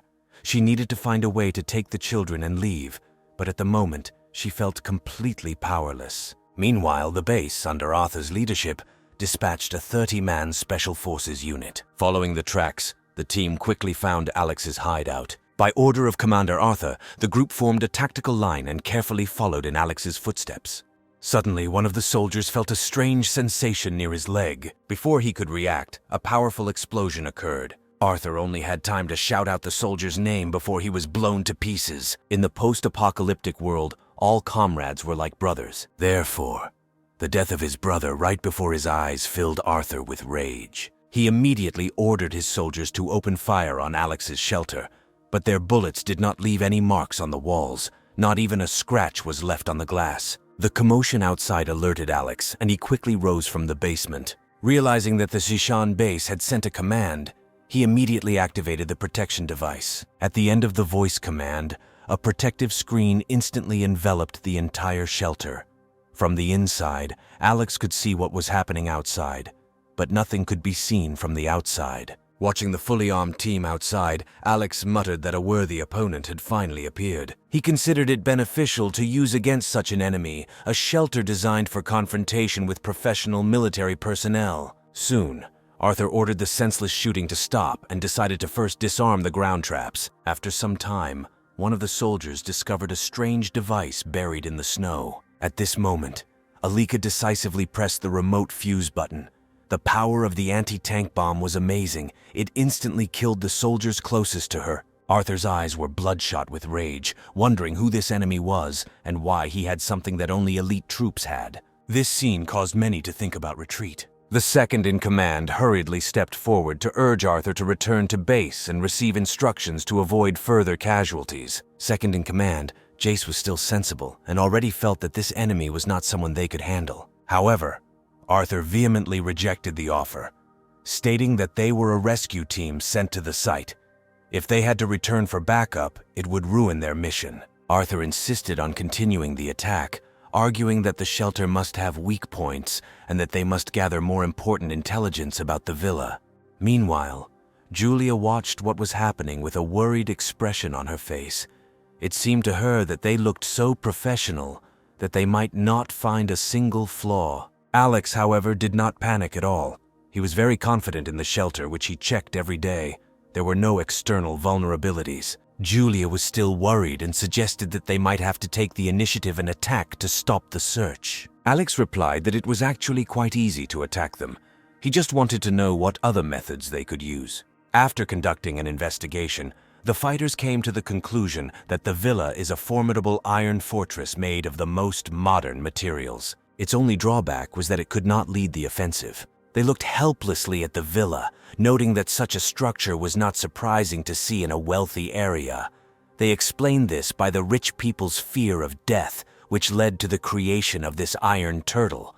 Having cleared the traps around the house, they decided to wait for the attack. At that moment, Arthur had a sudden inspiration.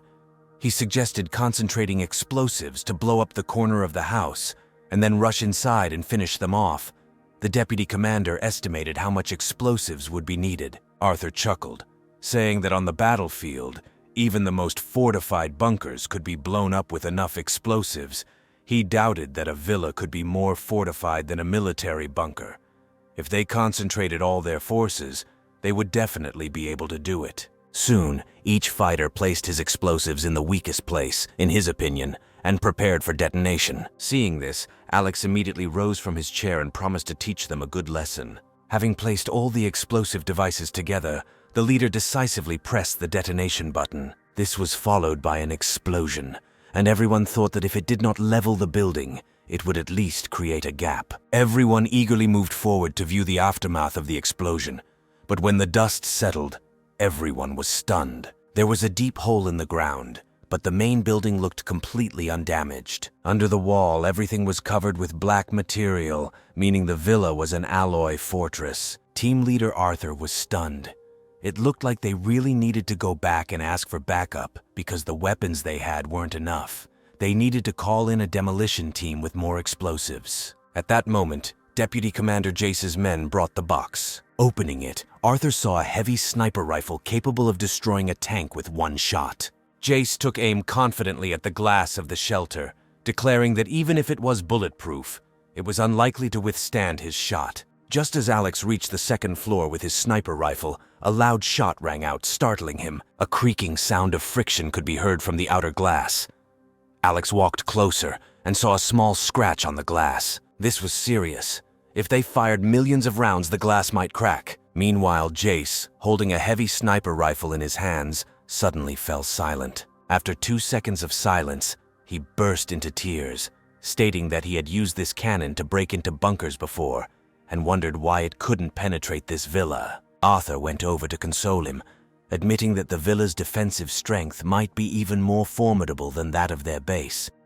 They decided that they should return and report to their superiors as they were almost out of weapons. Then Arthur immediately ordered a retreat. Alex, watching from the second floor, saw that the team was preparing to retreat. He immediately ordered the windows to be opened, then he mounted the sniper rifle and took aim. When the retreating soldiers noticed an open window, one of them reported to Captain Arthur that a window on the second floor of the villa appeared to be open.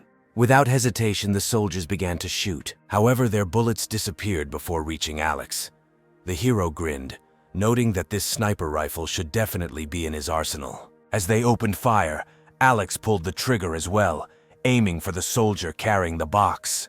Now that Alex opened the window himself, Arthur ordered everyone to open fire on him. In the blink of an eye, the warriors raised their weapons and opened fire wildly. However, Alex, holding a spatial shield with one hand and calmly aiming and shooting with the other, accurately hit each soldier in the head. Several soldiers fell before they realized why their bullets couldn't hit him. Then Arthur suspected that Alex might be a mutant.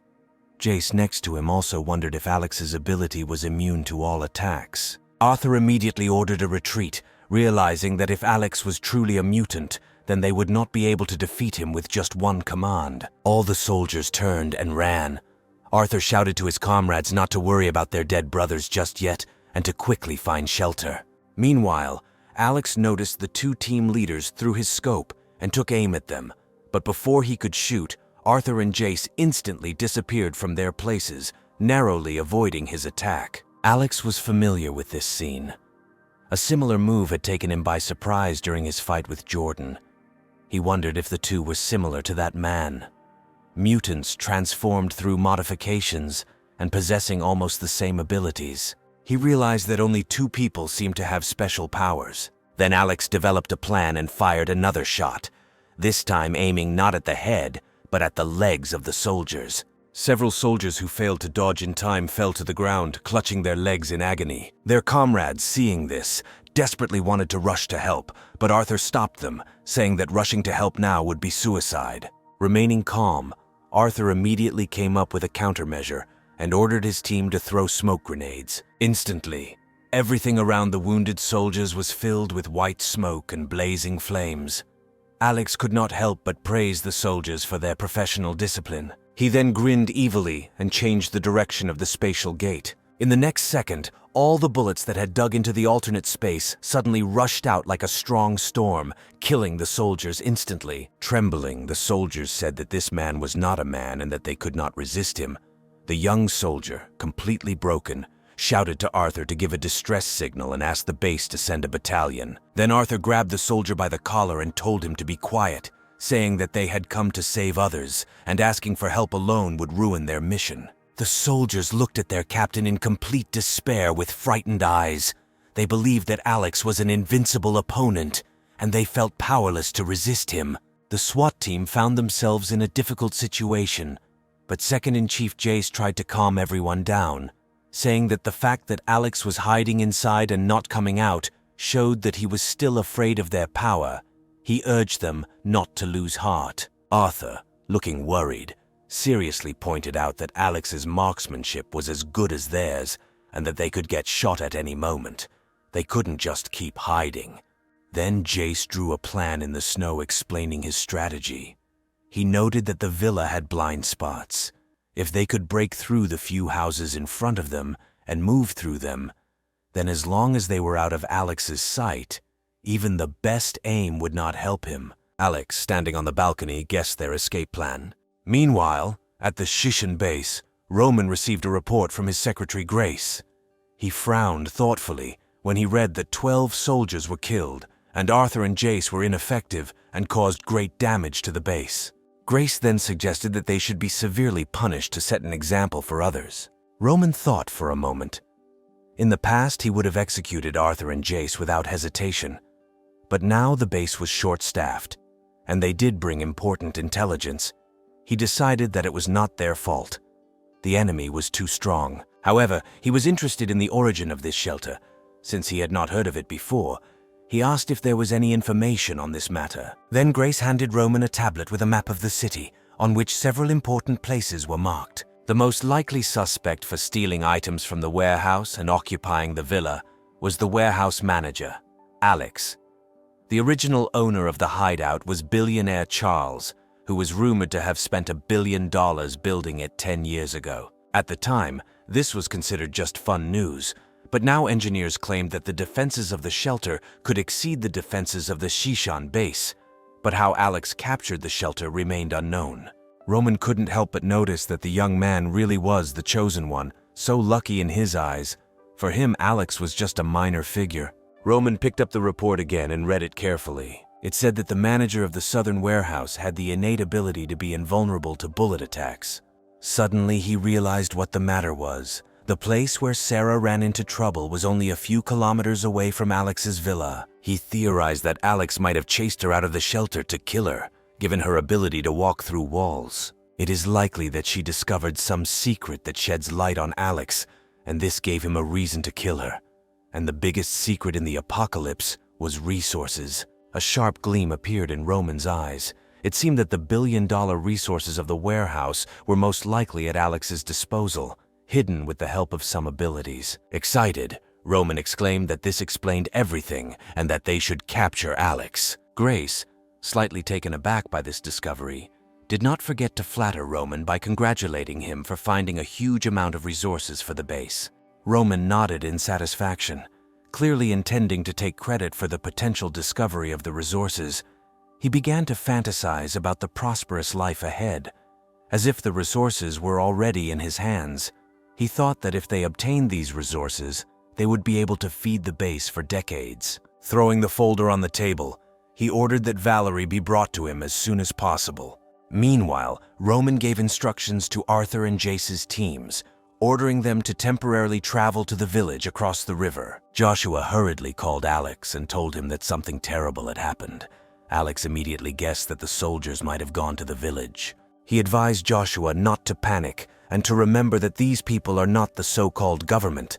They are rampaging through the city, collecting resources without any regard for morality or law. He told Joshua to be careful to keep his resources well hidden and even more careful about his own safety. Joshua was very worried, but he assured Alex that if he wanted to run, no one would catch him. Alex advised Joshua to take care of himself and those around him.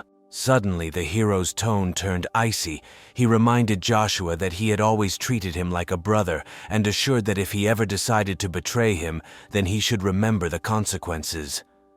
Joshua quickly assured Alex that he could count on him.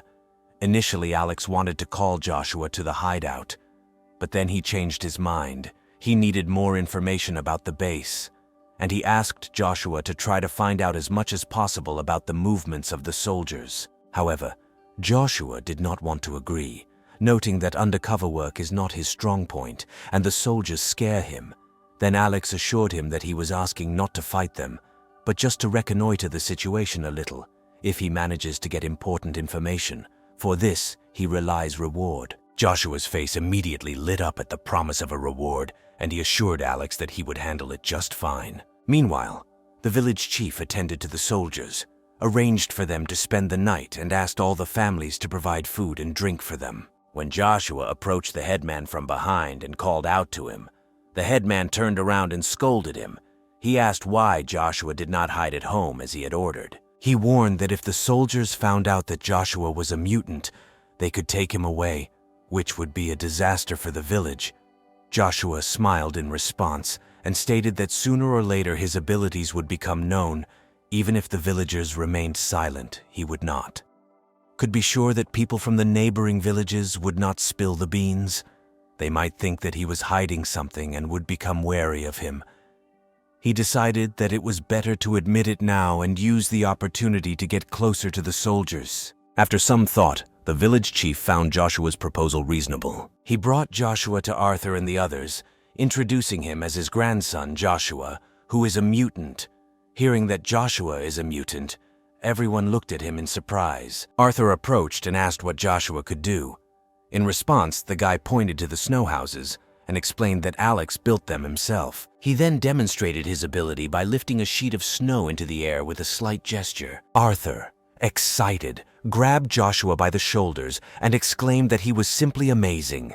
He noted that he had no idea that such a talent could live in such a small village. Overcome with joy, he turned to the village chief and said that he should prepare more food and drink for the soldiers, since Arthur wanted to have a good time with Joshua during the feast. Thus, Joshua gathered important information and immediately called Alex to inform him that a group of terrifyingly powerful mutant soldiers had gathered at the base, ready to attack the hideout at any moment. With a hint of guile, Alex also asked Joshua if he had ever considered joining Zishan base, suggesting that following him might not be the best route. Joshua smiled and replied that he trusted his instincts and sensed the ill intentions of the soldiers, especially from the way they looked at the villagers like they were livestock. He couldn't imagine himself being part of such a group. Alex then firmly assured Joshua that he would never regret his choice that day. He told Joshua to monitor their movements and report any news to him. Meanwhile, Alex, thinking about countermeasures, reflected on the complexity of working with explosives. He noted that the main problem is organizing the explosion. The base's explosive reserves were enough for 10 shelters like his, but in order to plant the explosives, one had to get close to the shelter first. But Alex wasn't too worried about that. After all, this was his home territory. Gathering all his women in one room, he informed them of the situation and ordered them to move underground. The women were understandably nervous, but Alex reassured them not to worry. He had already assessed the base's forces and decided that they could not threaten their safety. Having handed out the tasks, Alex went to the control room to check on Aurora. He asked how the task assigned to him was going. Aurora looked somewhat dejected and explained that she had been trying to hack into the base's network for the past few days, but had been unsuccessful. It was not a lack of skill, but the fact that their internal network was local, making it impossible to intrude without direct access. Alex was not surprised by this outcome and consoled Aurora, saying that he did not blame her. As long as they ensured their own safety and prevented intrusions, that was enough. If they manage to resist penetration, that will be great, but if not, no big deal. Alex then visited Riley's workshop. Despite the large amount of work, the girl was very happy to see him. The hero then asked her what she would do with the shelter if she were a demolition expert at the Shishan base. Riley answered without hesitation that it was customary to use TNT explosives with detonators for buildings, especially for older buildings. Alex then asked how much explosives would be needed to make a large hole in their shelter. given its strength. Riley scratched her head and said that she did not have an accurate idea of the strength of the shelter, but judging by the materials and thickness, at least 500 kilograms of explosives would be required. Alex thought about this number, noting that when transporting such a large volume would be a very visible target.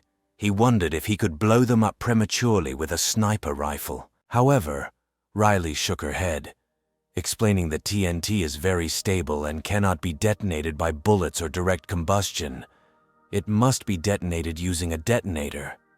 Alex thought for a moment and came to the conclusion that he would have to implement the second plan. He then asked Riley how the task he gave her last time went. Riley then showed a bomb with a detonator, noting that it was not difficult for her. The most difficult thing was to create a set of combat equipment from the latest technological materials. It was so durable that it could withstand most sniper rifle bullets. The hero thanked the girl for such invaluable help. However, she wondered why Alex asked to make a costume in the style of the Shishan base soldier's uniform. Alex replied that this detail is very important, and that the girl will understand everything when the time comes. Meanwhile, a top-level team was quickly assembled at the Shishan base and went to the Shu family's city. Arthur and the others had been waiting at the entrance to the village for some time. Valerie, who volunteered to join the mission, was not there to fight Alex, but to prepare her students to escape.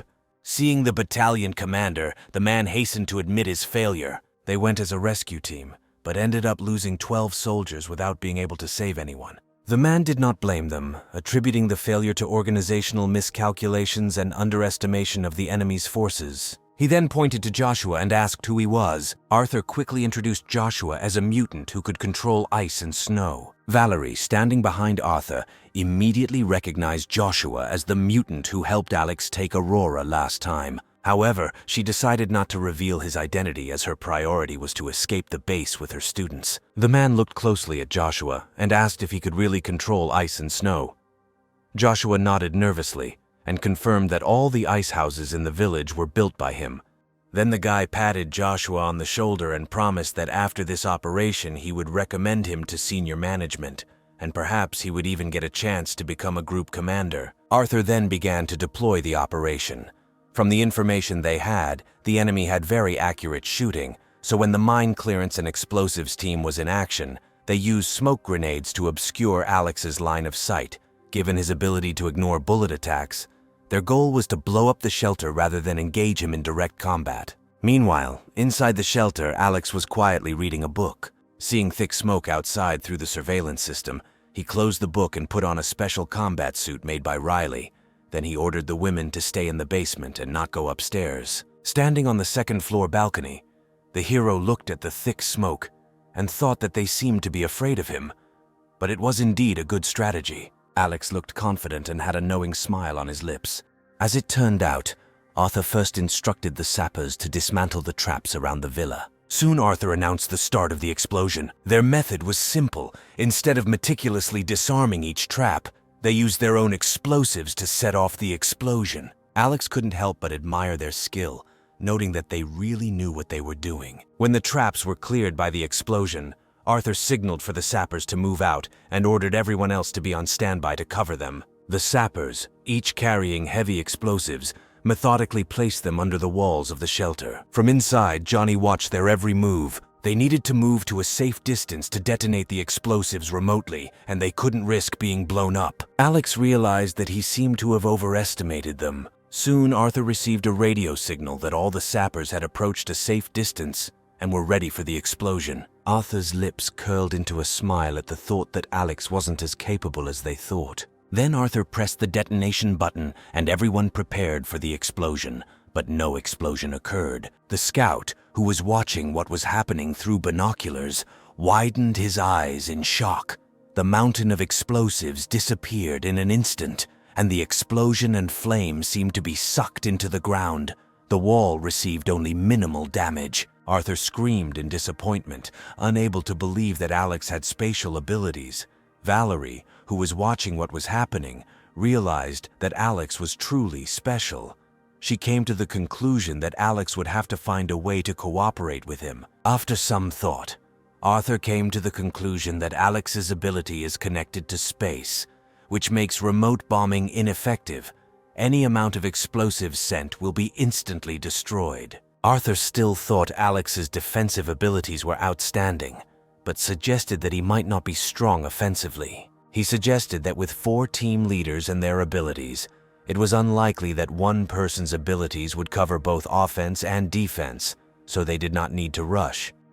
He said that they would leave a few people to watch the shelter to make sure no one escaped and return to base to strategize. Meanwhile, inside the shelter, Alex decided to go down to the basement. He was met by Scarlet, who hurried to inquire about the situation. She asked what kind of explosions had occurred recently. However, Alex reassured her by saying that they would never be able to reach them. Remembering the scene of the recently detonated explosives being consumed in another space, Alex muttered to himself that he wanted to see how many more explosives they could bring. The girls then gathered around Alex to ask about the situation. Alex calmed them down with a smile, saying that they shouldn't worry too much. The explosives they brought this time were already used up.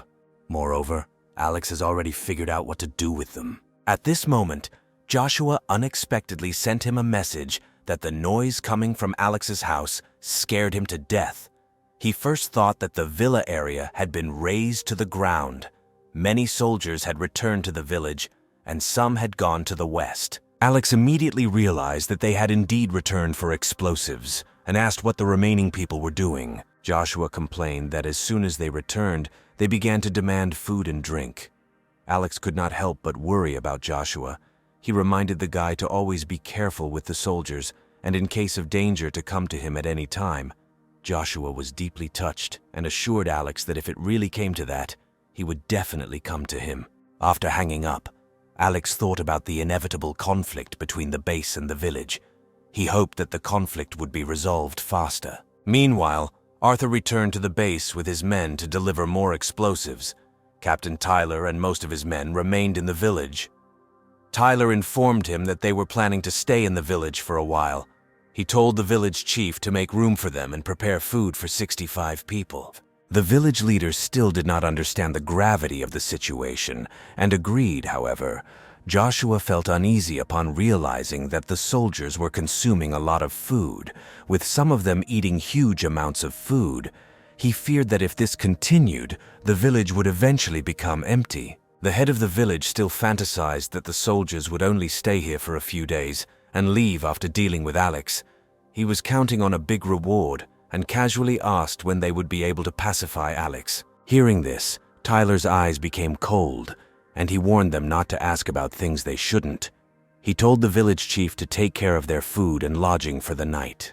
Tyler's impressive voice and physique caused the village leader to apologize. After Tyler left, Connor stood up straight and sternly ordered Joshua to hurry up and build more ice houses for the important guests to stay in, reminding him to put his best effort into it. Joshua remained silent in response to the village chief's order, knowing full well that in the eyes of the villagers, no matter how strong he was considered a useless idiot. The next day, Arthur brought a large amount of explosives. Tyler, who had turned into a giant ape, along with many soldiers, arrived on the reverse slope. Soon, Arthur and Tyler threw a huge bunch of explosives towards the shelter. Watching the flying explosives, Alex suddenly opened the spatial gate. He couldn't wait for this grand show to begin. Suddenly, a huge gate appeared above the shelter, and a stream of energy gushed out of it. The explosives, which were supposed to hit the shelter, were instantly reflected back along almost the same trajectory. Arthur and his men were taken by surprise. The man instinctively shouted for everyone to take cover. They immediately fell to the ground, covering their ears with their hands. A huge explosion created a mushroom cloud. It engulfed many soldiers in a wave of fire and threw them hundreds of meters away. This method, which was initially just a bold experiment for Alex, turned out to be successful, allowing him to continue using it against them. Meanwhile, Arthur and his group were lucky that one of the mutant girls created an ice barrier in time, which blocked most of the explosive impact. Arthur, confused, looked at the picture that opened before him. The entire hill turned into a deep pit, and many Special Forces soldiers were burned to ashes. Enraged, Arthur pounded the ground in rage. He soon realized what had happened. Alex used the energy from the explosion absorbed yesterday and released it, deflecting the thrown explosives back at them. While he was thinking, A bullet with special abilities was shot towards Arthur. Turning his head sharply, Arthur barely dodged a bullet that whistled past his ear. Turning to the shelter, they met Alex's gaze. His fierce gaze sent shivers down their spine as befits their leader. Arthur immediately warned everyone to take cover. However, Tyler, not being an agile mutant, was shot in the forehead, but did not die. Instead, he simply removed the bullet from his forehead with his bare hands, cursing and looking in Alex's direction. This shocked the hero, who noted that Tyler's defense was comparable to a tank. Just as Alex was about to take aim again, several snipers disappeared from his field of vision, and at the same time, 2 well-aimed bullets flew towards him. Alex quickly opened the dimensional gate, absorbing the bullets. He scoffed at the sneaky attempt to attack him with a sniper shot. He then immediately changed the direction of the bullets and sent them back along their original path. 2 snipers from the base were soon killed by bullets that were fired by them. Suddenly, a cloud of dust rose in front of Alex's window, as if something was rushing towards him at a speed that even his eyes could not follow. Before he could react, a loud explosion sounded from below, and the entire shelter felt a strong vibration. The self-check system immediately sounded an alarm. The damage to the walls was 0.028%. Arthur looked at Alex with icy eyes, demanding that he come out and fight him one-on-one. Alex sighed internally, realizing that ordinary strength was unlikely to be enough to harm Arthur. But while Alex remained in the shelter, he could not do anything to him. The defeated Zishan base team had no choice but to return to the village. Connor greeted them with a courteous smile and asked if the captain had won. The villagers also looked worried, thinking that the huge explosion must have blown Alex to smithereens. However, the mood of the base team was already at its limit after the failure of the mission, and the flattery of the villagers was more like mockery. Tyler coldly ordered everyone to shut up. Then the head of the village realized that the behavior of the soldiers was not similar to the behavior of the victors, after which Arthur came up and ordered more food to be prepared for them, saying that they had spent a lot of effort. Having said this, he headed towards his temporary housing. The villagers did not dare to disobey, constantly nodding in agreement. But when the soldiers were out of sight, the villagers could not help murmuring among themselves. They said that it seemed that the soldiers had failed, and despite their numbers, could not cope with Alex alone. Tyler, who has exceptional hearing, heard these comments. He even offered to teach the villagers a lesson, but Arthur stopped him, noting that they still had some value by providing food and shelter. Arthur offered to deal with them after he dealt with Alex, and then take them all to the base to spin their bikes to generate electricity. Meanwhile, when the soldiers from the base retreated, Alex returned to the shelter. Scarlet anxiously rushed to him, asking if Alex was okay. Alex answered with a smile that whoever wasn't okay were the soldiers. Soon, Julia carefully prepared the food and brought it. During the meal, Alex asked Riley if it would be difficult to repair the wall if it was slightly damaged. Riley thought about it and said that after examining the alloy that the walls of the shelter were made of, it would require special materials. Even if Alex can get these materials, he will have to go outside to repair the wall, which is currently impossible. Alex replied with a smile that he just needed to know that the wall could be fixed and there was no need to rush. He still had plenty of time. But Julia looked worried and asked how long the battle would last. Alex handed her a drink and assured her that there was no need to worry, since Alex liked nothing more than to fight attrition. Seeing this, the other girls also took drinks. They decided that they should lighten the atmosphere a little with fun. After that, they all went out to eat together. But a sudden phone call disturbed the calm. Aurora picked up the phone and turned pale. She couldn't believe it was her. The message was from Valerie, who said that she and her students needed help and hoped that Aurora could connect her with Alex. Seeing Valerie's name, Alex wondered if she had joined Shishan base. He then asked Aurora if sending messages over the phone risked their safe house network being infected with a virus. However, Aurora confidently crossed her arms and assured him that the phone was as secure as the supercomputer in the control room, making it impossible to hack. Alex then nodded and sent a message to Valerie, asking what she wanted to talk about. Having received Alex's answer, she immediately called him, saying that she had come to discuss cooperation. Her students were in danger at the base, and she needed Alex's help. Alex, answering sarcastically, asked what danger there could be in an orphanage like Sishan, and noticed that all the students were from privileged backgrounds. Valerie was a little embarrassed and explained that she was not joking. Their previous status and position were now worthless. She sincerely wanted cooperation. Alex, who was part of the team that attacked the hideout, could help her. However, to do this, he had to agree to help his students escape from the base. The hero was puzzled, wondering how such a large shelter could be in danger of life and why Valerie could not protect a group of students. He did not immediately agree to Valerie's conditions, but asked to provide him with all the information about the Western Mountain base. To show her sincerity, Valerie shared all the information she knew with Alex. Experiments on artificial mutation have actually been conducted at the base, but so far with a very low level of success. Alex noticed with horror that the base looked like hell. They were turning the dead people from the 4th rescue capsule into a protein solution. The hero then sneered disdainfully, stating that there were quite a few people left alive. Even if only 5% of the population survived, it was still a significant number. He noted that there were thousands of survivors in the village across the river, but assumed that they would eventually be captured for experimentation. Riley, meanwhile, was worried about her classmates. When she found out that they went to the base, she was happy for them. However, the more she learned, the more scared she became. Alex now understood why Valerie asked him for help. However, he told her that the base was too heavily guarded, and with his abilities it was impossible to save those privileged students.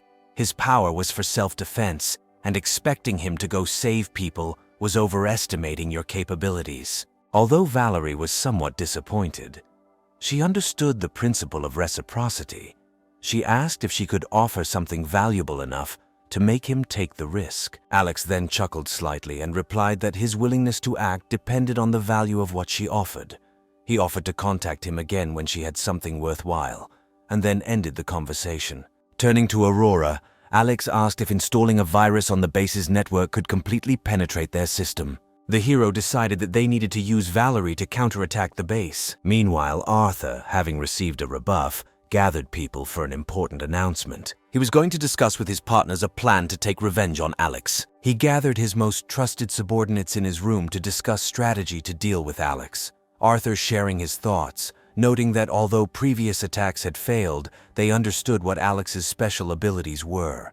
Normal weapons were useless as they were absorbed and reflected back. Fortunately, Alex's capabilities were limited. He did not dare leave the shelter and could only threaten them with sniper fire. Arthur explained that there were blind spots in the shelter's defenses and that not all corners were covered with windows. He planned for the mutants to take turns attacking these blind spots, while the villagers would dig tunnels for underground explosions. The attacks on the surface were meant to distract Alex's attention, but their true purpose was to dig tunnels and detonate them from below. Valerie was horrified by Arthur's plan. She expressed the fear that if the villagers were forced to do hard work in extreme cold, many of them would probably freeze or die. It seemed to her that they were being sent to certain death. Arthur coldly replied that Alex did not care about their lives. Alex had already killed hundreds of residents of their village, and without them, the villagers would have even less chance against Alex. Certain sacrifices were necessary for final victory, and military discipline required following orders and using all means to destroy Alex's hideout. Valerie clenched her fists in anger, shaking with emotion. She protested that they were innocent villagers and that she was not a soldier. Sensing the tense atmosphere, Shelley quickly intervened, explaining that this was a desperate measure. She noted that Alex had many resources needed for the base. In these apocalyptic times, they could not afford to show mercy to others. Protect themselves and those close to them was already a difficult task, as was protecting Valerie's students. However, Valerie's sense of justice did not allow her to put up with such actions, however. She knew that she could not argue with Arthur. Confronting them directly would not only be suicide, but also a danger to her students. Shelley continued by stating that digging tunnels is not the same as being cannon fodder. The villagers are used to farming, so it shouldn't be too difficult for them. Then Valerie stood up and asked Arthur to prioritize human life and try to avoid casualties among the villagers. After a whole night of discussions, they developed a battle plan. Arthur called the villagers. Then he picked up a megaphone and shouted about the killer across the river. He explained that they had spent a lot of effort and money, But this man turned out to be extremely cunning and insidious. Now they need assist the villagers to dig tunnels and destroy Alex. However, the villagers were not convinced and began to whisper indignantly, complaining that they had to do hard work after they had already provided the guests with food and water. The village leader tried to calm them down by explaining that the organization was thinking about long-term peace in the village. The villagers were confused, thinking that they lived in peace with Alex. However, the residents grumbled dissatisfiedly because there were no more disagreements between them and Alex, and they were again led to war with him. Valerie watched this scene, thinking that Arthur's decision could lead to the death of many innocent villagers. After some time, having received information from Valerie, Alex was slightly surprised. He had not thought about an underground explosion, but given the lack of earth-moving equipment and the extreme cold, the implementation of such a project would undoubtedly be very slow. Alex decided not to worry about it in the short term. Alex had already developed a counter-strategy, planning to play along with their plan. He then quickly changed the subject by asking Valerie what room she was staying in. Valerie was puzzled, wondering if Alex was going to come and find her. Alex smiled mysteriously, making it clear that this information would determine whether she and her students would be able to escape. The next day, the Shishan base warriors moved into the attack according to the attack plan. Alex watched what was happening from the TV with a smile. Scarlett and Julia sat next to him and massaged him. Julia also brought water for the guy. Their competitive behavior made Aurora and Riley feel jealous. Then Riley broke the awkward silence, noting that Arthur was quite formidable and his attacks went beyond ordinary weapons. Alex said that this is not surprising because they are the best forces in the West Mountain base. He added that they should value their comfort inside while they can, given the dangerous world outside. Julia then expressed concern about their plan. Although they knew the enemy's plan, staying inside all the time was a short-lived solution. They could not know how the enemy's work was progressing. Alex looked towards Aurora and asked her to explain to her sister what was going on. Aurora, looking at Julia, proudly explained that sound travels faster in solids than in air, and being in the basement allows them to feel it better with the help of a sound wave receiver. She could accurately analyze the distance to their construction using the computer. Julia seemed to see the light, realizing that they did not need to do anything except wait. Alex nodded with a smile, admitting that all their efforts were in vain. Now they just needed to rest and conserve their strength while enjoying the spectacle. After several hours of assault, Arthur and his team decided to take a short break. They headed back to check on the progress of the work at the excavation site. Soon a man was carried out on a stretcher. After a quick examination, the military medic shook his head, stating an acute heart attack and unlikely survival. The young man, a villager unable to contain his anger, threw down his shovel and screamed furiously, accusing Arthur of treating them like animals. Arthur coldly replied that they were doing this for their sake. He then pointed a pistol at the peasant, declaring that if anyone dared to disobey the order, he would be considered a deserter. Meanwhile, Valerie urgently called Alex, begging him to come up with something to minimize the casualties among the innocent villagers. Alex, smiling, noted that all this was within his expectations, but asked where the rest of the Special Forces soldiers had gone, since in recent days there seemed to be fewer attacks on the shelter. Valerie replied that due to the increasing number of casualties among the residents, Arthur left several people in the city to maintain order, although in fact this was only done to suppress a possible uprising. After this call, Alex came up with a new plan. Several days had passed since their last skirmish, and Arthur and his team had probably lowered their guard. Alex decided that they needed to be brought back to their senses a little. A few days later, Alex, dressed in a special combat suit made by Riley, prepared to take Furry for a walk. The hideout had an emergency exit, known only to Alex, leading to a 3-kilometer underground tunnel that ended at a tombstone in the hills. Taking a snowmobile, Alex headed straight to the village. The guards at the entrance to the village quickly noticed Alex's figure, mistaking him for a returning captain because of the captain's bandage on his battlesuit. They decided that he had simply returned a little earlier. They then lowered their weapons and saluted him. In the next moment, Alex quickly dealt with the guards with his sword. He silently destroyed them and removed their bodies to another space. Although he and Furry were capable of defeating them, Alex chose not to make too much noise. However, the smell of blood alerted the military dogs, who began barking furiously. Well-trained dogs would not bark without a reason, so sensing danger, the fighters rushed outside. Seeing Alex hiding, they opened fire, but to their horror, their bullets seemed to be sucked into a strange crater. Then Alex, holding his sword in front of him, began to furiously hack and slash his enemies. The commotion quickly alerted Arthur. Meanwhile, villagers at the construction site heard gunshots and wondered if someone was setting off fireworks. However, Arthur immediately became serious upon hearing the gunshots and ordered his team to return and investigate. By this time, Alex had already taken Joshua and made his escape. Joshua expressed concern that the snowmobile tracks were too visible. However, Alex, not at all embarrassed, confidently sent the snowmobile into his space and noted that anyone with a brain would eventually find this place. He admitted that he would be discovered sooner or later, but didn't worry about it, adding with a knowing smile that he was actually looking forward to them coming for him. Returning to the village, Arthur, seeing the bodies of his special forces soldiers scattered everywhere, became furious. He thought his strategy was foolproof, but instead his base was infiltrated. He realized that there must be a traitor in his ranks. Otherwise, Alex would not have dared to leave the hideout. Shelley noted with suspicion that they monitored the shelter around the clock, and not even a fly could escape without their knowledge. She wondered if there might be another way out. Tyler slammed his fist together and suggested that there must be another escape route. He assumed it was an inside job, someone spilling the beans about the timing of the operation, allowing Alex to attack their base. Arthur's eyes lit up as he realized that their plan to dig tunnels had to be compromised. There was no point in continuing the excavation. At that moment, a soldier hurried to them to report that during a head count of the villagers, they discovered that the local mutant Joshua had disappeared, and there was no trace of his body.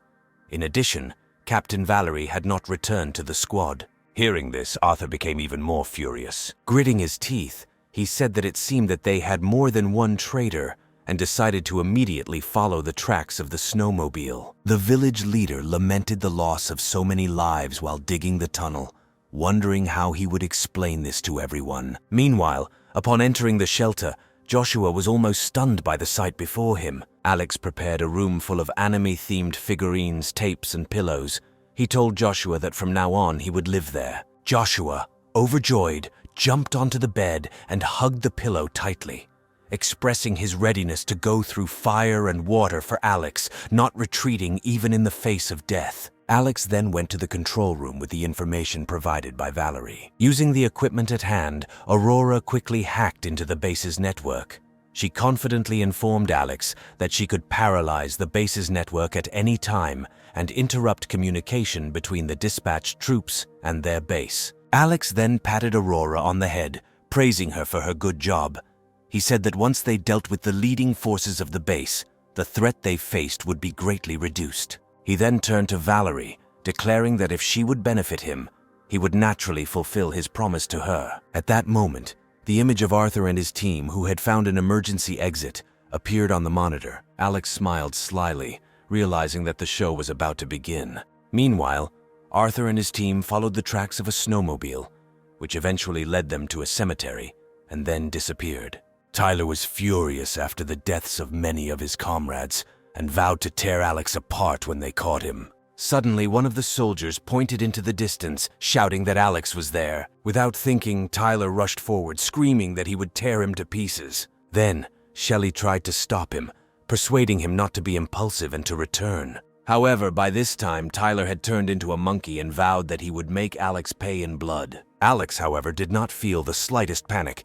He raised his sniper rifle and fired several shots. At this distance, Alex would never have missed, but he took aim specifically to lure Tyler closer to the trap he had set. Just as Tyler was about to reach him, Alex quickly stepped on the detonator he had buried earlier. A snowstorm several tens of meters high instantly arose, blocking their view. Shelley froze in horror, watching her comrade being covered by an avalanche. Tyler watched as a wave of snow flew at him, not understanding what to do. At that moment, Shelley, Arthur, and others ran to his aid. At that moment, Valerie appeared in front of them, and furry next to her, Arthur angrily accused Valerie of betrayal, but Valerie, not wanting to waste words, shouted that their paths were diverging and that they could not make joint plans, and then swung at Arthur with your sword. The furry standing behind her suddenly pounced on Shelley. Shelley knew how to mostly defend herself, and she was about to block the furry's attack with an ice wall, but she clearly underestimated the power of the furry's claws. In an instant, she was killed. While Arthur deftly dodged Valerie's attacks, a powerful explosion suddenly thundered behind him. When the dust settled, he saw Tyler, impaled by spikes, lying on the ground, unable to fight. Tyler looked at Arthur helplessly, but it was too late. Meanwhile, Alex, holding a sniper rifle in his hands, fired another shot, destroying any chance of Tyler getting back up, then shouted to Joshua that it was his turn. Joshua appeared behind them as if out of nowhere. Raising both hands, he instantly blocked the retreat path for the remaining Special Forces soldiers. At this point, Valerie did not linger in the fight with Arthur. She jumped on Furry and took the opportunity to flee the scene, simultaneously dragging Joshua with her and running away at high speed. Arthur was annoyed that he was unable to kill the traitor. Meanwhile, Alex stood at the top of the hill and looked down at the Special Forces soldiers stuck in the ice and snow. Arthur, with a contemptuous look, told Alex that he would not be able to lure him into a trap. Alex laughed coldly, noting that the real show was just beginning. He said that they had already fallen into the most primitive trap. He then instantly activated the dimensional gate, releasing all the TNT he had previously stored in another dimension. At the moment of the explosion, Arthur ordered everyone to dive into the snow, and this actually saved them from severe injuries. After the explosion, Arthur and his team climbed out of the snow. Before they had time to come to their senses, one of the soldiers suddenly shouted to the captain to look up. When Arthur looked up, he saw that a powerful avalanche had fallen on them. All the soldiers were instantly buried under the snow. Alex soon returned to the control room, thanking Aurora and the others for their help. Thanks to their experience, Alex was able to deal with the enemies so easily. Aurora used computer modeling to accurately calculate the location of the avalanche, and Riley's explosives were designed with the right power. Combined with strategy, Alex's ability to lure the enemy into a trap, their coordination was flawless and perfect, which took the opponents by surprise. Alex noted that the enemies were too stupid and greedy. They did not even suspect that they themselves would face reprisals. He admitted that this could not have been done without the significant help of Valerie and Joshua, who step by step led their enemies into the abyss. Valerie began to worry after noticing that Alex had used all his powers against Arthur. She feared that if they could not confirm Arthur's death, it would be difficult to ensure a safe retreat. Alex, however, was full of confidence. He assured Valerie that he had already placed infrared devices in advance, due to the thickness of the avalanche and the temperature dropping to -80 degrees Celsius. Arthur had no room to maneuver. Alex said that in less than 10 minutes, they will be frozen to death. That evening, Alex prepared a sumptuous dinner for everyone. Scarlet couldn't help but feel emotional. It seemed like everything had come to an end. After the Shishan base lost its main fighting force, and the Aurora virus revealed all the secrets to those at the very bottom, they would lead themselves to death without requiring further intervention. Scarlet also expressed her feelings, noting that Alex had no idea that so much could happen in just a few months. It all felt like a dream, and she considers herself lucky to have met Alex. Alex looked at Scarlet affectionately, and noted that just as the once dominant dinosaurs could not escape the fate of extinction, this extreme cold wave was just another evolutionary step in a long history. For the fact that they managed to survive, they all had to be constantly grateful. So Alex began a seemingly shameless life with 5 women and a chubby man. As it turned out, Arthur faked his death by lying under an avalanche for 2 days. Miraculously surviving, he found himself in immense grief. His entire team was destroyed, and Arthur felt responsible for this. Through an effort of will, Arthur returned to the Shishan base on foot. Having learned the whole story, Roman was furious. He scolded Arthur, indignant that he had entrusted him with half of the elite soldiers of the base, and he returned alone. The novel reminded Arthur how valuable genetically modified mutants were, selected through numerous experiments and capable of defeating 100 ordinary soldiers. He blamed Arthur for their deaths, asking how he dared return to base. Arthur did not react to this in any way. He admitted that by allowing his comrades to die in an avalanche, he himself was the most to blame. But he attributed it all to that damned Alex. Arthur suddenly knelt in front of Roman, begging for any punishment, even death. and asking for a chance to atone for his guilt. However, he insisted that he would not rest until he personally dealt with Alex. Roman, with a cold gaze, thought about killing Arthur on the spot, but in the end he would need this strong warrior. Then he spoke in a calmer tone, admitting that they too had underestimated the enemy's strength. He admitted that Alex was too cunning, so he could not completely blame Arthur. Roman decided not to bring Arthur to justice this time, but warned that if he made a similar mistake again, he would be punished for all his crimes. He waved his hand dismissively, signaling Arthur to return to the cabin. However, when he was alone, he realized that he had underestimated Alex. The catastrophic defeat has left the base severely weakened, and Alex needs to quickly replenish his strength. Otherwise, if others learn of the significant loss of strength, it will inevitably attract their greedy gaze. With that thought, Roman quickly called Grace and asked about the test results of the survivors he brought. Grace looked at the tablet in her hand and said that the test results were not ready yet. However, the party consisted of young and middle-aged people with very good physical characteristics, which indicates a high probability of obtaining mutants. Roman snorted with relief, noting that awakening mutants is not as simple as it seems to her. He noted that not everyone can become such, like Jordan, and stressed the urgent need to replenish the base's forces. He told Grace to hurry up with her experiments. If manual catalysis didn't work, they would have to implant Jordan's cells, as they couldn't let the base's overall combat power drop too much. When Grace heard this, horror flashed in her eyes. She doubted whether to rush into this matter, noting that if the experiments were carried out in a hurry, the success rate might not reach 30%, which would lead to more unnecessary casualties. However, Roman did not care. He waved his hand dismissively and said that he now needed combat power, not manpower. He explained that there were still many survivors in the city, and it would not be difficult to find and replenish their ranks. But if they lose a strong military force, they will not be able to influence the situation in the city. As he spoke, Roman's expression became more and more ruthless. His goal was the entire city, not just survival in a small part of Shishan. This was the first time Roman revealed his ambitions. Even his longtime secretary Grace was stunned, but still nodded and promised to take care of it. After Grace left, concern appeared on Roman's face. He wondered what to do, noting that they could not cope with Alex. He wondered if he really needed to ask others for help. However, the commander-in-chief of the district was indebted to him and promised to help. Roman was still hesitant to use the missile. He still believed that Alex was just a troublemaker on his territory, and if he eliminated him, then his authority and the authority of the base would not be shaken. Roman believed that thanks to this trump card, other shelters were unlikely to dare to harbor bad intentions towards Shishan base. However, he did not want to use this plan unless absolutely necessary. Roman was torn into pieces.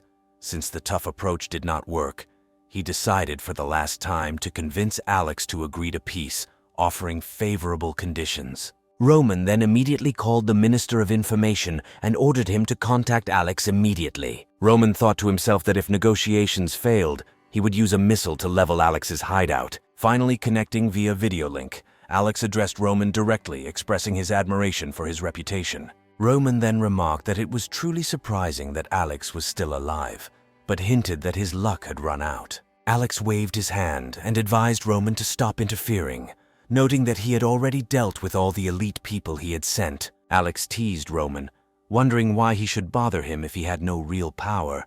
He suggested that Roman give up his meaningless fantasies and let him go quickly, because he is a man who loves peace and does not mind coexisting peacefully. Alex suggested that they agree not to interfere with each other in the future, speaking in a condescending tone. Roman looked unhappy. He advised him not to misjudge the situation.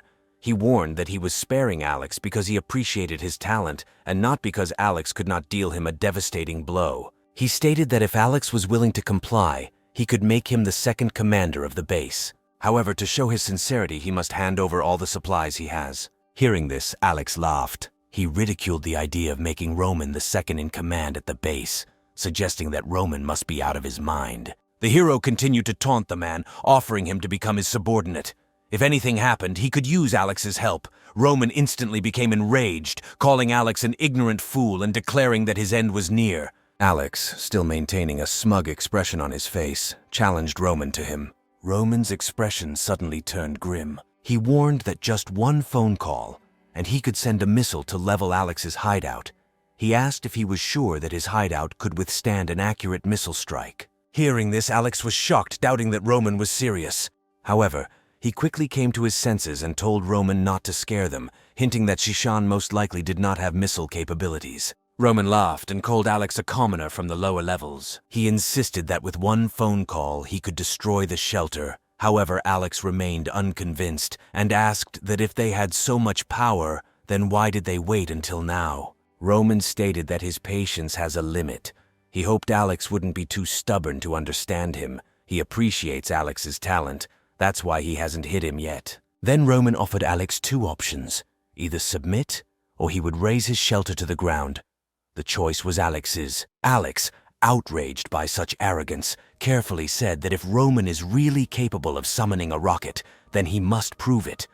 If he is truly capable, Alex will not interfere and will follow him. Roman's face darkened. He dismissed this assumption as a joke and declared that such a thing could not be verified.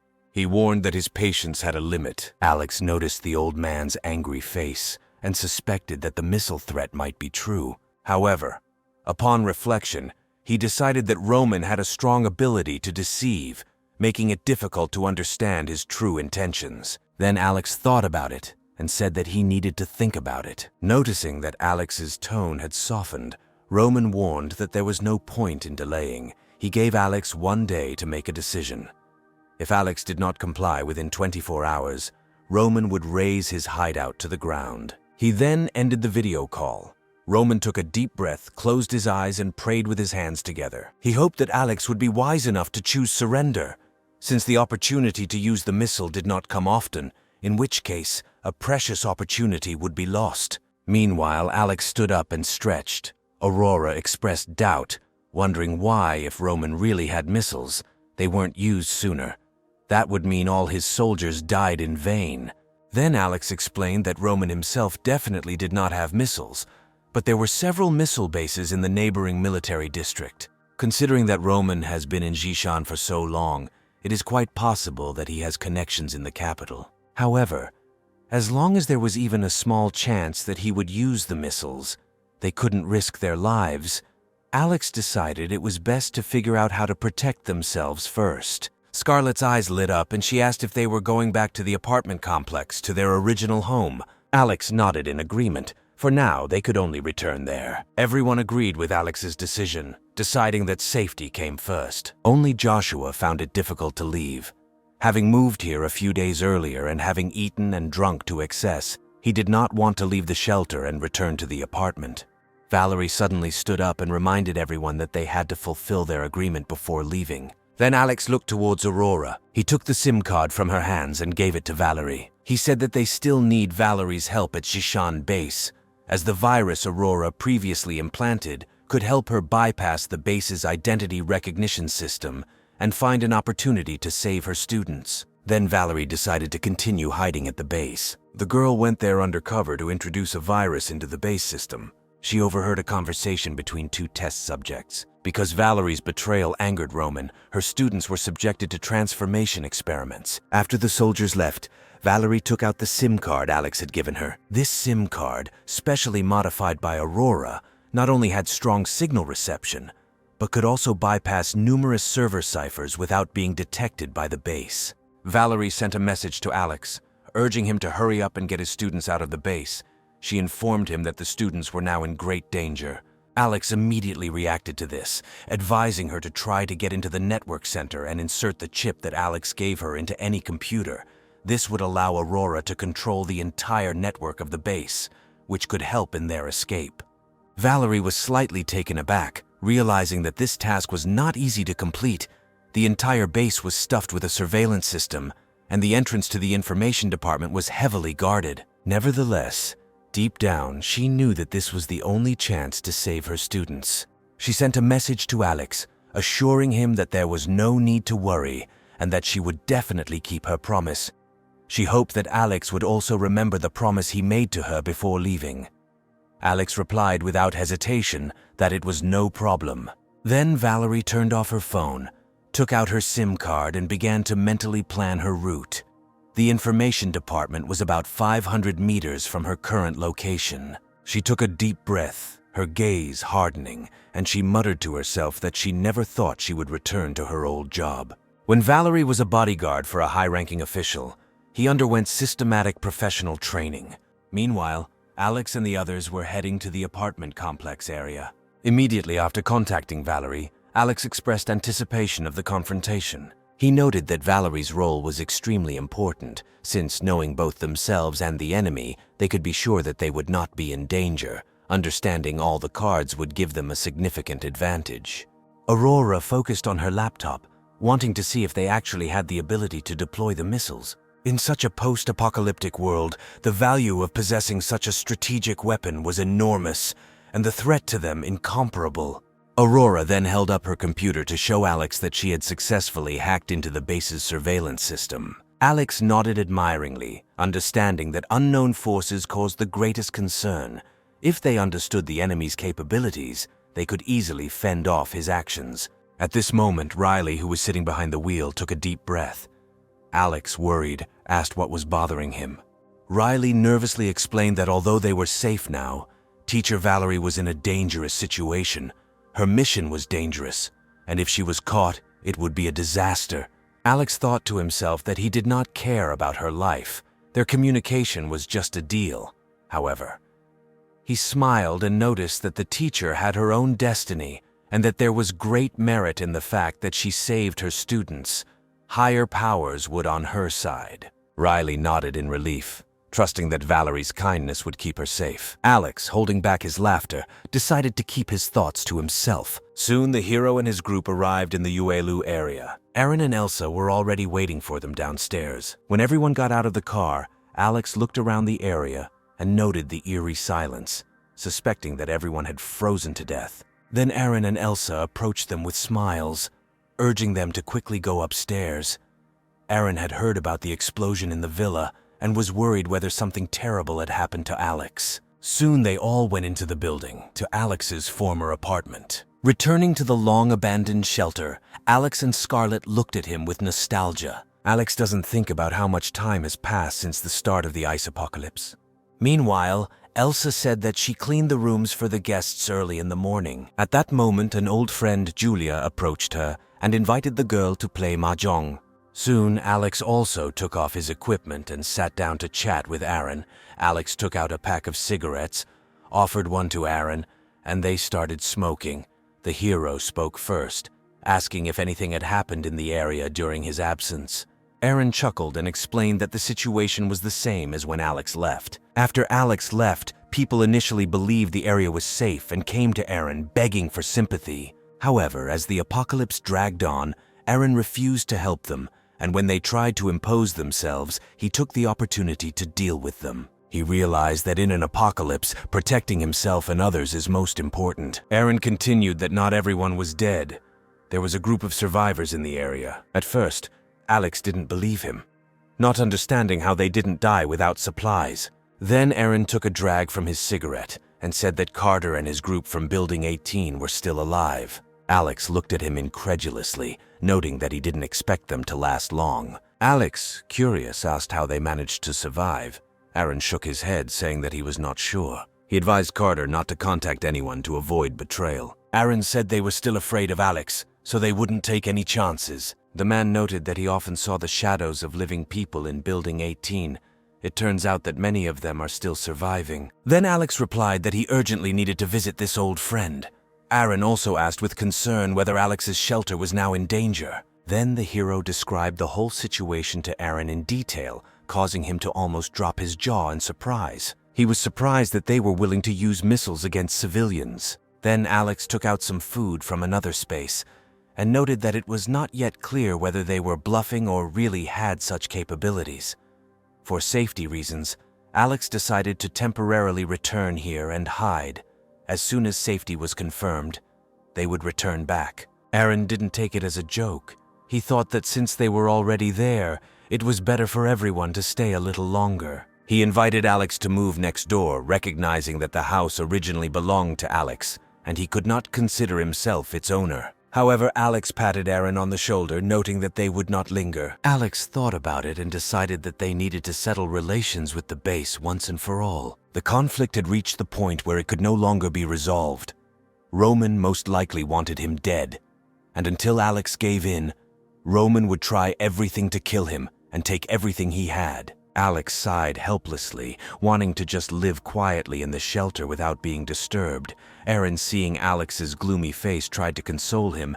He noted that having too many good things often leads to trouble. He spread his hands and added that even other people were constantly trying to get in his way. People will inevitably covet what Alex has, and he won't be able to do anything about it. Then Alex stood up and walked to the window, looking towards the base. He was thinking about the idea of wiping the base off the face of the earth. Suddenly, Aaron said seriously that some time ago, very strange people appeared in the area. There were about 100 of them. Then Alex frowned, noticing that the more people, the greater the threat. Aaron continued, explaining that at first he thought they were there to steal supplies, but then realized they had no bad intentions.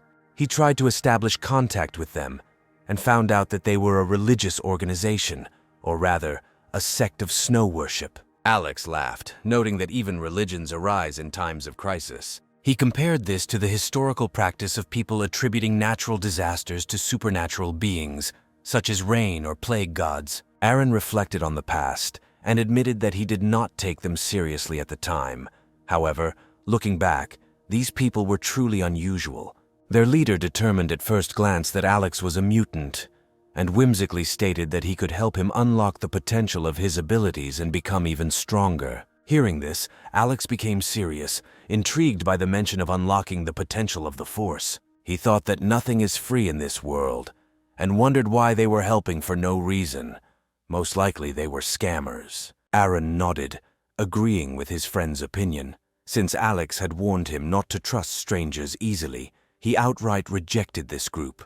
They probably decided that he was not so easy to contact and did not persist, and then he did not know what happened to them. After that, Alex thought for a moment. He realized that now only Aaron's family and the people from Building 18 remained in the area. Perhaps the survival of Kevin and his group could be connected with these people. After thinking about this, Alex decided to go and check everything himself. Aaron immediately offered to accompany Alex, but Alex refused, saying that there was no need. Despite this, Alex still put on a bulletproof vest and dressed in combat gear. Seeing that the man was ready to fight, Riley and Aurora came out and asked where he was going. The hero replied that he was going to meet some old friends. There was an eerie silence throughout the entire area.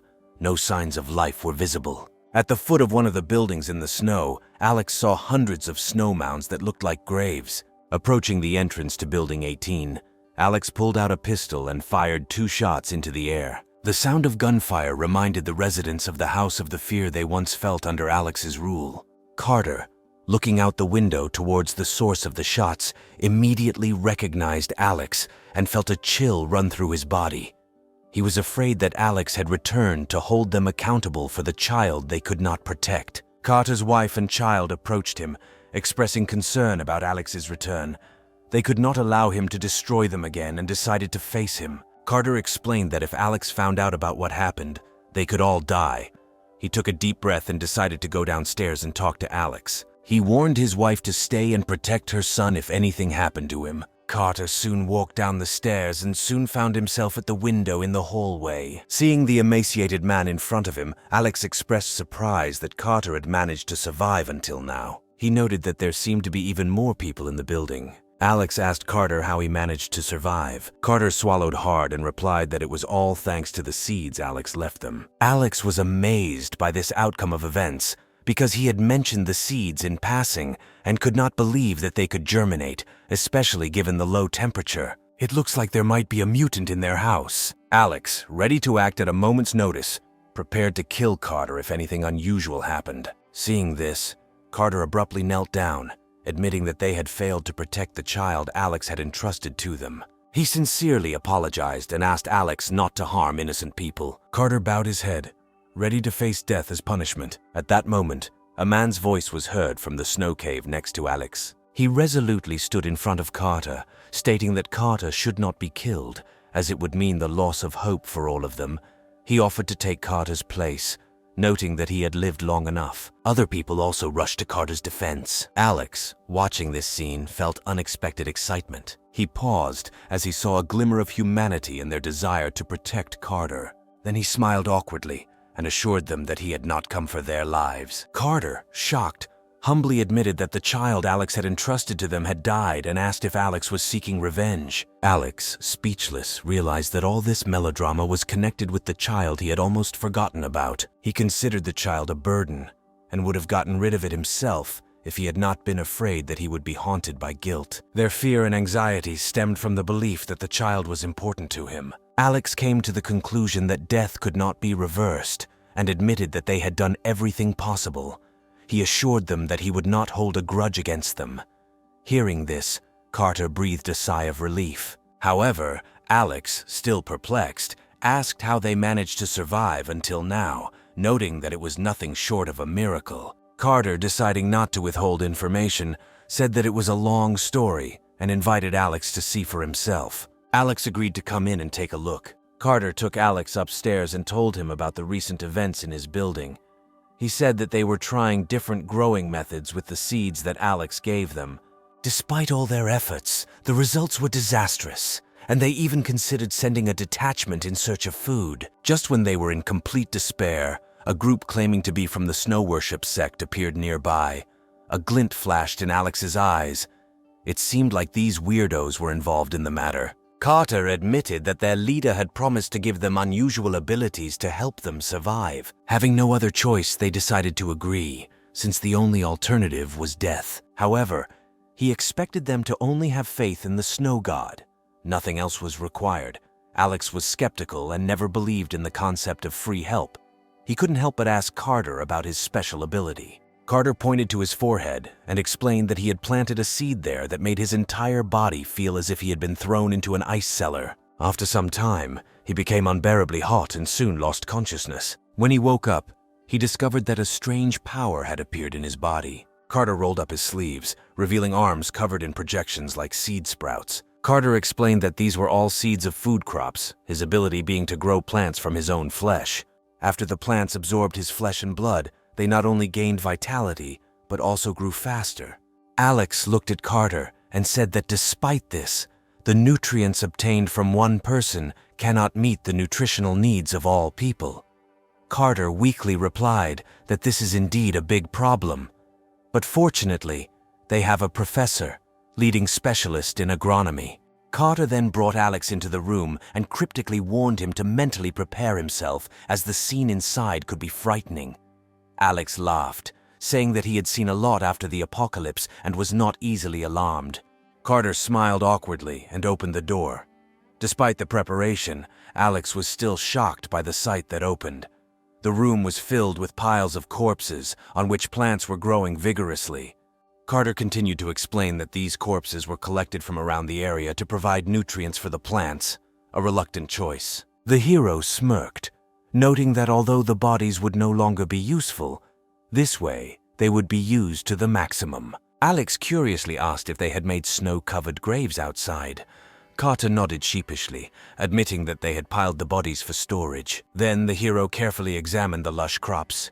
Furry also sniffed them with curiosity, but did not seem to find any differences from ordinary crops. Carter mentioned that they have 3 more of these grow rooms. Alex became worried when he noticed that while the crops were sprouting from the nutrients contained in Carter's body, if this continued, Carter would eventually die. Then Carter mockingly remarked that he preferred to do something so that his wife and son could survive. Alex admired Carter's action, finding it admirable but a little crazy. However, he quickly put aside his sympathy and looked at Carter sternly, wanting to make sure of his abilities. Although he had seen many modified mutants with lower abilities than natural mutants, Carter's method of gaining powers intrigued Alex. The hero understood that his ability was very useful, although rather weak. He wanted to understand what methods the Snow Worship sect used to awaken abilities in ordinary people and how these abilities could be developed. Carter did not refuse, and under Alex's gaze, rolled up the sleeve of his hand filled with seeds. He clenched his fist and began to apply force.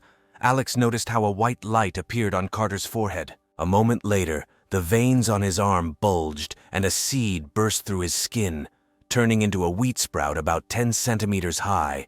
As the seed sprouted, Carter's complexion became paler. Alex quickly stopped him, showing that he already understood enough how it worked. Alex was speechless, noticing that this ability was simply using one's own flesh and blood to water plants. If abilities could be assessed, then this would be the worst, worse than even artificially created mutants. Carter hurriedly rose to his feet and called to the professor to quickly replant the wheat sprout. Meanwhile, Alex began to think that the artificially stimulated abilities of the Snow Worship sect were completely different from the naturally awakened mutants. Although it was unclear what side effects this entailed, it definitely caused a lot of harm to the body. Fortunately, this ability was not aggressive in nature. If she was a threat to Alex, they could have killed Carter on the spot. Alex soon turned to leave. After he left, Carter was glad that everything went well. The man knew that their lives depended on Alex. Meanwhile, Alex suddenly thought that if the Shishan base found out about his location and used missiles to bomb the area, then everyone would be in danger. Since the shelter in the villa was exposed, Alex urgently needed to find a new place to live. This hideout would be too easy for an organization like Shishan to breach. Alex thought about the current situation with Valerie. If she successfully implanted the chip in the information department of the base, he would be able to understand every step of their plan. This would allow them to move into action. Meanwhile, work was underway at the base to replace the soldiers lost during the campaign against Alex.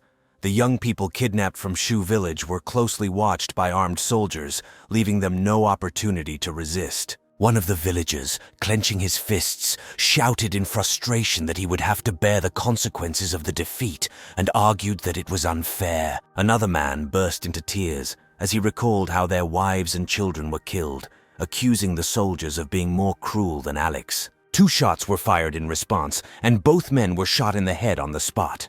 The soldier who shot warned the men to be smart. He explained that this is what they do to those who do not obey the base. The base sent soldiers to deal with the enemies, and now that there were many casualties, they needed to replenish their forces. The soldier advised them to humbly agree to the experiment, since they still had a chance to survive. Perhaps they would even be able to successfully awaken their abilities and live a prosperous life on the base. The alternative was to die now or agree to the experiment. Meanwhile, Valerie, hiding nearby, watched this scene and thought that most of these people would die and their bodies would be processed into protein substitutes. When she remembered this, she began to feel sick again. Then she suddenly realized a serious problem. All the main departments of the base seemed to be on the 2nd level, guarded by soldiers. Due to the limited underground space, the departments were mostly interconnected, however. Security on the 2nd level did not seem very reliable. It was believed that the main danger was on the 4th level, and therefore the main defensive forces were concentrated there. Apart from Roman's personal guard, the rest of the floor was mostly guarded by patrol. Since everyone was now busy with experiments, even more guards were distracted, which gave Valerie the perfect opportunity to sneak into the information department. As she walked, Valerie observed her surroundings, realizing that this time she definitely needed to succeed. Valerie quietly approached the entrance to the information department and was about to open the door when suddenly, someone's hand touched her shoulder from behind. At that moment, the girl realized with horror that she had been caught. She realized that she had no choice but to attack first, and then she clenched her fist, preparing to attack. Startled, she turned around and saw her student Ian. She was ready to strike, but when she saw Ian, she realized that the soldier was one of her students. Then she asked if he had become one of the members of the special squad. Ian admitted with a bitter smile that he was the only successful experimenter of all the students taken. He slowly unbuttoned his shirt, revealing a dark red scar on his chest, similar to a scar from the grafting of a strange plant. Valerie, worried, grabbed Ian by the shoulder and asked about the other students. Ian confirmed that all the kidnapped students were dead. Although Valerie had expected this outcome, she was still deeply saddened. The girl realized that it was unsafe to stay here and pulled Ian to a secluded place. They found a corner to avoid observation, and Ian began to vent his frustrations to her. He spoke about the inhumane testing methods at the base, with test subjects tortured in every possible way, including electric shocks, dousing with water, and cutting with a knife. If these methods did not work, it meant that the person had no abilities, and then mutant cells were introduced into his body. Ian said that if they could withstand the rejection reaction, they could gain power. However, this will come at the cost of irreversible damage to the body.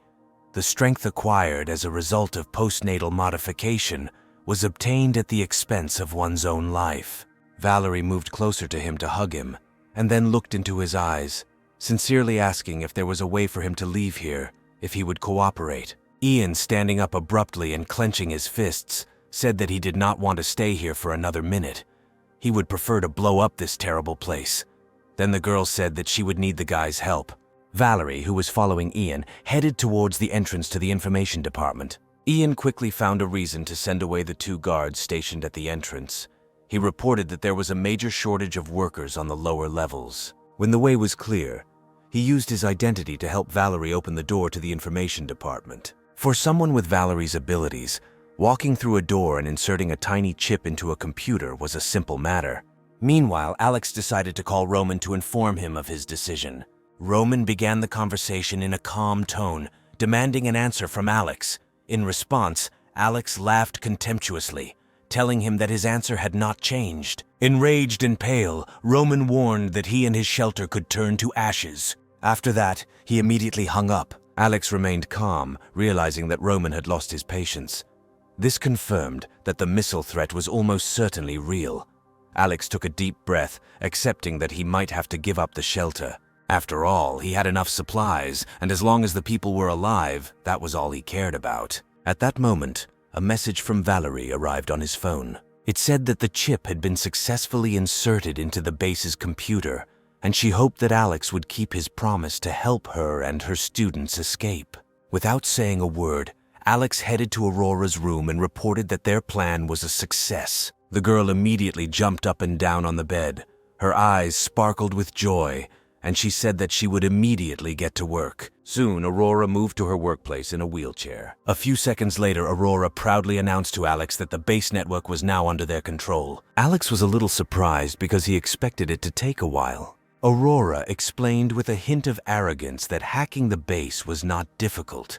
If not for the use of an isolated network, she would have penetrated the base much earlier. She boasted that the technicians at the base had nothing to compare her skills to. Alex leaned closer and asked if their actions would be detected if the intrusion was detected and the network was taken down. This closeness made Aurora's heart flutter, excitedly explaining that she had received supreme authority over the base, which was akin to God's eye view, meaning Alex could see their every move while the base couldn't detect their presence. Hearing this, the hero smiled even wider.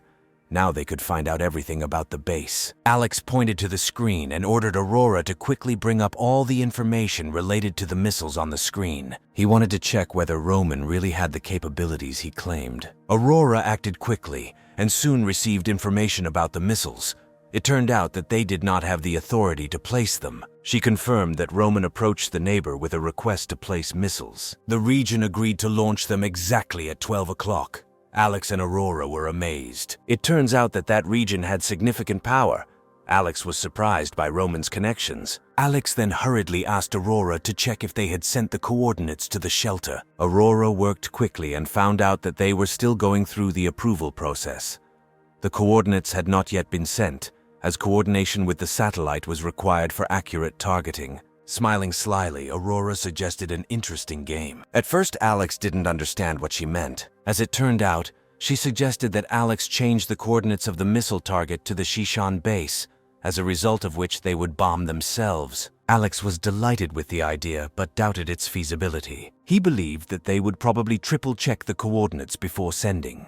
Aurora then laughed and explained that she could intercept the information they sent using packet sniffing and then resend it after making changes without anyone noticing. Alex was still concerned that even if the coordinates were successfully changed, the base could not be destroyed with one missile. While thinking about this, Alex called out to Riley from behind. The girl, with a deep understanding of engineering physics, looked at the structural drawings of the West Mountain base. After studying the design and materials, Riley concluded that the shelter was intended for wartime nuclear defense. Located hundreds of meters underground, Its materials and thickness exceeded those of conventional military structures. For fortification at this level, a single missile would be insignificant. It would have required a specialized bunker buster to have any effect, and even then, it would have been nearly impossible to destroy it with one shot. Alex feared that attacking with one missile would unnecessarily alert them and ordered Aurora to change the coordinates, as she suggested. He insisted that no matter what, the missile should not be directed towards his hideout. Alex also wanted all information about everyone on the base, especially the number of mutants and weapons, to be carefully studied. Having given his orders, he left the room. Riley, somewhat puzzled, asked Aurora what exactly Alex was worried about. She thought that if the coordinates were successfully changed, the problem with the missiles was solved. Aurora, thinking and looking at the screen, said that judging by the expression on Alex's face, he might be going to take the initiative this time. Meanwhile, Alex went to a room on the 20th floor with a plan to use the opportunity to completely eliminate the base. He seriously thought about the feasibility of this plan. Alex could not hide forever. The threat of a sword hanging over his neck was very annoying, and most importantly, if Roman had the opportunity to contact other forces to attack him, Alex would never be able to find peace. Eliminating the base seemed to be the only way out, and there was only one chance. Even if it did not destroy the base completely, it would at least cause a huge panic. Alex acquired a large stock of explosives. He planned to use the chaos to his advantage by placing explosives inside the base and causing a spectacular explosion. Even if the explosion does not destroy the base, it will likely cause significant casualties among those inside. With this strategy in place, Alex returned to Aurora's room. He instructed her to collect all available information about the military forces, weapons, and mutants of the base. Aurora was surprised by Alex's aggressive plan. He calmly explained that they first needed to collect all the information in order to assess the real strength of the base. If the gap in strength turned out to be insignificant and the chances of success were high, they should think about attacking. Alex believed that it was better to strike first than to wait until they were attacked. However, if their strength turns out to be too great, it will be possible to reconsider the plan. Aurora laughed, recognizing in him the Alex she knew. Receiving the information was a piece of cake for Aurora, and she quickly turned to inform Alex that the information was ready to be viewed. Alex sat down in a chair and began to study the data. Currently, there were more than 520 regular soldiers and 50 awakened fighters at the base. 6 of them received their abilities naturally. Alex focused on the information about the base's mutant captains. The first of them, Arthur, had enhanced type abilities and was codenamed Superman. He had 10 times the combat power of an ordinary person, and his speed and strength reached the level of 5 stars. Alex took a deep breath, acknowledging Arthur's impressive abilities. As a melee mutant, Arthur had an imposing physique and skills that could be dealt with if Alex kept enough distance. The second mutant, Edward, had fire-type abilities and was codenamed Fireman. He could release high-temperature flames from his body. The third mutant, Shelley, had control-type abilities codenamed Ice Block, which could create solid ice crystals for combat. The fourth mutant, Sky, had the abilities of a beastman codenamed Toxic Beast. He could turn into a giant monster with enormous strength and a corrosive liquid in his body. The fifth mutant, Tyler, also possessed the powers of a man-beast, codenamed Ice Monkey.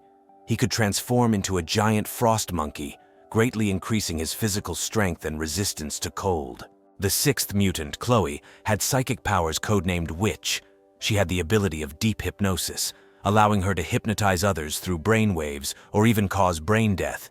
Her ability optimized through eye contact. This was the first time Alex had encountered such a classification of mutant abilities, which at this stage seemed quite general and allowed abilities to be classified only by their manifestations. His cosmic abilities didn't fit into any of those categories. Alex reflected on his own powers and noted that while Joshua had excellent close combat abilities, and his cosmic abilities provided virtually invincible defense, Aurora's information made it clear that they were not entirely invulnerable. Alex reviewed the information several times, memorizing each person's type of ability so as not to be caught off guard in any encounter. The most pressing issue was how to silently enter the base, plant explosives, and ensure a safe exit. Then Riley suggested discussing the plan with everyone, rather than thinking alone. If they're going to take action, it's best to get everyone involved and gather ideas that might be useful. Alex agreed and soon gathered everyone in one room. He outlined his plan, emphasizing that he had a rare opportunity to destroy the Shishan base once and for all. He explained that although he does not seek conflict, he will not tolerate being bullied. The battle seemed inevitable, and he needed everyone's cooperation.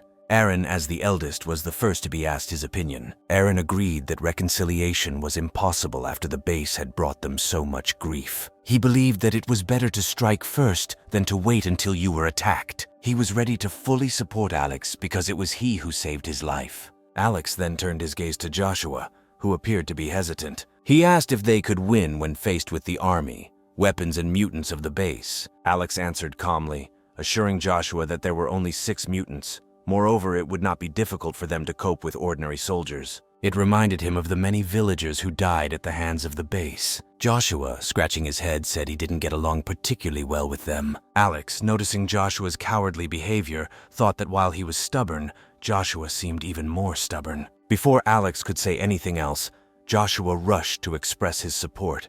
He said that if Alex decided to fight, he would support him until the end. Joshua added that he had no reason to live in this apocalypse if Alex's plan failed and he died at the base.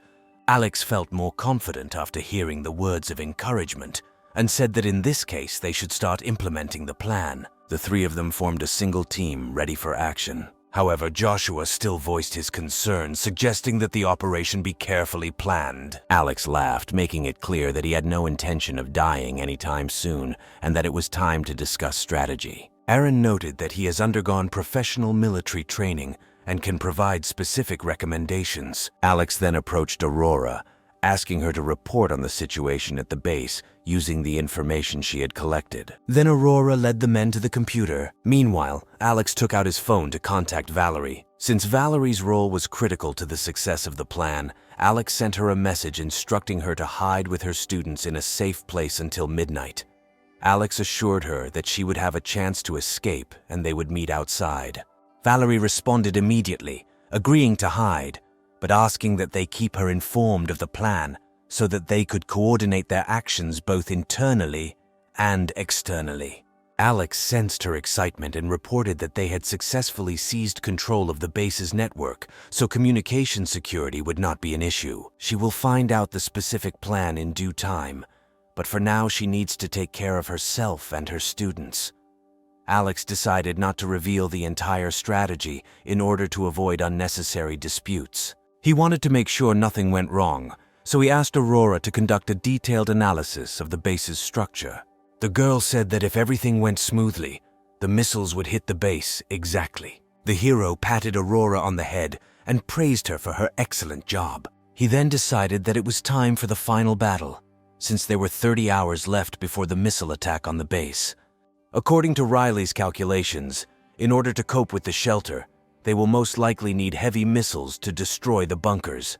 While these missiles may not destroy the base with a single hit, they will certainly cause significant shaking. Alex wondered if it would be useful to cut off their power during the explosion. Losing the light source would paralyze the base and cause even greater panic. However, Aurora warned that while it could shut down power through the grid, the plan to restore power would be manual, and standard bases typically have emergency lighting. There would be insufficient time for full penetration. However, Alex had his own plans. His main goal was to create internal turmoil Valerie would take the opportunity to escape with her students from. Meanwhile, Joshua continued to worry and asked what would happen if they successfully infiltrated the base. He was not sure that they would be able to destroy the entire base. Even if they managed to destroy the leader, Roman, someone else will quickly replace him. With thousands of people inside, it was impractical to kill them all. However, seeing the serious expression on Alex's face, Joshua suddenly fell silent. He looked at Alex in shock and asked if Alex really agreed with such a plan, doubting if they were really planning to destroy everyone. Alex explained that his goal is to destroy over 80% of their combat power if possible. The ideal would be to destroy them all. Alex then revealed a detailed plan, saying that he had stocked up on thousands of kilograms of explosives.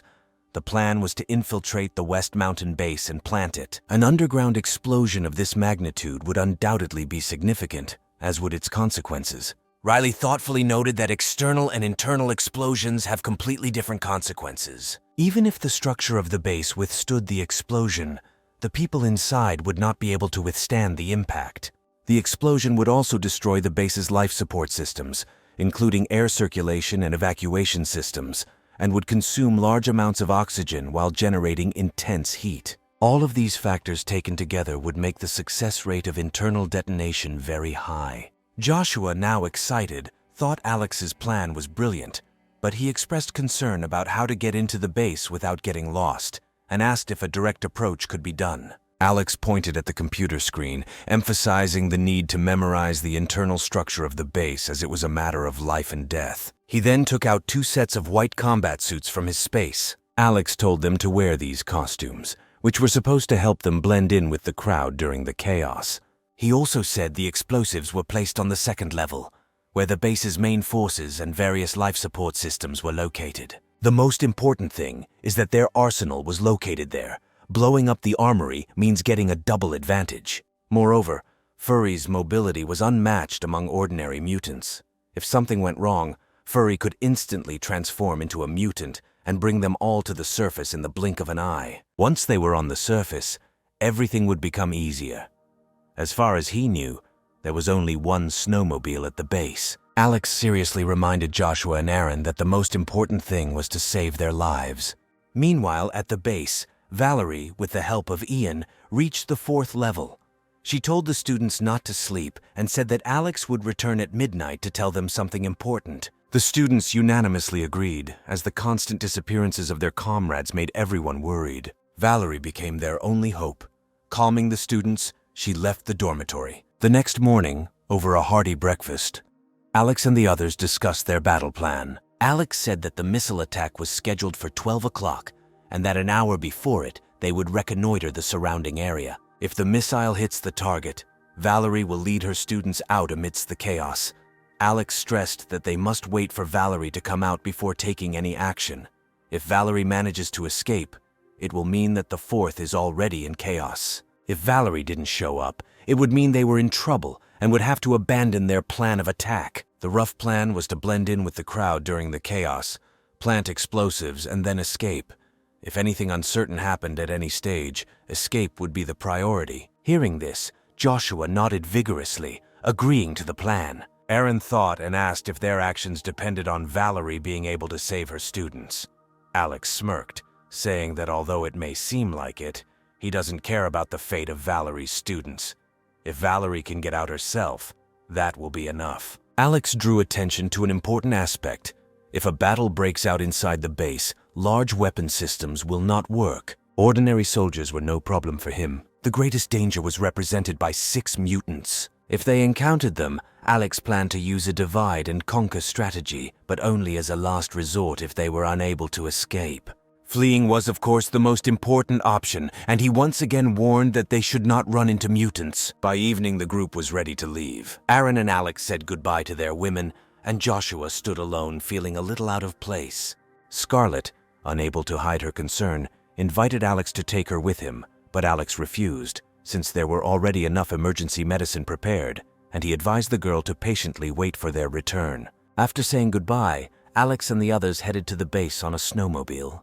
Meanwhile, Aurora informed Alex that the base confirmed the time of the rocket launch and said that it would definitely happen today at midnight. She secretly changed the coordinates, so there is no need to worry. Alex instructed her to continue to monitor their every step, and he slowly drove to the place appointments. Soon they arrived at the base. Alex parked the car some distance from the base and took out the box. There were 10 syringes inside. He handed a syringe each to Joshua and Aaron, explaining that these were special stimulants designed to stimulate the body and nerves, significantly increasing combat effectiveness and somewhat reducing the perception of pain.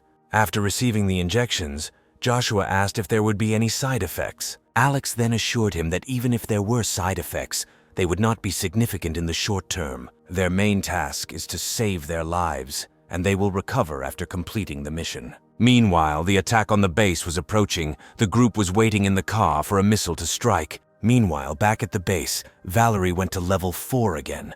She reminded her students to put on the warm clothes they had to stay warm. Then the students realized that teacher Valerie was really going to take them away from there. Vincent ordered everyone to be quiet and assured them that he would not harm them. They just need to carefully follow Alex's instructions and wait for an opportunity to escape. At the same time, Roman nervously looked at his laptop, waiting for news that Alex's hideout had been bombed. He consoled himself with the thought that although launching the rocket had cost him a lot, the prospect of getting rid of Alex made him think it was worth it. From his point of view, Alex was an even greater threat than the other major forces in the city, having once dealt him a painful defeat. Being a high-ranking official, Roman could not accept being humiliated by a man he considered trash.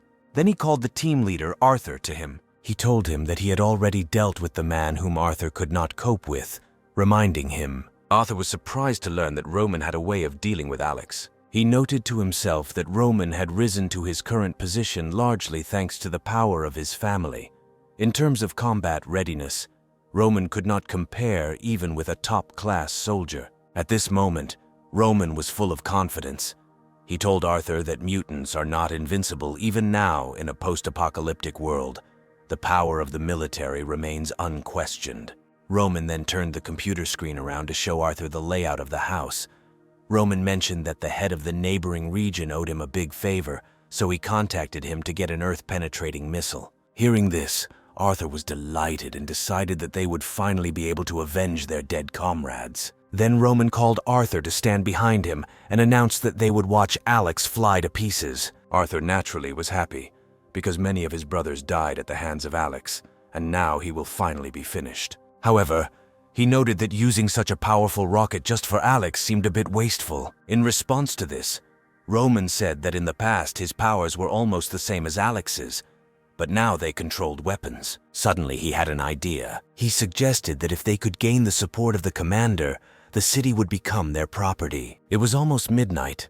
Time was passing, and Aurora still did not look up from the screen, afraid of missing some important information. Meanwhile, at the headquarters command center, a man in military uniform pressed the start button. A heavy rocket flew out of the silo and flew straight into the night sky. At this moment, the information department of the Shishan base detected an unidentified object approaching them at high speed. They realized that the rocket was flying straight at them. Alex, who was in the snowmobile, saw the bright light of a rocket approaching the horizon and falling onto the base like a meteor. With a loud boom, the rocket fell, creating a huge explosion that almost shook the area within a 10-mile radius. Even a snowmobile parked 3 kilometers from the base almost overturned from the shockwave. Alex immediately informed Aurora that the plan to change the rocket's coordinates was successful. Inside the shelter, Aurora had already prepared for her next actions.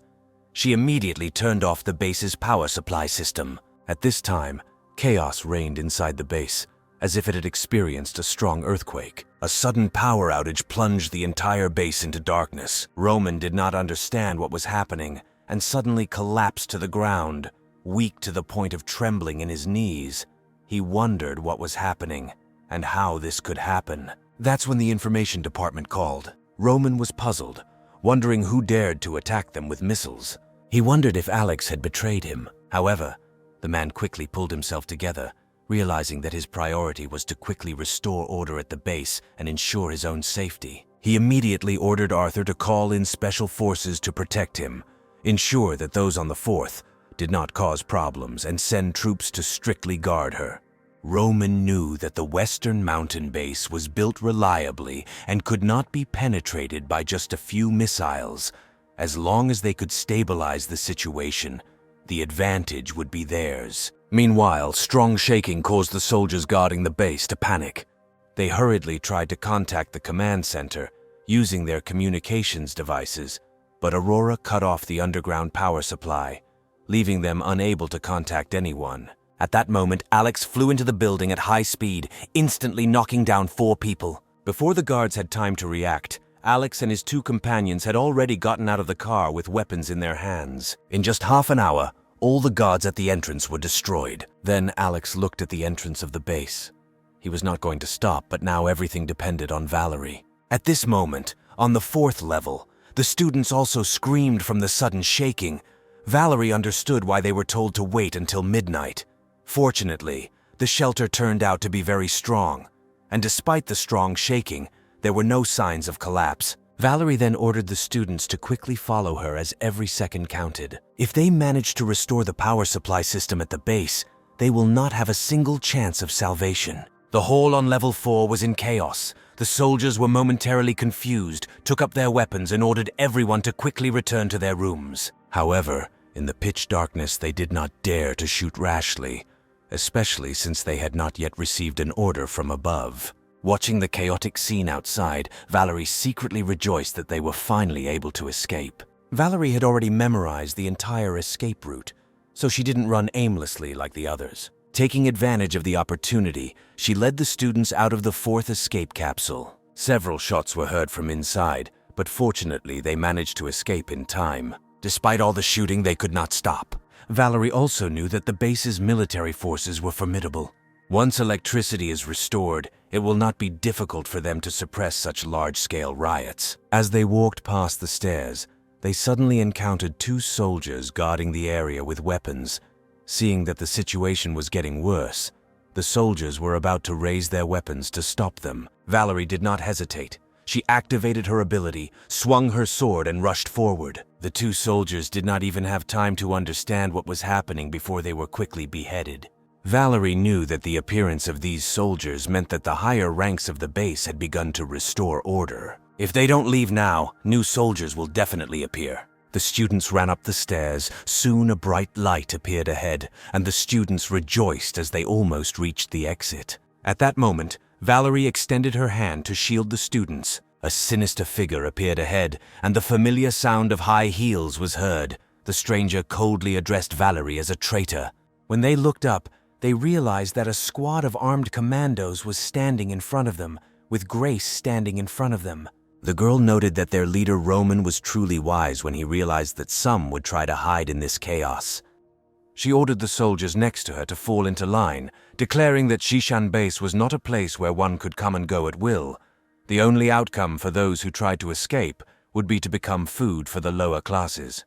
Grace accused Valerie of not appreciating the good life given to her and risking it for the sake of worthless experimental subjects. Hearing this, the students turned pale, and some began to feel sick at the hint that they were using people as food. At that moment, Valerie extended her hand, urging Grace to think that they still had a chance to talk. Grace, however, coldly replied that there was nothing more to discuss. A traitor is a traitor, and he cannot be forgiven.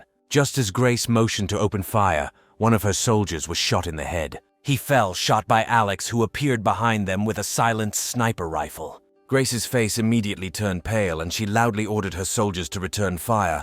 In the blink of an eye, the entire narrow passage was under fire.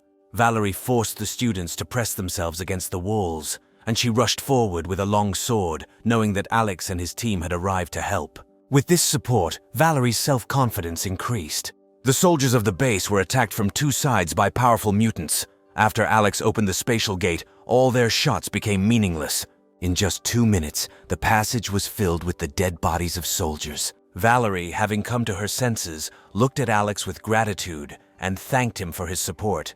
Alex simply replied that he had only fulfilled part of the deal. He understood that without Valerie's risky return to base as a spy, he would not have had the opportunity to change the missile's coordinates. Helping her save the students was only natural. He then told Valerie that there was no time to waste and that they needed to hurry and get the students out. Valerie quickly calmed the frightened students and urged them to move quickly, declaring that they would soon be free. At that moment, Valerie saw Grace curled up in the corner. Valerie looked at her intently and asked if it was true that it was Grace's idea that led to the death of her students. Grace's face showed fear. She begged not to kill her, explaining that she was just a secretary and that all decisions were made by Roman himself. Filled with hatred, Ian approached Grace. The experiments he underwent for human modification were like hell. He did not respond to Grace's pleas. Instead, he took out his dagger and slit her throat. He said that people like her do not deserve pity. Valerie then sincerely thanked Alex for keeping his word and helping save the students. Then, Alex told her that everything had been sorted out with the guards at the entrance, and there was no time to waste. He instructed her to quickly get the students out. Alex then took out 2 backpacks from another room, which contained energy bars for restoring strength and some fuel for warmth. He told them to hide in the area southeast of their current location, assuring them that he would come meet them later. He then said that Valerie could not leave with the students yet as they still had unfinished business. Hearing this, the students got scared and began to beg Valerie not to leave them. Then Alex smiled and said that the base warriors were too busy to pursue them now. But if the students go with them, they will definitely be chased. Valerie understood that from the moment she decided to join Alex, the path to retreat was already cut off. She asked what they should do next. Alex replied that they just needed to blow up the entire base to solve the problem once and for all. Valerie felt a rejection, knowing that there were thousands of lives inside, but if they didn't fix the problem, she and the students would eventually face retribution, and they would be the ones to die. After thinking for a while, Valerie made a decision and agreed to help Alex. Valerie then ordered Ian to take the students out. Finally, Ian looked at Alex and the others and told Valerie that she had to protect herself. He then led the students out of the base. Alex then handed his phone to Valerie and told her to act quickly and get them to the designated location. This place was the second level where she had always lived and was very familiar with it. All four put on their helmets and ran towards the indicated place. Alex and his team quickly reached a location that was ideal for planting explosives. Alex signaled Aaron and Joshua to begin the operation. Seeing this, Valerie became worried, noticing that the amount of explosives would not have any effect because the strength of this place was very high. Alex calmly replied that it was an explosive specially made by Riley. After that, he activated the spatial gate, and the next second piles of explosives appeared in the corners. Valerie's eyes widened in shock. Grinning, Alex noted that he had always been frugal and did not waste a single grain of rice, and now they would try their own medicine. Having prepared everything necessary, Alex gave the signal for a quick evacuation. On their way out, Alex attached explosives to every door they passed. When they reached the corner, Valerie suddenly stopped. She suggested using this opportunity to directly eliminate Roman. She believed that without their leader, the base would certainly plunge into chaos. Alex also stopped and explained that even if they killed Roman, someone would quickly take his place. He noted that the problem is not in Roman, but in the base system itself. Valerie could not object, since she also believed that Alex had noticed everything correctly. Alex continued by saying that the only solution now is to destroy the entire base. During the conversation, their unusual behavior attracted the attention of the Special Forces. They were all dressed in Special Forces uniforms, especially Valerie. In the low light and chaos, no one would notice anything unusual. However, one of the Special Forces noticed their strange behavior, especially the cat next to Alex. The base had never heard of anyone keeping a pet. The soldier raised his pistol, shouted that something was wrong with these people, and ordered them to be captured. Alex had no choice but to immediately activate his ability. He fired quickly, and the man did not even have time to react before his head was instantly pierced through. Seeing that their comrade had fallen, the commandos raised their machine guns and began firing at Alex and his team. By this time, Alex had already opened the spatial gate. Valerie was amazed. Having followed him for a whole month, the base soldiers were unable to destroy his hideout. Soon, a person who appeared in the crowd shouted that this was a spatial ability and that this person was Alex. Everyone stopped shooting and retreated, spreading out. At that moment, Alex smiled and muttered that it was too late. He then sharply shouted the counterattack signal. Suddenly, all the bullets fired at them rushed back in the opposite direction like a hurricane, hitting almost everyone. While Alex and his team were retreating, grenades flew out of the spatial gate. Dozens of grenades thrown by Alex caused a huge explosion.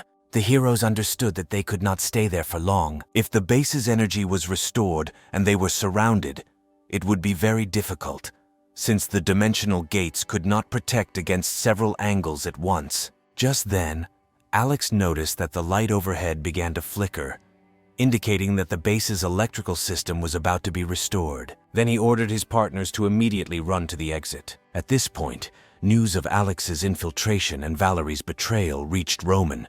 Enraged, Roman immediately gave the order, declaring that Alex must be destroyed. Wearing a special suit, Roman cursed Alex, calling him an arrogant brat and declaring that he would have the advantage. Arthur, filled with rage, immediately took his team to take revenge on Alex. His eyes glowed with murderous intent. He was determined to settle the score with Alex once and for all. However, after power was restored, chaos reigned as people discovered explosives scattered everywhere. Arthur then quickly called bomb disposal experts and then went outside to pursue Alex. Meanwhile, on their way out, Alex and his team encountered numerous troubles. No matter which direction they tried to flee, they encountered heavily armed soldiers. The soldiers did their best to delay Alex and his team, buying time for Arthur. Facing the onslaught of soldiers, Aaron stepped forward, activated his ability, and took control of the situation. His muscles bulged with astonishing speed, instantly tearing through his tough battlesuit and turning him into a muscular giant. The next second, he rushed into the crowd, and the bullets no longer caused him significant harm. Aaron, like a bulldozer, cleared obstacles in his path, sending into flight all the soldiers who tried to block his path. Alex didn't expect Aaron to use his body to deflect bullets, so the man chuckled and assured Alex not to worry, as it was nothing to him. He was well aware of the powerful ability of self-healing, and if the injury was not fatal, he could quickly heal. Suddenly, several Special Forces soldiers appeared in front of them. Among them, Alex recognized Arthur and Jace. Upon seeing his enemy, Arthur instantly became enraged and declared that Alex would not escape. Aaron then stood in front of Alex and his team, taunting him and declaring that if they wanted to get to Alex, they would have to get past him first. As the 5 modified humans confronted Aaron, Alex watched with concern. Suddenly, at the moment of collision, Aaron suddenly waved his hand, sending all 5 of them flying. In one motion, he slammed them into the wall. Seeing this, Alex laughed, noting that these modified mutants were simply deluded into thinking that they could fight a natural mutant. Aaron looked puzzled. He was somewhat disappointed, because since he gained his powerful strength, he had not had a single chance to engage in a serious fight with anyone. Alex said that in any case, they better not take unnecessary risks. As they retreated, a voice was heard from ahead. A tall figure was approaching them, carrying something that resembled a barrel on its back. Alex immediately recognized the man as a mutant named Edward, who was codenamed Fireman in the files. Alex quickly opened the dimensional gate, and then Edward spread his arms, and suddenly, a huge fireball rushed towards Alex. Although the dimension gate completely absorbed the fireball, Edward's attack did not stop. Alex realized that he was being detained, since due to the activation of the dimensional gates, he could not move. The temperature of the fireball released by Edward could instantly reach 1,000 degrees Celsius. If Alex had closed the gate, everyone would have been engulfed in flames. But if it had remained open, the SWAT soldiers would have been able to catch up with them. Finding herself between a rock and a hard place, Alex shouted to Joshua, asking him to look into the situation. After Alex's words, the spatial gate suddenly spewed out a huge number of icicles, which the man could barely dodge. Edward stepped back with contempt, calling it a banal trick. He took out a canister from behind his back and began to pour its contents onto the ground. It was a specially developed fuel that, when ignited, became as powerful as an explosive. He filled the entire corridor with a black, oily substance, stepped back a few steps and snapped his fingers. Instantly, a wave of heat burst out from under the ground, engulfing the entire corridor in flames. Edward stood in the middle of the flames, unharmed, and even the hem of his clothes was not touched by the flames. Confidently stating that their team leader would arrive soon, he said that they would not be able to hold out much longer. Fortunately, Alex had already prepared a large amount of ice. When the ice was released, the collision of ice and fire caused the entire corridor to fill with steam. Edward was stunned for a moment, realizing that they actually had a mutant that could manipulate ice and snow. Seizing the opportunity, Joshua held Edward back while Alex and his team quickly retreated through the steam. Suddenly, there was a terrible gust of wind ahead. Aaron did not have time to see what was happening before a giant fist fell on him. Instinctively, he crossed his arms to block the blow, resulting in a loud explosion that sent Aaron flying several meters back. He barely managed to stay on his knees. Seeing this, Alex was amazed that Aaron, known for his physical strength, was in such a state from one blow. At that moment, Arthur appeared in Alex's field of vision and invited them to begin the performance. Then the hero went to Aaron, worried and asking if he was all right. He covered it with a shield so that nothing could hurt him. Aaron was sweating, but thanks to the stimulant he didn't feel much pain. He said it wasn't that bad and shouldn't be fatal. Arthur, standing about 10 meters from Alex, examined his spatial abilities. Having learned from a previous painful lesson that it was better not to approach hastily and risk falling into Alex's trap, he decided to wait it out. knowing that they had nowhere to run. Meanwhile, Joshua hurried to Aaron and asked if he was okay. Aaron, covered in sweat, said he was fine but felt like he'd been hit by a train. Then Alex took out a stimulant from his space and without hesitation injected it directly into Aaron's arm. Putting aside concerns about side effects, it was extremely important for Aaron to quickly restore his fighting strength. At this time, Furry approached. Visibly indignant at the current situation, his fur stood up and he growled threateningly. Valerie also took a fighting stance, ready to fight, but Alex stopped them, advising them not to rush, since at the moment their opponents could not reach them. However, Arthur continued to move forward. After their last meeting, he learned that Alex's dimensional space was not capable of attacking on its own. As the confrontation continued, Arthur began to taunt Alex, implying that without the protection of his hideout, he could only surrender. However, the hero said that it was too late to give up. He had hoped to deal with this quickly, but it had come to such an unexpected stage, it seemed that his plan was too idealistic. At that moment, a woman in a cloak appeared behind Arthur and quietly called Alex's name. At that moment, it seemed to him that an invisible force was pulling him into the abyss.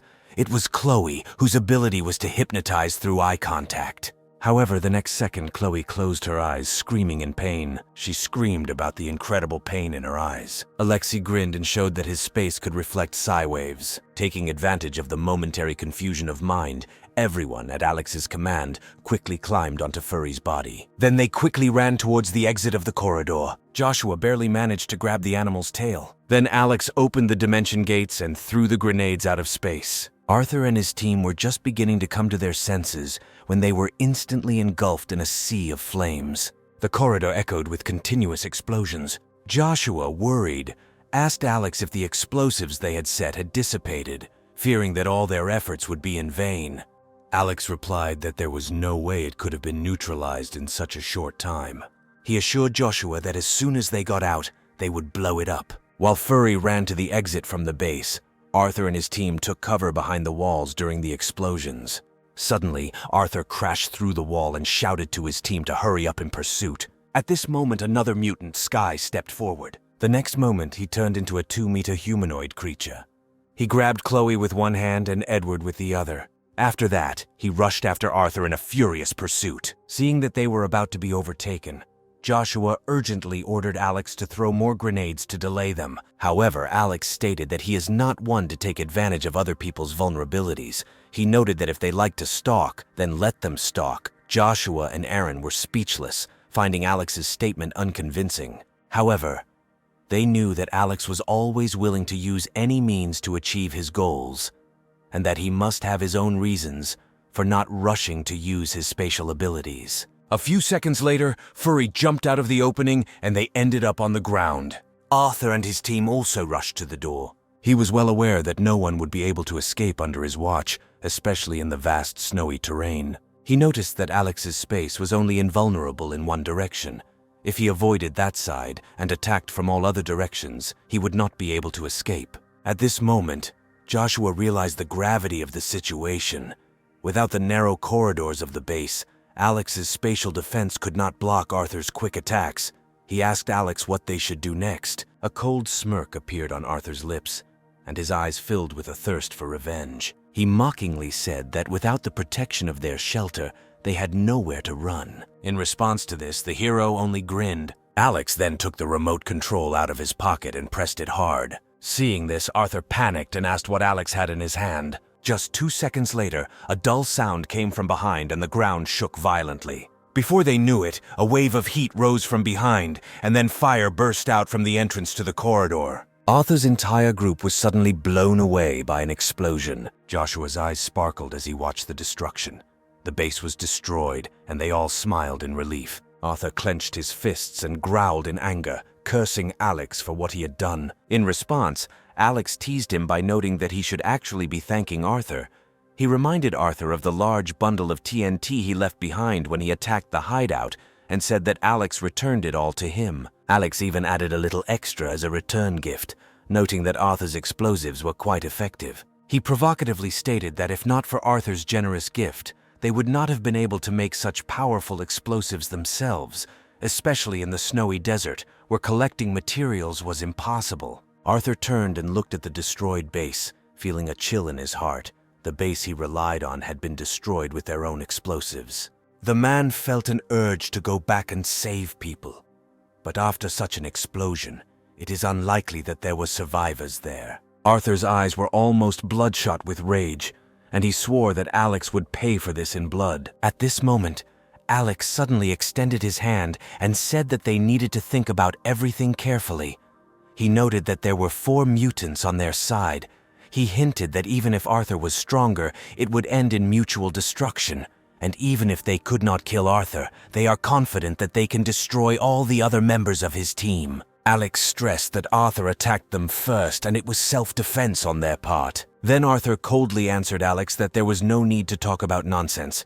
He stated that either Alex or he would die that day. Hearing this, Alex suddenly laughed darkly and asked if he was Arthur's target alone. Arthur said they needed to stop talking. He didn't know what trick Alex was planning to pull next. Alex then stepped forward and told Arthur that since he was his target, he should not risk the lives of his team. Alex looked at Arthur defiantly, inviting him to fight one-on-one. This sentence shocked everyone.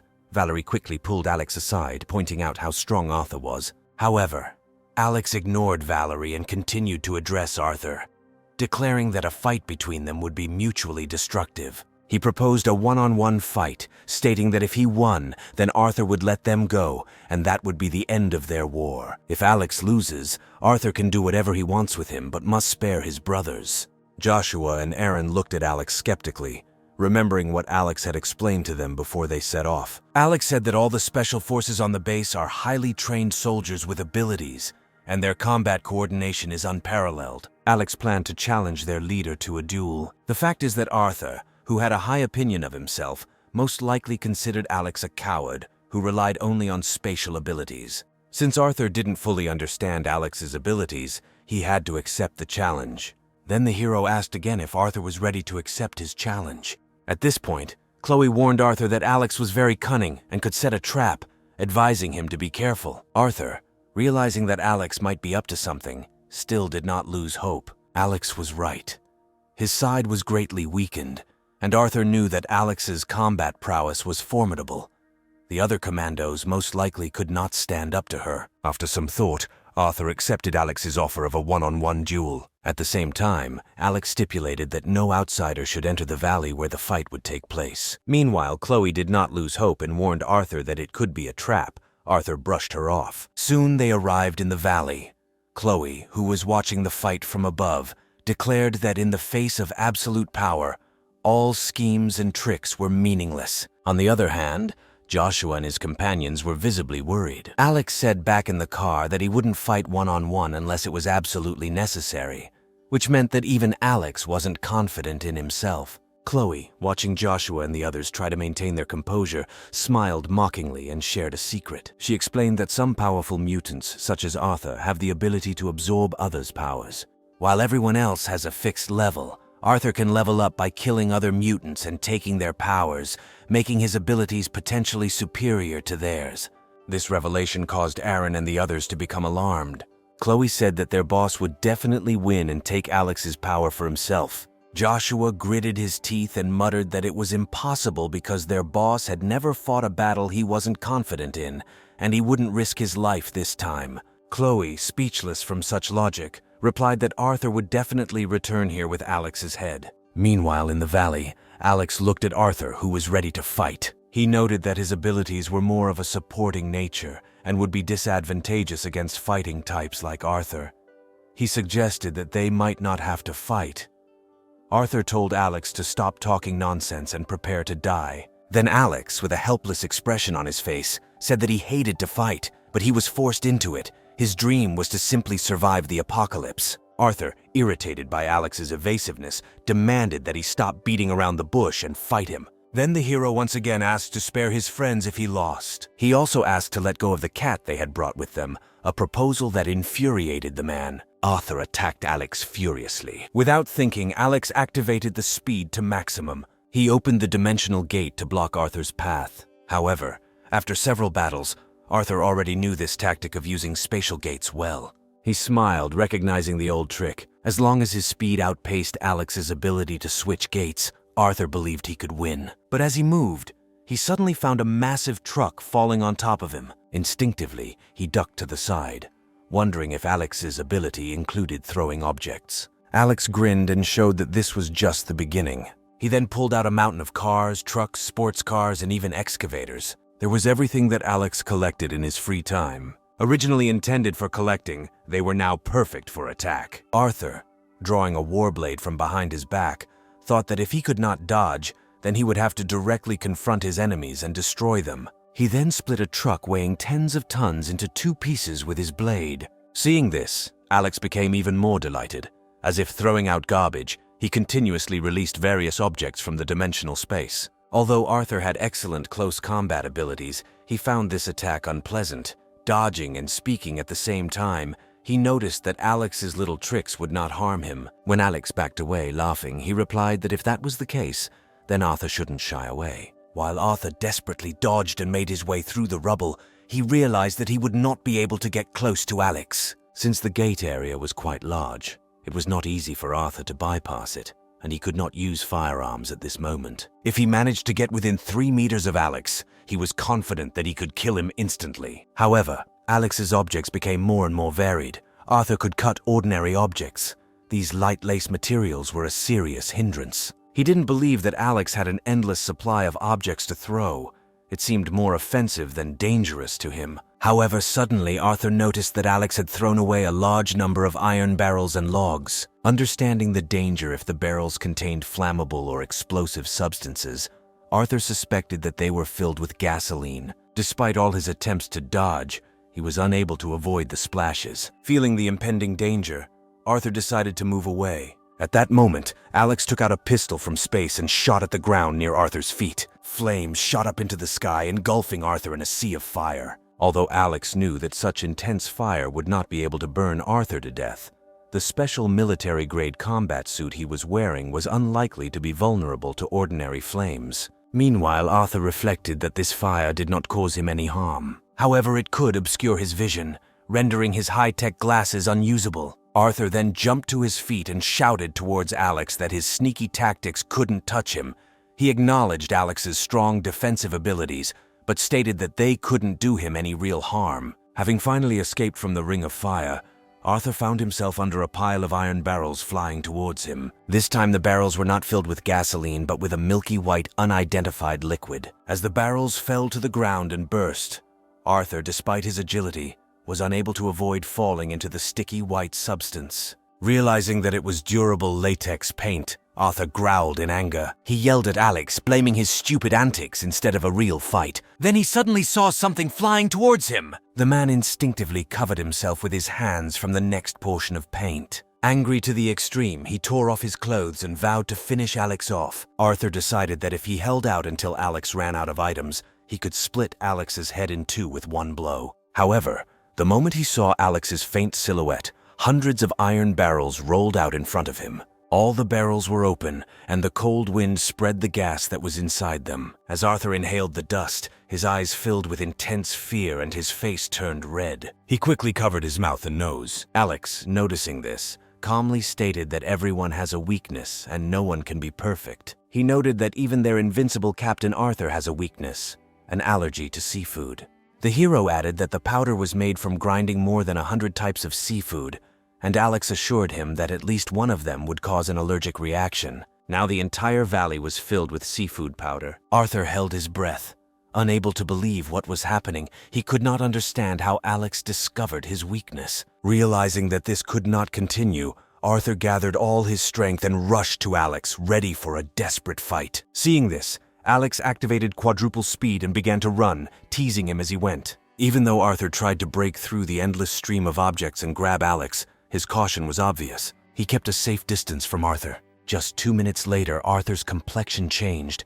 Clutching his throat, he collapsed to the ground in agony. Seeing him lying motionless in the snow, Alex examined him from afar. Then he walked away to a distance of several tens of meters. After that, he took out a barbecue grill from the space. He leisurely began cooking sausages to replenish his energy reserves. After about 15 minutes, Arthur, who seemed completely defeated, suddenly stood up and roared in rage, declaring that he would fight him to the end. Arthur furiously attacked Alex, and then the hero ran away, noticing that Arthur's actions were explosive. Arthur, who as a super soldier always carried anti-allergy medications with him, hoped to fake his death in order to lower Alex's guard and take advantage of the opportunity for a surprise attack. But he did not expect Alex's caution. Anti-allergy drugs relieved the symptoms only temporarily, and with the valley still filled with sea powder, Arthur's condition rapidly deteriorated. His physical condition deteriorating and his mind becoming clouded, Arthur could not imagine that his unsurpassed close combat skills would yield to such low tactics. Finally, Arthur collapsed, unable to rise again. Seeing that Arthur was trying to repeat this trick, Alex kept his distance, warmed himself by the fire, and continued to eat and regain his strength. Half an hour passed and Alex regained his strength. Looking at Arthur lying motionless on the ground, Alex muttered to himself, wondering if Arthur could really be dead. Thinking about this, Alex pulled out a gun and shot Arthur right in the head, making sure that he was really dead. After that, he asked him if he was alive. Alex felt a surge of delight, finding it hard to believe that he had defeated the main fighter of the base. Alex then pulled a massive truck out of space and brought it down on Arthur. Arthur's frozen body was instantly cut in half. Alex finally breathed a sigh of relief, making sure that Arthur was finally dead. Seeing this, Alex pulled out a sword from space. He then beheaded Arthur in a swift motion. This was the only way Alex finally felt completely calm. Once he was sure that Arthur was definitely dead, Alex crouched down to examine the head. Suddenly, he felt a strong impulse pulling his right hand towards Arthur's skull. A powerful force surged from his palm into his body, stimulating him like an electric current. The sensation was incredibly refreshing. He quickly absorbed all of Arthur's power. But Alex did not know that Arthur had also absorbed the power of 3 mutants, which meant that all these powers now belonged only to Alex. Suddenly, Alex's vision became blurred, as if something was about to burst out. He blinked intensely, and the power that overwhelmed him clouded his mind for a moment. He saw nothing, and only felt a sharp but unclear feeling in his eyes. Looking at the large truck pressing down on Arthur, he instinctively released an unknown force from his own. The space in front of him began to spin like a spiral. After this, there was a loud explosion. The truck spun and broke into pieces. Alex was delighted, wondering if this was a new ability. He touched his right eye and realized that it might be the legendary divine power that allowed him to bend. Alex realized that by absorbing Arthur's power, he had developed a new ability that compensated for the lack of his previous offensive capabilities. After using this ability, Alex felt that his energy was half depleted, which indicated that the ability consumed a lot of energy. According to his calculations, at this rate he could use it up to 3 times in a row. Despite this, the effect of a mid-range surprise attack was astounding, with one blow capable of overturning a large truck, making this force even stronger than a sniper rifle. Alex looked towards the valley with an ominous smile, curiously waiting to see who would be the first to fall victim to this ability.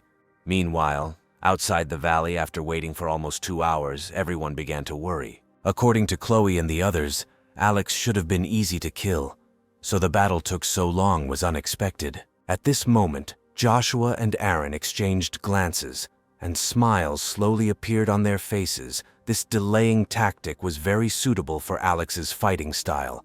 The more time passed, the more it indicated that Alex's strategy was a success. At that moment, Aaron and Joshua's headphones began to crackle, and upon hearing Alex's voice, they felt great joy. Holding Arthur's head, Alex used a walkie-talkie to warn Joshua and Aaron to watch their expressions and not draw attention. He told them to wait for his signal before destroying any remaining forces. Hearing Alex's voice, Aaron and Joshua couldn't help but feel happy. Their boss had truly won. Having suppressed their excitement, they calmly prepared for the attack. Alex did not return the same way, but silently approached the enemy from behind. After inspecting their formation and thinking about it, he decided to deal with Chloe first, given her powerful ability to control a crowd through mental hypnosis. Alex's right eye, which possessed divine power, slowly activated. At that moment, the space around Chloe's neck began to warp. She suddenly felt discomfort and was about to cry out for help, but an unknown force suddenly tore her neck, causing blood to gush out like a fountain. Everyone present was shocked, not understanding what had just happened. Then Alex rose from behind the snow mound, raised Arthur's head high, and shouted that their captain was dead. At first, The base soldiers could not believe that their captain had actually been defeated. Then Alex commanded the attack, ordering to destroy them all. Joshua had long been ready to strike. Valerie took the brunt of the attack, and Aaron and Furry quickly followed her, quickly attacking their opponents. Alex ordered them not to spare anyone. At this time, the team, left without a leader, was at a loss. Their strongest captain was killed by Alex, which led to a decline in morale and a sharp decrease in combat power. Meanwhile, Alex's men quickly and thoroughly dealt with all remaining forces. At this moment, the hero ran towards them, planning to absorb the abilities from the corpses first. However, this time he did not feel any improvement. After thinking about it, Alex understood the reason.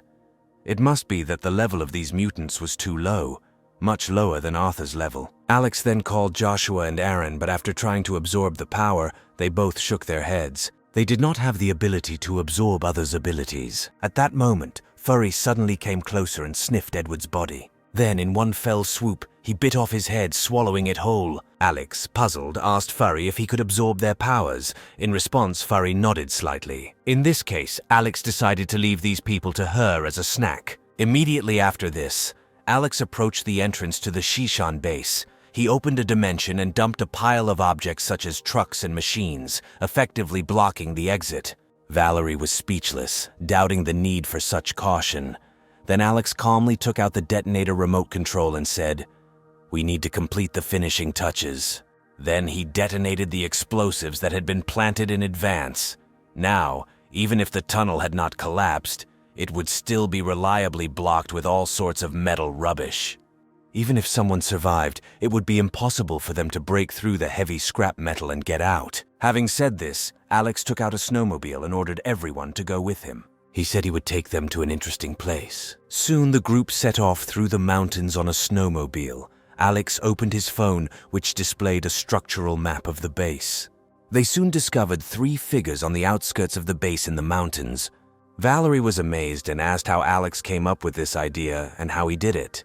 Alex smiled faintly and explained that while studying the structure of the base, he discovered a special passage connected to the first level. Thinking that her students were mostly killed by Roman, a thick, murderous intent gradually flared up in Valerie's eyes. She shouted at Roman to stop. However, Roman never expected Alex to discover their location so quickly. A recent strong explosion almost destroyed the entire base. Roman immediately ran out of the evacuation passage, not even having time to take care of his wife and children. He refused to believe that, having barely escaped, he was still destined to meet Alex. Seeing Alex get out of the car and approach, Roman turned pale. The 2 loyal guards, not yet realizing the situation, raised their weapons, intending to fight Alex to the death. Realizing that the situation could no longer be saved, Roman hastily raised his hands and began to beg, explaining that by killing him, he would upset the balance in the city, and as a result, Alex would be in even greater danger. Hearing this, Alex thought for a moment. He had not thought about this question. But then he said that Roman, as a desperate fugitive, had no right to discuss conditions. As he spoke, his partners had already surrounded the 3 of them. At this moment, Valerie was clutching her sword tightly. Dozens of her students had become Roman's test subjects, and she regretted that she could not dismember him on the spot. Roman quickly tried to explain that in the apocalypse, in chaotic times, strict measures must be taken, otherwise everyone will be in a dead end. Then Roman tried to offer cooperation, suggesting that with Alex's talent and strength, as well as his connections and brains, seizing power in the city would be a piece of cake.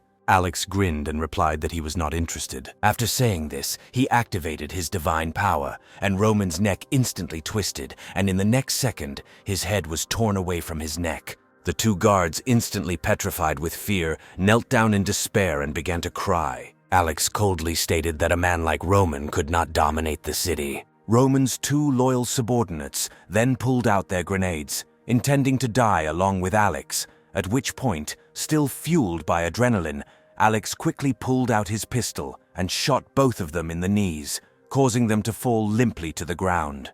Despite this, they desperately threw grenades towards Alex. Then Alex opened the spatial gate, absorbing all the explosive energy of the grenades into another space. The soldiers were stunned, not understanding what had just happened. Then Alex slowly approached one soldier, released the absorbed energy, and he howled in horror. In just a few seconds, the soldier was burned to a skeleton. Alex then grabbed the other soldier's head with his right hand.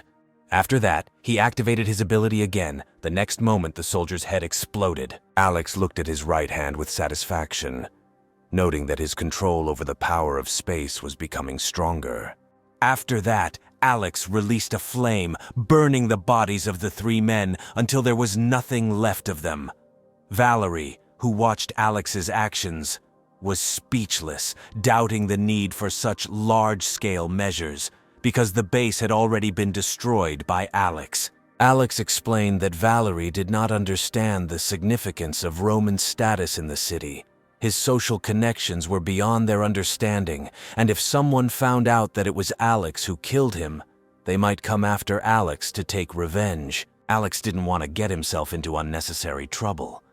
Valerie rolled her eyes, claiming that in the conditions of the apocalypse, what Alex was talking about was practically impossible. Then Alex declared that he would not leave the slightest trace of possible danger. He then asked Valerie if she had thought about this outcome before coming to the base.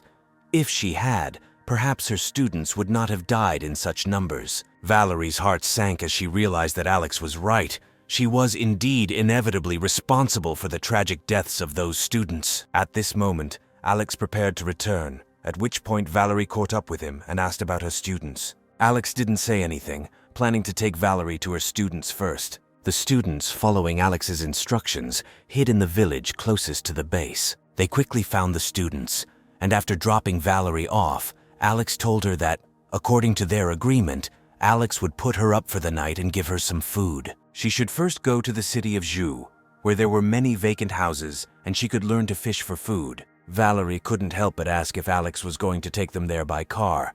However, Alex looked at her and quietly said that he had fulfilled his promise to her. Moreover, to express his gratitude, he fed her and put her up for the night. If she wants more from him, she will have to bring enough goods with her for the exchange. Valerie, with an embarrassed face, objected that they had already become good friends, and such conversations seemed too serious to her. Alex smiled in response, noting that even friends must clearly settle scores in order to avoid offense. In conclusion, he said that they should leave everything as it is and see each other in Shu Village. Valerie nodded helplessly, and then declared that they would go there themselves. As he watched Valerie retreat, Alex was not particularly worried about the fate of the students. He felt some sympathy, but as for Valerie, a highly skilled fighter, Alex admired her greatly. He planned to force her to join his team sooner or later.